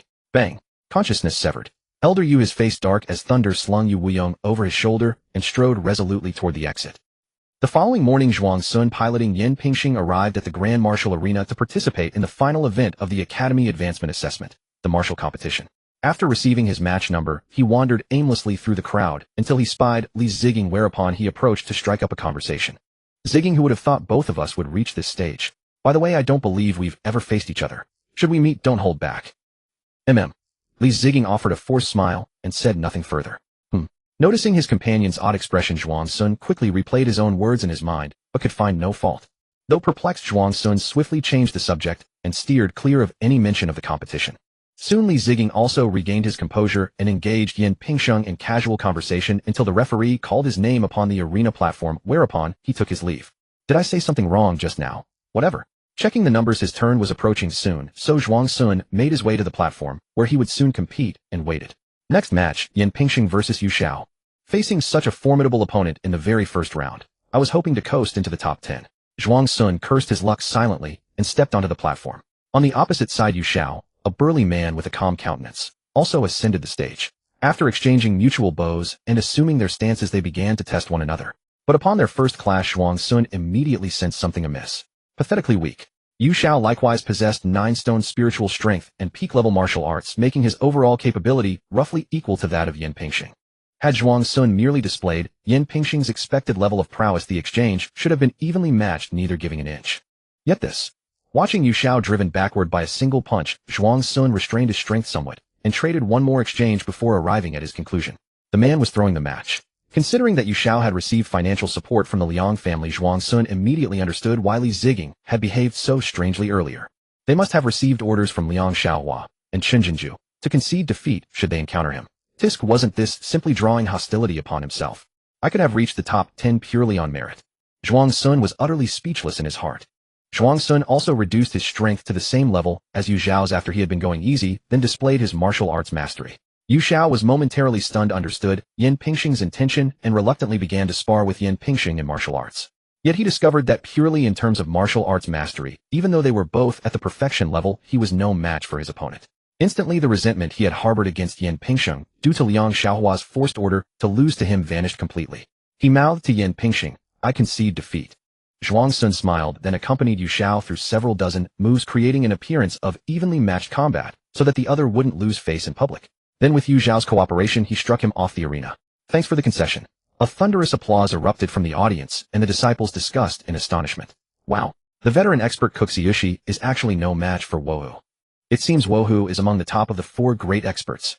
Not necessarily. Didn't you see they fought evenly just now, only losing by a single move? They should be trading wins and losses equally matched. I feel like the 4 great experts aren't that impressive. I could go up and trade blows too. What do you know? The exchanges between experts may seem ordinary, but there are undercurrents. If you went up, the shockwaves from their fight could kill you. In the following matches, Zhuang Sun happened to encounter the people of Chen Jinju and Liang Xiaohua. So he used the same trick again, making those disciples understand that even without Chen Jinju and Liang Xiaohua's orders, they were no match for Yin Pingxing. At the same time, he went easy on them, sparring several more rounds, so they wouldn't lose too disgracefully. This series of maneuvers successfully dispelled the disciples' resentment toward Yin Pingsheng and even made them feel grateful to him. After all, Yin Pingsheng was one of the 4 great experts of the Outer Academy. Being able to fight him to a draw was a great face in front of other disciples. As for losing, it's nothing to say if one is outmatched. As long as it wasn't due to shady dealings, they could take a loss. Thus Zhuang Sun smoothly secured the spot to the Upper Second Academy without any surprises and saved his reputation. Not only did he avoid falling to the same table as Gui Chun, but he even rose to a higher level. Next match, Li Ziging. Yu Xiao. I actually ran into him. Li Ziging took a deep breath, his expression serious. Although he was also one of the 4 great experts of the Outer Academy, his strength was slightly inferior to Yu Xiao's. It was Yu Xiao who had previously forced him to reveal his hidden perfection-level martial arts mastery. Li Ziging clenched his fist, thinking, there are only 2 matches left. Everyone has one chance to lose. I haven't lost yet. I'll go up, exchange a few moves with Yu Xiao, then surrender to preserve my strength. As long as I don't meet the 5th miss in the next match, I have a high chance of securing the spot to the Upper Second Academy. Junior brother Li, the 5th miss orders you to go all out and exhaust Yu Xiao's strength. If you can seriously injure him, even better. Li Ziging paused, looked at Chen Qinger, who had given the order, and forced a smile uglier than crying. Ziging obeys. Li Ziging stepped onto the stage step by step, looking at Yu Xiao's cold eyes, his voice extremely suppressed. Bound by others, not free to act on my own. Next, forgive me. Same here. Yu Xiao had also received a death order from Liang Xiaohua to seriously injure Li Ziging. As soon as they engaged, their moves erupted with unprecedented ferocity, each strike aimed at gravely wounding the other. After exchanging over 100 moves, both were covered in wounds, staggering, and left much blood on the arena. During the rest interval, Li Ziging panted like an ox, his body hunched, one eye swollen so much that the eyeball was invisible as he looked in Chun Jinju's direction. Chun Jinju remained expressionless, just staring at him, silently signaling, continue. Oh. Li Ziging let out a mournful roar and charged at Yu Xiao. Yu Xiao also roared and charged at Li Ziging. Neither dodged nor blocked, they only attacked. Thud. One's palm strike landed squarely on the other's chest, the other's fist hit the head, and then they both froze. Below the stage, the disciples watched with pounding hearts, afraid to breathe, thinking what deep grudge could cause such fierce fighting. Blood began to ooze from Li Ziging's mouth and ears. Then he felt a swirl of dizziness, and darkness started to close in. He was the first to give out. His hand slid weakly down Yu Xiao's chest, and his body fell straight backward. Bang! He lay spread-eagled on the arena, gazing at the azure sky, a myriad of thoughts flashing through his mind. If only he hadn't accepted the Chun family's patronage, if only he had worked harder on ordinary days, if only. He fell unconscious. Yu Xiao was no better off. His eyes were bloodshot, and he forced down the metallic taste in his throat. Just as he tried to take a step, he staggered several times, then tripped over the fallen Li Ziging. He struggled a couple of times, but couldn't get up again. Among the disciples below, Zhuang Sun, who had already finished his match, watched this scene and shook his head. Truly pitiful. At this point I should offer some moralizing life insight, but unfortunately my mind is blank, and I don't know what to say. Forget it, I'll just say a few words. Zhuang Sun, people must rely on themselves. Yin Pingsheng, ooh. Well said, well said. Clap clap by Yujing, ooh. Well said, well said. Clap clap Shidok, ooh. Well said, well said. Clap clap Yin Qingshan, ooh. Well said, well said. Clap clap. Other avatars Zhuang Sun once used, ooh ooh ooh. Well said, well said. Clap clap Yin Pingsheng, dad, aren't you dead? Yin Qingshan, Ito Tensei, go to hell.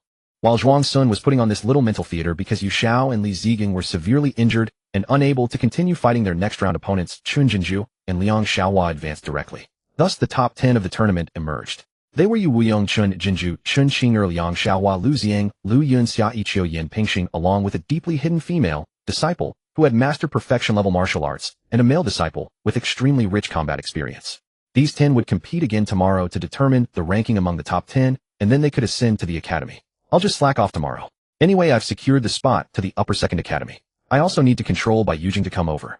Besides being the chief of the Martial Academy, Bai Yujing also held the identity of a true disciple of the Invisible Academy. Every year he needed to guide the disciples who were ascending to the Invisible Academy, which was an old tradition of the Wanqing Martial Academy. Zhuang Sun had only learned of this matter yesterday, when Zhou Zhuo reminded him. The next day, at Zhou Zhuo's call, Zhuang Sun controlled Bai Yujing, and they arrived at the great martial arts arena together. Upon seeing the two, a crowd of instructors and competition marshals immediately set aside their tasks and gathered to pay respects. Zhuang Sun gave a slight nod, turning his gaze to Instructor Huang in the crowd with a gentle smile. Instructor, it has been quite some time, he remarked. Huang Wei felt both honored and flustered, his mouth opening as if to respond, but he paused mid-thought. Senior brother Bai. Huang Wei, now 24, belonged to the same generation as Bai Yujing. Though Huang Wei had once served as Bai Yujing's instructor, beyond that title, he remained a disciple of the Scale Armor Academy. By the rules of the Wanqing Martial Academy, fellow disciples of the same generation must address one another as senior brother when encountering the academy head. That slightly stiff address inexplicably reminded Zhuang Sun of Run 2, drawing a faint smile from him. Instructor, please continue calling me Yujing as before. The title of senior brother is far too formal for Yujing. Hearing this, Huang Wei burst into hearty laughter, his earlier reserve entirely melting away. Yet he still dared not call him by name, so after a moment he said, "Alas, I cannot accept that. Ritual propriety must be observed. Then I shall be impertinent and simply call you Chief Bai."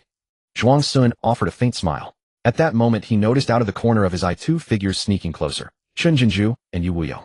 He paid them no mind, instead exchanging a few words with Huang Wei and the head instructor, who had forcibly inserted himself into the conversation, then made his way to the elevated platform surrounded by the crowd. These instructors and marshals lacked the standing to sit beside Bai Yujing, so they gathered around Huang Wei instead, offering him compliments tinged with envy. Even the head instructor seated himself beside Huang Wei, his manner of speaking subtly suggesting that this position would eventually pass to him. Huang Wei listened with an inability to close his mouth, throughout profoundly grateful in his heart to the version of himself from 6 months prior who had risked reprimand to petition on Bai Yujing's behalf for the treatment accorded the monthly competition's first-place finisher. Below the platform, Zhuang Sun directed Yan Pingxing and 9 other disciples to draw numbers for the competition. Whether by good fortune or ill, he drew number 1 and stepped directly onto the martial arena. Upon seeing his opponent was an unnamed male disciple, he knew his luck was with him. He could coast through this round with ease. As they exchanged bows, he noticed the male disciple flashing him a flattering smile, which he returned with a slight smile of his own before deliberately holding back in the ensuing contest. "Senior brother, is that Portly Jr. your fellow townsman?" From the raised platform, Zhou gently tapped Bai Yujing's arm and asked. The word portly was unnecessary. Bai Yujing gave a slight nod. "Oh," Zhou teased. "I heard that Junior Yin is coming to my Posa courtyard, not to Senior Brother's Wuxing Academy." Bai Yujing responded calmly. "Everyone has their own path. I am pleased he can make his own choice." Zhou nodded thoughtfully, then tilted her head with a playful smile. "How about this, Senior Brother? You owe me a favor, and in return I will look after Junior Yin for you." Bai Yujing remained silent. "Senior Brother, your silence means you agree." "Yes, it is settled then. We shall see whether I honor that or not." Zhuang Sun, viewing through Bai Yujing's eyes, watched Yan Pingxing below practicing the heavy step technique, like a roly-poly toy barely containing his amusement. He really ought to lose some weight. This clumsiness is embarrassing, like a tiger tank. In the end, Yan Pingxing effortlessly shoved his opponent off the martial arena, claiming victory and advancing to the winner's bracket. Next to take the stage was Chen Jinju. She kept stealing glances toward Bai Yujing on the platform, her heart racing with excitement. Oh, finally she could show herself before Senior Brother Bai. She must perform well and make him see her in a new light. Thud, thud, thud, thud. Each footfall was unbearably heavy, causing the ground to tremble faintly. Watching the person ascending the stage, Chen Jinju slowly unclenched her fists, and the smile on her face gradually faded away. "Are you waiting for my arrival, my little Yujing?" "I am equally eager for mine." "If that is so, then let us fight." Yu Wuyong pressed his lips together, sniffed, narrowed his eyes, and furrowed his brows as he slowly climbed onto the platform. Every step he took was deliberate and forceful, for he believed this would make him appear overwhelmingly powerful. Upon reaching the center of the arena, he first cast a quick glance toward Bai Yujing on the platform, then gradually lowered his body into a stance mimicking the drawing of a blade from an empty scabbard. "Yu Jing, sure, B.A. First exchange martial salutes," the nearby marshal interrupted. "Oh." Yu Wuyong rose to his feet and offered a proper bow. Senior Brother Bai maintained his composure at all times. After the salute concluded, he crouched low once more and growled, "Yu Jing, sure, B.A. Yu Jing flash. Brazen fool. You dare attempt such a sneak attack before Senior Brother Bai. You have angered little Yujing. Take this. Yujing slash. Yujing thrust. Yujing cleave. Yujing sweep. Yujing combo slash. Yujing flying kick. Yujing slash Yujing thrust. Yujing cleave. Yujing sweep. Yujing combo slash. Yujing flying kick. Senior Brother, this junior use techniques are rather impressive. What do you think? Snort, ha ha. Sorry, Senior Brother, I could not hold it in, ha ha ha. Zhuang Sun watched from the corner of his eye as Zhou doubled over with laughter. His expression remained completely deadpan. What do I think? I am going to squash both of you like beans. Wait. Actually, these 18 forms of little Yujing are somewhat intriguing. A flicker of genuine interest sparked within him, and he fixed his attention on the proceedings below. By now, Yu Wuyong had executed the complete sequence of the 18 forms and kicked Chen Jinju off the arena without mercy. Up. Chen Jinju landed hard on the yellow earth, tumbling several times before scrambling to her feet, with reddened eyes glaring at Yu Wuyong. "You are done for," she spat through clenched teeth, then fled, while wiping her tears. "Miss Wu," Chen Qing'er pursued urgently from behind. Senior Brother Bai never bothered with defeated opponents, and neither would little Yujing. Yu Wuyong paid Chen Jinju's threats no mind whatsoever, lifting his head with serene detachment to await the marshal's declaration of victory. Suddenly catching Bai Yujing's gaze upon him, Yu Wuyong seized the moment with inspired wit. "Your humble servant Yu Wuyong has shown his inadequacy before you all." Turning toward the marshal behind him, he added in a measured tone, The bout with Chun Jinju has been most instructive. Please convey to her that I eagerly await our next encounter. The marshal poised to announce Yu Wuyong's victory paused in confusion. Ha ha, senior brother, he is reciting the exact phrases you used at your elder brother's coming-of-age ceremony. Zhou Ziruo watched Yu Wuyong below with clear amusement. Beside her Zhuang Sun's eye twitched. Was this some kind of public execution of his social death? Alright, you have defeated me. I acknowledge your little Yujing imitation secured first place at the Bai Yujing competition, and I Zhuang Sun willingly take second. Zhou Ziruo continued deliberately. Oh, I do so wish to learn those Yujing 18 forms from Junior Yu. With that she bent forward with a sly look peering up at Bai Yujing's expression. Senior brother, if you are fond of it Junior you could rename the forms after you. Then that will not be necessary. Such a wonderful opportunity is beyond my worth senior sister. I shall leave it for you senior brother. The gap in strength among the top 10 was significant, and the 10 disciples quickly finished their first matches before moving on to the draw for the next round. In this round Yan Pingshou drew a blank lot, and advanced directly to the next round. But when the other disciples finished their matches and he joined them for another draw, he drew a blank lot once again and advanced straight to the finals. Yan Pingshou glanced at the steward organizing the martial competition. When he saw the man's responsive smile, he suddenly realized he had perhaps underestimated the value of being the chief fellow townsman.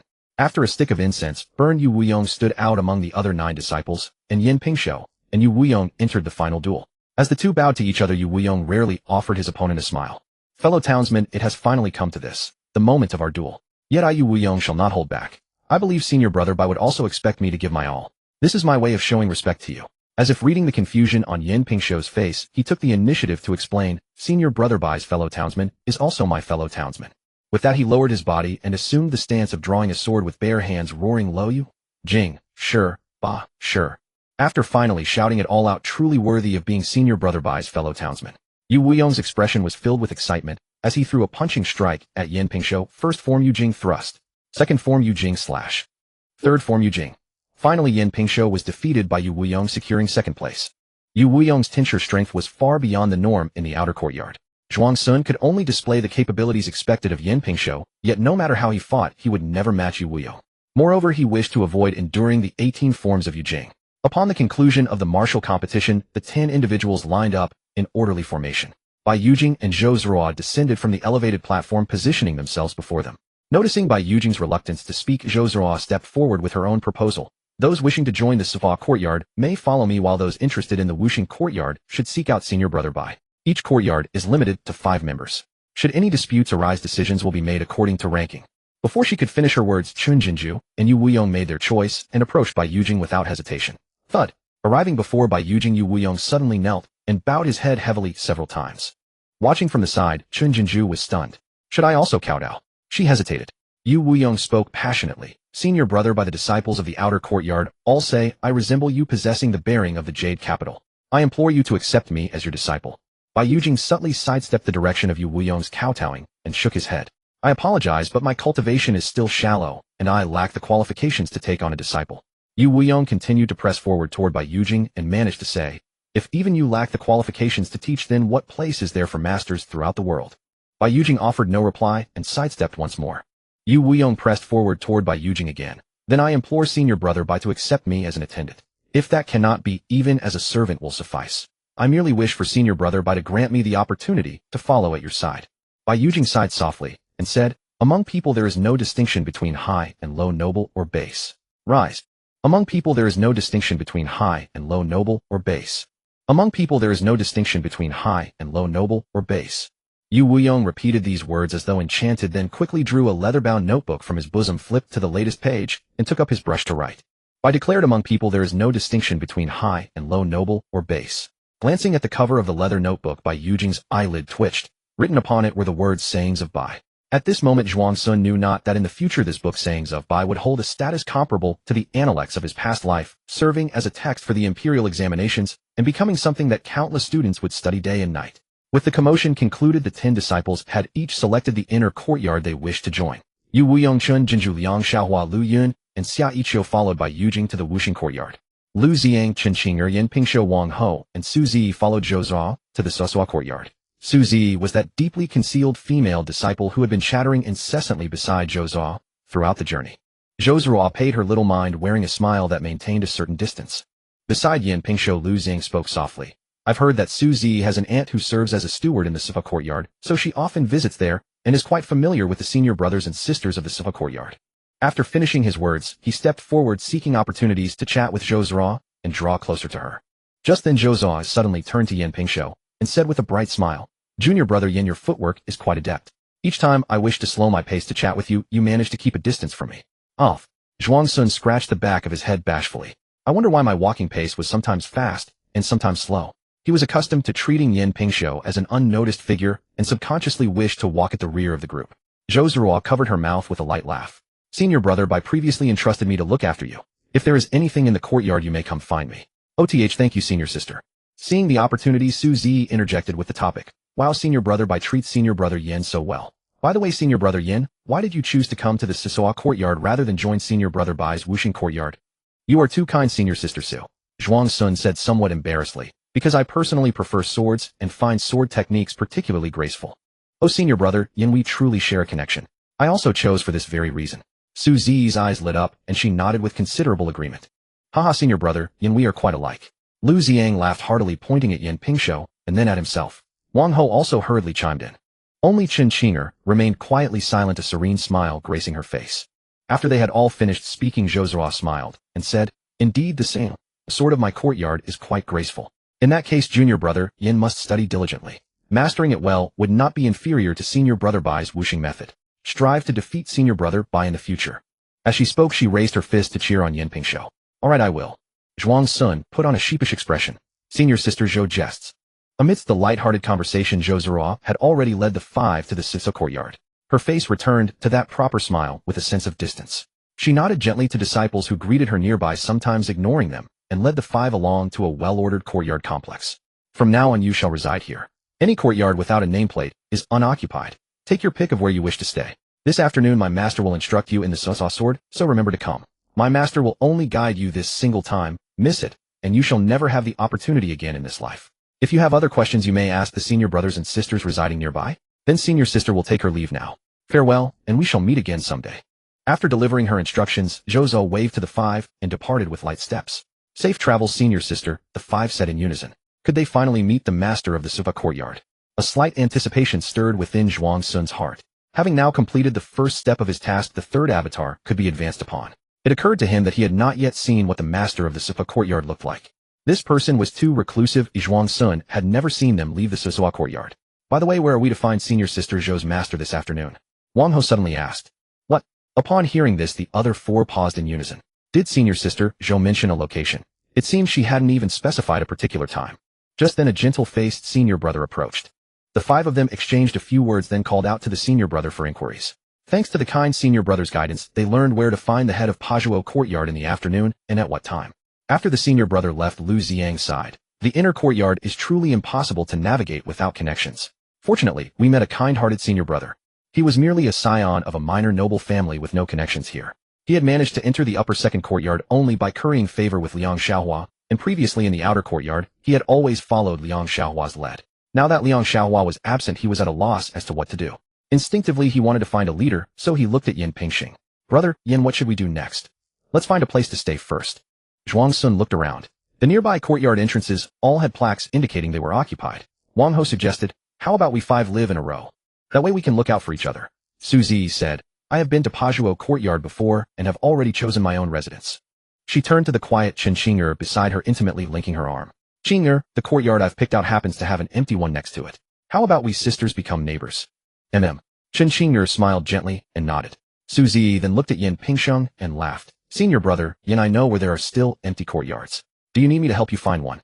Zhuang Sun nodded and smiled. "Then I'll trouble you, senior sister Su." "You're welcome." "Senior brother, Yin, do you have any requirements for your residence?" Zhuang Sun reflected inwardly. The courtyards here are arranged in order.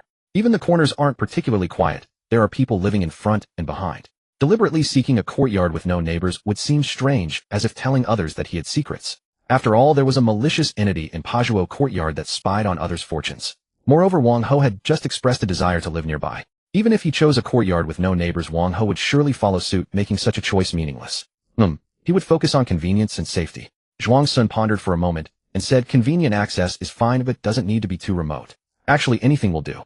Su Zi smiled. "Then I happen to know one that meets Brother Yan's requirements." "Thank you, senior sister Su." Wang Ho quickly said, "Hey, I'll have the same as Brother Yan." Suzy ignored him and walked ahead to lead the way. As the five walked and chatted when the topic turned to Zhou Zhao, Lu Ziang teased, "Brother, Yin is truly blessed. Senior sister Zhou is the foremost talented woman of Sichuan City, and she specifically named you to take care of." Zhuang Sun smiled helplessly. "That's all out of respect for senior brother Bai. Otherwise, how could I be worthy of senior sister Zhou's care?" Suzy laughed. "Then isn't brother Yin even more fortunate? Senior brother Bai specifically asked senior sister Zhou to take care of you." Zhuang Sun shook his head and smiled without speaking. Lu Ziang laughed along, and Wang Ho also laughed to fit in. They naturally understood that Zhou Zhao said this only out of respect for Bai Yujing, so they were just teasing. If not for the foundation of Bai Yujing after Zhou Zhao said this to Yin Pingsheng would have faced endless jealousy. Zhou Zhao was beautiful and highly skilled in martial arts. Countless male disciples in the entire martial academy admired her. Wang Ho suddenly said, "I feel like senior sister Zhou might be interested in senior brother Bai. Isn't that obvious?" Suzy secretly rolled her eyes, thinking this person was a bit foolish. After all, it was senior brother Bai. Which woman in the world wouldn't like him? Even in the outer courtyard, the female disciples had fought countless times over who senior brother Bai belonged to. Thinking of this, Suzy couldn't help but look at the gentle and quiet Chen Qing'er. Whenever Chen Jinju couldn't win an argument, she would call Chen Qing'er to beat people up. Half of the female disciples in the outer courtyard had been beaten by Chen Qing. If not for this, Chen Qing'er's mastery of perfect level martial arts would not have been exposed, and she could have concealed it until the end like her. "Here it is. Senior brother Yin, are you satisfied?" Zhuang Sun surveyed the location and deemed it good. It was centrally located not far from the dining hall, and there were several rows of courtyards outward acting as a shield. If an enemy attacked, no matter the direction, they wouldn't reach him immediately. "Very satisfied, thank you, senior sister Su." Zhuang Sun thanked again. Wang Ho hurriedly said, That senior sister Su, is there any empty courtyard?" "Anyone will do, I'm not picky." Suzy said flatly, "There are no more. I only know of these." Instantly Wang Ho's face darkened. He muttered inwardly, "Your tone just now clearly indicated you knew where there were empty ones." Suzy looked at Yin Pingsheng and resumed her smile. "Senior brother Yin Qing'er and I live over there 6 courtyards away. Since we all ascended to the inner courtyard together, we can interact more often." Indeed. Lu Ziang seized the opportunity to interject, expressing an idea he had been brewing. "I heard that Pajuo courtyard has a rule. If one cannot master the basics of the Pajuo sword within a month, they will be demoted to the lower 3 courtyards. The 5 of us ascended to the inner courtyard together, so we are naturally closer than others. How about forming a martial arts mutual assistance association? We can share insights on the Pajuo sword, help each other, and strive to ensure everyone stays in Pajuo courtyard." He proposed this mostly for his own benefit. His martial arts mastery was only at the Deshang level. In terms of comprehension, he was certainly inferior to Yin Pingsheng, Suzy, and Chen Qing'er, who had all attained perfect mastery. Though he claimed mutual help, his real intention was to have the 3 of them guide him. Wang Ho's martial arts mastery was also only at Deshang level. Upon hearing Lu Ziang's words, he immediately realized this as well. His eyes lit up, and he echoed, Yes, I think this proposal is good. Our 5 should help each other." "I think not." Zhuang Sun himself couldn't be bothered to make Yin Pingsheng train more, so how could he possibly join this martial arts mutual assistance association to teach others? Just as he was thinking how to refuse, he heard Suzy sneer, "There's no need for that. After all, the 2 who need help will slink away in a month. Why waste the effort?" "Wow, sister, you're so direct." Zhuang Sun clicked his tongue in surprise at Suzy, then secretly glanced at Lu Ziang's face. Sure enough, his face was livid. "Suzy, what do you mean by that? I organized this martial arts mutual assistance association for everyone here to stay in Pajuo courtyard. Why do you have to speak so harshly?" Suzy said coolly, "Don't think I don't know your true intentions. For everyone. It's for yourself to stay in Pajuo courtyard." Her words were as sharp as a needle, piercing Lu Ziang until his face turned red. At this moment, the always quiet Chen Qing'er also spoke. "Sorry, junior brother Lu, I have to attend to the 5th Miss daily and have no extra time to join this martial arts mutual assistance association. The 5th Miss needs me, so I'll take my leave." With that, she turned and left. But halfway, she suddenly remembered that her 5th Miss needed to get close to senior brother Bai through Yin Pingsheng. So she turned around, bowed slightly to Yin Pingsheng, and said, "Senior brother Yin, I have matters today. I'll visit you another time." "All right, senior sister Chen, take care." Seeing that both had rejected him, and one had even left directly, Lu Ziang's expression grew even more grim. He instinctively looked at Yin Pingsheng. Suzy also looked at the yet-to-respond Yin Pingsheng. Suddenly remembering that the female disciples in the outer courtyard often said Yin Pingsheng was gentle and kind, she feared he might agree, so she advised, "Senior brother Yin, don't mind these 2. They're just burdens. Don't let them drag you down." Lu Ziang roared angrily, "You have no evidence. What gives you the right to call me a burden? And you're trying to sow discord between brother Yin and me." Suzy sneered, "How, relying on your inferior martial arts and underhanded tricks to ascend to the upper 2nd academy. Now that you can't stay, are you trying to drag senior brother Yin down with you?" Lu Ziang couldn't refute. For what Suzy had said earlier was true, yet he truly harbored no such ulterior motive. "Brother Yin, don't believe her. I truly have no such intention." I, I, I. Lu Ziang in desperation swore an oath. I swear to heaven, if I do may I die a miserable death.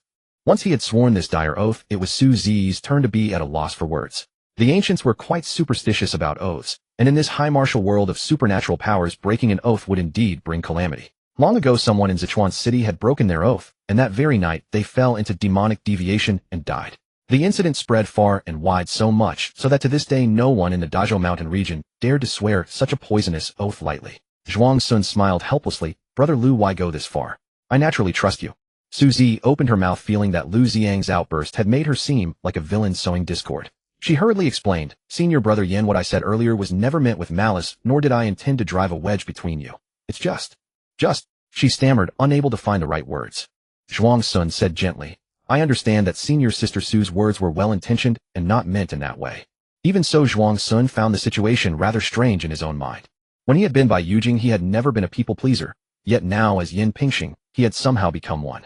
Hearing this, Su Zi breathed a sigh of relief. She thought Senior Brother Yin is truly gentle in nature. If not for his plain appearance, perhaps many women would have taken a liking to him.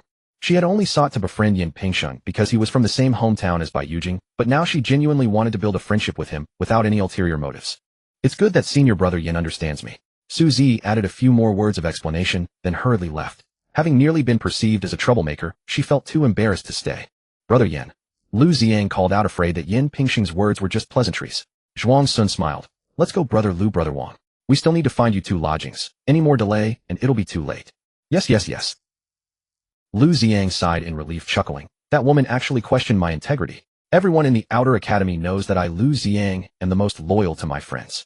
Wang Ho, following behind the two, wanted to speak, but hesitated, thinking about the Martial Arts Mutual Aid Society, whether it would still be held, but since neither mentioned it, he dared not bring it up. And Lu Ziang, whether for the sake of his own pride or his life, naturally would not bring up the Martial Arts Mutual Aid Society again. Even if he were to ask Yin Pingxing for martial arts guidance now, he would hesitate. Zhuang Sun accompanied the two to find their lodgings, then went with them to the dining hall. Lu Ziang declared generously, This meal is on me. Brother Yin, Brother Wang, don't argue with me. Wang Ho gave a thumbs up. Brother Lu, how generous. Zhuang Sun smiled. Alright, this one's on Brother Lu. Next time it's my treat. Wang Ho quickly chimed in. Then the one after that is on me. During the meal, each in their own way tried to draw closer to Yin Pingxing. Zhuang Sun could understand their thoughts. Arriving in a new environment with strangers all around, naturally one would want to quickly find a friend to huddle together for warmth. Zhuang Sun was no exception, for humans are social animals. Prolonged solitude would drive one insane. As for his former friends in the Outer Academy, irrelevant. The Inner and Outer Academies are separate realms. Oh, once promoted, it's like the living and the dead. Haha, just kidding. He was not the kind of person to forget his roots after climbing up. He would still occasionally visit the Outer Academy, incognito. After lunch, Zhuang Sun had Yin Pingxing return to his new residence to clean up. As for Bai Yujing, after leading him to the Invisible Academy, he handed him over to his steward and returned to his own side peak. At the appointed hour, Zhuang Sun gathered with Lu Ziang and Wang Ho, and together they headed to the Pajuo Hall. Within the ancient and austere Pajuo Hall, Su Zi and Chen Qinger greeted Yin Pingxing while deliberately ignoring the other two. Lu Ziang snorted coldly at Su Zi and likewise ignored them. When they arrived, the head of the Pajuo Academy had not yet come. The 5 of them dared not wander and stood waiting obediently in the hall. They waited until the exact time the kind senior brother had told them. Suddenly a figure emerged from the side passage of the hall, moving without a single sound. The newcomer was dressed very conservatively, wearing a black and white narrow-sleeved round-collared robe with tassels hanging from the waist and a hem bearing the yin-yang fish pattern. They appeared extremely capable. Their figure was somewhat slender, with shoulders sharp as a knife and a waist as supple as a ribbon, yet their posture was exceptionally upright, like a sharp sword, unassailable. Their features were beautiful, with a heroic air between the brows, clear and sharp eyes that carried a certain majesty. At first glance they seemed androgynous. Upon a second look, they were quite stunning. This was precisely the head of the Pajuo Academy, the second strongest martial artist of the Wanqing Martial Academy, and the youngest supreme peak martial artist of the Dazhou Mountain region, Yi Xiaoxiang. So that's what she looks like. Unlike the other 4 who were stunned, Zhuang Sun, accustomed to his own handsome face, merely found her good-looking, likely scoring around 97 or 98 on the character creation panel. He used Bai Yujing's mind to memorize the head of the Pajuo Academy's appearance, thinking he could steal some of her finer facial features for future avatars. Mastery. Zhuang Sun bowed. The other 4 snapped out of it and hastily followed suit. Mastery. Yi Xiaoxiang gave a slight nod, wasted no words, and did not even introduce herself. She went straight to the point, explaining the key points of practicing the Pajuo sword for beginners. Ah, what a jumble of words. Zhuang Sun slightly opened his mouth, listening for a while and feeling a bit drowsy. It seemed there was no other way. Bai Yujing, activate. Bai Yujing, activate. Wow, I gradually understood everything. This is too simple, even simpler than the Wuxing Wuxiang mystic art. If the Wuxing Wuxiang mystic art's difficulty is an elementary school edition problem, then the difficulty of the Pusu sword is like the blind Dora asking, "Did you see the mischievous troublemaker over there?" Zhuang Sun remembered how as a child he had almost screamed himself hoarse, reminding Dora, "The troublemaker is over there. Over there. Behind the tree. Behind the tree. Oh, you stupid mushroom head, you're driving me crazy." Actually, compared to the Pusu sword, Zhuang Sun felt there was another name more fitting for this martial art. Electric drill sword. The Pusu body art shaped by the Pusu sword allows various parts of the body to spin at high speed. When the body art is perfected, even the head can rotate. The series of techniques of the Pusu sword revolve around the rotation of different body parts. One can only say that superior martial arts are indeed superior, far more powerful than intermediate martial arts. No wonder the Wuxing Wuxiang mystic art must be cultivated to the perfected body art stage before it can imitate superior martial arts. Although he had already understood everything in his heart, Zhuang Sun still controlled Yin Pingxing to put on a half-understanding expression, just like Su Zi and Chen Qing'er. As for Lu Ziang and Wang Ho, they were completely baffled. Wang Ho scratched his face, struggling to take in Yi Xiaoxiang's words, but found himself unable to focus, growing anxious for a moment. He secretly glanced at Yin Pingxing, Su Zi, and Chen Qing'er, and seeing that they all wore expressions of partial understanding, he instantly felt much more at ease. After an hour, Yi Xiaoxiang stopped and said in a flat tone, "These are all the key points for the beginner stage of the Pusu sword. Perhaps they are somewhat profound. Go back and comprehend them well. If you cannot grasp the basics within a month, then leave on your own. The Pusu sword is not suitable for you, and you should not waste your time." Zhuo, coming. Zhou Zhuo ran out cheerfully from the passage behind. "Distribute the beginner cultivation materials of the Pusu sword to the junior brothers and sisters." "Sure thing." Zhou Zhuo handed out the thin booklets in her hands. Every person who received the booklet shouted, "Thank you, Master Yi, for imparting the skill. Thank you, Senior Sister Zhou." "Xiaoyang Qinin," Yi Xiaoxiang called again. "Master Yi." A man and a woman walked out from the passage on the side of the hall, speaking respectfully. The man was about 20 years old with a tall and slender figure, handsome features, and a perpetually approachable smile. The woman was also around 20 with a graceful figure and lovely face, wearing a gentle and friendly smile. Yi Xiaoxiang said, "This year's batch of junior brothers and sisters will be under your guidance." With that, she turned and left. Zhou Zhuo smiled and waved at the five of Yin Pingxing, then clasped her hands behind her back and followed. "Yes, Master Yi." Han Xiaoyang and Wen Qinin bowed respectfully, not raising their heads until Yi Xiaoxiang and Zhou Zhuo's figures disappeared into the darkness. "My name is Han Xiaoyang. From now on you can call me Senior Brother Han. Do you have any questions? Female disciples follow me." Wen Qinin's attitude was not as good as Han Xiaoyang's, she said coldly, and then walked out of the Pusu courtyard first. "Oh no, with this attitude the days ahead might be tough." Zhuang Sun looked with some pity at Su Zi and Chen Qing'er, who hurried to follow Wen Qinin. "A Senior Brother Han, if we can't get started with the Pusu sword within a month, do we really have to leave the Pusu courtyard?"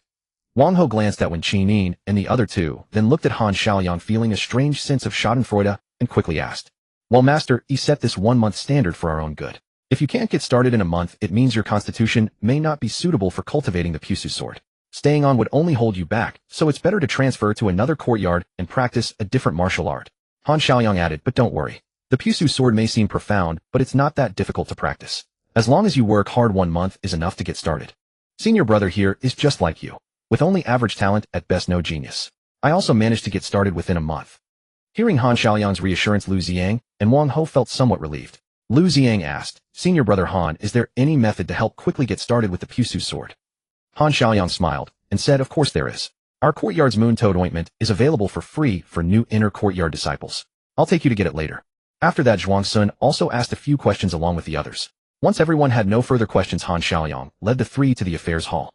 On the way, Han Xiaoyang explained, "New inner courtyard disciples can come to the affairs hall every month for the first year to receive cultivation resources. This is the academy's way of nurturing you. After that, if you want more resources, you'll need to take tasks from the internal affairs hall to earn them yourself, or take up a position in one of the 5 halls. Besides being a disciple of the Pusu courtyard, I am also a steward of the transmission hall. My duty is to guide new junior brothers like you each year." Leading a squad of Jonin, Zhuang Sun suddenly thought of Naruto. Han Xiaoyang continued, "Our academy has its own currency, contribution points. 1 contribution point is roughly equivalent to 1 tael of silver in purchasing power, but you can buy far more with it. For example, with enough contribution points, you can even hire a martial arts first-rank elder from the transmission hall to teach you personally." As he said this, he stopped and rubbed his fingers together in front of Yin Pingxing and the other two, smiling. "If you want to exchange for contribution points, you can come to me. Others charge 3 taels of silver for 1 point, but I'll give you an insider price, 2 taels per point. Don't worry, Senior Brother. If we want to exchange credit, we'll definitely come to you," Lu Ziang said. "Senior Brother, can I bring other friends along too?" "Of course. I'll give them the insider price too." Han Xiaoyang's smile widened. I'm not exchanging. Wang Ho muttered inwardly, suddenly feeling that Han Xiaoyang wasn't such a nice guy after all, trying to cheat them out of their silver and contribution points. Aren't they just something you take directly when you want something? Zhuang Sun's mind wandered. Soon the four arrived at the affairs hall. Han Xiaoyang strode in and called out to the fat steward behind the counter. Old Yang, help me collect this month's cultivation resources for these 3 junior brothers. Old Han brought new disciples again this year. The fat steward chuckled in reply, then looked at Yan Pingxing and the others. Give me your disciple tokens. You just had nothing better to do, Han Xiaoyang said, leaning on the counter with a smile. As they chatted, the fat steward flipped through the ledger against the information on the 3 tokens, then dipped a brush in ink and made a couple of marks. Oh, this year we have the 2nd place from the outer court. The fat steward gave Yan Pingxing a kind smile. Hearing this, Han Xiaoyang also looked at Yan Pingxing in surprise. Not bad, junior brother, Yan, a little genius. Zhuang Sun smiled. Just lucky. Both rounds were buys, so I got 2nd by chance. Wow, with such good fortune, next time I play cards with that bunch I'll have to bring you along. We'll fleece them good as fellow disciples. Han Xiaoyang draped an arm over Yan Pingxing's shoulder and joked. I can teach you a super effective little trick, but the cost for a sorcerer is losing a few fingers. Zhuang Sun smiled silently. If you knew that brother Yan is also a fellow townsman of senior brother Bai, you'd be even more amazed. Lu Ziang puffed out his chest, feeling a sense of shared pride. Don't lead him astray. The fat steward scolded with a laugh, then took out 4 round blue iron boxes and 4 flat bamboo slips from the counter behind him and placed them on the counter. 1 box of moon toad paste, and with this bamboo slip you can claim 4 servings of spirit meat for a year at the dining hall. You're 2nd in the outer court, so your monthly allotment is double that of other disciples. Hearing this, Wang Ho watched Yan Pingxing accept the 2 boxes of moon toad paste and 2 bamboo slips with envy. Just then Han Xiaoyang spoke up. Junior brother Lu, junior brother Wang, you'd better buy an extra box of moon toad paste. 1 box only lasts half a month of training. Lu Ziang immediately said, then I'll take another box. The fat steward smiled. 1 box costs 30 taels. Lu Ziang pulled out silver without hesitation. Wang Ho hesitated for a moment, but seeing the other 2 each had 2 boxes, he gritted his teeth and also shelled out silver for an extra box. Han Xiaoyang added, Junior brother, Yan, if you want to speed up your cultivation you can buy some qi accelerating pills. They speed up the circulation of primal energy and improve the digestive absorption of the spleen and stomach. As he spoke, he patted Yan Pingxing's shoulder teasingly. Junior brother Yan, by the look of you, you must have been eating plenty of spirit meat. Qi accelerating pills can improve that condition, but remember not to take too many. 1 a week is enough. Overuse can create dependence and actually lower your natural digestive absorption. I forgot that ordinary people can also cultivate with pills. Zhuang Sun grinned. Can it help with weight loss? I'll have to try it. Give me 4 pills for now. 40 taels, the fat steward said with a smile. Just 4 tiny pills for 40 taels. Wang Ho clicked his tongue. That's a whole month's wages for his father. His father was an 8th rank martial artist, a senior escort at Renwei Escort Agency, and their family was considered well off in Sichuan City. Even Lu Ziang hesitated a little this time. His monthly allowance from the Lu family was only 100 taels. That was only because he was the most promising among the Lu clan children, and the old patriarch had specially increased it. If he bought them, he'd only have 30 taels left, and it was only the beginning of the month. There might be other expenses later. Since brother Yan bought them, I'll buy 2. Lu Ziang said, I'll take 4 as well. Wang Ho remained silent, feeling inexplicably restless staying there. Seeing this, Zhuang Sun said, Brother Lu, I'm buying them because I have poor digestion. Why are you following suit? Yeah, I don't think it's necessary either. Wang Ho quickly chimed in, and the restless feeling in his heart subsided considerably. I've already said it. Let's see what effect it has, Lu Ziang said with a carefree air, already pushing the worry of insufficient silver to the back of his mind. Seeing this, Zhuang Sun said no more. He had only been giving Wang Ho a way out. As for the price of 40 taels, he didn't mind. He still had over 30,000 taels in by Yujing's account, more than enough to support Yan Pingxing. But he still needed to find a legitimate source of income for Yan Pingxing's identity, otherwise always being supported by Yujing would cause problems. After all, on the surface, Yan Pingxing and Bai Yujing were only fellow townsmen, not blood brothers. If the Martial Academy found out that Bai Yujing had been supporting Yan Pingxing all along, they would surely suspect that their aloof chief disciple had some leverage in the hands of this chubby fellow townsman. Yan Pingxing, you're quite pleased with yourself, aren't you? Zhuang Sun almost cracked himself up. This matter was simple. He didn't take it to heart. With the identity of being Bai Yujing's fellow townsman, it would be easy to find a cushy job with little work and good pay. Or he could simply make Yan Pingxing Bai Yujing's attendant so that Bai Yujing could reasonably support him. Zhuang Sun also felt it was about time he had an attendant. Otherwise, having to do everything himself was troublesome. For example, taking people to the formless hall in the morning. An attendant could go in his stead. Of course, this only applied to trivial matters of no importance. As for anything involving his avatars, even if it was just a tiny bit related, no matter how troublesome, Zhuang Sun would handle it himself. He could not tolerate the slightest risk of exposing his greatest secret. Returning to Yan Pingxing's small courtyard, Zhuang Sun began to cultivate the Whispering Sword. The Whispering Sword is also divided into 3 parts: the practice method, the combat method, and the mental method. But unlike the formless and markless mystic art, the Whispering Sword places greater emphasis on the practice method. In fact, during the lower 3 grades, there is no need to cultivate the mental method. It only becomes relevant after reaching the middle 3 grades. In terms of the practice method, the difference between the formless and markless mystic art and the Whispering Sword is also significant. The formless and markless mystic art shapes the body through layers: skin, flesh, bones, acupoints, tendons, organs, progressing step by step. The Whispering Sword, on the other hand, shapes one body part at a time. For example, to enter the threshold of the Whispering Sword, one must complete the shaping of the skin, flesh, bones, acupoints, and tendons of the wrist all at once. If you can rotate your palm a full circle vertically without moving your arm, and still use it normally without resetting, it proves that the Whispering Sword body foundation at the wrist is complete, and you have entered the gate of the Whispering Sword. Zhuang Sun decided to start with the body foundation shaping of his right wrist. He unsealed a box of moon toad paste, took a bit with his left index finger, and spread it evenly over his right wrist. The paste had the effect of softening muscles and bones, reducing pain, and speeding up recovery afterward. Then, following the practice method, he began shaping his wrist. Pain, pain, pain. Zhuang Sun grimaced and breathed in rhythm with the breathing technique recorded in the method. Endless streams of blood and qi flowed toward his wrist, providing material and energy for the body foundation shaping. At the same time, a warm sensation spread, and he felt a bit better. After a while, Zhuang Sun felt the hunger in his stomach and the depletion of his blood and qi, and he froze. It's gone. When I use by Yujing, I can cultivate for a long time. Looks like I'm going to lose weight. He stopped his cultivation and headed out to the dining hall. Several kilometers away from the Wanqing market, along a winding mountain path, a long procession of refugees with tattered clothes and emaciated frames had stopped to rest, begging passers-by for food. As disciples from the Wanqing Martial Academy watched from both sides, they dared not resort to robbery. Behind a large boulder at the edge of the group, a young man around 20 years old, who looked like a layabout, was feeding a skeletal 10-year-old boy. "Hey kid, do you know where you came from?" "Over there." The boy's gaze was hollow as he slowly pointed toward the densely stacked mountains behind them. "So you came from the north."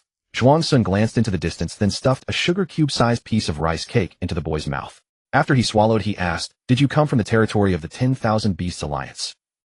"I don't know. It's fine, kids normally wouldn't know." Zhuang Sun stuffed another piece of rice cake into the boy's mouth and asked, "Do you know what your village was called?" "Wanghua Village."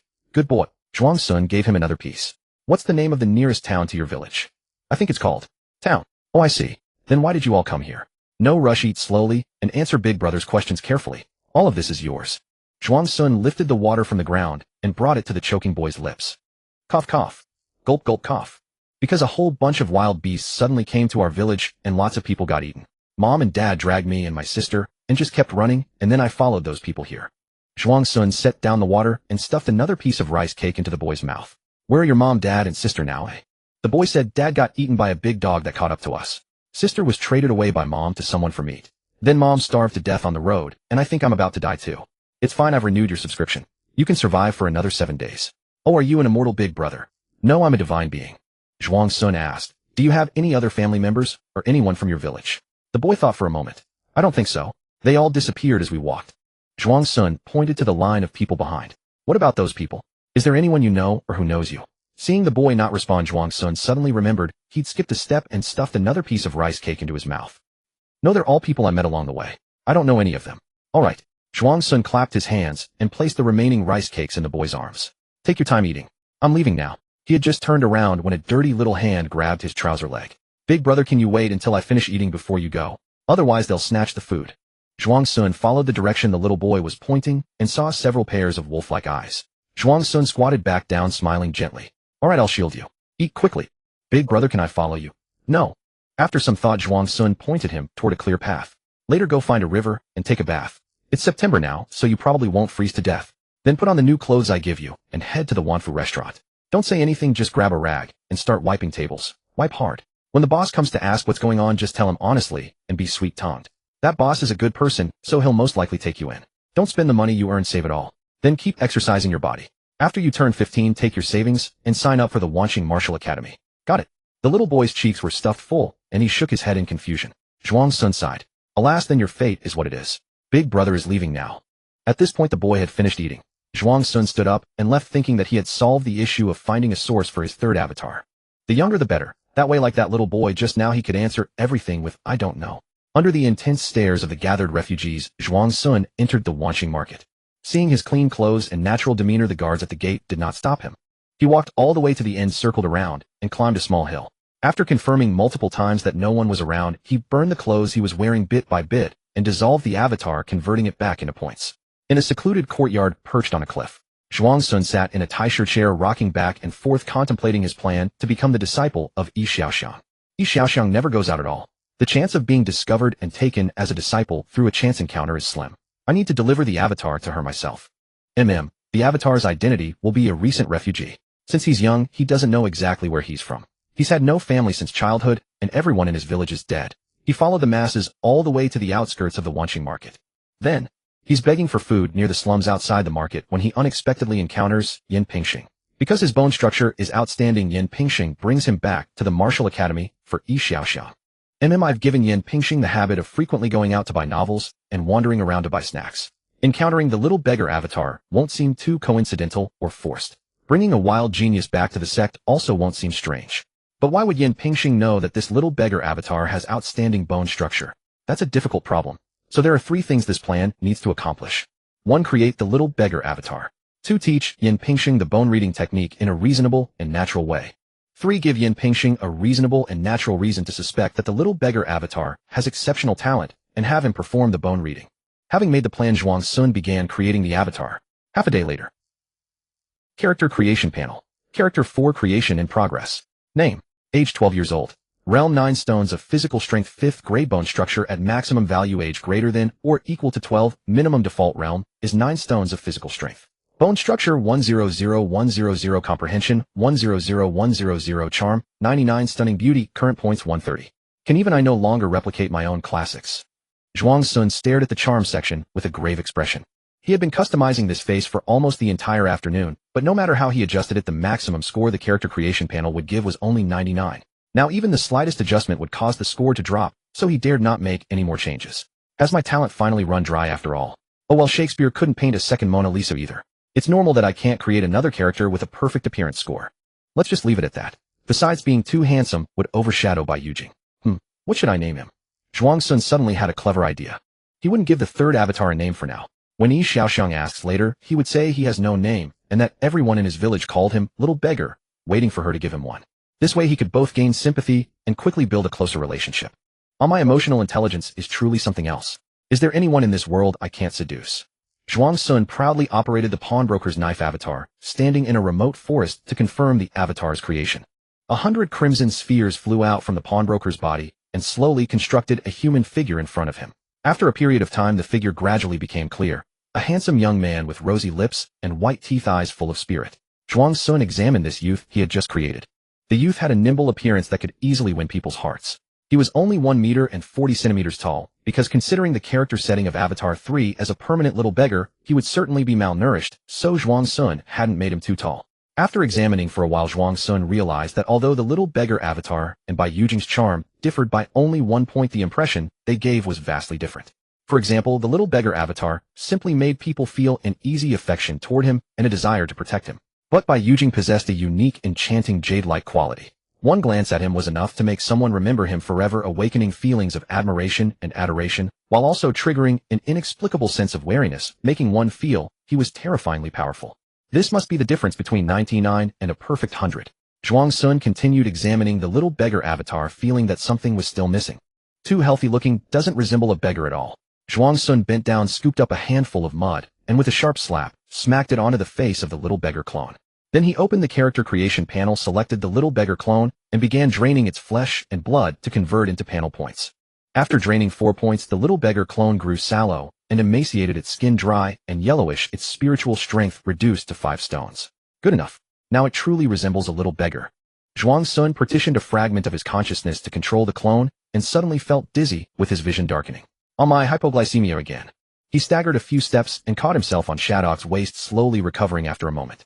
The clone took a tattered set of coarse clothes from Shadok, scavenged from dead refugees before they arrived, and forced himself to endure the sour stench as he dressed.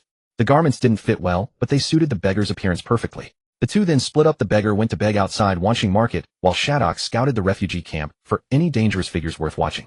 Soon Shadok bounded through the treetops hundreds of times over, arriving at the forest's edge. Hidden among the dense canopy, he activated his dormant heart technique and spiritual perception to observe a long line of refugees nearby. Zhuang Sun scanned them repeatedly. These refugees were generally frail, their spiritual strength no more than 1 stone, with only a few possessing 1 or 2 stones. No hidden experts were among them. Then I needn't worry about the clone's safety. 5 stones of spiritual strength is enough to slaughter through them like an invincible warrior. Zhuang Sun also searched for the boy from the morning, only to find he had already died. From overeating. He still lay where he had first met Zhuang Sun, his limbs thin as kindling, his belly swollen like rice wrapped in chicken wings. Zhuang Sun was taken aback. That morning he had wondered if he might cultivate a powerhouse like in novels, but by afternoon the boy was dead. It seemed this world was not as romantic as fiction suggested. After a moment's thought he decided to accumulate some merit, for the dead, or perhaps for himself. Moving like a breeze he carried away the boy, who looked like rice wrapped in chicken wings, making not a single sound.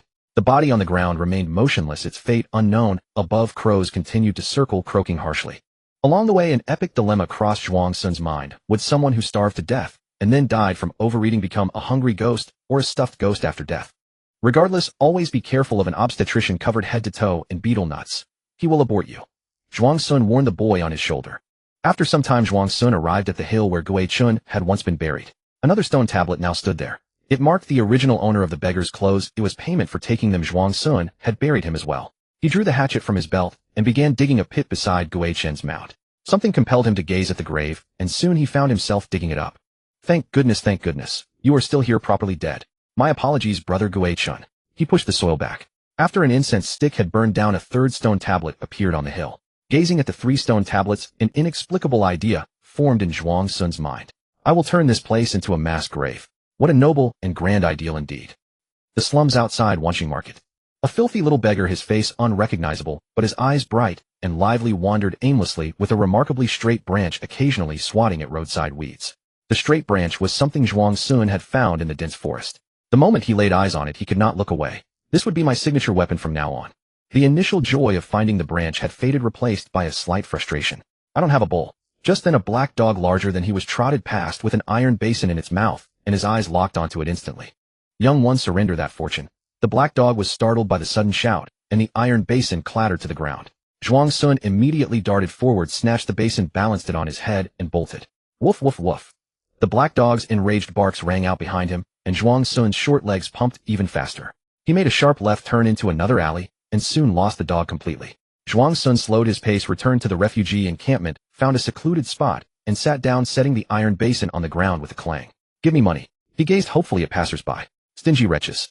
Half a CUN later the sky blazed crimson as evening approached. Zhuang Sun pursed his lips at the empty basin, hoisted it onto his head, rose to his feet, and stuck the straight branch behind his back, preparing to find shelter for the night. Wanqing Market did not admit refugees, so he could only search in the slums outside. Many refugees had pitched makeshift shelters at the outskirts, watched coldly by nearby residents. Zhuang Sun wandered aimlessly, looking left and right, and as dusk approached he encountered the same black dog from the morning. Enemies meeting only intensifies hostility. The great black dog bared its teeth, growling low in its throat, and glared viciously at Zhuang Sun. Meanwhile Zhuang Sun's eyes gleamed, fixed on the doghouse behind it. Youngster, this seat shall borrow your dwelling for the time being. Awoo. Before he finished speaking, the black dog charged at him ferociously. Humph, ungrateful whelp. Living in your dwelling is your blessing. Zhuang Sun neither dodged nor flinched.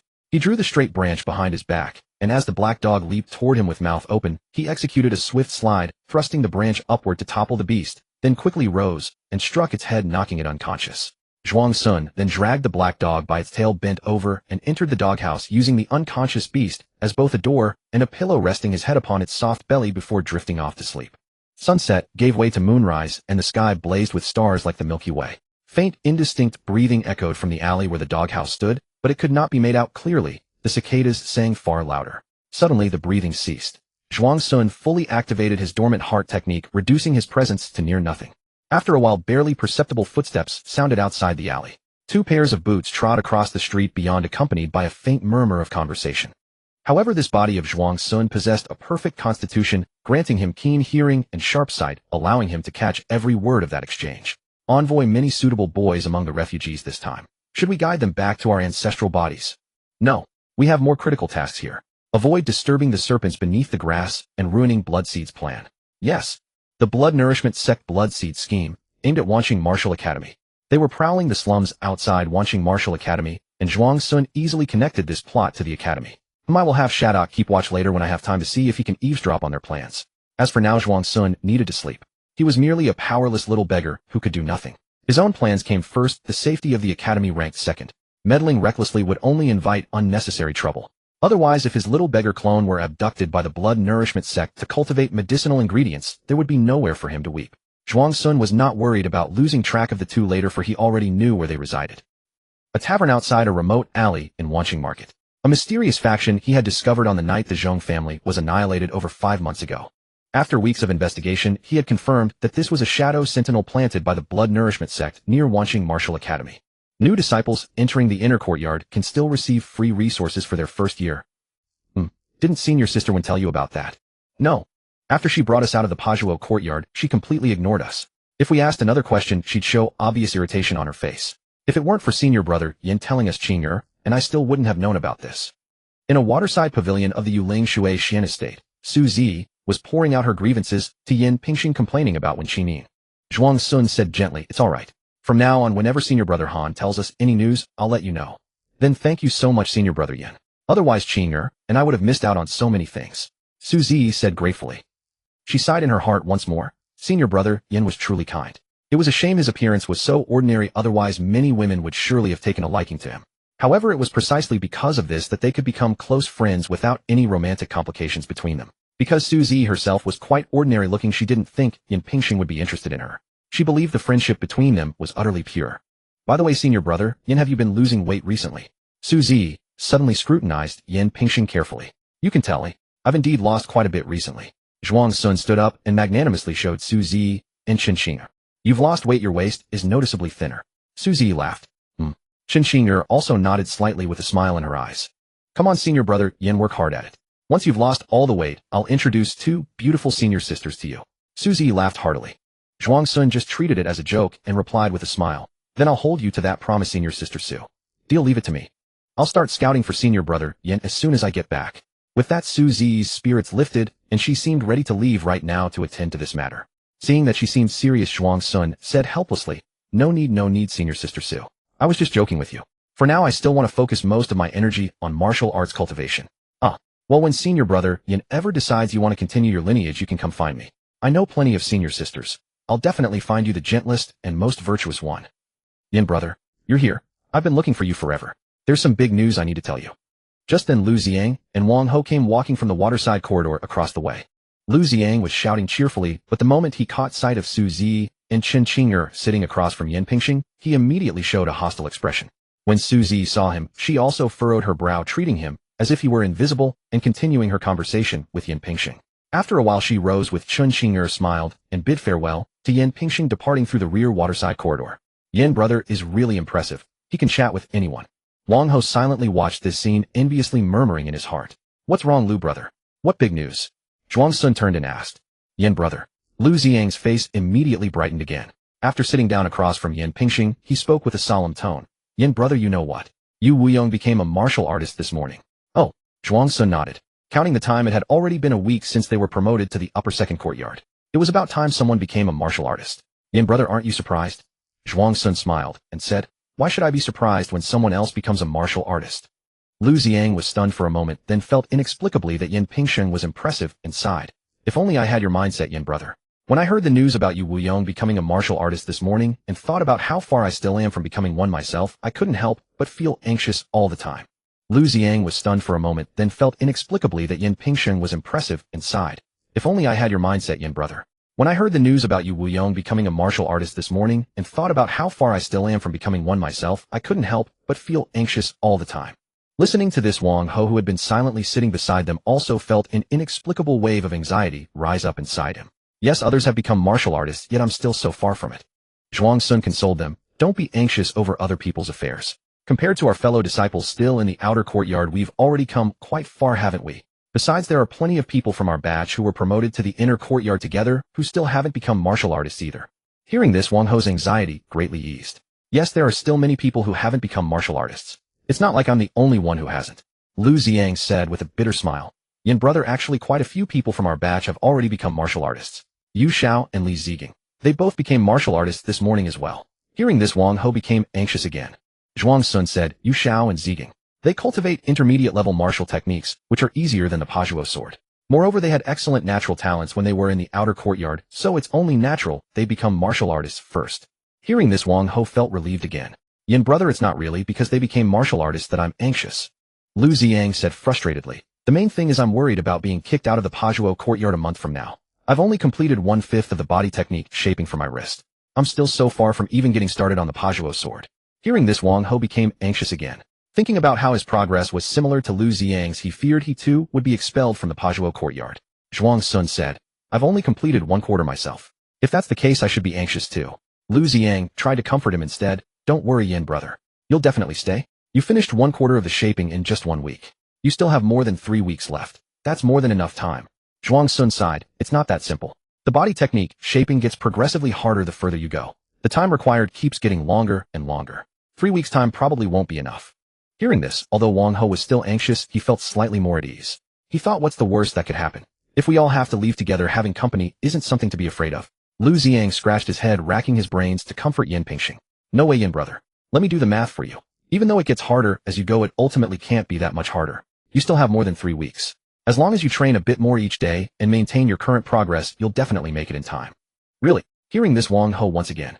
Yo, everyone's here. Perfect, come with me. Tonight the senior brother will take you all to see the world. At this moment, Han Xiaoyang strode over from the waterside corridor across the way, speaking in a casual tone. Senior brother, where are we going?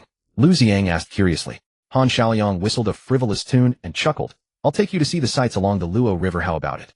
Visiting the flower boats. Lu Ziyang realized. He shook his head. Forget it, senior brother. I'm worried about how I'll master the Pajuo sword in 3 weeks. I'm not in the mood. Let's settle things first, then I'll treat you, and make sure you have a good time.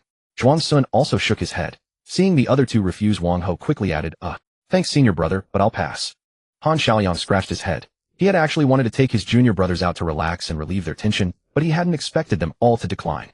In Han Xiaoyang's view, among the 3 junior brothers he brought this time, only Yin Pingxing was likely to stay. The other 2 were uncertain. Instead of working so hard, they might as well enjoy themselves. At least if they failed, the disappointment wouldn't be as great. Fine then. Remember, martial arts require balance between tension and relaxation. Don't put too much pressure on yourselves. Han Xiaoyang, are you ready? Someone suddenly shouted from across the lake. Old Han, hurry up. I want the new girls today to witness my rotating venom dragon. Haha, you beast. If Master Yi finds out you're using the Pajuo sword for this, he'll kill you for sure. Coming. Han Xiaoyang shouted back to the grinning group on the shore. Well, senior brother is off now. Keep up the good work. With that, he leaped over to them, and they walked away arm in arm. Zhuang Sun watched their retreating figures from the pavilion and offered them his most sincere blessing. May they all become impotent. Old Han, which one is Yin Pingxing? Han Xiaoyang replied, the chubby one. Why? Oh, so that's Yin Pingxing. Why not invite him to join us? Let's get to know each other.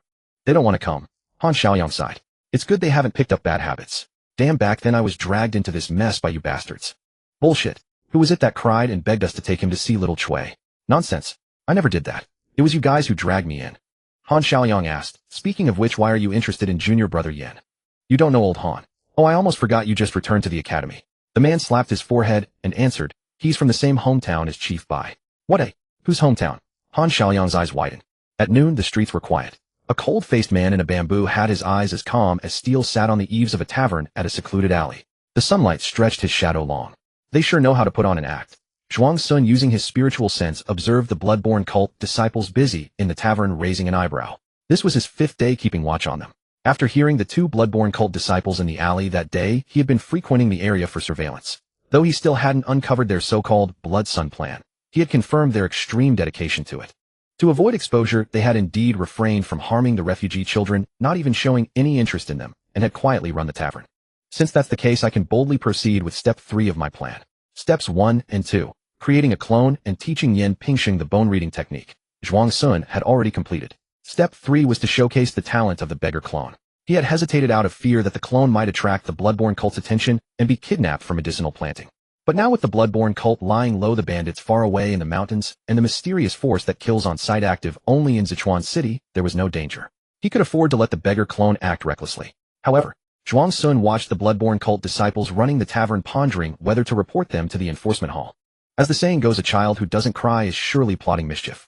The bloodborne cult's unusual obedience suggested that their Blood Sun plan was far-reaching. In the end, Zhuang Sun decided to observe for a while longer. If their plan threatened him, he would use the knife debt collector to inform the enforcement hall, letting Yang Ling handle it. It was his honor to serve Chief Bai, proudly puffing his chest. As for why he didn't report them now, it was because he wanted to use this tavern to integrate his 4th permanent clone into the bloodborne cult. Yes, his next target was the bloodborne cult. Although none of the four peak martial artists of Great Zhou Mountain were from the Bloodborne cult, Zhuang Sun still believed that the Bloodborne cult was the most dangerous force in the region, and he needed to infiltrate them as soon as possible. At its peak, the Bloodborne cult had ravaged the entire world with countless experts and followers everywhere. If not for the destruction by the world's top sect, the Ultimate Intent sect, they would have nearly succeeded in summoning their evil god, the primal blood creation ancestor, in its full form into this world. However, this also severely crippled the Ultimate Intent sect, costing it the title of the world's top sect. Later, the Beast Alliance from the north launched a surprise attack, seizing the entire Shitian mountain range. Thus, Great Zhou Mountain, one of the 10,000 peaks of the Shitian range, became a lawless zone. The Shitian mountains became a prime refuge for fugitive warriors and hermits, plunging into extreme chaos. Zhuang Sun was one of the beneficiaries. The independent and even hostile forces within the Shitian mountains lacked a unified dynasty or sect to govern them. It was impossible to trace anyone's background, and leaving one's own territory meant losing all influence. Some forces themselves had unclear origins. Take Great Zhou Mountain, for example. The four most powerful forces were all outsiders.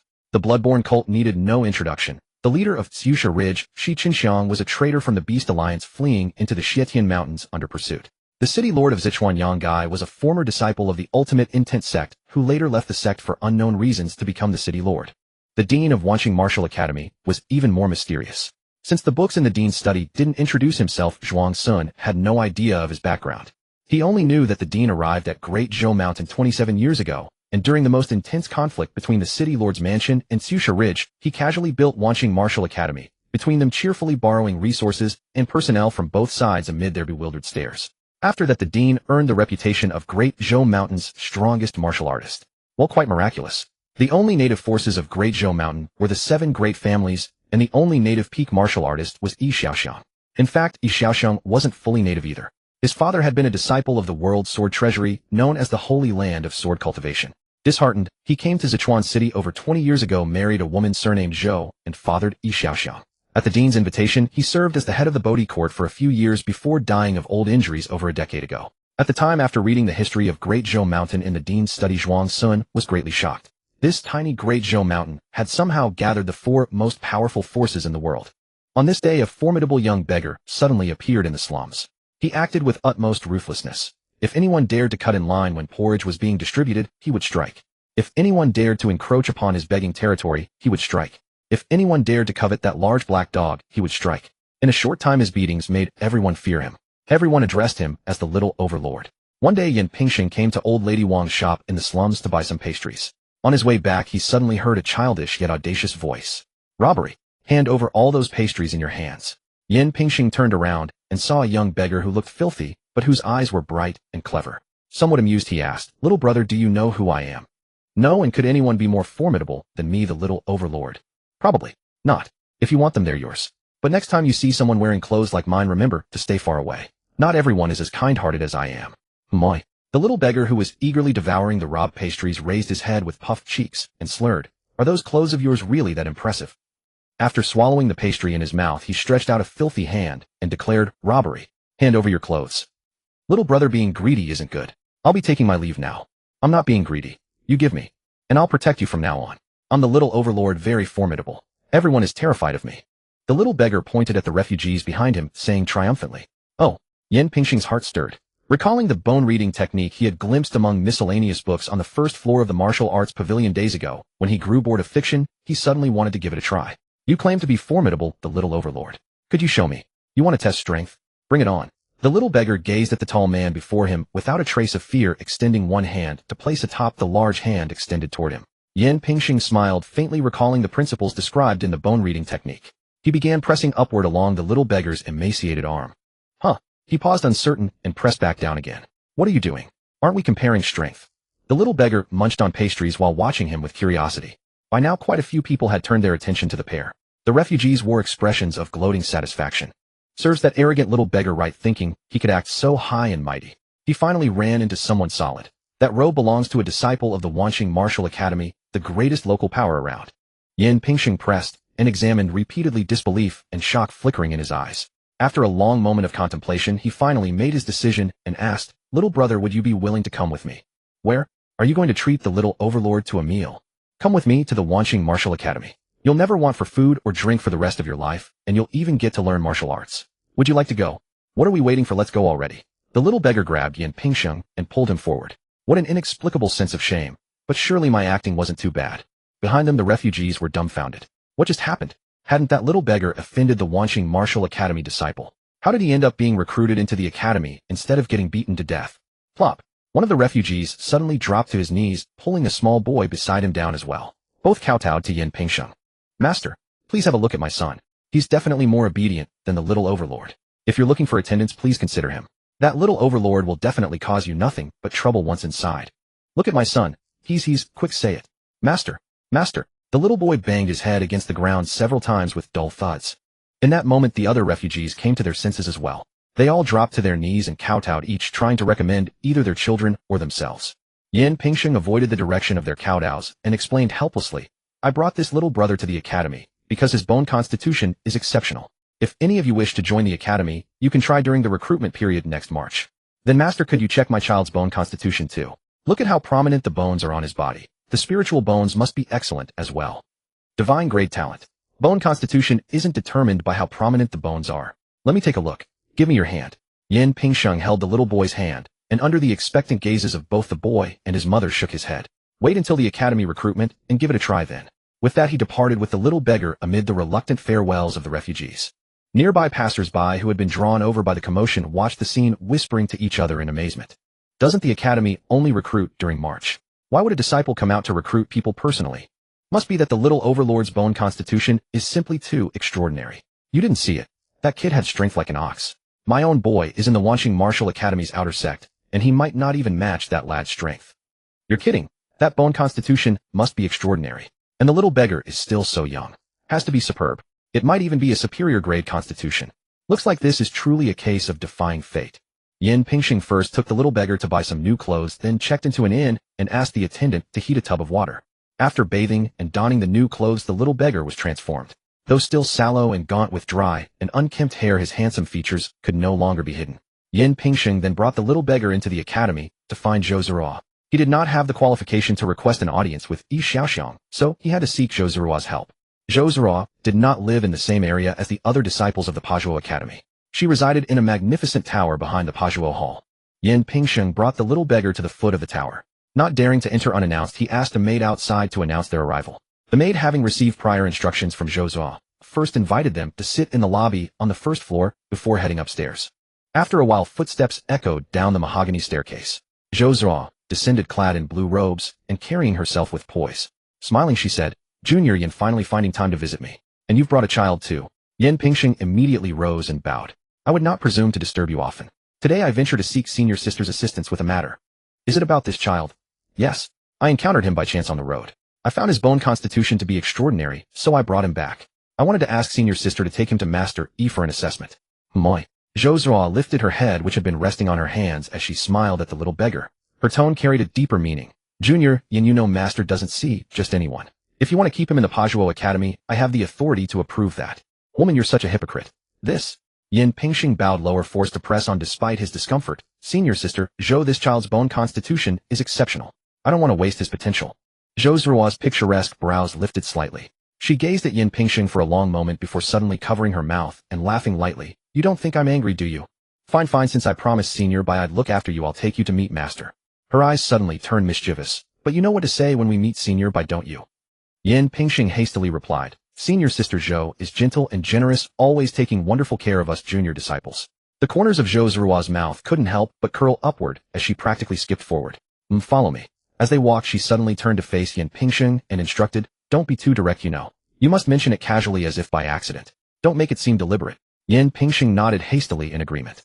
Zhou Ziruo's eyes sparkled with amusement, her steps light and spirited as she led the way forward. Yin Pingsheng, all right, I'll relay it to Senior Brother Bai in the most straightforward, direct, and unvarnished manner possible. Bai Yujing. Don't mess around. The little beggar Bai Yujing. You can only act so arrogant for these few days. My martial arts are about to reach the next level. The knife vendor, the little beggar, is drunk. Zhuang Sun's thoughts drifted away, staging a little theater in his mind. His two avatars followed Zhou Ruo through twists and turns until they arrived at a simple bamboo cottage. Zhou Ruo told the two to wait at the door before entering herself. Yin Pingsheng fixed his gaze on the tip of his nose, keeping his mind centered, obediently staying put without looking anywhere, while the little beggar rose slightly on tiptoes, peering through the half-open lattice window. Just then he locked eyes with Yi Xiaoxiang, who sat cross-legged on a meditation cushion. Those clear eyes were so calm, so pure. The little beggar immediately lowered his head, not daring to look around again. After a short while, Yi Xiaoxiang emerged with Zhou Ruo following behind. She wore a modest, wide, white Taoist robe, her jet-black hair secured with a wooden hairpin. The gentle wind outlined her slender, sculpted figure. Mastery. Yan Pingsheng clasped his hands in salute. The little beggar hid behind him, eyeing Yi Xiaoxiang with curiosity. Yi Xiaoxiang glanced at Yan Pingsheng, giving a light acknowledgement, then turned her gaze to the little beggar behind him before walking straight ahead. At Zhou Ruo's beckoning gesture, Yan Pingsheng and the little beggar followed immediately. The path was silent with no one speaking. Following behind Yi Xiaoxiang and Zhou Ruo, they entered an elegant, secluded pavilion. Yi Xiaoxiang took her seat and softly called to the little beggar, "Come here." Zhuang Sun shuffled over slowly. Yi Xiaoxiang showed no impatience, watching him quietly. When he stood before her, she reached out and took the little beggar's wrist as if checking his pulse. Her touch was gentle. Zhuang Sun felt her fingertips were cool. His eyes followed her movements. Wherever she pressed, he looked. After a moment, Yi Xiaoxiang withdrew her hand. Zhuang Sun had expected to see some expression of surprise, but her face remained unchanged. She simply asked quietly, "What is your name?" "I have two names. The villagers back home all called me Little Beggar, and now everyone here calls me Little Overlord. You can call me Little Overlord." Beside them, Zhou Ruo struggled to suppress her amusement, pressing her lips together, her body shaking slightly. "Little Overlord? That's not really a proper name. How about I give you one?" Yi Xiaoxiang asked softly. "Huh?" Zhou Ruo, who had been suppressing her laughter, suddenly looked up, sensing that things were not quite going as expected. Alright, I think Little Overlord is pretty good." Zhuang Sun scratched his unruly hair. "Wangyu," Yi Xiaoxiang said. "Wangyu." Yi Xiaoxiang gazed at his gaunt, emaciated face and spoke gently, "Take my surname. From now on you shall be called Yi Wangyu. I hope you can embody this name, forgetting past sorrows, living without worries for the rest of your life." "Wangyu. Yi Wangyu." Zhuang Sun stared blankly at Yi Xiaoxiang. He was actually checking the character creation panel. This name was good. He was about to rename the little beggar Yi. Wait, which Yi was it? "Master, you're having him take your surname?" This. "Yes, Ruo. From now on, Wangyu is your junior brother." "Huh, as senior. Junior brother." Zhou Ruo's mind went completely blank. Yi Xiaoxiang was about to nod when she suddenly remembered she had not yet asked Yi Wangyu's opinion. Looking at this delicate, thin child before her, she asked, "Are you willing to become my disciple? I will teach you everything I have learned." Which Yi was it? The Yi of forgetting or the Yi of, I would be willing. Good. A faint smile curved on Yi Xiaoxiang's lips. She raised her hand and pointed to herself. "Master. Master." Zhuang Sun sneaked a glance at Zhou Ruo, beside him, whose eyes were wide open, clearly still stunned. He felt triumphant inside. From now on I don't need you to take care of me. I've got my own backer now." "Yin brother, have you heard? Master Yi suddenly took in a disciple and has been teaching them personally. They say this person only took 5 days to master the basics of the Posa's sword and become a martial cultivator. More importantly, I hear they're only about 12 years old." Lu Ziyan said to Yan Pingsheng from a waterside pavilion in Yueling Shuixian. Actually, those 5 days were spent recuperating. The actual training time probably did not even reach an hour. Zhuang Sun put on a slightly shocked expression. That impressive. Beside him, Wang Ho wore an equally shocked expression, feeling extremely anxious. Only 5 days to master the basics, yet he had been practicing for over 20 days and had not even touched the threshold of entry. Yes, the gap between people is truly despairing. There's just over a week left until the month is up, and my body cultivation has barely reached half completion. Lu Ziyan slumped against the back of his chair, dejected. After a long silence, he said, "Yin brother, I'm planning to leave this afternoon." Before Zhuang Sun could speak, Wang Ho beside him was startled and quickly said, Lu brother, leaving so early. Aren't you going to try again?" "No." Lu Ziyan shook his head. "I've tried for 21 days. I'm certain I don't have the talent for this. There's no point wasting more time. Better to leave early and plan ahead." He turned to Wang Ho and advised, "Wang brother, you should also start planning early. Many from our cohort who were promoted to the inner sect have already become martial cultivators. We've fallen too far behind. If you wait until the deadline to leave, you'll need time to disperse your cultivation, and then you'll really be unable to catch up." "Leave? Not leave." Wang Ho clenched his fists, extremely anxious. Suddenly he remembered one more person. If Yin brother also leaves, then he would just go along too. He relaxed slightly, raised his head, and looked at Yan Pingsheng expectantly, asking, "Yin brother, are you leaving? I think what Lu brother said makes a lot of sense." "Me? I'm going to try again." Hearing this, Wang Ho became anxious again. Should he try again too? Or should he leave early like Lu brother? "Yin brother, how's your body cultivation progress?" Lu brother asked. "Barely 2/3 done." Zhuang Sun raised his hand, and without moving his arm, his palms smoothly rotated half a circle. Then it slightly stuttered, and when approaching a full rotation it froze, and could not turn any further. "By months, and I should barely manage to master the basics of the Posa sword." Zhuang Sun reset his palm. This body of Yan Pingsheng's still had too mediocre a constitution. Even though his understanding of the Posa sword was extremely profound, limited by his physical aptitude, the body cultivation progress remained slow.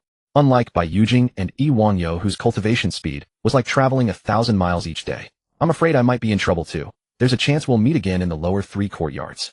He forced a helpless smile. Wang Ho felt relieved and advised. Yin brother, how about we leave together with Lu brother this afternoon then? Lu Zian said. No, Yin brother still has a chance. You can try again in the Posa courtyard. Yes, leaving now like this. I'm not satisfied. Zhuang Sun said firmly. Hearing this, Wang Ho became anxious again. Should he try again too? Maybe he'd make it at the last moment. But if he did not, and he delayed too long, what if he could not keep up with everyone else's progress? Lu Zian said with a bitter smile, sigh, when I came here, I was full of ambition, thinking the future was bright. And now? He did not say more. The other two also fell silent. For a moment, only the sound of the wind remained. Is that the new disciple taken by Master Yi? He looks so young. I heard he's already a martial artist.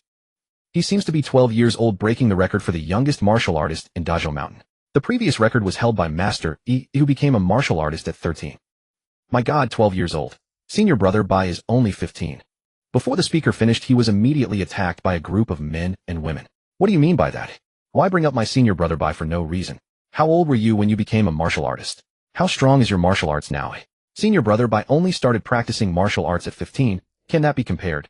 How can you take things out of context like that? If you don't understand, go find out for yourself. Just in terms of the speed of realm breakthroughs, no one in the entire Shitian mountain range, let alone Dazhou Mountain, can compare to senior brother Bai. I suggest the enforcement hall investigate this person's background thoroughly. He might be a spy from another faction sent specifically to sow discord.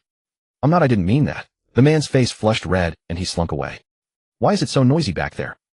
Inside the waterside pavilion, the three who had been silent looked toward the shore. Lu Ziang shaded his eyes and saw the small figure surrounded by the crowd. It seems Master Yi's new disciple is over there. Make way. Everyone move aside. The small figure suddenly charged forward recklessly. He seems to be coming this way.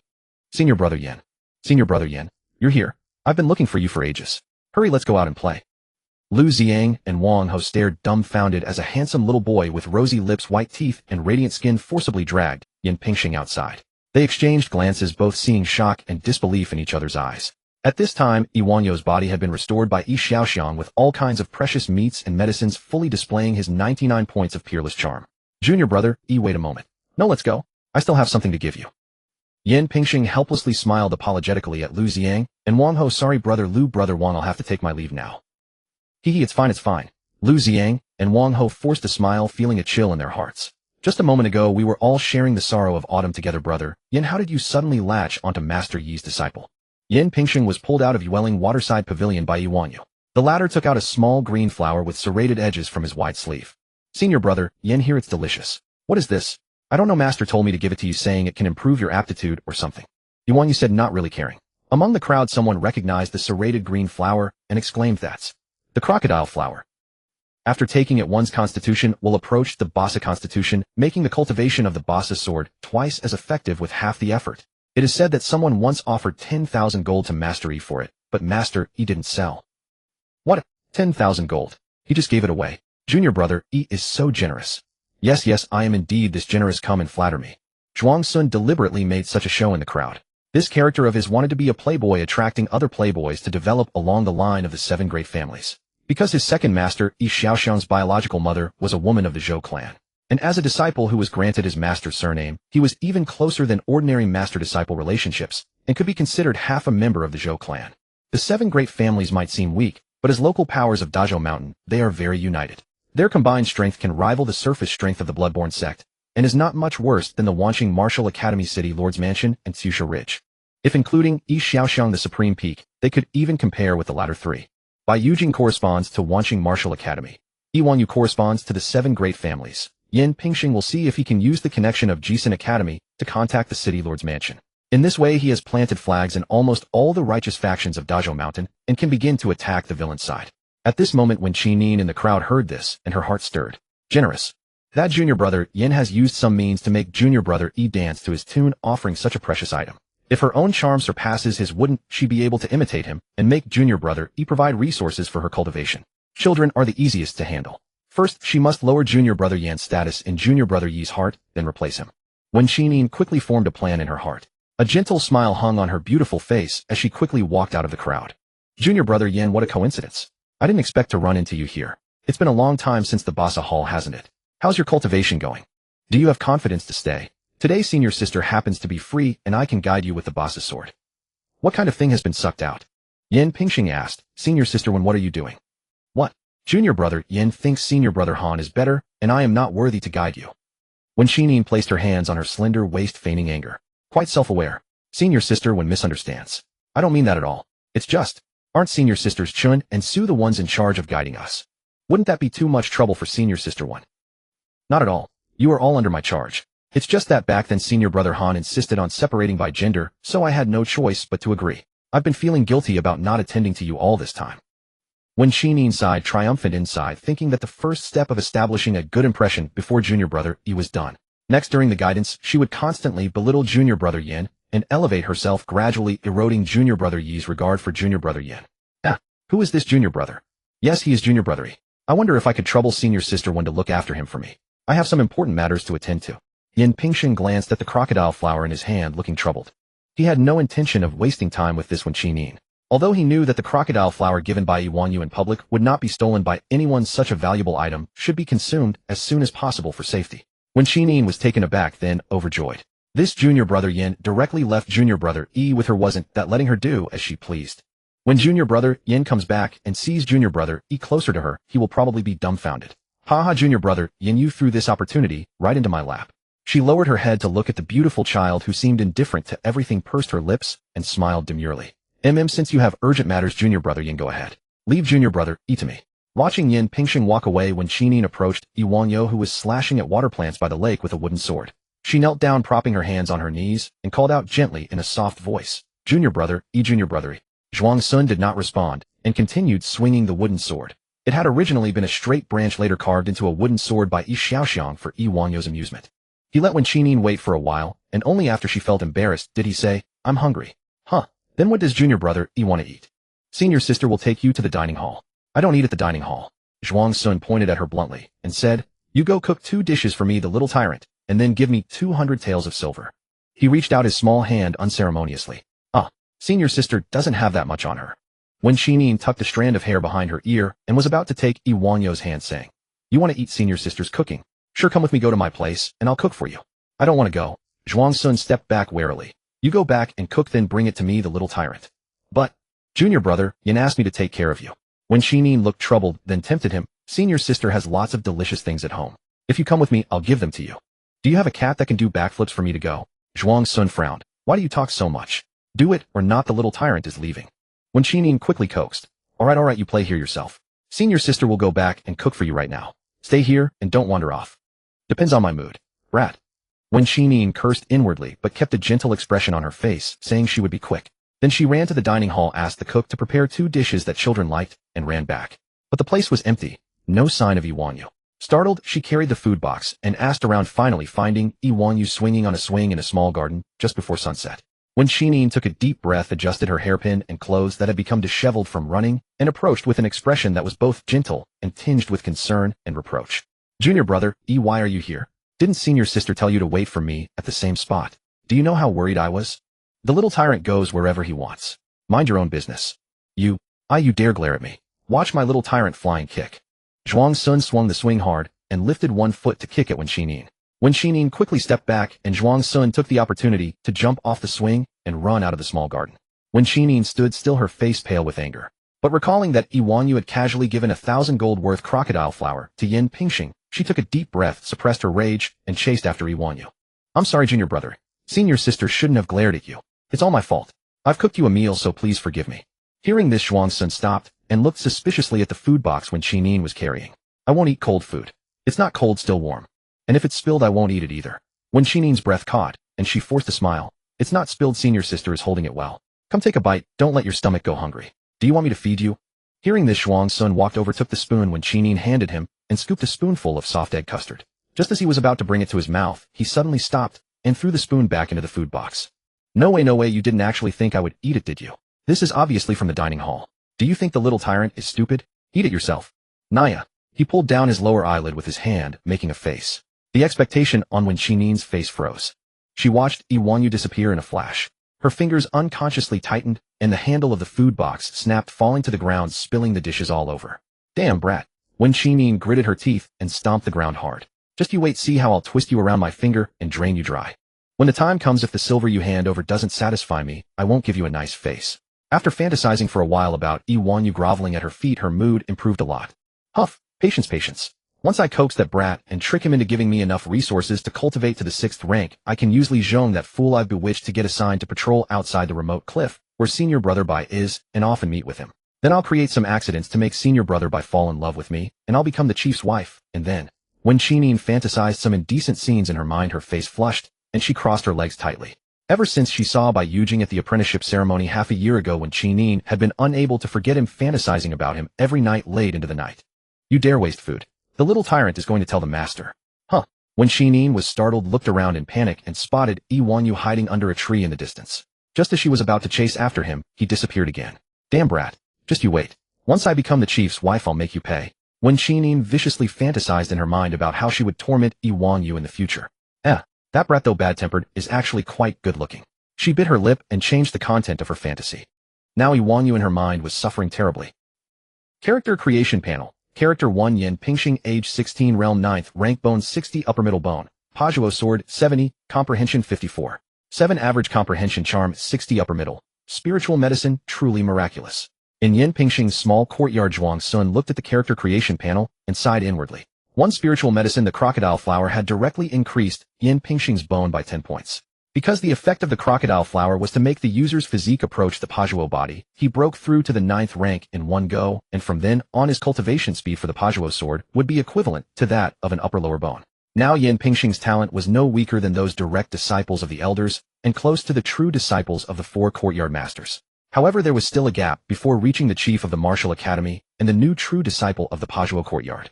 These two are also me. As for charm, because Zhuang Sun had been helping Yin Pingxing lose weight all month, he had developed a good physique, so it improved. The character creation panel's evaluation of charm includes appearance and physique, but not temperament. Otherwise, with my melancholic temperament, every avatar's charm would be off the charts. Facepalm. Though Yin Pingxing still had a plain appearance, his physique was now extremely robust and fierce. 1 meter 86 tall, with a small face, a 9-head body ratio, shoulders so wide a horse could run on them, arms thicker than an ordinary person's thighs, a V-shaped waist, and elephant-like legs. If you covered his kind-looking face, the first impression would be like a ruthless bandit leader who had killed countless people. Compared to the panel 7 months ago, this gradual improvement is really satisfying. But Yin Pingxing is already over 1 meter 80 at 16, so at 18, he should be able to reach 2 meters right. Zhuang Sun looked forward to it. He had always wanted to make Yin Pingxing into a muscle-bound giant, and now he had finally achieved it. In fact, the 3 of them, created from the same flesh and blood, should have similar growth rates and height, except for the initial differences in body shape and appearance. However, because Yin Pingxing's cultivation efficiency was low, his body's growth tended toward volume, while Bai Yujing's cultivation efficiency was high, his body's growth tended toward density. Currently, he was 1 meter 76, and should be over 1 meter 80 as an adult.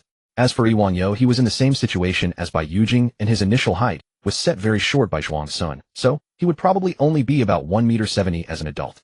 It's all because my genes are good enough. When Zhuang Sun first transmigrated, the character creation panel already had a few points. He thought it was because his previous life's body had been recycled and transformed by the character creation panel, so all avatars were created from his flesh and blood, no different from his original body. Zhuang Sun subconsciously ignored the fact that the character creation panel's initial bone and comprehension were 50, probably because his original body had only 50 in both stats.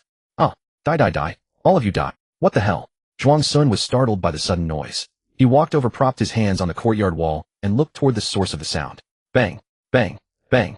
In the small courtyard diagonally opposite, the sounds of smashing and breaking continued unceasingly, accompanied by a man's furious shouts of "Die! Shut up! What the hell are you doing?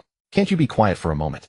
After a while, an impatient female voice rang out from the courtyard directly ahead, separated by 1 yard. "Shut up, you bitch. Watch your tongue, or I'll come over and kill you." Immediately, a male voice roared back from the diagonally opposite courtyard. In an instant, the female voice fell silent. At the same time, all the nearby courtyards became quiet. Damn, the universal refuge principle for all happiness seekers just got triggered. What's up with that, guys? He's so irritable today. Zhuang Sun had been living here for nearly a month, and the resident of the diagonally opposite courtyard had always been quiet, never displaying such behavior before. The sounds of smashing and shouting continued for a while, then abruptly ceased. Not long after, within Zhuang Sun's spiritual perception range, a tall man emerged from the diagonally opposite courtyard and began knocking on doors, apologizing to each household. When apologizing, his tone was gentle and full of remorse, showing no trace of his earlier frenzy. However, given his earlier performance when the man knocked on his own door, Zhuang Sun fully activated the heart concealment art and pretended not to be home, wary that the man might be memorizing faces or pulling some other trick. Soon the man who had knocked softly left and moved on to the next house. Seizing the opportunity, Zhuang Sun climbed over the back wall to avoid the possibility of the man suddenly barging into his courtyard. Zhuang Sun quickly slipped away along the path behind the courtyard, thinking to himself, what's with that guy? Does he have a split personality? Everyone run. Or is he faking it, trying to stir up trouble? Suddenly Zhuang Sun recalled that the undercover agents of the Bloodborne sect in Wanqing Marketplace had recently been lingering around the Wanqing Martial Academy and the unresolved Bloodchild's plan. Because he currently had to control 3 permanent avatars, he only occasionally had time to use the knife creditor to keep watch on the Bloodborne sect spies in the marketplace, and eavesdropping on any intelligence was purely a matter of luck. Unfortunately, his luck had been poor lately. He had gone over a dozen times, but still hadn't managed to overhear any information about the Bloodchild's plan. A temperament that is unpredictable, easily angered, and explosive. It's very much like the portrayal of a person possessed by a demonic god in novels and anime. I wonder if that's the case in reality. Could this be the so-called Bloodchild's plan? Or maybe it's just a simple loss of emotional control, or something else. After much deliberation, Zhuang Sun decided to observe discreetly for a while longer. 7 days later, the diagonally opposite courtyard once again echoed with the sounds of smashing and the man's roars. Zhuang Sun used a pre-created avatar to scale the wall and slip into the man's courtyard. He can't detect me. This shouldn't be demonic possession. Zhuang Sun stood behind the man, watching him furiously smash things. If it were truly demonic possession and he couldn't sense me at this close distance, then this primordial blood creation ancestor would be quite inferior. Perhaps the possessing entity has limited power. Zhuang Sun pondered for a moment, then picked up a chair leg from the floor and tossed it near the man. With a clear thud, the man showed no reaction and continued shouting and breaking things. This time Zhuang Sun picked up the chair leg and threw it directly at the man's head. Thud. Who's hurting me? The man turned around, searched, but didn't see Zhuang Sun, who had already fled the courtyard. He looked down at the chair leg, then up again. It's you. The man stared at his own left hand in disbelief, letting out a painful wail. Why you? Why you? Left hand. Why did you betray me? I asked myself, I treated you well, so why? Why? Speak. You bitched. He raised his right hand and fiercely pounded his left hand. After a few blows, a sudden pain shot through him, and with a shriek he turned dazedly to look at his right hand, which had just been fighting alongside him. Our right hand. Even you betrayed me. Tell me you had no choice, right? Right? Why are you silent? The man looked up to the sky and howled, his voice desolate. Today my hand trembles. Today my heart aches. He hung his head weakly, muttering, for the sake of old times, just go. I don't want to see you anymore. Why won't you leave? Why do you still stay? If you love me, then why do you bring me pain?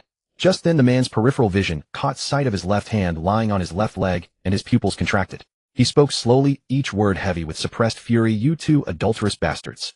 Left leg. I'm going to kill you. He raised his hands and roared, pounding his left leg. And you bitch, I'll strangle you. He raised his right hand again and tightly gripped his left hand. You bitch.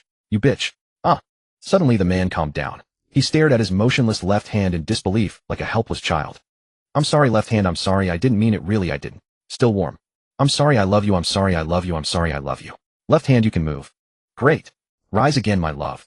The man suddenly hugged his left hand, unwilling to let go. Come back to me, I can't bear a life without you. As long as you don't go to my left leg anymore, The man let out a sudden howl of pain, clutching his throbbing left leg in confusion. Then, recalling that his 2 hands had just been beating him, he roared. You were playing dead.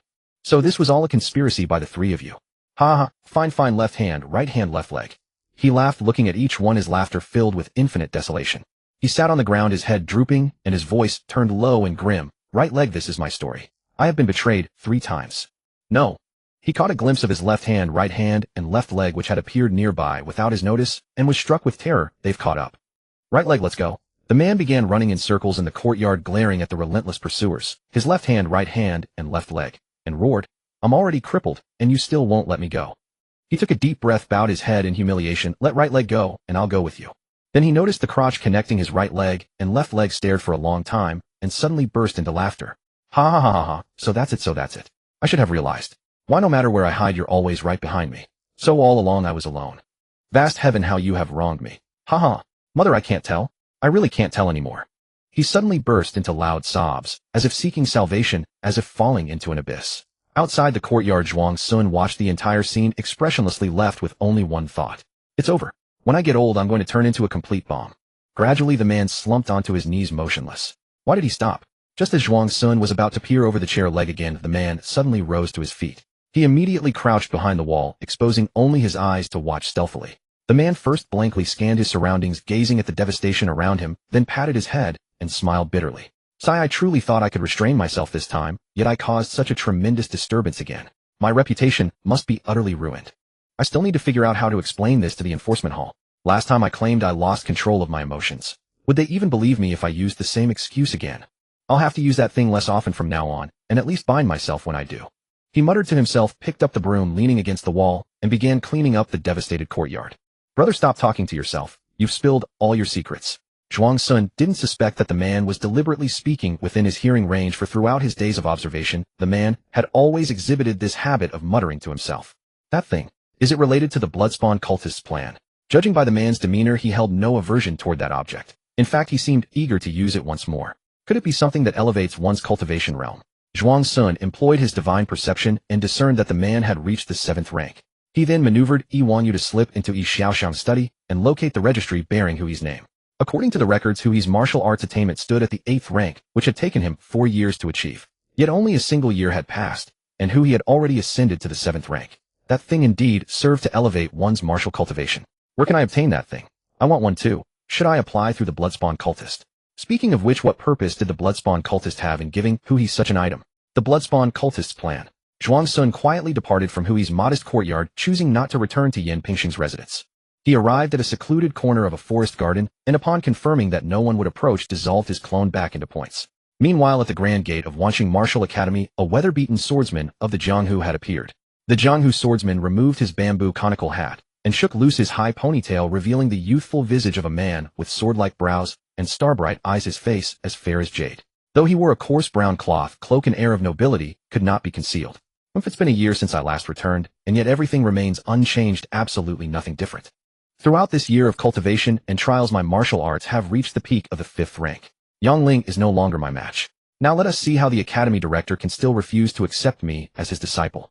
Wanqing Martial Academy, prepare to welcome your top student. A faint smirk curved his lips as he strode forward with confidence.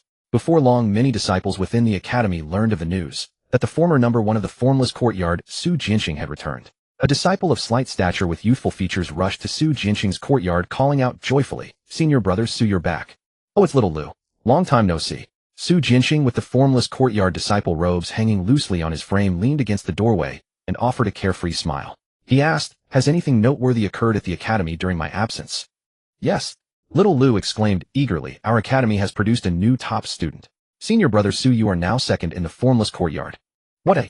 That night, having accurately calculated the gap in the disciples' patrol schedule, Zhuang Sun summoned a debt collector blade master, through Baiyu Jing, leaped from the cliff's edge, and bounded toward the direction of the Bloodspawn cultist's secret watchpost. Soon he arrived atop the eaves of the tavern, and lay still, listening covertly. Any news? Nothing, honorable envoy. Not a single trace. He has remained on that remote cliff all along, without coming out. Sigh, that Baiyu Jing is quite the peculiar character. He simply never leaves his residence, and has driven away the Bloodspawn cultist's left guardian, who came to capture him. Zhuang Sun. He stood frozen for several heartbeats before realization dawned. The so-called Bloodspawn cultist's plan was actually a plot to capture him. Then what was the situation with Hui? No, that wasn't the focus right now. He had observed for over 10 days, speculated for over 10 days, analyzed for over 10 days, only to discover that the enemy's target was none other than himself. What kind of revelation was this? Akin to discovering the protagonist of a story was oneself. Excellent, excellent, excellent. You've angered a male lion. Zhuang Sun unleashed his divine perception at full capacity, scanning the interior of the tavern. Though his vision could not pierce through walls, his hearing and smell could. The gathered information was organized directly into a mental image under the coordination of his divine perception.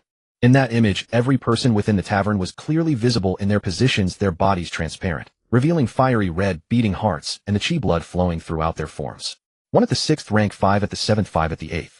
Zhuang Sun counted repeatedly, even releasing a faint aura perceptible only to those of 6th rank or above his bait.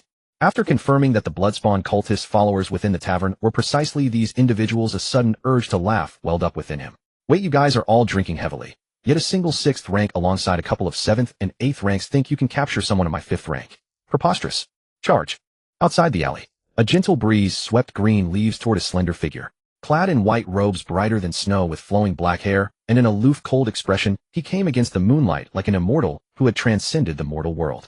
Behind him, a man wearing a bamboo conical hat leaned lazily against the wall with his arms crossed, a red bamboo tube resting in his palm. This was the firecracker, symbolizing the status of the top disciple. Once pulled, the fireworks would be visible across hundreds of miles, and the academy director within a 1,000-meter radius could arrive in an instant. Zhuang Sun guided Bai Yujing to push open the tavern door, moving with the natural ease of a regular customer. With a creak, the Shengxue sect disciples seated inside fell silent instantly, all turning their heads to look at him in unison. A Shengxue sect disciple behind the counter watched Bai Yujing walk in, and for a moment failed to register who it was before blurting out, "Sir, we're closed." "BBB Bai Yujing." He was about to pull out the knife beneath the counter when suddenly pain shot through his neck. A horizontal blood line appeared on the wooden board behind him. His head fell to the ground. In his inverted vision, he saw Bai Yujing still walking forward leisurely, a translucent white sword now in hand with fresh blood dripping from its tip. "All of you attack." Behind the table, the sixth-rate Shengxue sect disciple charged ahead, stepping onto the table and lunging at Bai Yujing with his sword. Zhuang Sun neither dodged nor flinched, his expression unreadable. One hand held the sword behind his back, while the other raised two fingers where the muscles beneath moved imperceptibly as a fine layer of scale-like keratin began to form. The longsword halted mid-air, the Shengxue disciple frozen, suspended, his blade pinned between Zhuang Sun's fingers. With a flick of his wrist, the sword shattered into countless fragments. Zhuang Sun's right hand, still pinning the sword tip, elongated gracefully before his fingers danced across each fragment like butterflies emerging from flowers. In the next instant, the fragments struck the airborne Shengxue disciple like a torrential downpour, carving lines of blood across his body. The Shengxue disciple collapsed, blood pooling beneath him as Bai Yujing's footsteps reflected in the spreading crimson. Zhuang Sun advanced steadily, and with each step forward the remaining Shengxue disciples retreated in terror. The tavern candles flickered violently, and when the light steadied, Zhuang Sun had vanished. Yujing thrust. Yujing slashed. Yujing lifted. Yujing swept. Yujing tapped. Zhuang Sun flickered past each Shengxue disciple, executing the corresponding forms he had just called out before appearing at the rear and slowly returning his sword of real flow to its scabbard. Spurting blood erupted from each of them simultaneously as they collapsed to the ground. Thud. Not bad. The Yujing 18 forms really work well. Zhuang Sun turned and delivered finishing blows to each one before sifting through their belongings. Just selling wine here, nothing else. He stepped out of the tavern, planning to summon the patrol disciples to clean up the scene, his thoughts turning over the implications as he walked. Why would the Shengxue sect want to capture him? To serve as their holy son or become the vessel for their evil god's descent? Regardless, this Shengxue sect must be eliminated quickly. How dare they scheme against him? Previously, Zhuang Sun had ignored the Shengxue sect because he could simply flee if anything went wrong. There were so many people in the world that surely someone else would handle slaying demons and protecting the righteous path. He was rather lazy, so letting others save the world suited him fine. But now things were different. The Shengxue sect had set their sights on him, and he couldn't easily escape if trouble arose, at least not with this clone body of Bai Yujing. He needed to carefully consider how to deal with them. He planned in 3 steps. First, use the Wanqing Martial Academy to eliminate the Shengxue sect. That was precisely Zhuang Sun's purpose today in using Bai Yujing to dispatch the Shengxue sect spies. Given Bai Yujing's popularity within the academy, the disciples would surely be incensed upon learning of the attack, making it far easier to rally them against the Shengxue sect. Second, join the Shengxue sect as a contingency plan. If the Wanqing Martial Academy failed to prevail, he could pose as a devoted disciple and await the ancestors' descent alongside his fellow believers. Although the Shengxue sect's overt strength paled in comparison to Wanqing Martial Academy, they had once been a major sect that ravaged the lands and severely wounded the Jiui sect, considered the #1 sect under heaven. Even reduced to remnants hiding in the Dazhou Mountains, a fallen camel remains larger than a horse. There could still be hidden tricks up their sleeves. The mere ability to summon an evil god was terrifying enough. Third, remain prepared to flee at any moment. The Shengxue sect's ultimate plan was obvious. They would summon their evil god to descend upon the world. If they actually succeeded in summoning the evil god, Zhuang Sun wasn't foolish enough to stay. He would simply abandon the Bai Yujing clone and flee. Of course, this was the final option. Once outside, he'd have to start over, and unlike the isolated Sky Range Mountains, information flowed freely beyond, making it nearly impossible to fabricate a new identity without being exposed. Moreover, the Sky Range Mountains possessed resources far richer than the outside world, earning it the title of a sacred vein. The Jiui sect's former reputation as the #1 sect under heaven owed much to these mountains. Otherwise, the Jiui sect and the 10,000 Beast Alliance wouldn't have been locked in endless conflict over the Sky Range Mountains, neither willing to yield, even banning each other's members from entering its territory. In truth, the Sky Range Mountains had become a haven for scum and villainy, largely due to the actions of these two factions. In summary, he'd execute the first 2 steps simultaneously and reconsider the third later. At worst, the Bai Yujing clone would perish, and that was hardly a significant loss. Zhuang Sun carried himself with remarkable nonchalance. With the character creation panel at his disposal, as long as he played his cards correctly, he held an innate advantage that left him immune to any schemes or treachery. Hey, if I can't beat them, I'll just join them. Where is everyone? Zhuang Sun waved as he walked, suddenly noticing something amiss. Damn, where had all the patrol disciples gone? Had they gone off team building? What a bunch of pleasure seekers. After a moment's thought, he made his way toward the peak of Wanqing Mountain. Meanwhile, Su Jianxing was waiting outside the cliff. If I don't believe you'll stay hidden forever.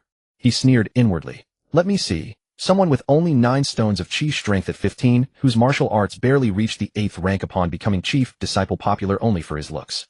What else? Suddenly a figure appeared on the mountain path below. Though spotless in appearance, he reeked of blood, his expression cold and indifferent, yet carrying the murderous aura of one who had just killed. Su Jianxing watched him approach slowly, his mind going blank, unable to speak. As they passed, their eyes met instinctively. That cold, aloof gaze, deep as an ancient well, struck Su Jianxing's heart like a thunderclap. Nothing else existed in Su Jianxing's vision, now only that retreating figure. He followed with his gaze long, unable to snap out of his daze. Who the hell was that? Wandering outside at night. Zhuang Sun merely glanced and dismissed it. He made his way to the Wanqing Grand Hall, found the academy director, and recounted the attack he had suffered. Instantly, the director's jovial demeanor vanished, replaced by solemnity. He immediately summoned the 3 presiding elders from the administrative hall, the internal affairs hall, and the discipline hall. Seated upon the main throne, the director slammed his hand against the armrest and barked at the 3 elders. I want to know why there are Shengshua sect spies lurking outside my martial academy. Hearing this, the 3 elders looked at the director, but remained silent. Suddenly, as though struck by a thought, the director averted his gaze and muttered distractedly. It must be that the Shengshua sect is too good at infiltrating. Hey, why is my Wanqing Grand Hall so dim? Elder, do remember to have more oil lamps installed another day. Standing opposite the 3 elders, Zhuang Sun immediately guessed that the lack of night patrols in the marketplace was likely connected to the director. He asked bluntly, Master Yujing wants to understand why there are no guards patrolling the marketplace at night. Well, perhaps the disciples were too sleepy and went back. Your master isn't entirely sure either. The director continued to glance around nervously, deliberately avoiding eye contact with Bai Yujing. At that moment, Zhuang Sun heard a wry chuckle. It was Elder Su of the administrative hall, using the technique of projecting his voice through a narrow channel to send a secret message. Chief, it's because the academy's treasury is empty. The director cut the marketplace patrol expenses to save money. Wait, cutting border defenses to save money. If the old man's gone senile, he should abdicate immediately. Zhuang Sun furrowed his brows slightly, and also employed the voice projection technique, directing his question to the fair-faced Elder Su with his sparse beard. Elder Su, why does the Martial Academy lack funds? Elder Su offered no response, merely glancing toward the director. Zhuang Sun understood the implication, turning to face the director and asking softly, Master, where is the silver? Silver. Is tonight's moon particularly round? Let your master go take a look. The director rose from his seat as he spoke. Master. The director sank back into his seat, his peripheral vision fixed on by Yujing's gaze, beads of sweat forming on his brow.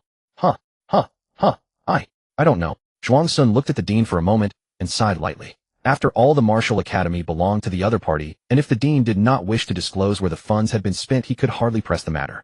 At this moment, Elder Su's voice carried through the air via the sound directing technique. Chief, all the funds of the Martial Academy have been poured into Jingshui Mountain.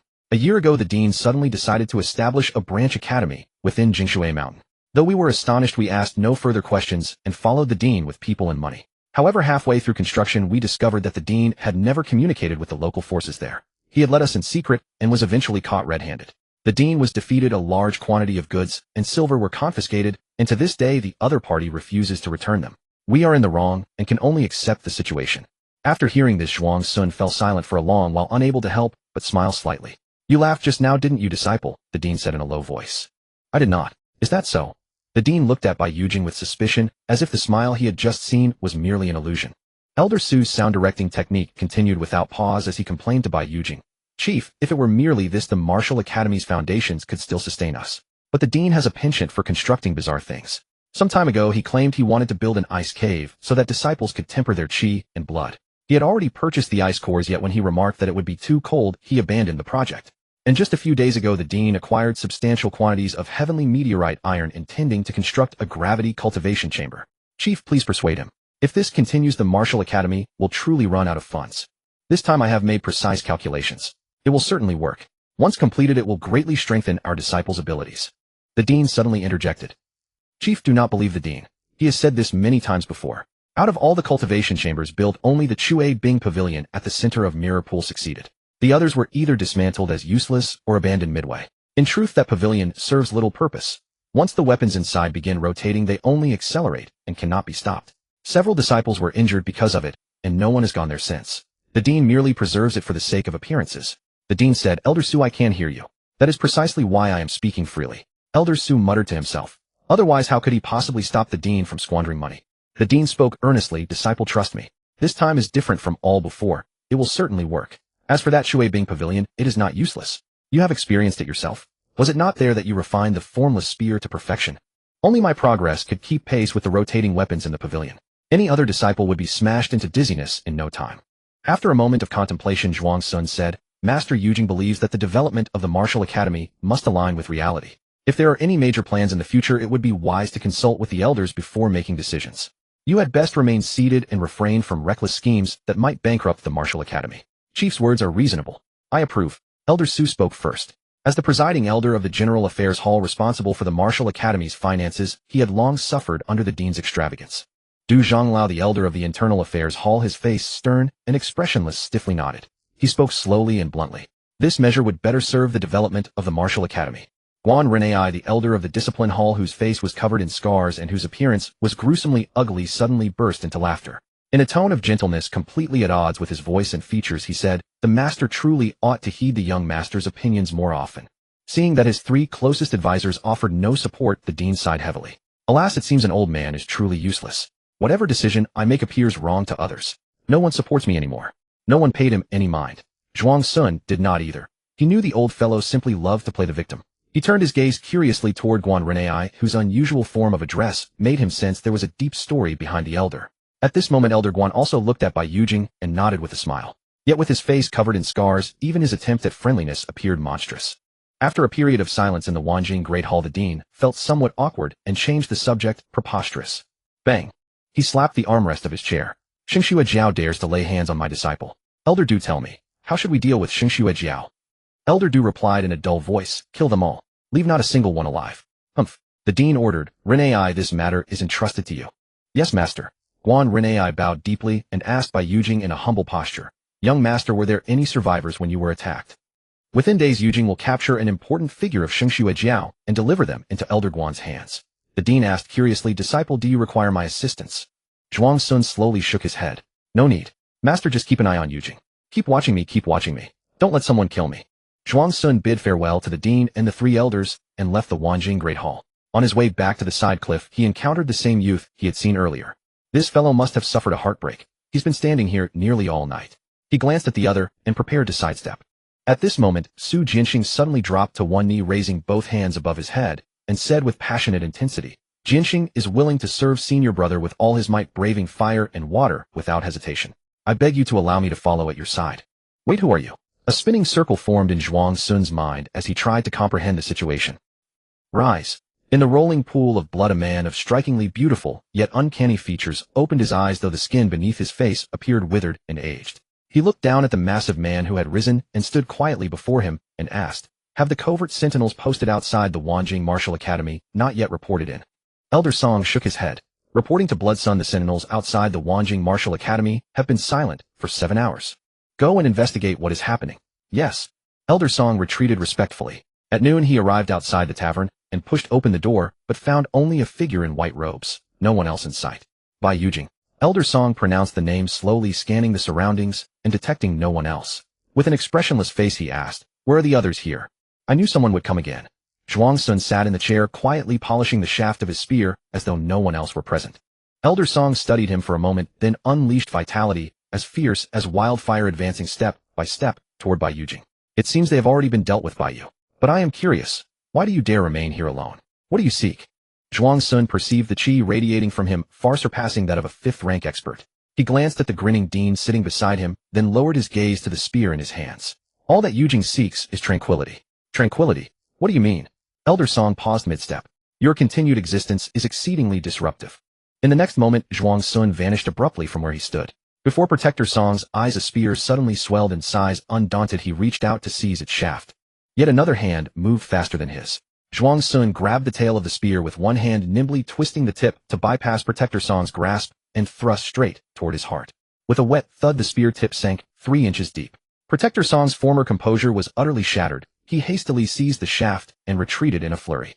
The spear drove him straight from the center of the room to the wall. His back slammed against the stone, pausing for a heartbeat before a sharp crack echoed. The wall fissured with a dense web of cracks. By now, Protector Song had begun to regret his haste. He had judged by Yujing's chi and blood to be only at the 5th rank, and had seen no other Wanqing Martial Academy experts nearby. He had planned to quickly subdue the youth and leave, but he had not expected that despite his opponent's lesser rank, his physical strength was no less formidable than his own 4th rank. Prolonging the fight would surely alert the other Wanqing experts not far away. A desperate gamble. Drive him back and withdraw at once. Protector Song let out a low roar, his face flushing crimson. The cracking of the wall ceased. He yanked the spear from his body, lifted both man and weapon, and hurled them away. Simultaneously, he raised his hands, revealing inconspicuous apertures in his palms. Several blood threads shot out from them. Whoosh, whoosh, whoosh. Still airborne, Zhuang Sun merely twirled his spear, and without even making contact, the blood threads were deflected away. He swept the spear tip sideways across the counter, shattering a row of wine jars in a cascade of splinters. The debris followed the motion of the spear. With murky wine as the body, shards of jars as scales, and blood threads as eyes and whiskers, the spear traced the shape of a dragon that hurtled toward Protector Song with devastating force. But Protector Song simply aimed one hand, and the water dragon instantly burst apart, drenching the tavern in a torrential downpour. He then turned his palm toward Bai Yujing, and the apertures emitted an overwhelming suction. Just as he landed, Zhuang Sun had not yet steadied himself. His waist involuntarily curved forward, and he flew toward Protector Song. His expression remained calm, his gaze fixed on the approaching adversary. In the instant before they collided, Zhuang Sun moved a fraction faster. He drew the soft sword Shirlio from his belt, spun his robe, and with a sharp clang, a flash of cold light, a severed arm flew through the air. Ah! Protector Song screamed in agony, instantly changing his technique. The stump of his arm, still bearing the apertures, switched from suction to repulsion, spattering blood and gore like a flung splash toward Bai Yujing, who held both sword and spear. With a swift rotation of the spear shaft, Zhuang Sun swept the deluge of blood aside. Yet the brief curtain of blood obscured his vision for a moment. Seizing the opportunity, Protector Song turned and smashed through the wall. As he fled, he glanced back at Bai Yujing. But he saw that the youth did not pursue. Instead, he raised one hand, mimicking the same motion Protector Song had used earlier. A fine martial art. Yujing gratefully accepts it. How could this be? Feeling his body dragged backward against his will, Protector Song's pupils contracted in disbelief. But the truth was undeniable. He was being pulled back, unable to resist, and was caught by the face in a single hand. With a heavy thud, Zhuang Sun slammed Protector Song onto the ground. The tavern shuddered, the wooden floors splintered widely. Protector Song's limbs flailed uncontrollably upward. This was not the end. A crimson glow appeared in Zhuang Sun's palm, and 2 blood threads pierced Protector Song's eyes, traveling straight to his brain. With precise control, the threads stabbed him into unconsciousness. Then Zhuang Sun released his grip with casual ease and turned to the approaching headmaster. Master, not bad. You are far stronger than I was at your age. The headmaster smiled and nodded, but his heart trembled slightly. He had never imagined that Bai Yujing could wield the mimicry ability of the formless and featureless mystic art in combat. For the essence of the formless and featureless mystic art was imitation, not replication. Imitation required study. Every past cultivator of this art had to obtain the manual of the martial art they wished to mimic and thoroughly research it before they could succeed. How could anyone mimic a technique simply by glancing at it? The Uchiha clan could do that. Zhuang Sun could already guess that the headmaster must be utterly astonished. The young master is truly gifted. A hoarse, grating voice sounded as Guan Renai walked in through the door, a smile on his face. Elder Guan flatters me. I shall leave him to your handling. Rest assured, young master. Within a day, I will extract all information from him and deliver it to you. Then Yujing awaits Elder Guan's good news. The next day, Elder Guan arrived at the cliffside pavilion where Bai Yujing stayed, but he stood silently at the door waiting until Zhuang Sun finished his training and stepped out for some fresh air before he noticed him. Elder Guan, how long have you been standing here? I dared not disturb the young master. There is no need for such formality. Next time you may knock directly. This is too deferential for Yujing to bear. Zhuang Sun shook his head. The title young master is too heavy. Yujing cannot accept it. Next time please call me by my name, Yujing. Guan Renai shook his head. The young master is the disciple of my master. I once swore to my master that I would follow him to the death all my life. I dare not commit any discourteous act. He did not dwell on the topic, but presented a booklet with both hands in a humble posture. Young master, this is the blood-nourishing art, the supreme martial art of the bloodborne sect. Please take a look. Zhuang Sun took it and skimmed through a few pages. It was exactly the same as what he had analyzed by observing Protector Song's body through his mind's eye. The art's essence was built upon the meridians, acupoints, and the 5 viscera and 6 bowels. Its marvels included attraction, repulsion, blood spouting, and the ability to absorb others' chi and blood to heal injuries. However, the last layer of the art's wonder was beyond Zhuang Sun's ability to mimic for now. In fact, he could not have mimicked the other wonders either, for his own cultivation base was not yet perfected, and he could not replicate superior martial arts. Yet relying on his extraordinary wisdom, Zhuang Sun modified the blood-nourishing art during the battle, bypassing the 5 viscera and 6 bowels, and forcibly mimicked it with his partially completed formless and featureless mystic art. At the time, the headmaster was so shocked that Bai Yujing could mimic another's martial art without ever seeing the manual that he failed to notice this detail. Otherwise, he would have been even more astounded. Guan Renai continued, "Young master, I have also extracted the bloodborne sect's motive for capturing you. They want to use you." He hesitated, then said, "As a vessel for the descent of the evil god, they worship the primordial blood ancestor." "I see." Yujing understands. Zhuang Sun was not overly surprised. He had already guessed as much. The bloodborne sect's reason for capturing Bai Yujing could only be one of a few possibilities. If they had considered him a threat, the word would have been kill. But then again, has my charm grown so great that even a god feels greedy? Melancholy. What would happen if I directly merged my clone when the evil god descends? A sudden thought popped into Zhuang Sun's mind, and the more he pondered, the more feasible it seemed. Guan Renai, observing Bai Yujing lost in thought, spoke. "Young master, the Bloodlife sect is nothing to fear. If you find them troublesome, I can annihilate them all for you." Moi. Zhuang Sun looked up, meeting Guan Renai's utterly earnest gaze, momentarily uncertain whether the man truly possessed such strength or was merely overconfident. Although the Bloodlife sect lacked peak-level experts, it still boasted a few first-rank martial artists, though otherwise they could not have survived in the Dezhou Mountains. Yet the records of the 4 presiding elders of the Wanqing Martial Academy listed their martial arts only as first rank. "Uncle, is it really wise for us to be this arrogant?" He hesitated for a moment, first politely expressing gratitude to Guan Renai, then inquired whether any other intelligence had been extracted from the interrogated Song Protector. Guan Renai said, "Forgive me, young master, for my incompetence. In the end, I only dissected him to derive the Qiyang art, but failed to extract any information. However, young master, rest assured. With the Qiyang art, my subordinates can infiltrate the Bloodlife sect. In half a year at most, or a year, we will pinpoint all their strongholds. I appreciate your hard work, Elder Guan." Zhuang Sun pondered inwardly. Martial artists who cultivate the formless art were indeed excellent material for spies. Since martial arts cannot be practiced concurrently, most factions identify allies by analyzing a person's energy signature. The formless art, however, can mimic the energy signatures of other martial arts, and it is not as difficult to master as the formless and invisible wonder art. Its only deficiency is that the imitation is slower, preventing real-time switching of energy signatures in combat. Nevertheless, this is inconsequential. Infiltrating other factions does not require real-time switching. The sole drawback is that the formless art must also reach its pinnacle to imitate superior martial arts, making the cost of training a spy capable of infiltrating the 3 major powers prohibitively high. "It is my honor to serve the young master." Guan Renai added, "The master instructed me to inform you that from now on the enforcement hall of the academy is under your command." Among the 5 halls of the Wanqing Martial Academy, the enforcement hall was the most unique, traditionally presided over by a disciple of the academy, with all members being disciples under 30. In Zhuang Sun's understanding, the enforcement hall of the academy was akin to the student council of his previous life. Zhuang Sun gladly accepted and asked Guan Renai to convey his gratitude to the dean on his behalf. He then instructed his newly acquired follower Su Jianxing, who had impressed him with his martial skills the day before, to handle the affairs of the enforcement hall's change in leadership. As time passed, the incident of Bai Yujing's ambush stirred a massive uproar within the academy. Countless disciples, filled with indignation, spontaneously organized groups to hunt down Bloodlife sect adherents in the surrounding counties. The academy strongly supported this, offering substantial contribution points as rewards to encourage the disciples' actions. Killing an ordinary Bloodlife sect disciple earned 10 contribution points, a elite disciple earned 100, a blood envoy earned 1,000, a protector earned 10,000, and whoever killed a bloodchild would receive a personal promise from Bai Yujing, the chief disciple of Wanqing Martial Academy. Instantly, the disciples' fervor soared even higher, whether driven by vengeance for their chief or by the rewards they fought with greater zeal. Even outsiders joined the frenzy to eradicate the Bloodlife sect. "Senior brother, Yin, you have done enough. Don't blame yourself so much. Besides, the academy forbids disciples of the 9th rank from participating in the purge to protect us." At the Crescent Pavilion Moonfall Water Lodge, facing the constellations of Su Zi and Chun Qing'er, Zhuang Sun clenched his fists and said in a low voice, "Senior sister Su, senior sister Chen, rest assured I understand. I only hate that I am not strong enough to share senior brother Bai's burden." Su Zi and Chen Qing'er exchanged glances and sighed in unison. They could empathize with Yin Pingxing's feelings. After all, when they heard about senior brother Bai's ambush, they too were anxious, wishing they could slaughter every Bloodlife sect disciple to ease his troubles, let alone Yin Pingxing, who shared Bai Yujing's hometown. "I can't go to the battlefield to kill enemies for senior brother Bai. I'm so sad, hee ha. Cough cough." In truth, the rule forbidding 9th rank disciples from participating in the purge was set by Zhuang Sun himself. His original intention was simple: to protect the young sprouts of Wanqing Martial Academy.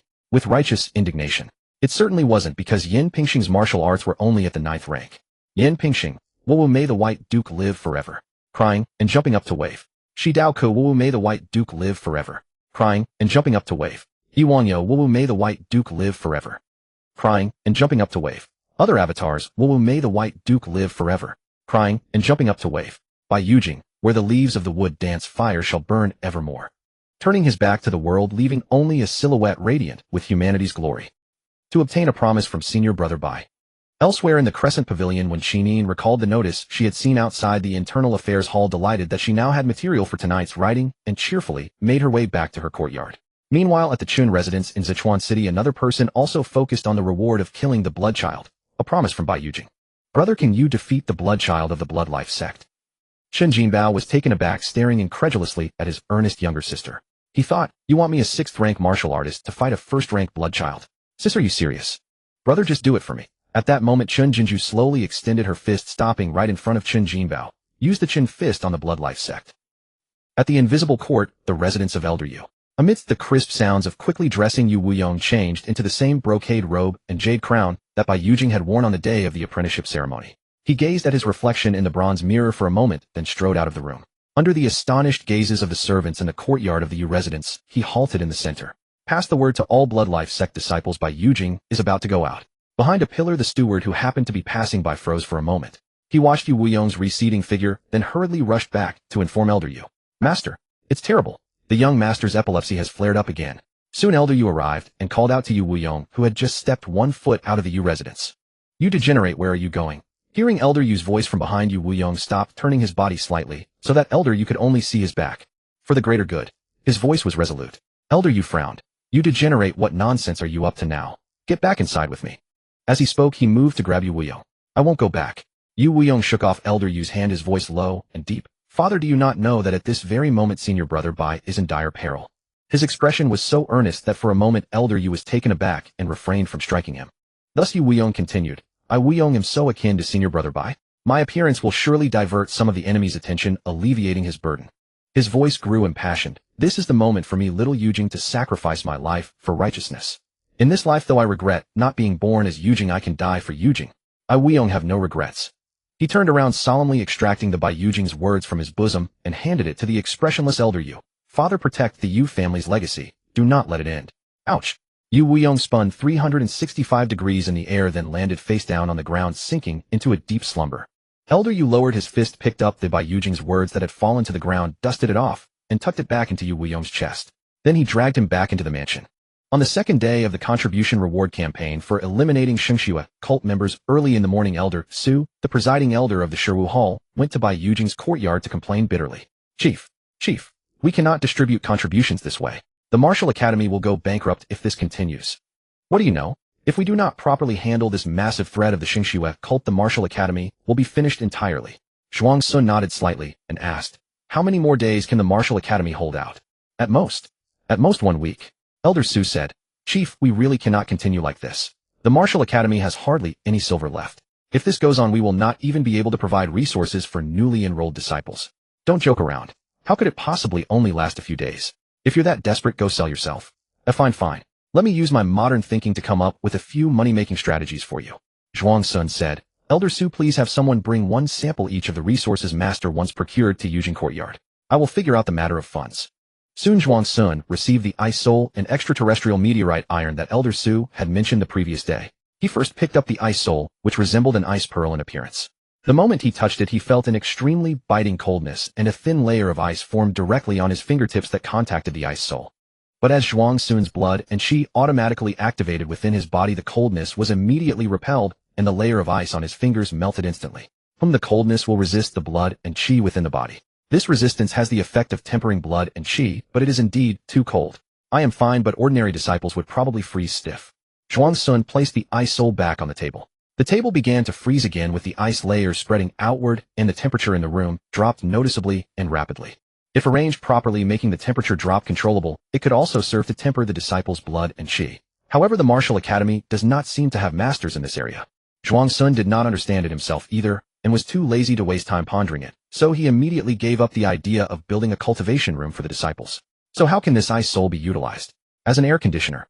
Ice popsicles? That seems too extravagant. Let me see if anyone wants to buy them all, and I will keep one for myself then. With that thought, Zhuang Sun picked up the crystal nearby that was emitting a faint glow. Extraterrestrial meteorite iron was merely a general term for stones that fell from the sky. The true name of this crystal was Zhongjing, which could make everyone who approached it feel their body grow heavy. When Zhuang Sun held it, he indeed felt his body grow considerably heavier with varying degrees of heaviness from the fingertips in direct contact to the head furthest away. He weighed it in his mind, and felt that disciples of the lower 3 ranks could not handle this weight. If a cultivation room were built, only disciples of the middle 3 ranks could probably use it. Might could have someone forge a long spear using this zhongjing. The more Zhuang Sun thought about it, the more feasible it seemed. A long spear with its own gravity would certainly catch enemies off guard in combat. He had already thought of a name for it, Xuanzhong spear. Suddenly Zhuang Sun felt something was wrong with his body. He activated his divine sense to perceive himself, and the zhongjing, his expression instantly changing, as he immediately threw the zhongjing away. Damn, there is radiation. He was still trembling with fear. Fortunately, he had discovered it early. Otherwise, if he had really built a cultivation room with this stuff in the martial academy, the next generation would have turned into anomalies. 100 years later, if a transmigrator came and took a look, they might even doubt whether they had transmigrated into the world of One Piece. This unreliable old man. This zhongjing has absolutely no practical value. Passing it off as a commodity to sell would only harm people. I can only see if anyone will buy it in its original form. Zhuang Sun wrapped up this cursed item carefully and instructed the disciple, who came over to store all the zhongjing in a remote place far from human settlements. Then he began to change clothes. He was about to travel to Jingshui Mountain to see if he could negotiate the return of the goods that Jingshui Mountain had intercepted. Jingshui Mountain's strength was comparable to Dazhou Mountain, with only 4 peak-level martial artists. However, unlike the situation at Dazhou Mountain, there was only one faction within Jingshui Mountain, Jingshui Sect. At this moment in the reception hall of Jingshui Sect, Zhuang Sun was negotiating with a group of high-ranking officials from Jingshui Sect. Sect leader, you, a batch of goods that our academy once left in your territory, I wonder. Return it. Sect leader, you, I wonder if your sect lacks ice souls. Our academy has. We need them. Sect leader, you, then do you need zhongjing? We want it. This zhongjing has some side effects. Not afraid. Cough cough. Sect leader. Being reminded by the grand elder beside her, sect leader Yu, who was over 30 years old, but whose eyes and skin were as pure and fair as a young girl's, slightly reined in her intense gaze, fixed on by Yujing, and said reservedly, What I mean is this sect is aware of the side effects of zhongjing and has methods to handle them. Chief, I need not worry about our sect. Zhuang Sun stood up and bowed respectfully, saying, Your sect's power is profound and unfathomable. Yujing admires it, and also thanks sect leader Yu for her generosity here. No need, hee hee. Cough cough. Sect leader. Oh. Sect leader Yu also hurriedly stood up, smiled slightly, and said, Chief Bai is too polite. Our sect and your academy are friendly neighbors, and mutual assistance is only natural. Afterwards, Zhuang Sun and sect leader Yu negotiated the price of the transaction, and at the other party's enthusiastic invitation attended a banquet, only leaving Jingshui sect on the second day. On the way back to Dazhou Mountain, Elder Su kept looking at the quietly tea-drinking Bai Yujing with a strange expression. After holding it in for a long time, he finally could not help but say, Hee chief, I know where else there are sects with female sect leaders near here. Using me as a pimp. Zhuang Sun raised his eyes and looked at him, then ignored him. Afterwards, Zhuang Sun returned to Sichuan City and visited the 7 great families, as well as some well-known noble families below them. Every family expressed strong support for Wanqing Martial Academy's operation to eradicate the Shengshu cult and offered large amounts of wealth as assistance. Only the city lord's mansion expressed dissatisfaction, feeling that Wanqing Martial Academy's actions had overstepped their bounds, and sent an envoy to question them. Zhuang Sun did not even see that envoy and had him thrown out. He spent time and effort eradicating the Shengshu cult to bring peace to Dazhou Mountain. Although more than half the reason was for himself, judging by actions, not motives, his behavior was righteous toward the people of Dazhou Mountain. The idiotic city lord's mansion did not care before, and now that they have benefited, they are acting virtuous. Not convinced? Then just deal with it. In the afternoon, Su Jinqing once again came to Pianya to try his luck. As he reached the courtyard entrance, the gate swung open without a breeze. Su Jinqing paused, then joyfully exclaimed, Senior brother, you're back. Under a solitary tree, a young man in white sat alone by a stone table sipping tea with a serene demeanor like an orchid or jade tree. He gestured with a flick of his sleeve toward the seat opposite, his voice as calm as water. Sit. Yes. Su Jinqing, who had been swaggering, suddenly became reserved. He hurried to sit opposite by Yujing, and seeing the latter about to pour tea for him, quickly stood up to stop him. No need, senior brother, I'll do it myself. Zhuang Sun put down the teapot and asked, How is the matter of the law enforcement hall going? Su Jinqing excitedly replied, Very smoothly. Senior brother, as soon as I mentioned your name, the disciples were very cooperative and quickly completed the transfer. Except for that stubborn Yang Ling who still refuses to hand over authority. He said with schadenfreude, but rest assured, senior brother, even if he won't hand over power, it doesn't matter. His subordinates have secretly pledged allegiance to us. That fellow is probably still in the dark. Zhuang Sun asked, Did junior brother Yang say anything? Su Jinqing replied, He said that if senior brother wants the law enforcement hall, you'll have to fight him first. But who does he think he is worthy of opposing you? Zhuang Sun's expression remained unchanged with no visible emotion. Did junior brother Yang specify a location? At the martial arts arena of the law enforcement hall. He even wanted to issue a challenge to you, but I challenged him first. If he wants to challenge you, he'll have to get past me first. Replied to junior brother Yang, and tell him I understand. I will come to the appointment tomorrow. Su Jinqing paused, then immediately replied, yes. Senior brother, I'll go tell that fellow right now. The next day at noon, before Bai Yujing and Yang Ling had even arrived, the martial arts arena of the law enforcement hall was already packed with people. There was a hubbub of discussion, everyone talking about who would win between Bai Yujing and Yang Ling, and they even started a betting pool. However, up to this point the odds were still in favor of Bai Yujing. Lin Wudu, one of Yang Ling's trusted subordinates with a fair and gentle face, secretly bet 100 taels of silver on Bai Yujing. Later, feeling a bit guilty, he returned to the betting table and loudly announced 50 taels of silver on senior brother Yang. Hearing this, the people around couldn't help but look at him. Among them, a dark-faced man snorted coldly. Pale-faced pretty boy, stop pretending. You secretly sided with senior brother Bai. Are you worthy of senior brother Yang? Lin Wudu flushed red and couldn't refute because he had indeed secretly pledged allegiance to Bai Yujing yesterday. Wait. He thought of something and looked suspiciously at the dark-faced man. You damn darky, how did you know? Hey, still pretending. The dark-faced man Li Zhong sneered. I saw you walk into senior brother Su's courtyard with my own eyes yesterday. You saw me walk into senior brother Su's courtyard. What were you doing outside senior brother Su's courtyard for no reason? You damn darky, you secretly sided with senior brother by yourself, and you have the nerve to accuse me. Li Zhong chuckled, sheepishly looking up at the sky with a guilty conscience. Bet on senior brother Bai to win 100 taels. Senior brother Bai and senior brother Yang have arrived. The crowd spontaneously parted into two passages. From the east, the stern-faced Yang Ling walked in alone, stepped onto the dueling platform, and stood with his eyes closed in silence. From the southwest, the handsome Bai Yujing entered, surrounded by admirers. Seeing that Yang Ling was not speaking, he also kept his mouth shut and pretended to be a master. Meanwhile, on the open-air terrace on the second floor, the other four inner disciples of the martial academy were also watching this battle. Lin Qingsu, an inner disciple of the Pianxian court with skin as white as snow and a delicate beauty, like she sure looked at Zhou Zhao and asked softly, Senior sister Zhou, who do you think will win, the chief disciple or senior brother Yang?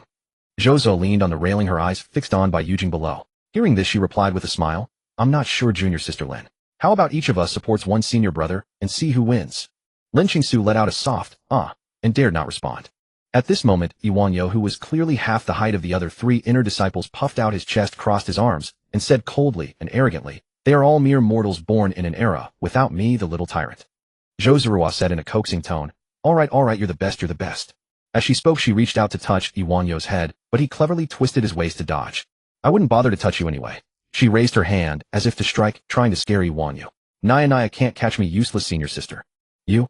Why are immortal senior brother and senior brother Yang fighting?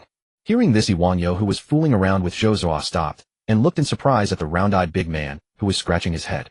What a philosophical question, brother. You've got me there.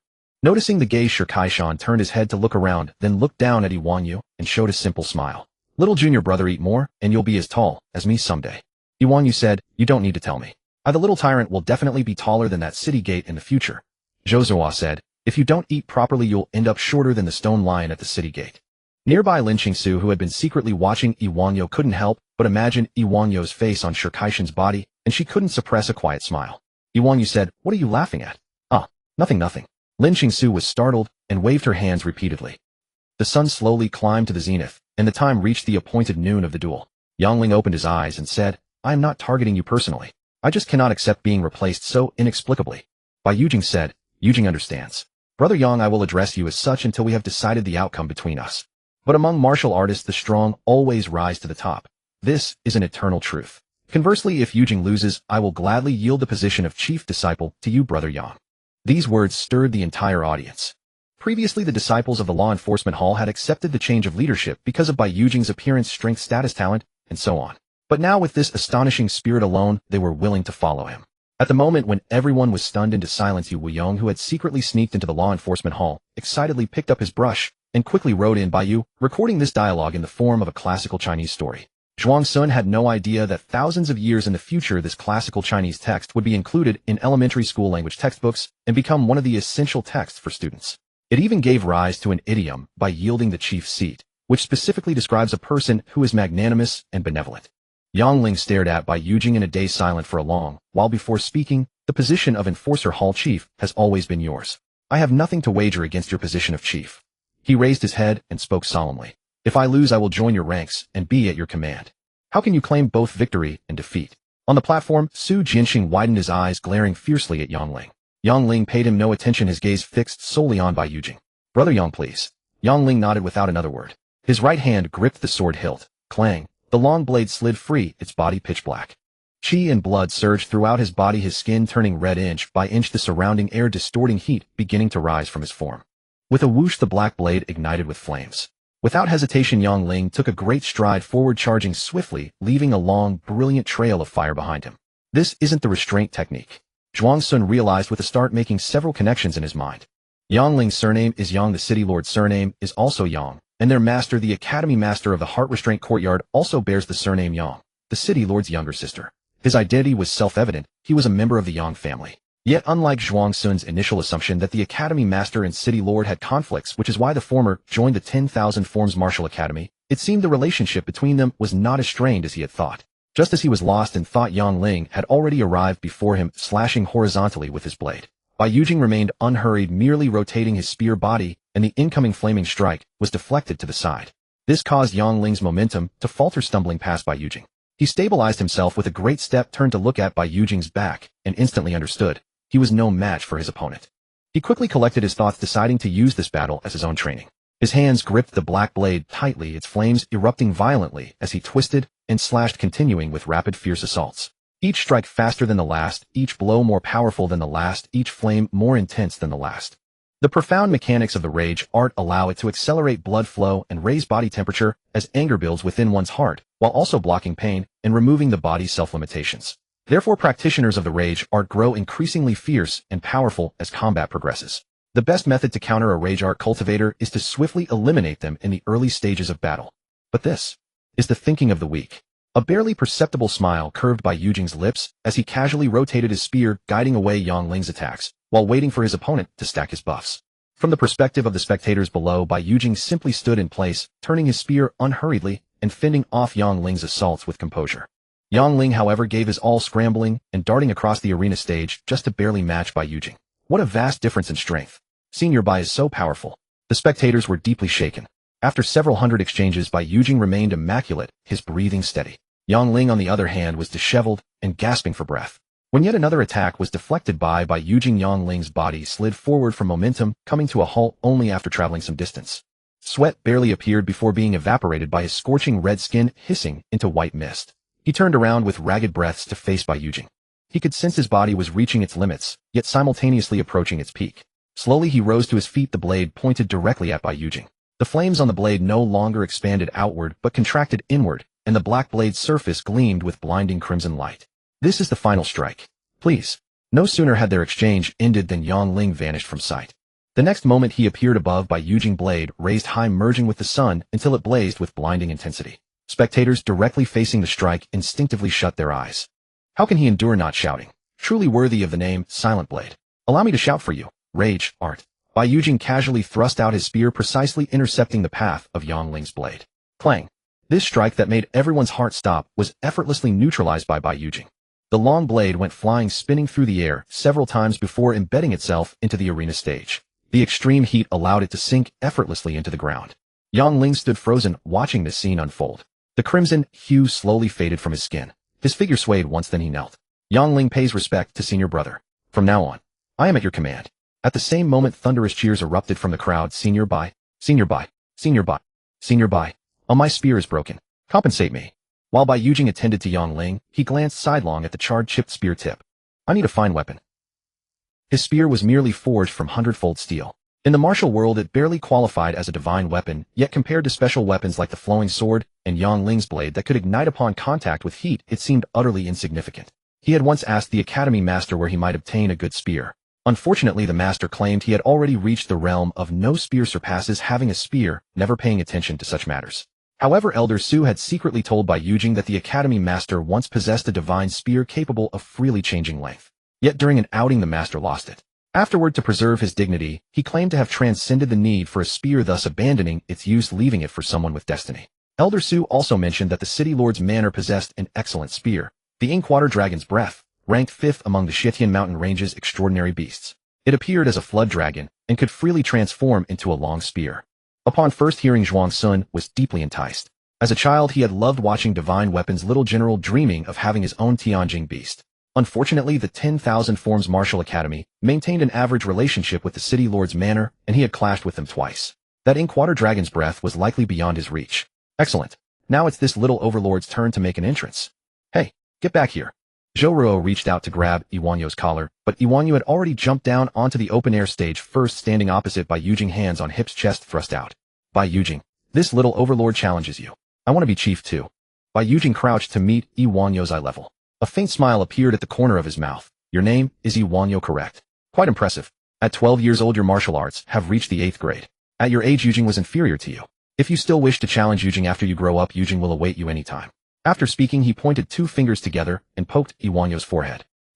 Iwanyo's head tilted backward. He rubbed his forehead and ran back. This round I essentially played both Sasuke and Itachi at once. The relationship is settled. Iwanyo and Bai Yujing's bond is established. In the future, using Bai Yujing to save Iwanyo will not seem abrupt. Iwanyo ran back to the second-floor open-air stage, showing off to the stunned Zhou and Lin Qingsu. See that? Even Senior Bai acknowledged that the little overlord surpasses him. You all must call me Senior Brother from now on. Being able to receive a forehead poke from challenging Senior Bai, Zhou repeated this thought in her mind, ignoring Iwanyo's provocation against her position. Without hesitation, she jumped down. Senior Brother, this younger sister would also like to exchange pointers with you. Bai Yujing replied calmly. Very well, junior sister. Zhou, draw your sword. Zhou. The battle concluded swiftly. Zhuang Sun, controlling Iwanyo, taunted Zhou as they departed together, while Bai Yujing remained in the enforcement hall to handle the aftermath. After assigning tasks to Su Jianxing and Yang Ling, he left alone and returned to Piancliff. With all matters settled, Zhuang Sun could finally resume his focused cultivation. During the battle with the Blood Spirit Sect Song Protector, he sensed that Bai Yujing's chi and blood had broken through, saving him over 10 days of accumulated effort. Perhaps his martial arts breakthrough to the 4th rank was imminent within a few days. Iwanyo, being at a lower realm, cultivated at a remarkable speed. Now at the beginning of the month, it was estimated that he would break through to the 7th rank in martial arts by month's end. Yin Pingsheng was still alive. 6 days later, Bai Yujing broke through to the 4th rank. Simultaneously, his mental cultivation method advanced further, reaching the state of one mind with 4 uses. Originally, practitioners of the formless and signless subtle art required a 3rd rank martial arts level to strengthen the brain, allowing the mental method to reach this state. However, Bai Yujing's full comprehension attribute meant his brain was inherently more developed than ordinary people, coupled with Zhuang Sun's powerful soul, enabling him to achieve this step at the 4th rank. This also confirmed Zhuang Sun's realization: not only could the brains of his avatars nurture his soul, but his soul could in turn strengthen the brains of his avatars. Now I need to figure out how to infiltrate the 4th avatar into the Blood Spirit Sect, Zhuang Sun pondered. He manipulated Bai Yujing to summon Su Jianxing and inquire about the Blood Spirit Sect situation. Su Jianxing replied, Brother, the Blood Spirit Sect has been forced to retreat step by step. Their secret outposts in the various counties have been eradicated. Now the remaining Blood Spirit Sect disciples are all lying low, making it difficult to find their traces. Completely uprooting them may take some time. So weak. Zhuang Sun was taken aback. But upon reflection, it made sense. The Blood Spirit Sect's overt strength was already inferior to the 3 major powers: Wanqing Martial Academy, the City Lord's Mansion, and Xusha Ridge, and only slightly stronger than any of the 7 great families. It was only natural that they would suffer such a result when facing Wanqing Martial Academy. Yet Zhuang Sun had always suspected that the Blood Spirit Sect was hiding something. Could they still be concealing their true strength? Impossible, surely. They had been beaten into hiding like cowards. If they truly had hidden strength, wouldn't they just be turtles cowering in their shells? After much deliberation, Zhuang Sun decided to simply annihilate the Blood Spirit Sect once and for all. Even if they were hiding some power, what use would it be if everyone were dead? However, he still had to wait for Elder Guan's people to uncover all the Blood Spirit Sect's hiding places. Elder Guan had said it would take him half a year. By then, Zhuang Sun's martial arts would likely have reached the 3rd or 2nd rank, allowing him to participate in the high-level battlefield. Well, if he reached the 2nd rank, by then he would join the peak battles. Otherwise, he would stay on the periphery and pick off weaker enemies, leaving Elder Guan and the others to deal with the Blood Sun and the various protectors of the Blood Spirit Sect. After Su Jianxing left, Zhuang Sun resumed his focused cultivation, remaining indoors. One day, he heard that the head of the Jisun courtyard was visiting the Pajuo courtyard, so he immediately manipulated Iwanyu to rush toward Yi Xiaoxiang's pavilion. As he crossed the threshold, a maid sweeping the floor kindly reminded him, Young master, slow down, don't fall. Call me the little tyrant.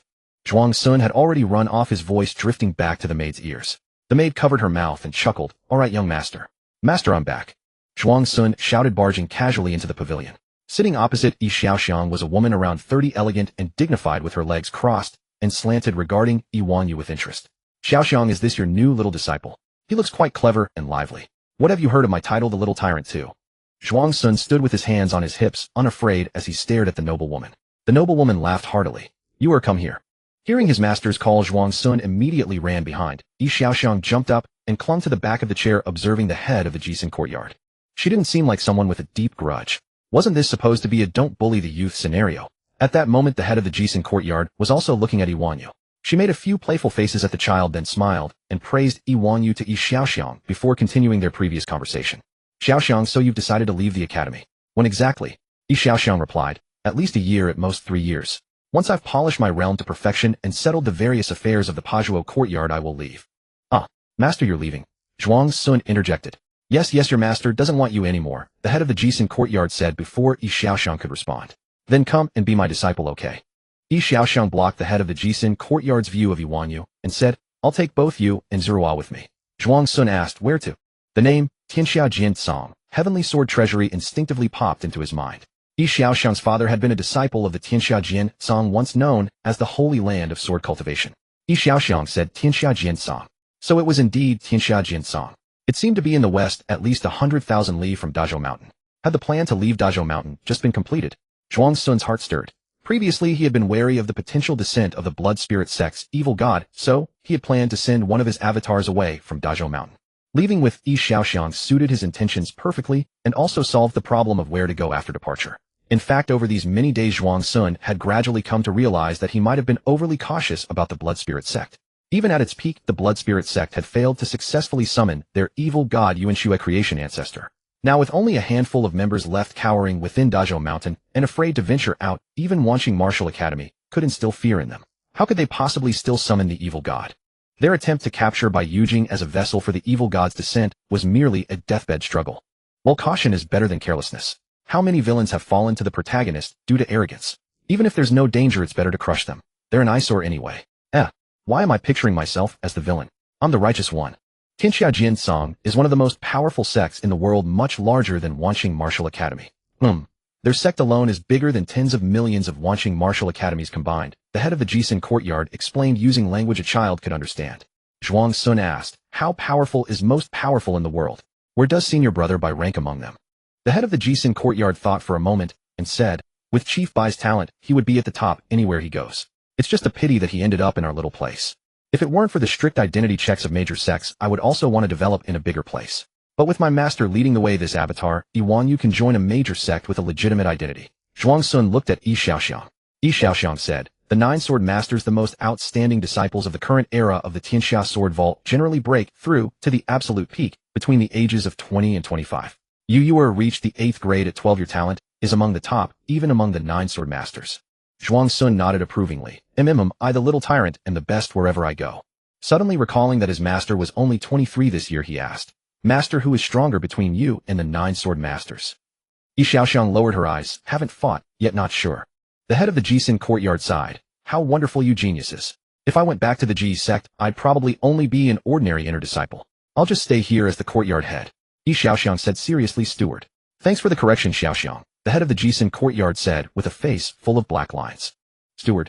Sounds like something for old and untalented people, not even as youthful as a disciple. Zhuang Sun asked again. Master, why are you going to the Tianxia sword vault? Don't let it be avenging father, don't let it be avenging father. Zhuang Sun prayed inwardly. Yi Xiaoxiang said, to pursue the realm beyond the absolute peak, to pave the way for you and Zera. She paused, then taught. You remember, while the realm above the absolute peak is called innate. The full name of the absolute peak realm is mortal path absolute peak, meaning the highest limit of human power. To advance further, one must break the shackles of the self, returning from the acquired to the innate. Innate. I've seen that name in the study. Zhuang Sun said. It says that the innate are immortal and indestructible. Master, is that true? Are they that powerful? Yi Xiaoxiang said. I'm not sure, but I once heard my father say that the innate can survive even with their heads cut off. The head of the Jisun courtyard said, not as exaggerated as immortal and indestructible, but close. When I was a child, a teaching elder of the Ji sect was over 300 years old. Impressive, isn't it? People from big places sure have seen more. This realm gap is huge, like a chi refining cultivator's next realm being the golden core. Zhuang Sun asked, anything else? Anything else? As for more, Annie doesn't know either. After all, Auntie is just a small first-rank martial artist, not even an absolute peak. The head of the Jisun courtyard suddenly sighed. Alas, achieving innate is so difficult. In my generation of the GE sect, the second most talented prodigy reached mortal path absolute peak at 22, but spent nearly 10 years on the step of returning from acquired to innate. Not to mention those absolute peak martial artists without senior martial artists having compiled the innate method for reference. They can't even see the edge of innate in their lifetime. But little you don't worry. The innate method of the Tianxia sword vault is recognized as the easiest method to break through to innate in the world. And you have your master as a reference. When you become innate, don't forget to tell Annie how powerful you are. Zhuang Sun readily agreed, then asked, what is the innate method? Is it also a martial art? Yi Xiaoxiang said, no, it's more like a trick. It's the methods and experiences of breaking through to innate summarized by predecessors who cultivated the same martial art over generations. The head of the Jisun courtyard said, yes, that's why I said Chief Bai's arrival at our martial academy is a pity. Although the principal's formless and traceless mystic art is formidable, it seems to have been excavated from a relic. After the absolute peak, there is no predecessor's path for reference. If Chief Bai wants to break through to innate in the future, he'll probably have to grope from zero. Alas, even the most outstanding prodigies in the world with the innate method to study still need over 10 years. If they had to grope on their own, they would probably spend decades, even a lifetime, and may not achieve anything. That's because they are all mediocrities. Zhuang Sun was unimpressed by the head's words in his heart.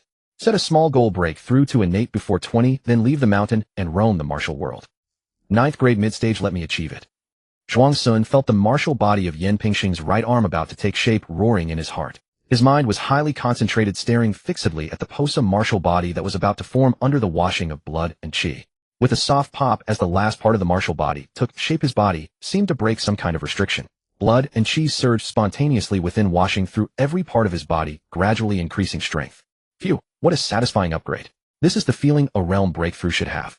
Zhuang Sun picked up a strip of precious meat from the plate and stuffed it into his mouth, replenishing the consumed blood and qi. Experiencing it once is enough. I'll just add points in the future. The breakthrough had consumed most of his blood and qi. Zhuang Sun had no intention to continue cultivating and prepared to go out for a stroll. When he stepped out of the courtyard gate, he suddenly saw a figure both familiar and unfamiliar raising an eyebrow. Xue Shiyu, the Posa courtyard disciple who had snatched the Guichin Qinquan chicken.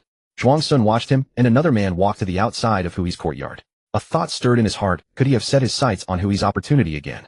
Xue Shiyu, with a refined and scholarly appearance, gently knocked on the gate of Hui's courtyard. Seeing Hui open the door, he smiled and said, Junior brother Hu, I apologize for the abrupt visit. Senior brother Xue, not at all, please come in. And who is this senior brother? Hui was taken aback and promptly invited Xue Shiyu and the other man into his courtyard. The three exchanged pleasantries for a while. Hui poured tea for Xue Shiyu and Huang Renyong, then asked, may I ask what business senior brother Xue and senior brother Huang have with me? Xue Shiyu said seriously, Junior brother Hu, it's like this. I want to organize a team to go up the mountain to bring everyone together to earn cultivation resources. Now that the Martial Academy is vigorously suppressing the bloodborne sect, the bandits at Xusha Ridge rarely appear on the North Mountain, so it's a great opportunity to go up. I see that your strength is not ordinary, and I'd like to invite you to join us.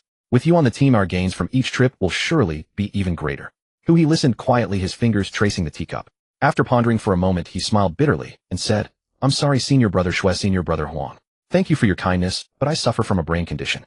My epilepsy has been acting up frequently lately, and I'm afraid I might hinder your important plans. Xue Shiyu's heart stirred. A brain condition? Junior brother, Hu, perhaps you could tell me about it. I know several skilled physicians. The three continued to chat, but Hui kept making excuses about his brain condition. In the end, Xue Shiyu had to rise, regretfully cupping his hands to wish Hui a speedy recovery, and left with Huang Renyong. Behind the wall of Hui's courtyard, Zhuang Sun had listened to the entire conversation and instantly understood Xue Shiyu's scheme. He was trying to trick Hui into going out to harm him. In that case, Xue Shiyu would certainly not give up easily. The next step would be to invite other fellow disciples to go up the mountain together, then spread news of rich harvests each time to tempt Hui. Once Hui took the bait, they would spring the trap. Zhuang Sun continued to wander around the Pajuo courtyard waiting. Sure enough, it was just as he had thought. News that Xue Shiyu wanted to organize a mountain team spread widely through the Pajuo courtyard, but no one joined. They were all watching. After obtaining the information, he wanted Zhuang Sun return to his courtyard to ponder. Because Xue Shiyu lived in the Pajuo courtyard, where there was also the master, a peak-level powerhouse, and several elders of the upper three ranks of martial arts, Zhuang Sun dared not have the debt collector constantly watch Xue Shiyu. As a result, he still did not know who was behind the man. In the past, since the threat was not great, he could ignore it. But now he was taking action against the bloodborne sect, and it would be troublesome if someone within his faction harbored ulterior motives. If they were colluding with an external enemy, and that enemy happened to be the bloodborne sect, it would be even more troublesome. Also, Zhuang Sun was curious about what fortune Hui had encountered that could create such a mental state. Why not have Yan Pingxing join Xue Shiyu's mountain hunting team? That way he could get close to them and uncover the truth behind the scenes. As long as he withdraws when Hu He joins, there would be no danger, and he could even enjoy the bait. However, there were risks. If Xue Xiu could not wait for Hu He and sprang the trap early, Yin Pingxing would be in danger. After much deliberation, Zhuang Sun decided it was worth a try. After all, Yin Pingxing's usefulness had diminished. Originally, he had created Yin Pingxing as a backup avatar in case something happened to Bai Yujing. But now Bai Yujing had secured a foothold in the martial academy, and Yin Pingxing would likely not survive a major disaster that could threaten him. Moreover, Yin Pingxing's role had been somewhat replaced by Yi Wanyu. Now among the three avatars, Yi Wanyu was undoubtedly the safest. Because Yi Wanyu was just a child, he could often stick close to Yi Xiaoxiang. On the Great Zhou Mountain, a peak-level powerhouse was invincible. As long as no enemy descended from the heavens, Yi Wanyu protected by Yi Xiaoxiang would be safe. Thus Zhuang Sun had been hesitating recently whether to merge Yin Pingxing back, but he had not made up his mind. First, he had grown attached to Yin Pingxing. Second, he thought Yin Pingxing might play some role in the future since he connected by Yujing and Yi Wanyu.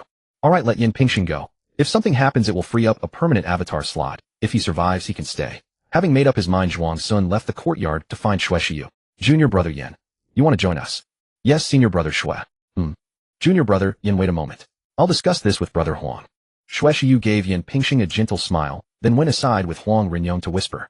Huang Rinyong said, Brother Xue, are you sure about bringing him? He is senior brother Bai's fellow townsman and Yi Wanyu's benefactor. What if the enforcement hall investigates thoroughly? Xue Xiu thought for a moment and made up his mind. Bring him. It's precisely because he has a strong background that he's a fat sheep. A fat sheep that comes to us, why not fleece it? As long as we're careful not to harm his life and put on a good show, losing some money is a small matter. The enforcement hall won't bother much. They're busy hunting for traces of the bloodborne sect. This is a golden opportunity for us to get rich. Alright, we'll do as you say, brother Xue.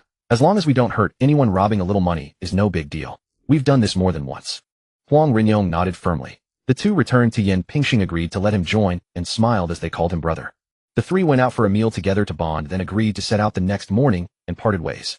The next day, Zhuang Sun arrived at the meeting point agreed upon with Xue Xiu and Huang Wei. The other two had already arrived, and the three set out together into the North Mountain. They roamed the North Mountain for half a day with little gain, but near dusk, they discovered a precious herb in a ravine.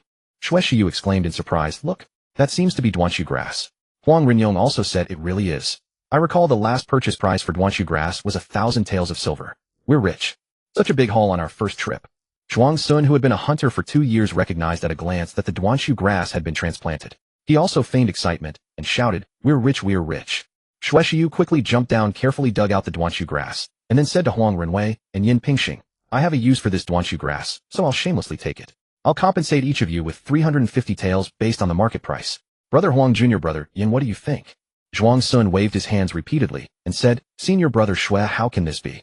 I am weak in strength. It is already my honor that you and senior brother Huang are willing to bring me along. How dare I shamelessly share the gains equally with you? Xue Xiu said magnanimously, Junior brother Yin, what are you saying? I organized this mountain team to bring everyone together to earn money. Don't refuse, let's split the gains equally. Without giving Yin Pingxing a chance to refuse, he made the decision and led the group down the mountain. On the way back, he discreetly fell behind Yin Pingxing a few steps and whispered to Huang Rinyong, For the silver, to Yin Pingxing you pay 60%, I pay 40%. Huang Rinyong calculated and found he would have to pay 210 taels. He frowned and said, Brother Xue, isn't this too much? Just give him a little something. Xue Xiu sneered, If you don't invest, how can you lure others in? We'll get it back later. There will be plenty of silver for you to take. Huang Rinyong gritted his teeth and said, Fine. That very day, he took out 210 taels, and together with Xue Xiu, they made up 350 taels and delivered it to Yin Pingxing. The next day, news spread like wildfire through the martial academy that Xue Xiu's mountain team had earned 1,000 taels the previous day. Upon learning that each participant had received 350 taels, those who had been on the fence regretted deeply. Many volunteered to join, but Xue Xiu only accepted a few, leaving the others disappointed. Afterward, Xue Xiu approached Hu He again. This time Hu He was somewhat tempted. He touched his chest, then suppressed the urge, and once again declined, using his brain condition and epilepsy as an excuse. Xue Xiu had to leave regretfully. A week later, the mountain team set out again. This time the team had expanded to 10 people, and they marched noisily toward the North Mountain. Around noon, the team discovered a group of precious beasts. After cooperating to eliminate the wolf pack that coexisted with the beasts, each member received several precious beasts, returning home joyfully with full loads. Upon hearing this news, the martial academy was once again shocked. Even more people wanted to join Xue Xiu's mountain team, but Xue Xiu only accepted a few. Before long, many people accidentally learned that Xue Xiu had repeatedly invited Hu He to go up the mountain, but Hu He had refused every time. They then mocked Hu He for being blind, missing out on several hundred taels of silver in vain. At the same time, they praised Yan Pingxing for his keen insight, recognizing the potential of Xue Shiyu's team before it had even earned anything. They envied him, estimating that he had probably earned 500 taels of silver from these 2 trips. Another week passed, and Xue Shiyu's mountain expedition team set forth once more. Zhuang Sun quietly surveyed his new companions. Though few in number, merely 12, they were dressed elegantly, yet none carried the airs of privileged nobility. They were undoubtedly handpicked by Xue Shiyu families blessed with modest fortunes, but lacking in influence. Their martial cultivation told a similar tale, mostly 8th rank, 1 at 7th rank, and 2 at 9th rank, the same level as Yan Pingxing. Having swiftly drawn these conclusions, he addressed his teammates with warm courtesy, humility coloring his words as he acknowledged his limited strength and solicited their generous tolerance. His companions responded with equal courtesy, smiling as they promised mutual support and assistance. One man, his face benevolent as a prosperous merchant, waved his hand magnanimously. What tolerance? We are the newcomers here. It is we who should implore Brother Yan to bear with us. Indeed, Brother Yan possesses true discernment. At first glance, he recognized the potential of Brother Xue's mountain expedition. I learned of this venture the moment Brother Xue conceived it, yet lacked the resolve to commit. Truly, in matters of foresight, I fall woefully short of Brother Yan. I have much to learn from him. He spoke with sincere humility, cultivating rapport with Yan Pingxing throughout their journey. Zhuang Sun treated him as an equal, sharing laughs and conversation. Only later discovering the man was merely 25 years old, though he appeared to be in his mid-40s. Quite impressive, gaining a 20-year advantage over others. Zhuang Sun silently acknowledged. Soon the group reached the northern mountain's base. Laughter and chatter gradually faded as vigilance took precedence. Though the mountain promised abundant opportunities, dangers lurked equally. Complacency was unthinkable. After a morning of searching with meager results, the team paused to rest and regroup. Setting forth again, they ventured deeper into the mountains. Near a watery marsh, the leader Xue Shiyu discovered a massive footprint. He raised his hand, immediately signaling silence. Such an enormous footprint. Could it be a fierce beast? Huang Renyong whispered, his eyes gleaming with excitement. Treasure beasts and fierce beasts shared a symbiotic existence. A powerful fierce beast would typically host a treasure beast of considerable age. Treasure beast secretions held irresistible allure for fierce beasts. Some treasure beasts could even parasitize their hosts, supplying energy that accelerated growth and healing rates. Thus, by instinct, fierce beasts would nurture one or several treasure beasts. These creatures, despite their venerable years, remained inherently weak, seeking proximity to fierce beasts for protection. This was fundamental knowledge on Dazhou Mountain, so the entire team grasped the implication instantly. Several members' breathing grew heavy with anticipation, eager to track the fierce beast's trail. All eyes turned to Xue Shiyu. After contemplation, he nodded, and the party followed the footprints forward. Soon they arrived at a marsh where the tracks abruptly ended. They realized the fierce beast must be concealed within this very bog. Xue Shiyu gestured for everyone to conceal themselves. He produced a beast-attracting incense, lit it, and planted it in the soft mud. Then he vanished into the trees, waiting in silence. Zhuang Sun considered simply snuffing out the incense himself. He crouched in the tall grass behind him, the jovial man from their conversation at his side. While watching the marsh intently, he also guarded against the possibility of being shoved forward. After a moment, a stream of bubbles rose from the marsh. A crocodile over 10 meters long surfaced, a small white mass perched atop its head. The treasure beast. Team members hidden throughout fixed their gazes upon that white clump. The giant crocodile emerged from the marsh, turning its head anxiously before its eyes locked onto the half-burned incense. It hastened toward the lure. Now, at the moment the crocodile dislodged the incense, Xue Shiyu bellowed. Disciples concealed behind 2 trees hurled a massive net, instantly enveloping the beast. Then disciples hidden on all sides burst forth, launching their assault. Take this. 100 strikes. Zhuang Sun's sword-bearing hand spun at tremendous speed, striking the crocodile's left hind leg, sparks flying with each impact. Phew. So exhausting. I'll leave the rest to you. After puncturing a few more minor wounds, Zhuang Sun decided to coast. His sword wrist rotated languidly as he circled the crocodile, occasionally thrusting, maintaining the illusion of frantic effort. Meanwhile, the other disciples displayed their unique abilities. 2 disciples from the Pichuan Academy drew concealed weapons. Their fingers, notably longer than ordinary, seemed possessed of their own, while hurling dozens of projectiles in an instant from impossibly precise angles, striking the crocodile's vitals. 3 disciples from the Jisun Academy flushed crimson, bellowing as they hacked at the crocodile. Each successive blow carved deeper than the last. For disciples from the Linjia Academy sprouted scale-like keratin across their bodies, pressing down on the net with all their might to restrict the crocodile's movements. The sole 7th-ranked disciple belonged to the Wuxing Academy. He sprinted across the crocodile's body. His formless martial constitution granted pinpoint control, allowing each thrust to pierce effortlessly between the beast's scales, leaving trails of blood. Ruhar. The massive crocodile howled in agony. The white treasure beast on its head pulsated rhythmically. Visibly, the crocodile's wounds began healing.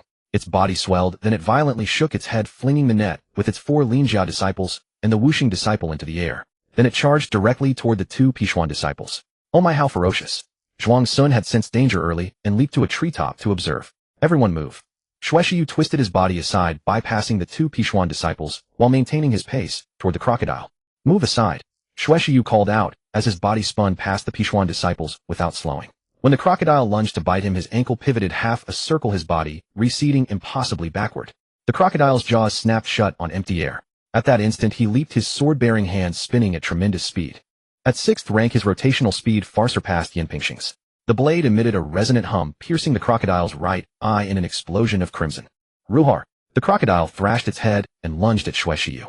Clearly enraged by pain, it charged at Shueishiyu despite the 100-meter distance he had created, ignoring disciples standing much closer. Its massive form shook the very ground as it charged. Alarmed by the overwhelming fury, Shueishiyu scanned the surroundings and sprinted toward Huang Renyong. Brother Huang, help me. Don't come my way. Huang Renyong tried to flee but caught Shueishiyu's blade angling toward his legs. Cursing silently, he gritted his teeth and charged the crocodile. Well done, Brother Huang. Keep it occupied a moment longer, create an opening for me. Understood, ah. Huang Renyong's arms erupted with scale-like keratin denser than the other 3 Linjia disciples combined. He thrust both hands upward, bracing against the crocodile's closing jaws. Hurry! Huang Renyong's face reddened, visibly veins bulging in his neck as his spine gradually bent. Yet the crocodile's assault halted. Seizing the moment, Shueishiyu's wrist spun violently again. Before the crocodile could turn, he blinded its remaining eye. The grievously wounded crocodile released its grip and roared. Huang Renyong escaped. Weakened beyond recovery, the beast turned to flee. At Shueishiyu's call, the scattered disciples regrouped and surrounded the crocodile once more. Zhuang Sun mingled among them, occasionally launching sneak attacks while maintaining the pretense of frantic busyness. Soon the crocodile collapsed. Shueishiyu vaulted onto its head and seized the fleeing treasure beast with one hand. He parted the treasure beast's fur, kneading it repeatedly, then exclaimed with delight, an 11-year specimen. Brothers, we've struck gold. 11 years. Each person ran mental calculations. An 11-year treasure beast commanded 1100 taels. Nearly 100 taels per person if divided equally. They gazed at Shueishiyu with eager anticipation. Meeting their expectant eyes, Shueishiyu smiled magnanimously despite his cold interior. I've nearly reached a breakthrough in my cultivation and desperately need high-year treasure beast flesh. Consider this purchased from you. I'll compensate each person with 100 taels. Would that be acceptable? No problem at all. Brother Shue is most generous. May Brother Shue's martial arts reach new heights. Everyone beamed with joy. Zhuang Sun joined in, offering congratulations alongside the others. Enjoy this happiness while it lasts. Once I lure out every piece you've taken from me will be repaid. Shueishiyu's heart burned with cold fury. How fascinating. I hope Hui joins later so I can enjoy this longer. Zhuang Sun continued smiling, joining the chorus of praise for Shueishiyu. Afterward, they collaborated to scrape off the crocodile's scales. This was the only valuable part of the creature. As for the beast's flesh, it was utterly useless, tough, stringy, and difficult to digest. Some beast meat was even poisonous, so martial artists would only consume it when driven to the brink of starvation. Subsequently, the group began to explore the surrounding area. In a cave, they discovered a massive pile of bones, presumably the remains of the crocodile's prey. Most were animal bones, with a few human bones scattered among them. They ventured deeper into the cave, and when they saw the heap of items at its center, everyone's eyes widened. This time, even Zhuang Sun was stunned. Whoa, no way. Is that the primordial creation lotus? Legend spoke of this rare divine herb as a catalyst for rapidly forging a martial artist's physique. Zhuang Sun discreetly glanced at the others, only to find their gazes fixed on the weapons and armor, completely oblivious to the dusty lotus in the corner. While not everyone had memorized the annotations of rare medicinal herbs like I did, how could they possibly recognize such a precious and uncommon treasure? Just then the portly steward suddenly cleared his throat. I believe these spoils should be offered first to senior brothers Shue and Huang. Without them we wouldn't have achieved such a bountiful harvest. Don't you all agree? Indeed, the crowd chorused. Shueishiyu and Huang Renyong waved their hands modestly. The portly steward continued. After that we'll divide the rest according to each person's contribution in slaying the crocodile. That's fair, isn't it? This time only the top-ranked disciples voiced their agreement, the others remained silent. Dividing by contribution meant dividing by strength, and the once harmonious group began to show signs of contention. Zhuang Sun quietly retreated to the back of the line. By strength he was the weakest, so why borrow trouble? I won't be greedy, just a few random pieces for me.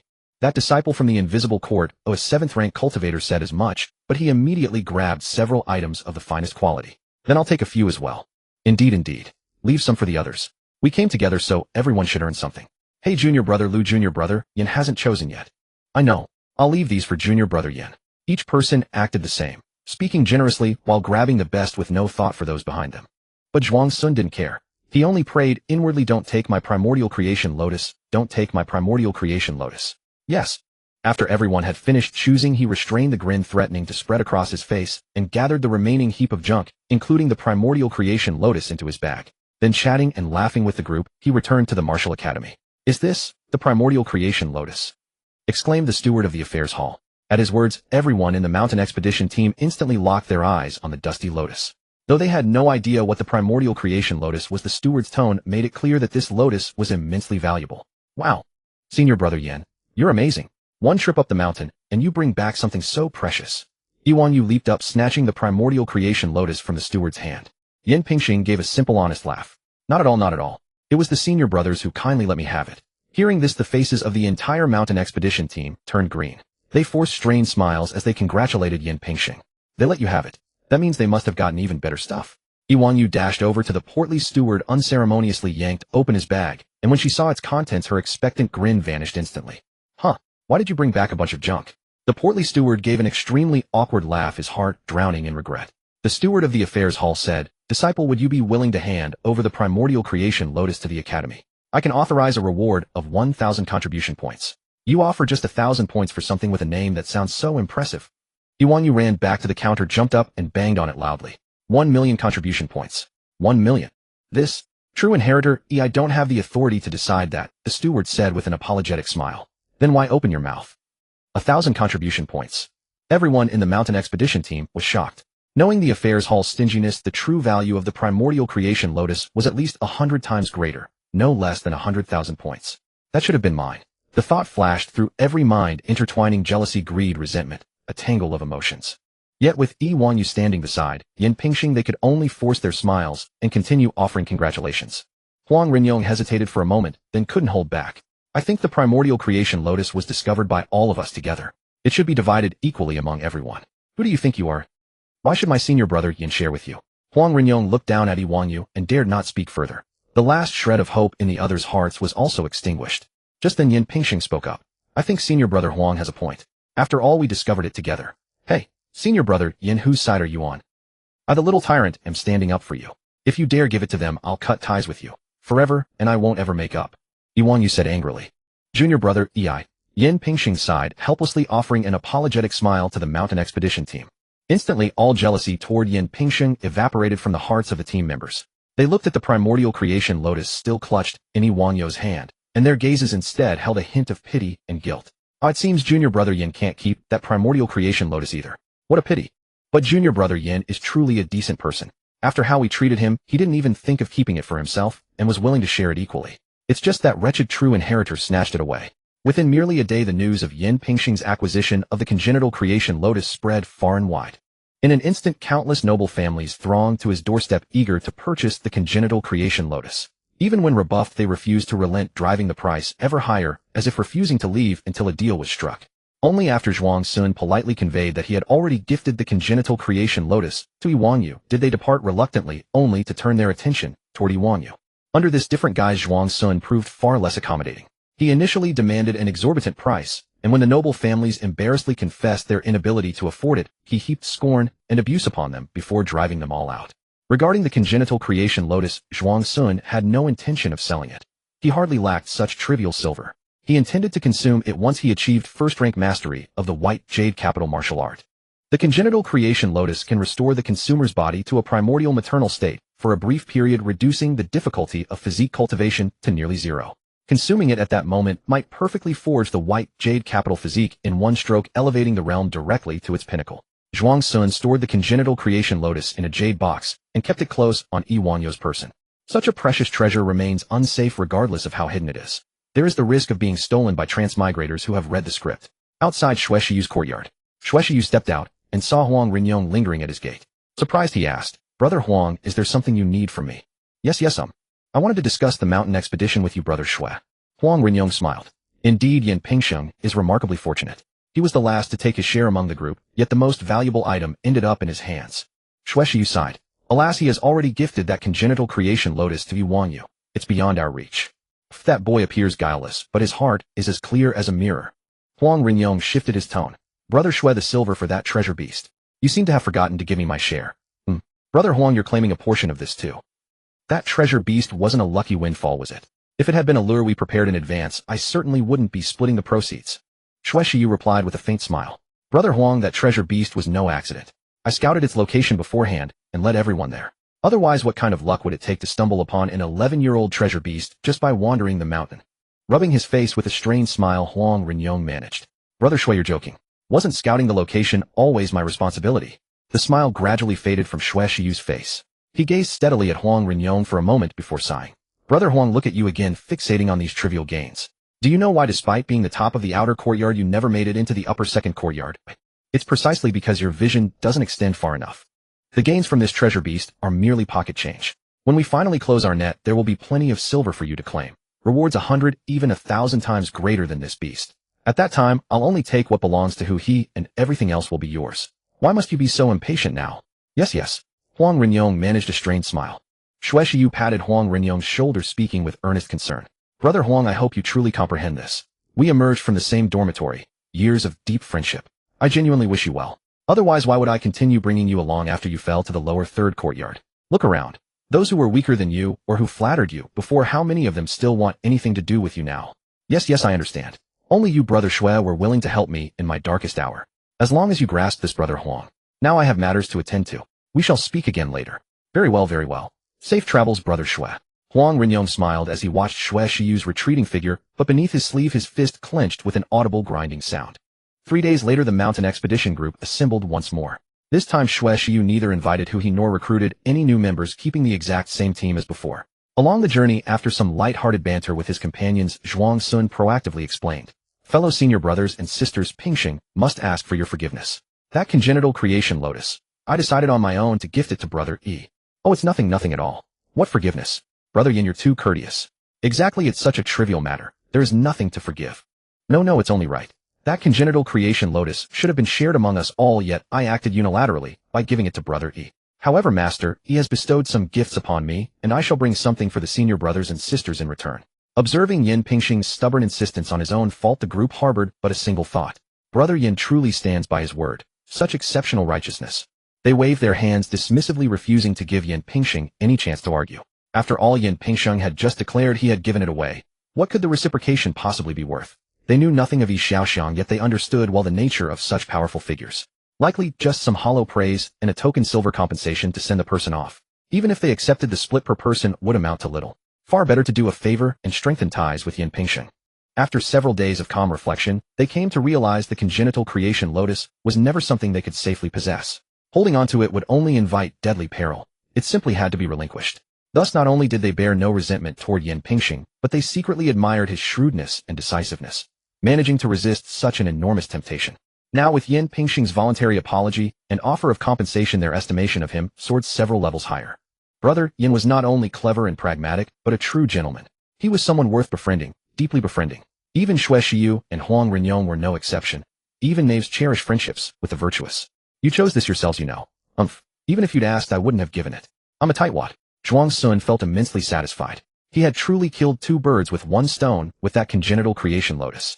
Upon learning that Zhuang Sun had transferred the congenital creation lotus from Yin Pingxing to Yi Wangyou, Yi Xiaoxiang immediately sought out Yin Pingxing.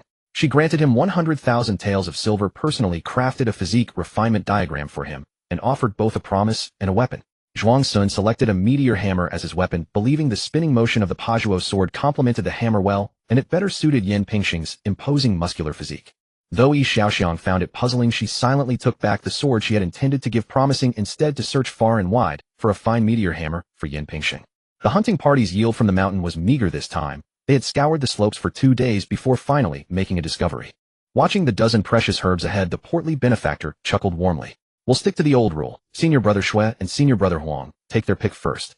But I have a small suggestion. Last time Junior Brother Yin was the last to choose. Why don't we let him go first this time? No problem. Naturally. It wouldn't be proper to always let Junior Brother Yin pick last. I agree. We should let him choose first this time. Everyone readily agreed. Zhuang Sun was taken aback. No. What virtue do I have to stand before my senior brothers and sisters? Oh, Junior Brother Yin, stop being so modest. Just take it when they say you can. Exactly. What's wrong with listening to your senior sister? After several rounds of polite refusal, Zhuang Sun could not insist further. He gratefully accepted their kindness and waited for Shui Shiyu and Huang Renyong to finish choosing. Shui Shiyu went up and only picked 1 mid-priced precious herb, while Huang Renyong pulled 2 of the most expensive ones. After a moment's thought, he also yanked a few unremarkable weeds nearby. His actions drew quiet frowns from several disciples who had also been eyeing those weeds. When it was Zhuang Sun's turn, he only took the cheapest precious herb, luminescent grass, and returned. All the disciples couldn't help but admire his conduct. Junior brother Yin was truly a gentleman. Given the chance to choose first, he deliberately picked the cheapest one. Several disciples pretended to be displeased and urged Yin Pingxing to go back and take another herb. When he continued to decline, they went over themselves, plucked a precious herb, and firmly pressed it into his arms. "Oh, please don't. This makes me quite embarrassed." Zhuang Sun protested on the surface, but inside, he was nearly bursting with laughter. Indeed, one must read more books. What he had chosen was not luminescent grass, but another rare precious herb, blood-forging grass, that closely resembled it. Consuming blood-forging grass purifies and strengthens the qi and blood, resolving the imbalance caused by overconsumption of precious herbs. It is valued at around 1,000 taels, making it one of the more expensive varieties among the gathered herbs. He hummed a tune to himself, watching the other disciples ascend the slope one by one to gather weeds. He found it rather puzzling. They weren't taking the precious herbs. Why was everyone after those weeds over there? Luminescent grass. No. This is blood-forging grass. Seeing the elderly steward at the General Affairs Hall look so startled, the members of the mountain expedition felt their hearts skip a beat. Could it be? Has junior brother Yin struck it rich again? Zhuang Sun asked, "Steward, what exactly is this blood-forging grass?" This blood-forging grass. The elderly steward proceeded to explain in detail its properties and value to Yin Pingxing. As a result, the mountain expedition members looked at Yin Pingxing with even stranger expressions. Of course, they weren't doubting Yin Pingxing. His character had been evident throughout the journey, trustworthy and beyond suspicion, and he himself appeared just as surprised as anyone else. They were simply stunned by Yin Pingxing's fortune. The dull gray lotus he had picked last turned out to be an innate creation lotus worth over 100,000 taels, and now this luminescent grass he had deliberately chosen first, thinking it the cheapest, was actually a blood-forging grass worth 1,000 taels. What kind of luck is this? Junior brother, Yin, your luck. The portly benefactor calculated quietly in his mind, someone blessed with great fortune, a true gentleman, and an impressive background. What an absolutely prime candidate for friendship. The others came to the same realization, their gazes growing increasingly warm toward Yin Pingxing as flattery and praise flowed freely. Under the influence of the atmosphere, the elderly steward's attitude toward Yin Pingxing also softened considerably. "Student, would you consider handing over this blood-forging grass to the Martial Academy? I can authorize a reward of 1,000 contribution points. It would certainly be more profitable than selling it to the aristocratic families." "Steward, I plan to use this blood-forging grass myself. Could you assess the value of these items?" Zhuang Sun shook his head and brought out the other finds from their 3 days on the mountain. The elderly steward examined the items for a moment and purchased them all at top price. Next was Huang Renyong, who eagerly pushed forward and placed those weeds on the counter. "Steward, could you also appraise these for me?" The elderly steward glanced at them and immediately retorted in annoyance. "You rascal, why are you bringing me a handful of weeds? Are you mocking me? Steward, you're not cheating me, are you?" "I'm cheating you." The elderly steward flew into a rage and unleashed a torrent of scolding upon Huang Renyong. Seeing this, the others quietly collected the weeds they had gathered. After several more days passed, the mountain expedition set out once again. They spent 3 days on the mountain and successfully harvested over a dozen precious herbs. This time, Zhuang Sun noticed that the only hidden treasure had already been claimed by Huang Renyong. To maintain his upright gentleman persona, he casually picked the cheapest one available. As it turned out, Huang Renyong came over and wanted to trade with him, so Zhuang Sun awkwardly agreed to the exchange. Upon returning to the Martial Academy's General Affairs Hall, the elderly steward valued Yin Pingxing's precious herbs at several hundred taels, while Huang Renyong's single herb was appraised at merely a few taels of silver. Immediately, Huang Renyong's face turned green with shock, while the others gazed at Yin Pingxing with even greater disbelief. After several more days, the mountain expedition searched for 3 days, but found little of value. On the 4th day, just as they were about to return, they discovered the tracks of a ferocious beast. Regrettably, after working together to defeat it, they found no precious beast within, but inside the beast's cave they uncovered a collection of miscellaneous items. The portly benefactor leaned close to Yin Pingxing and whispered, "Junior brother, Yin, tell me secretly, do you have some special technique for finding treasures?" He felt that over these past days their relationship had grown close enough that he could now ask questions that might touch upon personal matters. The others also perked up their ears, listening covertly. Zhuang Sun shook his head and said he didn't have any particular method, adding that he wouldn't be picky this time, and asked the portly benefactor to choose for him instead. So the portly benefactor selected for a while and brought back a rusted broadsword for Yin Pingxing. After receiving it, Zhuang Sun casually glanced at it and inadvertently caught a fleeting black gleam between the rust layers. He froze instantly. "Damn, profound iron. Wait, surely this won't shorten my lifespan, will it?" Back at the Martial Academy, the rest of the expedition members watched as the elderly steward removed the rust to reveal the lustrous sheen of the profound iron. They were surprisingly unshocked. Instead, they felt a profound sense of understanding. Junior brother Yin is indeed blessed with extraordinary fortune. Senior brother Shui, do you think Yin Pingxing possesses some treasure that helps him discover opportunities? After parting ways with the mountain expedition, Huang Rinyong asked Shui Shiyu, Senior brother Shui, do you think Yin Pingxing has some kind of treasure that helps him find opportunities? Not likely. I've tested it secretly. Junior brother Yin is probably just extraordinarily fortunate. There really are people in this world who are this lucky. Huang Rinyong furrowed his brow. Shui Shiyu replied, some are born with vast wealth, others with exceptional talent. So why couldn't someone be born blessed with unending luck? Huang brother, the world is vast and full of wonders. We must accept this. You should know that Wang Yu was precisely identified by junior brother Yin among tens of thousands of refugees. It's unlikely his treasure can even detect people. Moreover, he hails from the same region as Baiyu Jing, and recently we ventured into the mountains without prior scouting, yet still achieved substantial harvests. These pieces of evidence sufficiently demonstrate that junior brother Yin simply possesses remarkable luck. So how should we treat junior brother Yin from now on? We should naturally befriend him. One should never offend someone with such extraordinary fortune. Honestly, I'm starting to reconsider whether I should still target him later. Huang Rinyong quickly responded, Senior brother Shui, we've invested so much already. How can we give up now? Shui Shiyu did not reply. Watching who he approach him, a cryptic smile played at the corners of his mouth. Junior brother Yin truly brings me good fortune. Fortune brother. Zhuang Sun, hearing Su Zi's address to Yin Pingxing, exclaimed in astonishment, Senior sister Su, why do you call me that? Su Zi covered her mouth with a laugh. Brother, Yin hasn't heard. Everyone outside calls you a fortune, saying you're blessed picking up treasures at random. Oh, I see. It's just that I've had some luck these past few days. I hardly deserve such a title. Su Zi smiled. Isn't good luck enough to be a fortune? Brother Yin is too modest. I've heard of your glorious deeds lately. From now on, I'll have to pay my respects to you before heading out. Zhuang Sun gave a helpless smile. Senior sister Su, those are just rumors. Please don't mock me. Fortune brother, whispered Chen Xing'er, who was by the side, a gentle smile on her face. Senior sister Chen, you too. Ha ha. Though Yin Pingxing said that Su Zi and Chen Xing'er knew this tall stalwart man was gentle and not angry, they continued calling him Fortune brother. After chatting for a while, Zhuang Sun parted ways with them. On his way back, he ran into Han Xiaoliang. Yo, our fortune from the Bodhi courtyard. Han Xiaoliang's eyes lit up. He raised a hand in greeting and quickly jogged over. Fortune junior brother, quickly help me check my fortune today. He raised an eyebrow. Zhuang Sun gave a resigned smile. Senior brother Han, I'm no fortune teller. It's fine, I trust you. Han Xiaoliang looked at him expectantly. Just tell me if I'll win tonight. What's the outcome? 10 fingers, but 11 severed. Zhuang Sun said, Senior brother Han, I can only say that 9 out of 10 gamblers lose. Oh, I understand. Han Xiaoliang was shocked. He quickly said goodbye to Yin Pingxing and rushed to a courtyard. Pushing the door open in the bewildered gazes of 3 people at a stone table, he said, Old Han, you guys go ahead tonight. I won't. The 3 at the stone table exchanged glances. One stood up. Old Han, why? Weren't you just saying you were on a lucky streak and would clean up tonight? Han Xiaoliang said with a serious expression, I just ran into the fortune. My fortune junior brother said I shouldn't gamble today.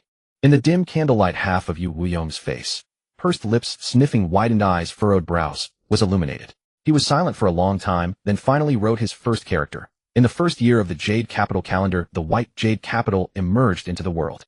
That day the sun rose and never set. That day crimson light filled the room, illuminating every corner. That day purple chi flooded the heavens, lingering for a long time. That day auspicious sounds descended from the sky, enlightening all beings for 10,000 li. It is said that when one attains the Tao, even their chickens and dogs ascend to heaven.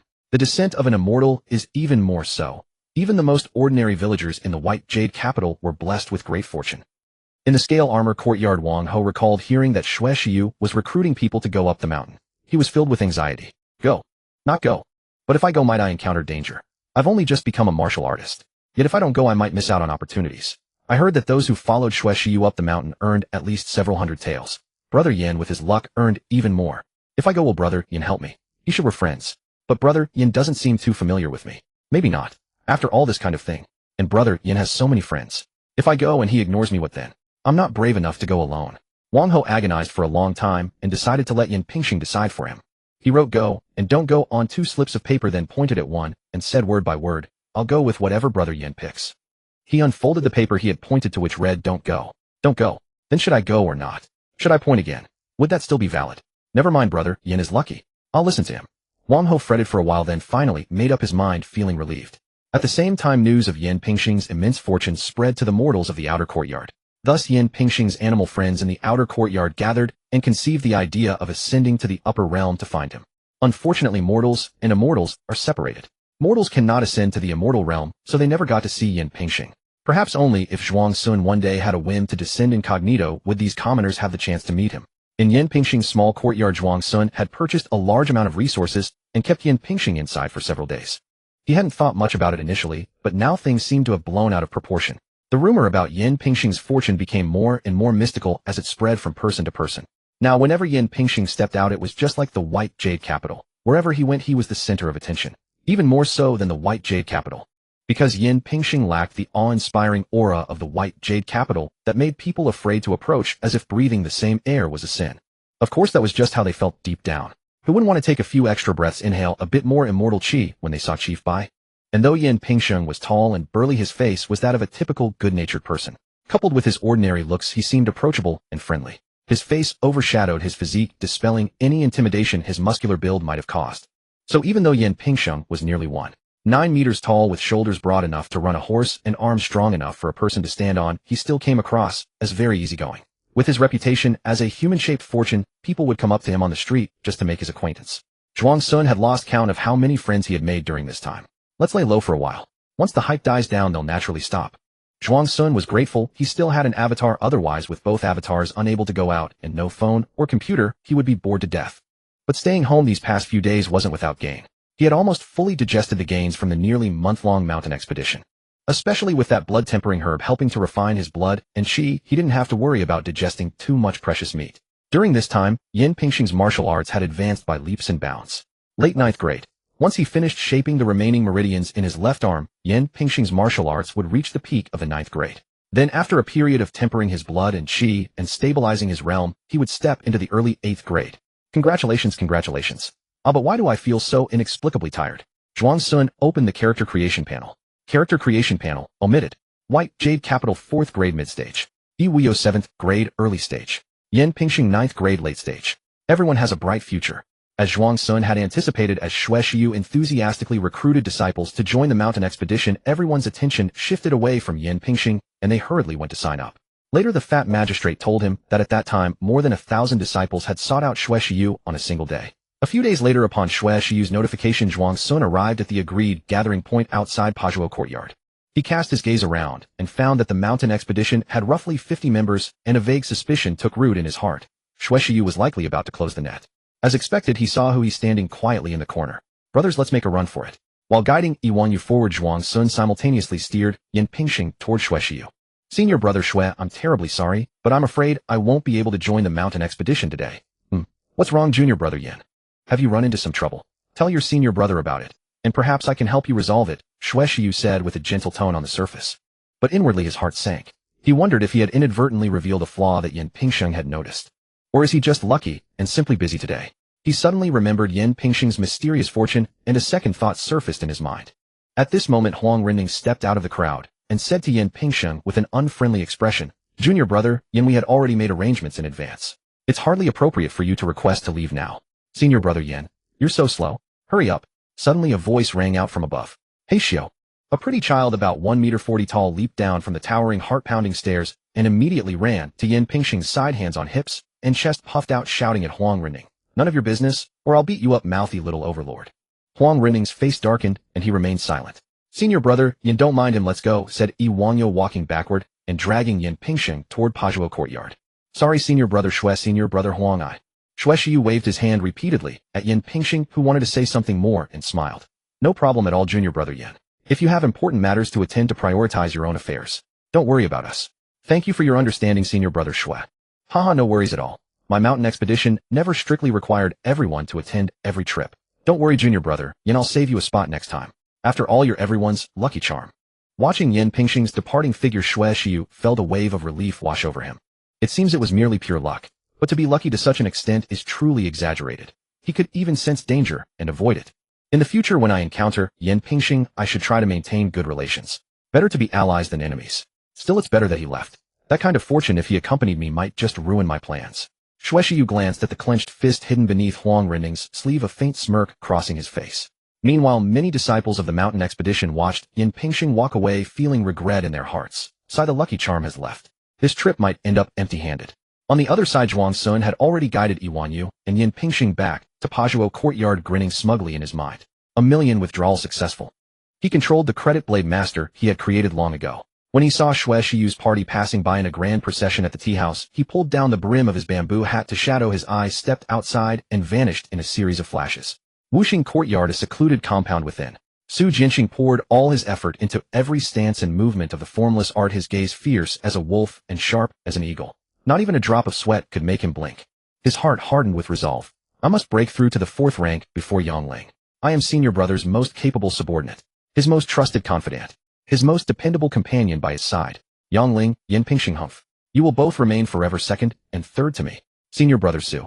Suddenly an urgent voice came from outside the gate, as a short figure burst into the courtyard. Su Jinxing slowly concluded his stance, and asked Xiao Lu, what is it? People below have discovered traces of the Shengshua sect. Hearing this, a flash of excitement lit up Su Jinxing's eyes. The time to earn merit for Senior Brother has arrived. He quickly threw on his outer robe, and ordered, gather our people. Do not alert Yongling's men. Your position in Senior Brother's heart. Just wait, and see me leave you far behind. A mocking smile played at the corners of his mouth as he strode out with long, purposeful steps. No good. It's a rumming flower. Everyone quickly, hold your breath. The speaker's strength diminished with each word, and finally his body swayed a few times before collapsing to the ground, his eyelids growing heavy. Around him, dozens of disciples lay scattered in disarray. Directly in front of them, a cluster of pink-white flowers was dispersing its pollen. As consciousness faded, many disciples regretted in their hearts. We should have realized this earlier. The lucky charm suddenly couldn't make it, which must mean danger ahead. Unfortunately, by the time they realized this, it was already too late. The thought had scarcely flashed through their minds before they fell into a deep coma. Approximately half an hour later, Xue Shiyu slowly got to his feet, an absent-minded smile on his lips. Time to close the net. Ah, these moments always fill me with excitement. Brother Huang, as we agreed before, who he is mine, and the rest are yours. Sigh, Brother Huang, you still can't curb your impatience. Xue Shiyu shook his head at Huang Renning, who was already rummaging through the bodies of the disciples on the ground, and slowly walked toward Hu He. Let me see what opportunity you're hiding on your person. He searched through Hu He's belongings, pausing briefly as his hand brushed over his chest, then firmly pressed, and retrieved a blood-red, jade-like cicada. Indeed, the Xia Dong cicada ranked 7th on the Shitian Mountain Range's strange beast list. A flash of excitement surged in his eyes, but just as he was about to tuck it away, a calm voice reached his ears. Brother Xue, there's only a bit over 700 taels. Xue Shiyu paused, and replied casually, normal. Who carries that much silver when they go out? Huang Renning replied earnestly, but I alone invested that much silver. Oh, then check their equipment. If sold, it should add another 1,000 or so taels. That's only a little over 1,000 taels. After deducting costs, my labor, and the risks yet to come, the profit isn't substantial. Xue Shiyu fell silent for a moment, then smiled. Brother Huang, over 1,000 taels, and you're still dissatisfied. Huang Renning said calmly, Brother Xue, if you give me what you just acquired, I'll be perfectly satisfied. Xue Shiyu slowly rose to his feet, turned to face Huang Renning, and smiled with a strange expression. Brother Huang, are you certain? Have you considered whether you could even handle this item and resolve the aftermath? I'm not sure about that, but right now I can handle you. Huang Renning suddenly produced an exquisitely crafted lotus-shaped bronze cannon, and began rapidly pulling the trigger toward Xue Shiyu, his expression calm, yet utterly ferocious. Suddenly Xue Shiyu began spinning at high speed with sparks erupting around his body. The clanging sounds abruptly ceased. Huang Renning pulled the trigger a few more times, then angrily threw the lotus bronze pestle to the ground. At the same moment, Xue Shiyu slowly came to a stop. Brother Huang, what is the meaning of this? Are you willing to harm a brother who has been helping you ever since you fell on hard times, all for the sake of a little gold and silver? To this day, what are you still pretending? Who do you think caused my downfall? Huang Renning roared, don't think I don't know. On the night before the academy promotion exam, it was you who slipped a sedative into my water. Otherwise, how could I, once a proud top disciple of the outer court, have fallen to such a miserable state? Ah, Brother Huang, so you've been holding a grudge against me over this matter. You've misunderstood me. With your impatient nature, why didn't you come and ask me to clear up the misunderstanding? It has unnecessarily caused a rift in our brotherly bond. Xue Shiyu said softly. Brother Huang, the truth is this, at that time I saw you anxious and restless over the academy promotion exam, unable to sleep all night. This troubled me deeply, so I added some calming herbs to your water, hoping you could have a good night's rest. The next day, seeing you sleeping so soundly, I couldn't bear to wake you, and wanted to let you sleep a little longer. Who would have thought? There was even a Sichuan opera to watch. Inside the canopy, Zhuang Sun, who had been somewhat bored, perked up and listened attentively. Under the big tree, Xue Shiyu and Huang Renning, unaware of a third party, chatted, as if no one else were there. Xue Shiyu continued speaking, shaking his head with a sense of disappointment. Alas, who would have thought you had no self-control at all? You missed the exam because of oversleeping, wasting half a year in the outer court for nothing. But this is also good. It allows you to reflect and reform yourself in the outer court. Huang Renning laughed in anger. So you drugging my water was for my own good? Xue Shiyu blinked and chuckled. Brother Huang, you're too polite. As brothers, we need not be so formal.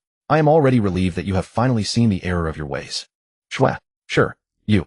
Huang Renyong said each word slowly, his eyes bloodshot and teeth clenched. I'm going to kill you today.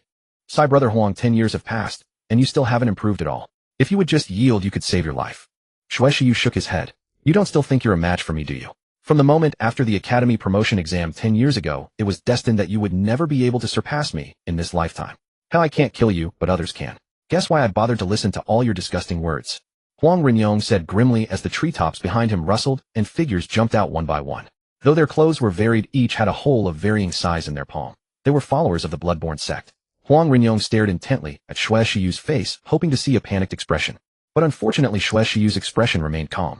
Oh. Brother Huang, perhaps I should take back my earlier words. You have made some progress, but unfortunately not much. You still only care about immediate gains without considering the long term. The Bloodborne sect is now being routed by the Martial Academy and is in a precarious state. Hardly a good choice to ally with. What can you call for backup to? Zhuang Sun, who was peeling an orange in the tree, wondered curiously. He wasn't the only one affected by the words. The Bloodborne sect followers were also stirred. Stung to the core, they glared at Shueishiyu with fury. Shueishiyu, however, gave a faint smile, took out a firework from his bosom, lit it, and raised it above his head. Whiz. At that exact moment, an almost invisible thread of water flew by, extinguishing the flame on the fireworks fuse. Inside the canopy, Zhuang Sun popped a slice of orange into his mouth, watching Shueishiyu, who was still smiling, holding the firework aloft with one hand, awaiting its launch. Zhuang Sun inwardly anticipated a good show. I just hate seeing people show off. Get him. A moment later, hearing no sound of the firework launching, Shueishiyu sensed something wrong. He glanced at the fuse and his eyes nearly popped out. Not lit. Flustered, he tried to light it again. But the firework flew out of his hand, and then he himself was sent flying toward the leading Bloodborne sect follower. Chew. Shueishiyu tried to shout, but his mouth was clamped shut, and then he was surrounded and beaten by a group of people. Ha ha ha. Shueishiyu, your day has come.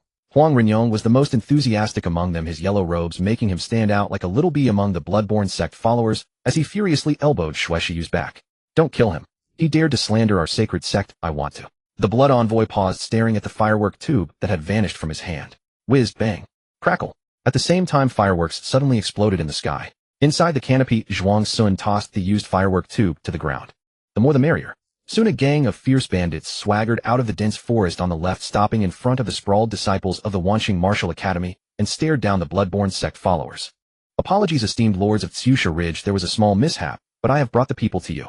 Shueishiyu, who had seized the chance to escape, limped over to the bandits. He straightened his disheveled robes, trying to maintain a composed smile, but the pain from his wounds made his eyes twitch. Uff. Several bandits behind him snickered. Shueishiyu's face burned with shame and resentment. He dared not lift his head. The leading bandit chieftain ignored Shueishiyu entirely. Dressed in a fur coat and carrying a large saber on his shoulder, he met the gaze of the Bloodborne sect's blood envoy and laughed heartily. So it's the brothers of the Bloodborne sect. Ha ha ha, isn't this a coincidence? We're all on the same side. How have you all been recently? Hearing this, the blood envoy's face instantly turned cold. Pointing at the Wanqing Martial Academy disciples lying on the ground, he cut straight to the point. I only want the lives of these people. The rest are yours. Ha ha, I've heard about your conflict with the Wanqing Martial Academy. Rest assured, I will take these Wanqing disciples back to the mine and torture them properly to vent the hatred of our Bloodborne sect brothers. Then at least him I want. The blood envoy pointed at Shueishiyu. Shueishiyu's heart skipped a beat. He hurriedly said to the bandit chieftain, My lord, I forgot to introduce myself. My name is Shueishiyu, I am Elder Yu's. The bandit chief interrupted mockingly, Don't know you. Our deal with Elder Yu was to buy all of you. Shueishiyu was stunned as if plunged into an icy abyss. All his past dignity and schemes were now forgotten. He only wanted to survive to escape, but as soon as he turned, the bandit chief caught him and knocked him unconscious with a palm strike. The bandit chief pondered for a moment, then said, We've cooperated many times. I'll do your Bloodborne sect brother a favor. He's yours. Ha! Shueishiyu, your day has come. Ha ha ha. Huang Renyong laughed with immense satisfaction. All the pent-up frustration of the past 10 years swept away in an instant. Silence. Slap. Huang Renyong received a solid slap on the face. Instantly his laughter stopped. He covered his face and stepped back, looking at the blood envoy with grievance, the frustration he had just shed returning. The blood envoy nodded slightly. Thank you. Then they moved closer, preparing to hand over Shueishiyu. Don't rush, I can still call for backup summon. As Zhuang Sun's thought faded, another group emerged from the forest to the west. They wore uniform attire, marched in orderly formation, and looked very young, yet they made the other two factions present extremely wary. Wanqing Martial Academy. The bandit chief said each word slowly. Following the Bloodborne sect's trail, I didn't expect to find something else. Despicable bandits, perfect. I'll take care of you all together. The leader Su Jinxing said arrogantly. The bandit chief replied, Su Jinxing, I've heard of you. A false true disciple, your cultivation is only at the 5th rank, while we have 2 here. Don't be too arrogant. Buffed an old geezer who only reached the 5th rank by grinding with age dares to compare with me. Not just 2, even 3, I'll kill them all the same. So little Su is this arrogant outside. Zhuang Sun watched from below. As his words fell, Su Jinxing's figure suddenly blurred. The bandit chief's eyelid twitched, and he quickly swung the large saber from his shoulder to block at his side. Clang! A shower of sparks erupted from the blade. Su Jinxing, now standing behind the bandit chief, sheathed his sword. Instantly the bandit chief's eyes bulged, he let out a low grunt, and a diagonal slash across his chest gushed blood. The blood envoy on the other side was startled, and raised his hand, but Su Jinxing had already vanished from his spot. If I told you an old geezer who only reached the 5th rank by grinding with age dares to compare with me. A voice suddenly came from behind. The blood envoy's spine chilled, cold sweat beating as he caught a glimpse of Su Jinxing placing his sword against his own neck. Splat! Brothers, activate your martial souls. As Zhuang Sun's thought resounded, the Wanqing Martial Academy disciples below all revealed their cultivation characteristics and charged at both the Tsusha Ridge and Bloodborne sect factions. Meanwhile, Zhuang Sun took advantage of the chaos to snatch the Xiaodong cicada from Shueishiyu. It was indeed the Xiaodong cicada, ranked 7th on the Xietian Mountain Range's Wonder Beast list. If its abilities matched the description in the book, then combined with the character creation panel, Yin Pingsheng would leap to become the 2nd greatest combat power under my command. However strong by Yujing is Yin Pingsheng can be just as strong. By the way, I also need to retrieve the Chinquan chicken I stored at Shueishiyu's house. I'll have you fetch it later. You can't handle this item. I can, so I'll take it as payment for saving your life. Zhuang Sun looked at He who lay unconscious on the ground and thought shamelessly. After Wuxing Martial Academy emerged triumphant, he could not wait to return and begin studying the strange beast Xia Dongchan.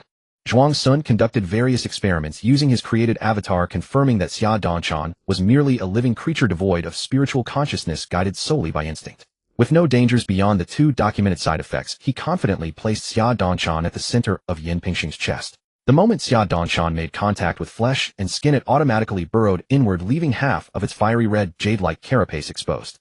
Veins of blood spread outward from the carapace like a spiderweb, engulfing his upper body.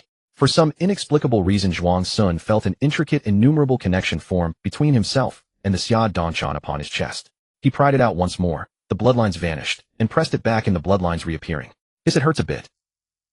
Zhuang Sun patted Xia Dongchan and mused to himself. Xia Dongchan allows the holder to instantly bypass all the intermediate steps after energy absorption. In other words, after consuming food, the energy within immediately becomes available for the body to synthesize into muscle. My character creation panel requires time to allocate points to the avatar's realm. Theoretically, through Xia Dongchan's ability to absorb instantaneously, I could eliminate that waiting period entirely, achieving point and level up functionality. However, the side effects are significant. When using Xia Dongchan's power, the body's growth restrictions are lifted and muscles grow wildly out of control. But that's actually an advantage. What kind of buff monster doesn't possess the ability to massively bulk up? Later on, I can use the character creation panel to convert that flesh and blood back into points, reverting my physique to normal. The other side effect is that various hormones flood the body during use, plunging the brain into a state of extreme euphoria and mood volatility, with self-awareness diminishing to some extent. But it's only temporary. Once the duration passes, hormone release returns to normal, and the user's mind recovers as well. Should be fine, right?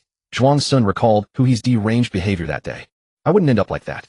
With a soul strength far surpassing Yin Pingsheng's, I should be able to suppress the madness induced by the brain. At most, I'd just be a bit more spirited than usual. A buff monster acting a bit unhinged is perfectly normal. Other buff monsters are the same. It doesn't matter. Besides, I would never publicly use Xia Dongchan's ability in front of others. As for enemies, they'd be dead anyway. What if they saw it? It wouldn't matter. In summary, there are no side effects. Hey, somebody come attack me already. I can't wait to play the pig that devours the tiger then transform. Zhuang Sun stroked the Xia Dongchan upon his chest in immense anticipation swelling in his heart. Blood Sun, another patrol detachment of our cultists has lost contact. The last message they transmitted before vanishing was that they were ambushing disciples of Wuxing Martial Academy. Within the blood-red Taoist temple, the handsome, yet gaunt Blood Sun wore a grand ceremonial robe loosely about him. Kneeling before a blurry, multi-brained, multi-armed statue, he prayed with devout sincerity. Upon hearing the left protector's report from behind, he remained silent for a long while before giving a slight nod. I understand. Blood Sun, how much longer must we tolerate this? The Blood Sun showed no anger at the left protector's reproach, merely speaking softly. Once the Blood Ancestor awakens, everything will be fine. The Blood Ancestor awakens. The left protector felt as though a breath were lodged in his throat, unable to be exhaled. Gazing at the man who had pinned all his hopes upon the Blood Ancestor, a deep sense of desolation rose within him. The Blood Ancestor has not responded to us for 30 years. How long must you remain this decadent? Our holy sect was once extraordinarily glorious. Now among the 4 sacred lines, only one branch remains. Even a rundown faction from a remote borderland can insult us at will.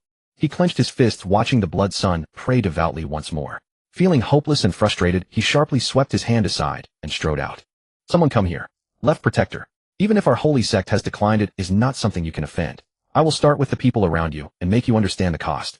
The Left Protector harbored deep resentment in his heart and said coldly, find an opportunity to assassinate the people on this list. Yes, Left Protector. The man took the list. The first portrait was that of an ordinary-looking amiable man. The name beneath it read, Yin Pingxing. While Zhuang Sun was studying Xia Dongchan on the other side, Su Jinxing led a group of enforcement disciples, bringing back the unconscious members of the mountain expedition team and the bound bandits from Tsusha Ridge and the cultists of the blood worship sect, which sparked heated discussion throughout the entire martial academy. Some were curious about what had happened, why the entire mountain expedition team had been brought back unconscious by the enforcement hall with bandits from Tsusha Ridge and heretics from the blood worship sect bound behind them. Some gloated and spread rumors that the mountain expedition team had used unscrupulous methods to achieve such great gains recently, and now they were reaping the consequences. Some worried about the safety of the team members, others noted that Yin Pingsheng happened to be absent this time, causing many to be astonished, and the nickname, Human Koi, was mentioned by more people.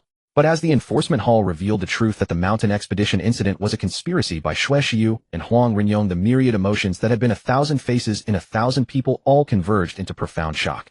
Senior brother Su Yin Pingsheng has been in the mountain expedition team since its founding, and he was present every time. But this time when trouble struck, he happened to be absent. Senior brother Su, do you think it could be? Shut up. That's the senior brother's fellow townsman. Su Jinxing immediately scolded. The enforcement disciple immediately realized that his words might tarnish Bai Yujing's image, so he lowered his head and dared not speak. The senior brother's image must not have any blemish. Yin Pingxing, as the senior brother's fellow townsman, you'd better not be involved in such matters. Su Jinxing's heart sank. If Yin Pingsheng were truly involved to protect Bai Yujing's image, he would have to find a way to cover it up first, and then make other plans. Soon, with a brief investigation, Su Jinxing easily found the evidence that Zhuang Sun himself had left to prove Yin Pingxing's innocence, discovering that Yin Pingxing's presence in the mountain expedition team was indeed a coincidence, and he had not been involved in the conspiracy of Xue Xiu and Huang Renyong. However, while Su Jinxing breathed a sigh of relief, he also realized something even more absurd. Was Yin Pingxing's luck a bit too good? What does it mean that when you need silver, two people go out of their way to give you money for fishing? What does it mean that you pick up a dusty gray lotus that others discarded only to find it's a rare treasure worth more than 10,000 gold? What does it mean that after you eat all the bait of the fisherman, just as he's about to reel in the net, your junior brother suddenly clings to you for fun, preventing you from going along? Most importantly, this person's good fortune didn't stop there. He was also Bai Yujing's fellow townsman. After learning all this, Su Jinxing sat stunned for a long time before reluctantly accepting the reality that someone could be so blessed. How could all the good things happen to this Yin fellow? He gnashed his teeth and ordered the evidence proving Yin Pingxing's innocence to be spread.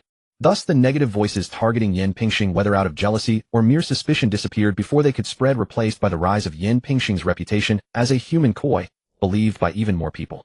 From then on, some disciples in the mountain expedition team would even worship Yin Pingxing's portrait before going out, praying for safe travels. Outside Xue Xiu's courtyard, many idle disciples were watching the enforcement hall's raid from outside. Edge. Off. Oh. Amidst the sounds of confusion, a small figure charged through the crowd, finally squeezing out between two pairs of legs. The figure's beautiful peach blossom eyes instantly lit up at the sight of the golden chick tied in the courtyard. A chicken. I want this one. Zhuang Sun ran into the courtyard and picked up the Qinkuan chicken, which was as big as his head. Yizhenchuan, wait, you can't take this.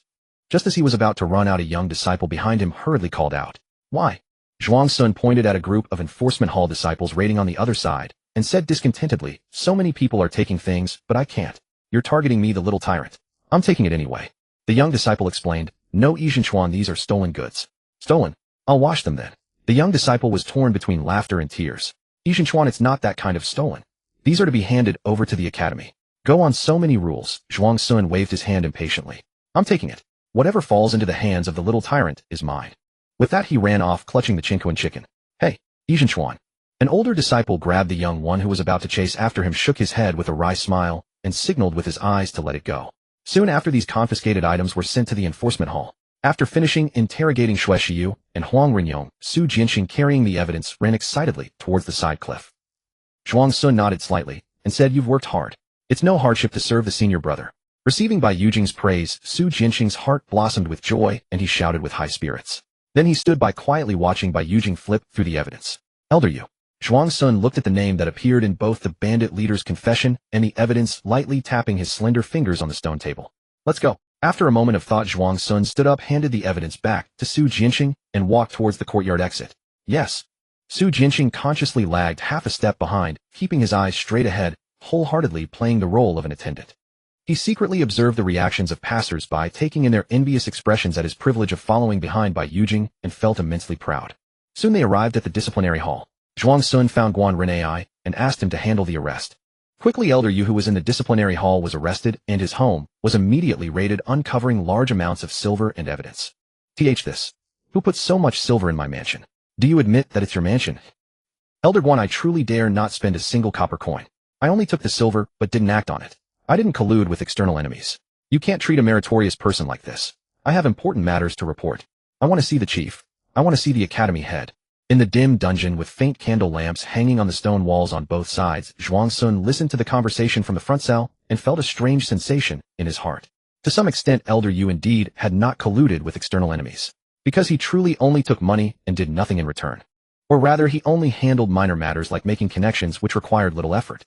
Once it involved real work, he would take the money and keep delaying the task. Even when Xue Shiyu asked him to help cover up the matter concerning Guochen, he took the money but did nothing. As for why the enforcement hall had never dealt with the Wild Wolf Gang's attacks on Guochen, it was because Guochen had never sought help from the enforcement hall, insisting on enduring and retaliating on his own. Zhuang Sun only stumbled upon the suspicion that someone was behind Xue Shiyu by accident. How could a person be so stubborn? Zhuang Sun almost laughed now when he recalled how miserable Guochen often looked after being beaten. Zhuang Sun walked towards the cell, holding Elder Yu, followed by Su Jianxing. With a click, the disciples on both sides opened the cell door. Dressed in prison clothes, huddled in a corner pile of straw, Elder Yu immediately lifted his head at the sound, his eyes brightening as he clutched at hope, and said hastily, Chief, I am wronged. I only took the silver. I never did a single thing they asked of me. I stored the silver in my other mansion, not daring to spend a single coin. Shut up. Su Jianxing suddenly shouted. Elder Yu was so startled that his body trembled, as Zhuang Sun almost trembled as well. Why so loud startled me? He muttered inwardly, then heard Su Jianxing continue to shout. Who allowed you to speak without permission? Answer only when the senior brother asks you. And stand up when the senior brother speaks to you. Senior brother. Su Jianxing looked at by Yujing, resuming a respectful and shy demeanor. Zhuang Sun said to Elder Yu, who had immediately scrambled to his feet. Elder Yu, Yujing has a question for you. Chief, ask away, ask away. I will fully cooperate. Zhuang Sun took the list of Elder Yu's bribe recipients handed to him by Su Jianxing, unfolded it in front of the elder, and asked. Yujing wishes to know, Elder Yu, after taking so much money without doing anything, how have you remained unscathed until now? Elder Yu had taken money from Tsusha Ridge, the City Lord's mansion, the Blood Worship sect, and even the 7 great clans. Impressive. If it hadn't harmed his own interests, Zhuang Sun would have given him a thumbs up. Elder Yu rubbed his hands and smiled. Because I know who the moles they planted inside the academy are. Chief, I have no other skills, but I have a sharp nose. I can recognize people by their scent. Their people secretly contacted me, and later I could identify them with a careful search. Chief, I am willing to cooperate and identify them. This counts as atoning for my crimes, doesn't it? Zhuang Sun said naturally. Rewarding you with 2 extra days to live, aren't you happy? Thus, under Elder Yu's identification, the academy launched a vigorous crackdown operation, killing many moles from various forces. In order to save his own life, Elder Yu even identified many elders and stewards who had embezzled the academy's silver. However, Zhuang Sun dealt lightly with these people. As long as it did not involve colluding with external forces or harming fellow disciples, he simply ordered them to return the embezzled silver within a certain period without imposing additional punishment. The day after the crackdown ended, Elder Yu died in an accident, stabbed 18 times. Those elders and stewards who had begun to harbor ideas after seeing by Yujing's leniency suddenly became well-behaved, quickly returning the embezzled money and even voluntarily handing over undiscovered illicit funds. It is worth mentioning that during the crackdown, someone anonymously reported Iwanyo, but by Yujing dismissed it on the grounds of his youth and told the reporter to come to the enforcement hall tomorrow to claim a reward and receive reimbursement for one-way travel expenses. Zhou Ruo said angrily to Iwanyo. You're really famous now. Senior brother, I actually remembered you. You've brought shame to both me and master. Zhuang Sun squatted on the ground studying the Qianshan chicken, not even glancing at Zhou Ruo. This little overlord does as he pleases. You don't need to manage him. Impressive indeed, little overlord. Tell me, does the little overlord cry? With such a grand reputation, surely not. Zhou Ruo gave a meaningful smile, pretentiously rolling up her sleeves.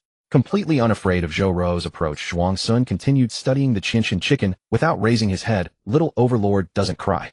Little overlord tells on people. Zhou Ruo's voice softened. Very well, then shall senior sister accompany you. Let's see what fine deeds Master Beloved's precious disciple has accomplished. I'm trying to scare me. Your brother Zhuang was once able to sit calmly eating dinner with his parents after the teacher demanded he have his parents call her back that evening for not finishing homework. telling them calmly that there would be a ghost call tonight and not to answer. That big heart was forged through moments like these. Zhuang Sun said, I'm going to say terrible things about you to senior brother Bai, whatever it takes to make him dislike you. You dare. Zhou Ruoro threatened. You're the kind of rotten child senior brother won't listen to. Instead, he'll give you a beating. When that happens, I'll stand right there laughing. Don't expect me to protect you. You'll get beaten, but I won't. Zhuang Sun stuck his tongue out at Zhou Ruoro. I'm going right now to spread rumors about you. With that, he turned and fled from Zhou Ruoro's side. Hey, Iwanyu. You stop right there. Zhou Ruoro immediately gave chase only to discover in horror that Iwanyu's short legs carried him lightning fast. Though her martial arts were clearly superior, she simply could not catch up no matter how hard she tried. After leaving the Posen Hall, Zhou Ruoro dared not pursue openly, so the distance between them grew greater and greater. She had only reached the foot of the cliff when Iwanyu had already arrived at the gate of Bai Yujing's courtyard. Then to her stunned disbelief, Iwanyu didn't even knock. He vaulted over the wall and walked right in. He actually went in. No way. Would senior brother throw him out? Zhou Ruoro's heart lurched. She hid behind a tree watching the courtyard with a mixture of nervousness and anticipation. After what felt like ages after she'd already thought countless times about just going in to take a look, the courtyard gate swung open. Iwanyu emerged cradling piles of fruits and sweet treats, eating as he walked. He showed off to Zhou Ruoro hiding behind the tree. Senior brother gave these to me. Not sharing with you. I couldn't care less about your fruit.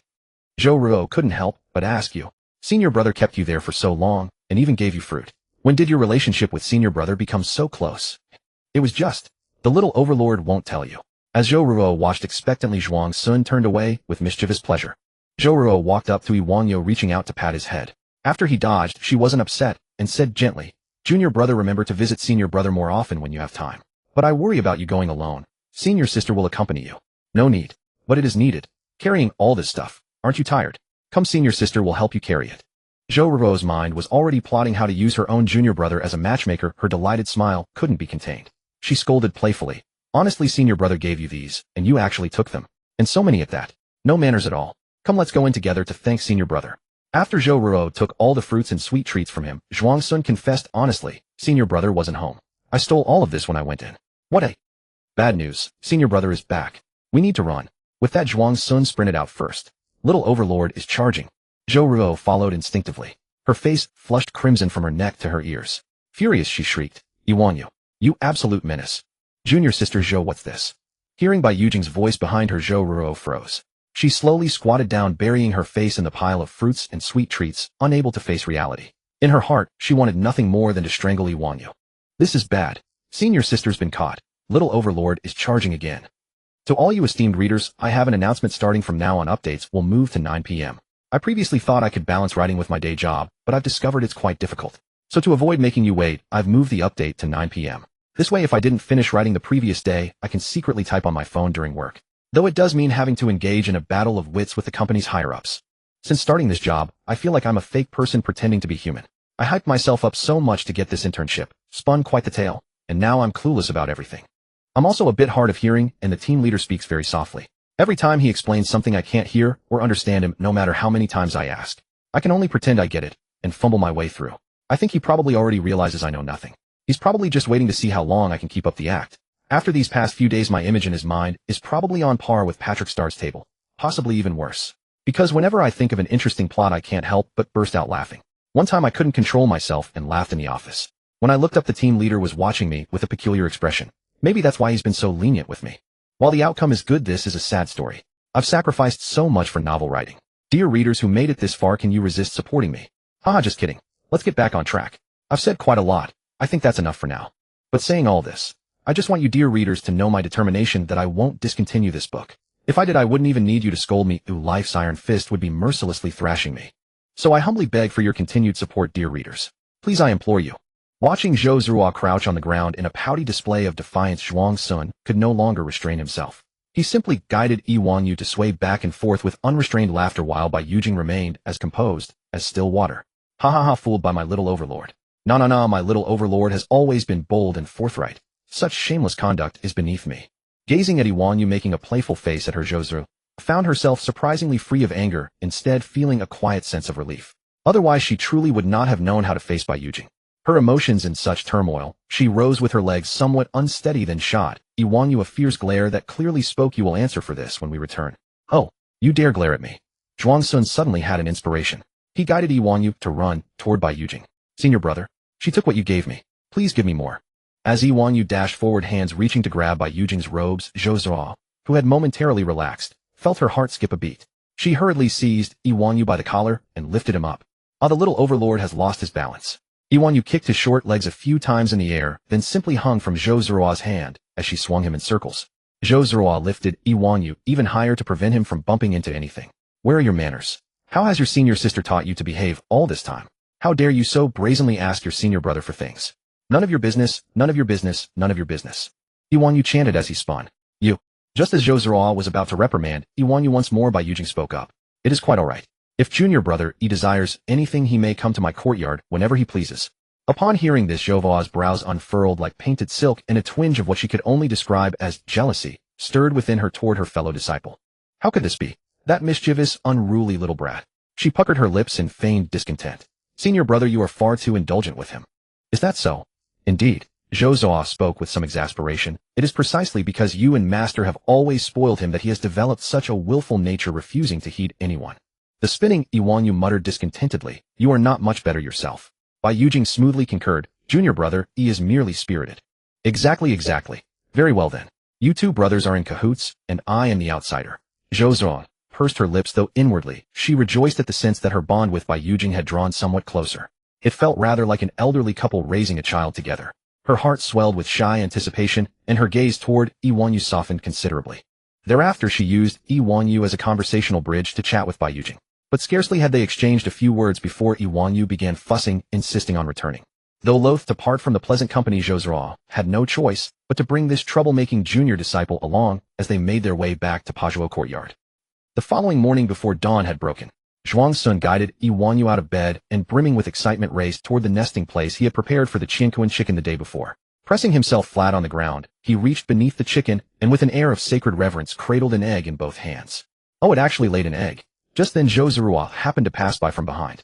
Zhuang Sun tossed the egg backward toward her over his shoulder. Anticipating her annoyance, he called out quickly, the egg from my Gidge, for you to eat. Gidge? What an endearing name. Zhou Zhuo's brows arched gracefully. She found Iwanyu rather charming indeed, when he was not causing mischief. Not bad, at least you know to show respect to your senior sister. She began peeling the shell with deliberate, unhurried grace. An egg laid by a Qiankuan chicken outside its reproductive cycle cannot be hatched. It emerges already in a solid cooked state. Thus Zhou Zhuo peeled away the shell with ease, revealing the tender white interior within. Give it back. At that moment Zhuang Sun's expression shifted abruptly, and he held out his hand. Hearing this, Zhou Zhuo rolled her eyes in exasperation and walked over to place the peeled Qiankuan egg into Iwanyu's palm. Here, remember not to chew it. Simply swallow it whole for easier digestion. A wicked woman with ill intentions. Zhuang Sun cupped the egg carefully in both hands and took a small bite, immediately raising his brows. Delicious, a chicken-flavored egg. When the precious meat of the blue-feathered chicken passes through the Qiankuan chicken before being laid as an egg, the energy it contains becomes indeed more refined and more readily absorbed than consuming the meat directly. He carefully analyzed the properties of the Qiankuan egg. As Zhuang Sun was savoring the egg, Zhou Zhuo crouched down beside him, curious to glimpse the Qiankuan chicken. Upon catching sight of the golden-feathered chick clad in a pair of overalls, she burst into laughter. What on earth did you dress Gidge in? It is terribly unsightly. Zhuang Sun grew indignant. How dare you call my Gidge ugly? From now on you are not welcome to eat any eggs it lays. All right, your Gidge is the most beautiful, just as lovely as you are. Zhou Zhuo gently poked at the Qiankuan chicken with her fingertip before rising to her feet. Feigning nonchalance, she asked, why do you not go play with senior brother? While pondering what to feed the Qiankuan chicken, Zhuang Sun replied flatly, not going. No fun. Hearing this, Zhou Zhuo ground her teeth in frustration. So many people would kill for the chance to seek out Bai Yujing, yet the one who actually possessed that opportunity, Iwanyu, refused to go. The crucial problem was if he would not go, she herself had no excuse to visit senior brother. Then what would it take to get you to go? Zhou Zhuo forced a smile, attempting to tempt him. Is there something you desire? Or perhaps something you would like to eat? I shall take you to buy it. The little overlord is thirsty. Zhuang Sun stated matter-of-factly with no hint of courtesy. Though exasperated, Zhou Zhuo still fetched a cup of water for Iwanyu. Here, water. After taking a sip, Zhuang Sun immediately spat it out. It tastes of nothing. I will not drink water without flavor. I want something dark that fizzes and bubbles with a glug-glug sound, icy cold when swallowed. And when spilled upon the ground it should hiss. Sweet yet sharp on the tongue, drinkable through a straw. Yes. Senior sister, go make it for me quickly. The little overlord is thirsty. Zhuang Sun stated matter-of-factly with no hint of courtesy. Though exasperated, Zhou Zhuo still fetched a cup of water for Iwanyu. Zhou Zhuo listened and let out an exasperated laugh. Such a thing was impossible to create. Sweat beading on her forehead, she retorted with angry amusement, but it has been done nonetheless. Zhou Ziruan nodded with a smile. I happen to know of a powder that when added to water would meet your exact specifications, something called arsenic. Just a moment, junior brother. I shall prepare it for you right away. I shall make you drink it first. Zhuang Sun muttered under his breath, then dismissed Zhou Ziruan from his thoughts and returned to pondering what to feed the Qianquan chicken.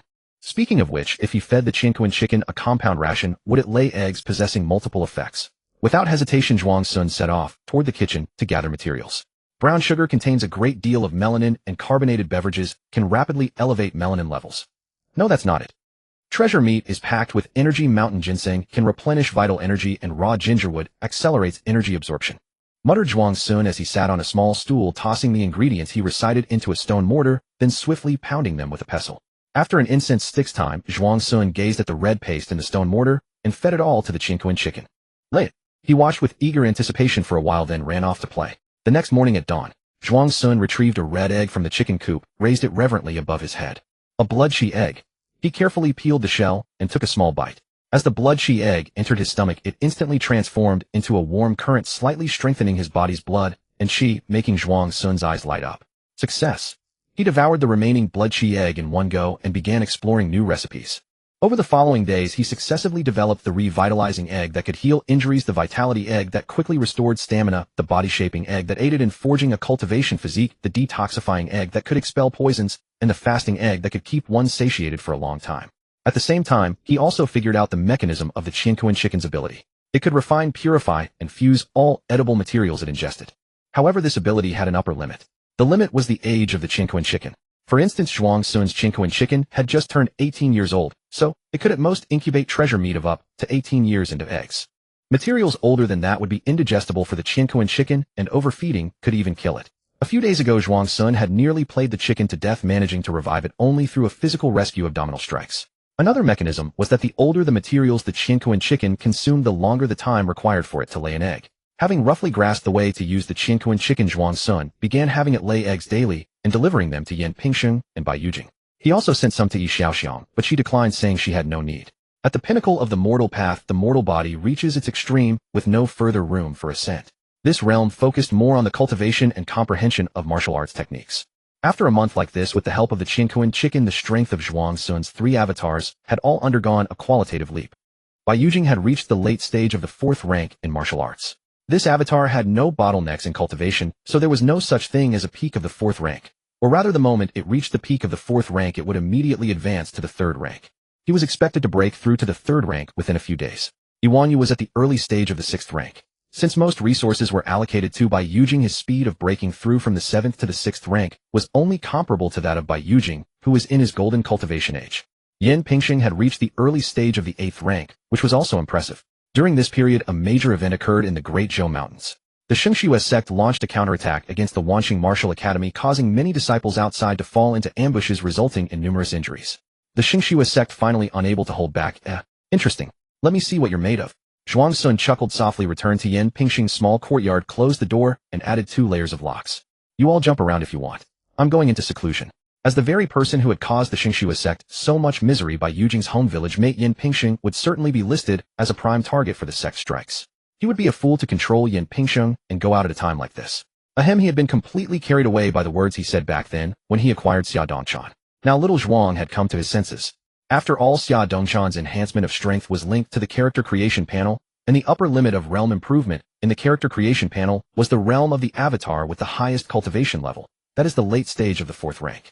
If the Xingxue sect were insane enough to send an expert of the upper 3 ranks specifically to assassinate Yan Pingsheng, wouldn't he be done for, and even lose Xia Dongshan? Moreover, the mental state after using Xia Dongshan was somewhat embarrassing. Unless necessary, Zhuang Sun was reluctant to use it.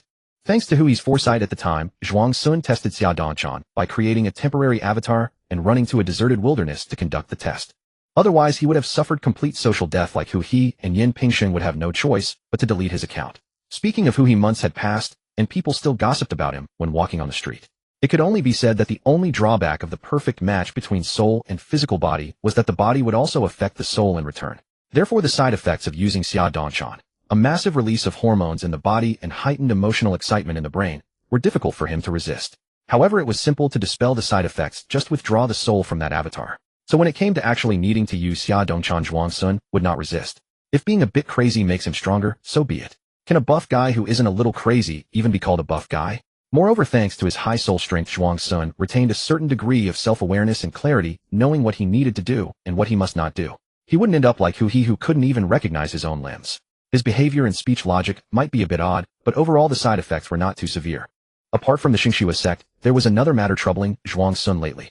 Yan Pingxing's reputation as a human koi fish had become too prominent, and people kept coming to invite him on treasure hunting expeditions. Knock knock knock.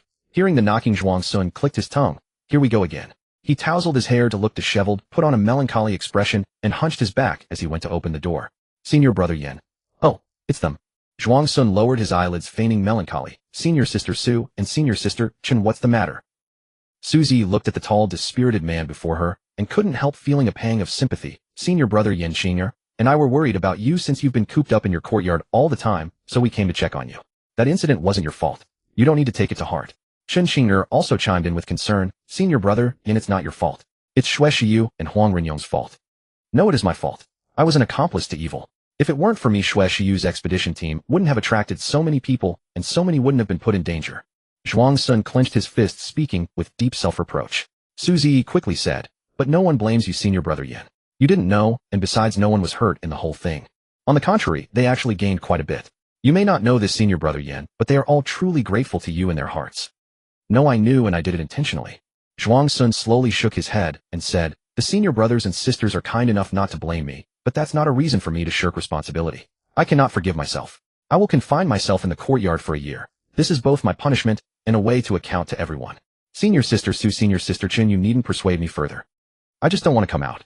When I do, I'll come out on my own, and then I'll have Bai Yujing come to persuade me. At least 3 times, so it'll show how towering and noble my character is. He thought gleefully to himself. Suzy and Chen Xing'er looked at Yan Pingxing speechless. Before meeting this man, they had never imagined that anyone could be so noble. Senior brother Yan is truly dazzling. They chatted with Yan Pingxing for a while, then left somewhat dazed, but that ordinary face radiant with humanity's brilliance had been deeply etched into their hearts. In the neighboring courtyard, 3 people were drinking together under a tree. But at this moment, they all fell silent, secretly eavesdropping on Yan Pingxing's conversation with Suzy and Chen Xing. After a long while, a richly dressed man shook his head, holding his wine cup, and sighed. A true gentleman indeed. As they say, the deeply affectionate do not live long. This must be the case. They do not blame others when faced with adversity, but instead reflect on themselves. It is hard to comprehend, yet I admire such people. He raised his cup in a toast to Yan Pingxing through the wall, then drained it in one gulp. I always thought true gentlemen only existed in books and ancient times, yet I never expected to find one right beside me. A man wearing a Confucian headscarf resembling a scholar said, from now on I will take brother Yan as my benchmark and strive to emulate him. He solemnly raised his wine cup with both hands and also toasted in Yan Pingxing's direction. The last person, broad-shouldered and thick-waisted, exuding a strong plebeian air, gulped down a mouthful of wine and muttered, a gentleman. I don't understand that. I only know brother Yan is a good man. I once read in a storybook that doing good deeds and accumulating virtue can build up good fortune. A saint for 9 lifetimes would have a smooth and prosperous life in the 10th. Brother Yan's good fortune must have been accumulated life after life like this. I will spread the word. If anyone dares to envy him for this in the future, I will be the first to show no mercy. He poured himself a bowl of wine toasted to Yan Pingxing from afar, and then drank greedily. The 3 men's respect was self-evident. In fact, such scenes had occurred more than once within the martial academy. As a recently prominent figure in the academy, every move Yan Pingxing made quickly attracted attention. No sooner had he spent a full day inside his courtyard without stepping out than someone would come to check if he was still alive. Thus the news that Yan Pingxing, out of self-reproach, planned to confine himself in the courtyard for a year quickly spread. At first, some people were merely upset that they couldn't have the human-shaped koi fish take them out to hunt for treasures. However, as time passed, and Yan Pingxing truly never left his courtyard, their feelings gradually turned to admiration. Disciples admired his towering personality like a mountain, while elders praised his orchid-like noble character. Even Su Jinxing, who was always arrogant and looked down on everyone except Bai Yujing, reluctantly praised him. Humph, as a fellow townsman of senior brother, he's barely passable. Furthermore, Yu Wuyong even opened a separate chapter for Yan Pingxing in his Chronicles of Bai Yujing. There was a disciple in Wanqing Martial Academy named Yan Pingxing, a fellow townsman of Bai Yujing. Since childhood, he was deeply influenced by Bai Yujing and vowed to become a person of towering integrity and noble character like Bai Yujing. When he grew up, Yan Pingxing. As for all this, Zhuang Sun, of course, knew. Oh, except for the last part which he didn't know. I am about to become a saint. Yes, praise me like that. I am exactly such a pure and noble person. Supporting forehead, my purity is comparable to Tang San's. At this moment the Yin Pingsheng that everyone imagined as a pure and noble orchid gentleman was actually lying in bed reading a storybook, occasionally letting out a silly laugh, then reaching out to grab 2 pieces of pastry from the bedside table and stuffing them into his mouth. I'll stop reading. Time to cultivate, or I'll get fat again. Zhuang Sun pinched the flab on his belly. Ever since he came up with this trick, life had been quite comfortable. No one bothered him to go out treasure hunting anymore, and he also reasonably avoided the renewed conflict between Wanqing Martial Academy and the Xingxue sect. After all, Yin Pingsheng was now at the 8th rank of martial arts, and was by Yujing's fellow townsmen. It would be unreasonable to let him avoid battle any longer, otherwise jealous people would surely spread rumors that he was a coward. How could he be like now, where even by avoiding battle he still won the good reputation of being the moral benchmark of the academy? I am truly a genius. Zhuang Sun sighed inwardly, and went to the courtyard to train his legs. In the Pajuo sword technique, the 9th rank cultivates the arms while the 8th rank cultivates the legs. Once the leg body refinement is successful, one can learn the Pajuo sword's movement technique, the Pajuo step. By continuously rotating the direction of the legs, one can change the direction of movement without loss of speed, making it impossible for enemies to predict the next step. Just as Zhuang Sun was diligently cultivating at the Wanfu Tavern opposite Wanqing Martial Academy, 2 servants were secretly spying on the academy. Tisk a month and still not coming out. They even outlasted the left protector. Do they have some custom in their hometown that forbids going out? Bai Yujing was like this, and Yin Pingsheng is the same. Could we have been exposed? Impossible. If we were exposed, the enforcement hall would have come knocking by now. I found out. At that moment a young waiter wearing a cloth cap ran over to the 2 whispering servants. That Yin Pingsheng is going to confine himself for a year because of the mountain expedition team. What a... Then we'll have to stay here for a whole year. What else can we do? Sneak into the academy and kill him. Just endure it slowly. The left protector has given a death order to take Yin Pingsheng's head. If I don't believe he can really stay in for a whole year. When the time comes I will. What are you 3 doing gathered together? Don't you know to attend to the guests when they arrive? Hearing the shopkeepers roar, the 3 who had been calmly conversing instantly shuddered, then immediately dispersed to attend to their respective duties. Some served guests, some swept the floor, some wiped tables. You are to stay in the academy and cultivate well during this time. Don't wander around. It's dangerous outside, understand? I wasn't planning to go out anyway. Zhuang Sun, who was feeding the Qinkuan chicken, looked up at Yi Xiaoxiang, who was giving him instructions, and nodded. Oh. After the Xingxue sect attacked the disciples of Wanqing Martial Academy, the academy immediately retaliated by locating the hidden assets of the Xingxue sect and swiftly sending people to destroy them. However, this action soon incurred the displeasure of the city lord's mansion. Because the hidden assets of the Xingxue sect appeared to outsiders as legitimate businesses operating legally and having no connection to the sect. Of course, the most important thing was that these businesses paid taxes to the city lord's mansion. Therefore, from the mansion's perspective, Wanqing Martial Academy was overreaching, trying to challenge its authority in Sichuan City and the surrounding counties. Consequently, the mansion obstructed the academy's efforts to eradicate the Xingxue sect, and recently, there have been multiple incidents of confrontation and conflict between the Bloody Guards and the enforcement hall. Even Tsusha Ridge got involved. It caught some lone individuals from all sides and took them back to mine, then fled. Now Dazhou Mountain was in utter chaos. Therefore, Zhuang Sun planned not only to keep Yin Pingsheng lying low, but also to keep Yiwanyu low as a double safeguard. As for Bai Yujing, he planned to control him to go out and fight. After all, as the commander, if he always stayed in the camp and let his subordinates do the fighting, it would easily breed discontent over time. Although Zhuang Sun believed that with his own charisma such a thing was unlikely to happen, it was still better to avoid it. He had set his date for leaving seclusion to be after reaching the 3rd rank, which would be in a day or 2.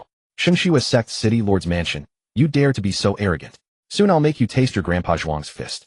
No matter what reason the city lord's mansion has for protecting the Xingxue sect, from the moment it started protecting them, Zhuang Sun defaulted to treating both sides as one. Yi Xiaoxiang nodded, inquired about Yi Wangyou's cultivation progress, conducted an assessment, and then prepared to leave. But suddenly worried that Yi Wangyu might not endure the loneliness and secretly slip out to play, he added, stay obedient these days. The new year is approaching, and I'll take you back to the Zhou family, so you can meet some peers. Already the new year again. Zhuang Sun's hand stroking the Kunquan chicken paused. Ever since transmigrating, he paid little attention to holidays, and sometimes even forgot what day it was. After all, there was no time off. What was there to remember? He agreed aloud, and after Yi Xiaoxiang left, he pulled the Kunquan chicken as a pillow, nearly making the recently fed chicken retch. The courtyard was quiet and desolate, the sky clear without a cloud, windless and rainless, a fine day. But Zhuang Sun felt only loneliness. Even gods grow lonely. He couldn't help placing his hand over his heart, his voice deepening the lament of blood. Acting up again. So be it. Gods are always solitary. Cuckoo, let's go. He rose to his feet, leashed the Kunquan chicken, and took it for a walk. 3rd rank. Within the Baiyujing residence on the side cliff. Zhuang Sun slowly brought his stance to rest and stretched his bones and joints. Now that the final organ network weaving was complete, there was no martial art in this world he could not imitate. Other cultivators of the formless marvel art would not dare speak such words, but he was different.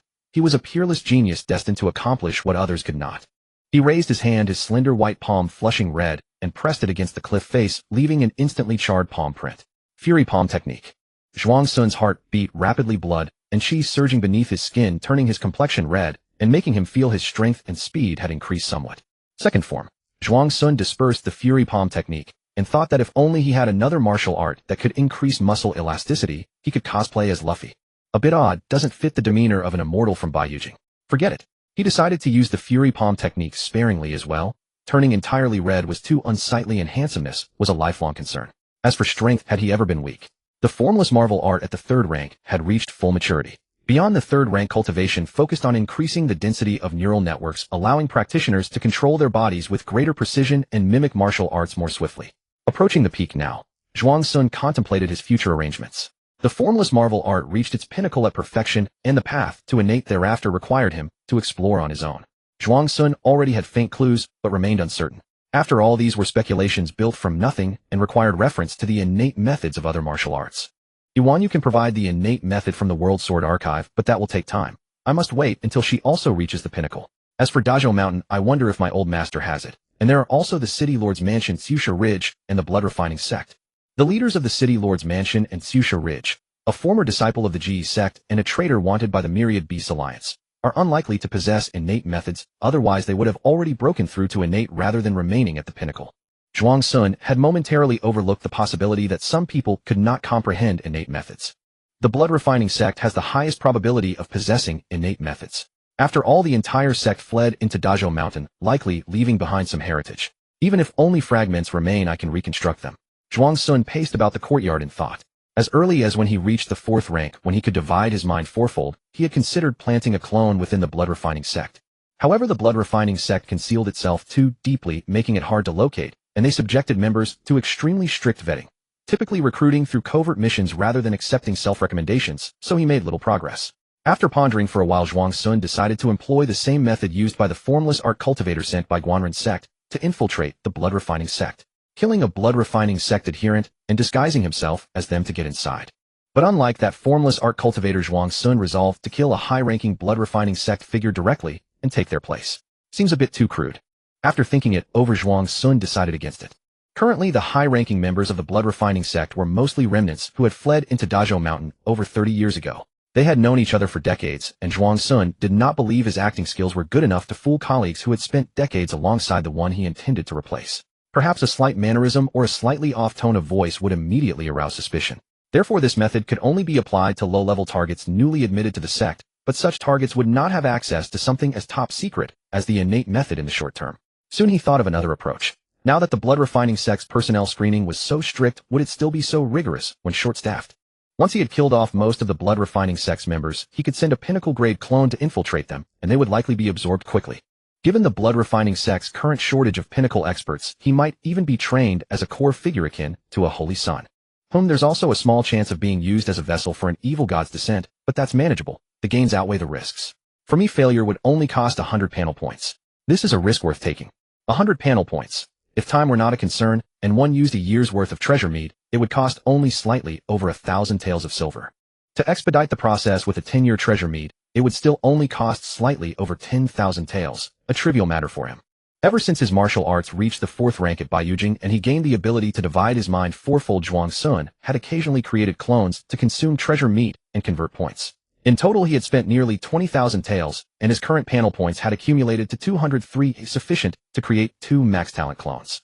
With that in mind, Zhuang Sun set out to find Guanren AI. Elder Guan, any news on the Blood Refining Sect recently? I was just about to report this to you, young master. Guanren AI rose from his desk. Our sect's agents have already uncovered the public identity of one of the Blood Refining Sect's altar masters. Oh, Zhuang Sun's interest peaked. The Blood Refining Sect had 7 altar masters in total, all at the 2nd rank ranking, just below the Blood Child and the 2 Great Guards, who were the only 1st rank martial artists. Frankly, they paled in comparison to the Wanqing Martial Academy. Setting aside the 2 pinnacle experts, the academy alone boasted 7 1st rank martial artists, the 4 hall directors, and the 3 heads of the lower 3 academies. Their numbers of 2nd rank warriors were comparable to those of the Blood Refining Sect. In terms of top-tier fighters, the Wanqing Martial Academy had the largest presence in Dazhou Mountain. The city lord's mansion had only 5 first-rank warriors and Tsusha Ridge had merely 4. In raw strength, they were undeniably the first on Dazhou Mountain. Then Zhuang Sun asked Guan Renai further about that altar master's identity and learned he was the patriarch of the Lu family in Gaolan County, a large county near Sichuan City. Elder Guan said, "Young master, if you wish to make a move against him, you may wait 5 more days. The altar master hiding in Gaolan County will be celebrating his 70th birthday, and all members of the Lu family will be present, leaving no escapee." Zhuang Sun smiled and replied, "Then I shall follow Elder Guan's advice."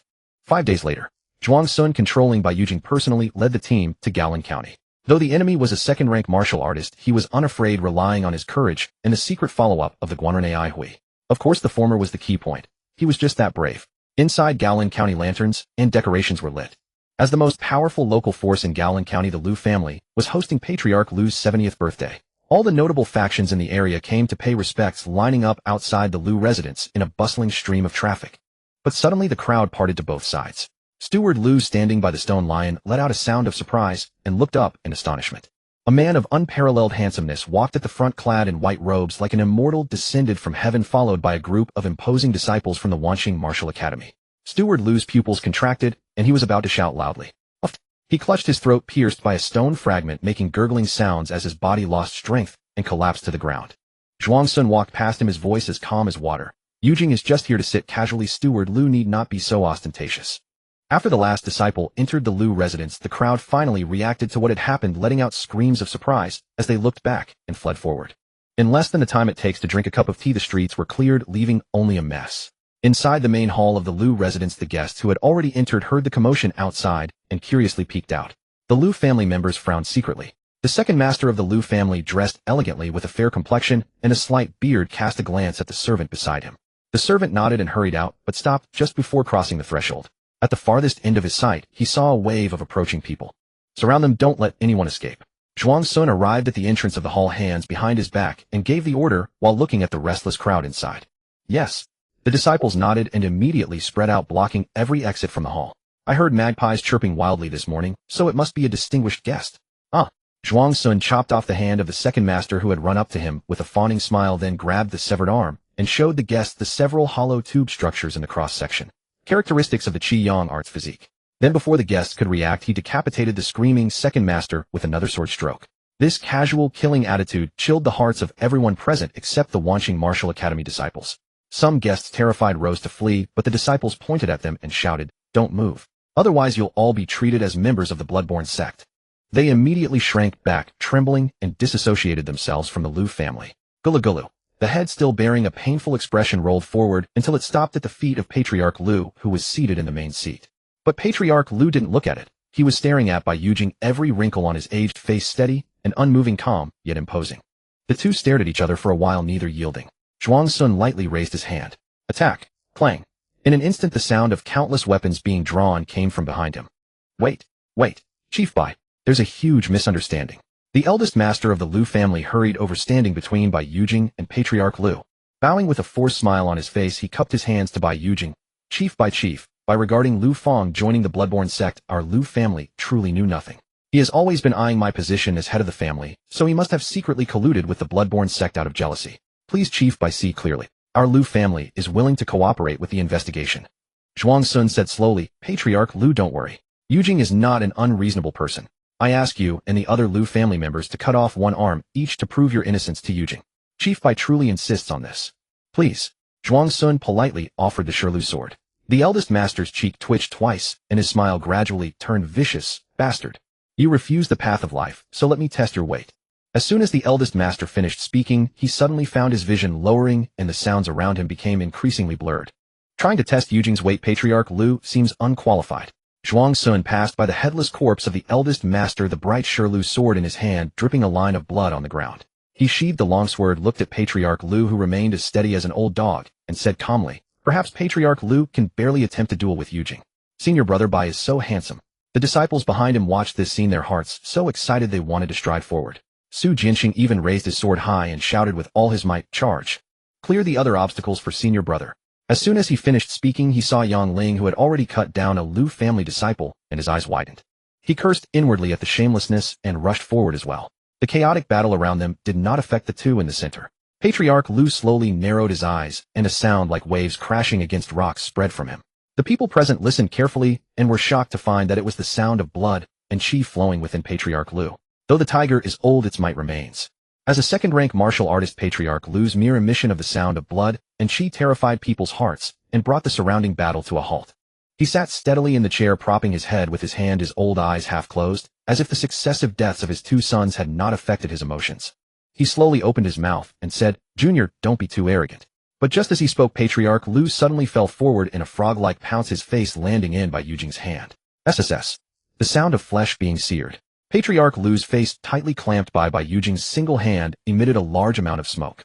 After a brief moment of stupefaction, he reacted quickly. First, he shot blood arrows from both hands to force Yujing to release his grip and step back. Then a blast of air exploded beneath him, instantly putting dozens of meters between them. A palm-shaped burn mark covered his face, the pain causing his eyes to twitch uncontrollably. He said in extreme shock, "Qi Yonggong Nu Iju. How is this possible?" It was well known within Dazhou Mountain that the Wanqing Martial Academy's formless art could imitate other martial arts. However, as they knew, the formless art could only imitate one martial art at a time. But Yujing had seamlessly used two superior martial arts in succession, deeply shaking Patriarch Lu's understanding. In this world, there is nothing Yujing cannot do. Zhuang Sun used the Qi Yonggong with one hand, drawing over 100 forged fine steel spear held by a disciple. The spear floated before him. He placed his palm against the butt of the spear. Instantly, the spear began to spin at high speed, producing a sharp, buzzing sound, and then a whirlwind swirled around the spear. The strong wind blew by Yujing's black hair, wildly forcing everything around to retreat. The surrounding guests couldn't open their eyes in the gale, their hearts filled with shock. Another superior martial art. Whoosh! The spear broke the sound barrier. The sonic boom came belatedly after it was launched. In Patriarch Lu's pupils, the spear reflected like an arrow, leaving only one thought in his mind. Can't block it. Impossible to block. His face was not twisted, but his outstretched hands expelled a large amount of air currents, yet the spear still approached him at extreme speed. Just as Patriarch Lu was about to be pierced by the spear, suddenly a broad back appeared before him. The left protector stood sideways, one hand raised horizontally, his stance extremely aggressive. The invincible spear stopped right in front of him, floating in the air. Motionless. A mere trick. The left protector snorted coldly. But the next second after he spoke, the spear shot forward again, a short distance, piercing into the left protector's hand. The left protector's eyes blinked sharply, then he calmly placed both hands behind his back. However, upon closer inspection, his right hand, pierced by the spear, was trembling slightly. The spear was still lodged in his hand, not pulled out. Jesus! Zhuang Sun looked at the hole in the left protector's hand, biting his lips. The left protector cast a deep glance at Yujing, then exchanged a look with the scarred, hideous man who had suddenly appeared beside him. Let's go. As the left protector spoke, a burst of energy erupted from his body, but it was casually dissipated by Guan Renai. He paused for a moment, calculating that the remaining blood sect disciples could not be saved, then shattered the wall and fled with the old master Lu in tow. 666. He even took my gun. Zhuang Sun watched the two figures rapidly receding into the distance and said softly, "Elder Guan, capture them." "As you command, young master."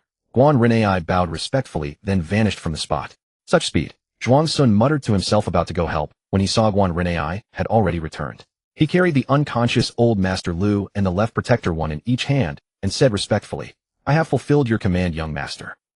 "Uncle, are you sure your martial arts are only at the first rank?" Zhuang Sun recalled that Guan Renai had once told him the blood sect was nothing to fear. Turns out it wasn't just bragging. Though stunned inwardly, Zhuang Sun remained composed on the surface, as if everything was within his expectations. "Thank you for your efforts, Elder Guan. I won't lose face in this department." He suddenly sensed someone spying on him, and instinctively looked in the direction of the feeling. Guan Renai followed his gaze, then felt a flicker of surprise. The young master's perception is so keen. It even surpasses his own suppressed strength. On a hillside 1,000 meters from the Lu estate, two imposing men stood, their bodies wrapped in mist-like white robes that made them flicker in and out of visibility, silently watching the scene below. One of them, with piercing eyes that seemed to hold flames, spoke. "At 15 or 16, his martial arts have already reached the 3rd rank. Such cultivation speed would rank among the top 3 in our sect. I never expected to encounter such a prodigy in a place like this." The other man, mysterious and ethereal, practically floating on the white mist, said indifferently, "That's not a fair comparison. Our sect's martial arts are profound and difficult to master. If he studied our techniques, he would not achieve such speed. Moreover, he was born in a remote backwater. His future achievements are limited. How can he be compared to the prodigies of our sect?" His voice abruptly stopped. Out of the corner of his eye, he saw the handsome youth who had been the subject of their discussion appear behind him, sword pressed against his neck. In an instant, his mind went blank and cold sweat trickled down his back. The man with the piercing eyes, seeing him suddenly fall silent, looked over in surprise. Then his eyes nearly popped out, and he stumbled back as if seeing a ghost, his voice trembling. You. When did you arrive? How can you see through our sect's treasure and discover us? Treasure? I thought it was an ambient light. Zhuang Sun glanced at the gauze-like white mist beneath his feet, then pressed the sword down slightly, saying coldly, Yujing is not a bloodthirsty man.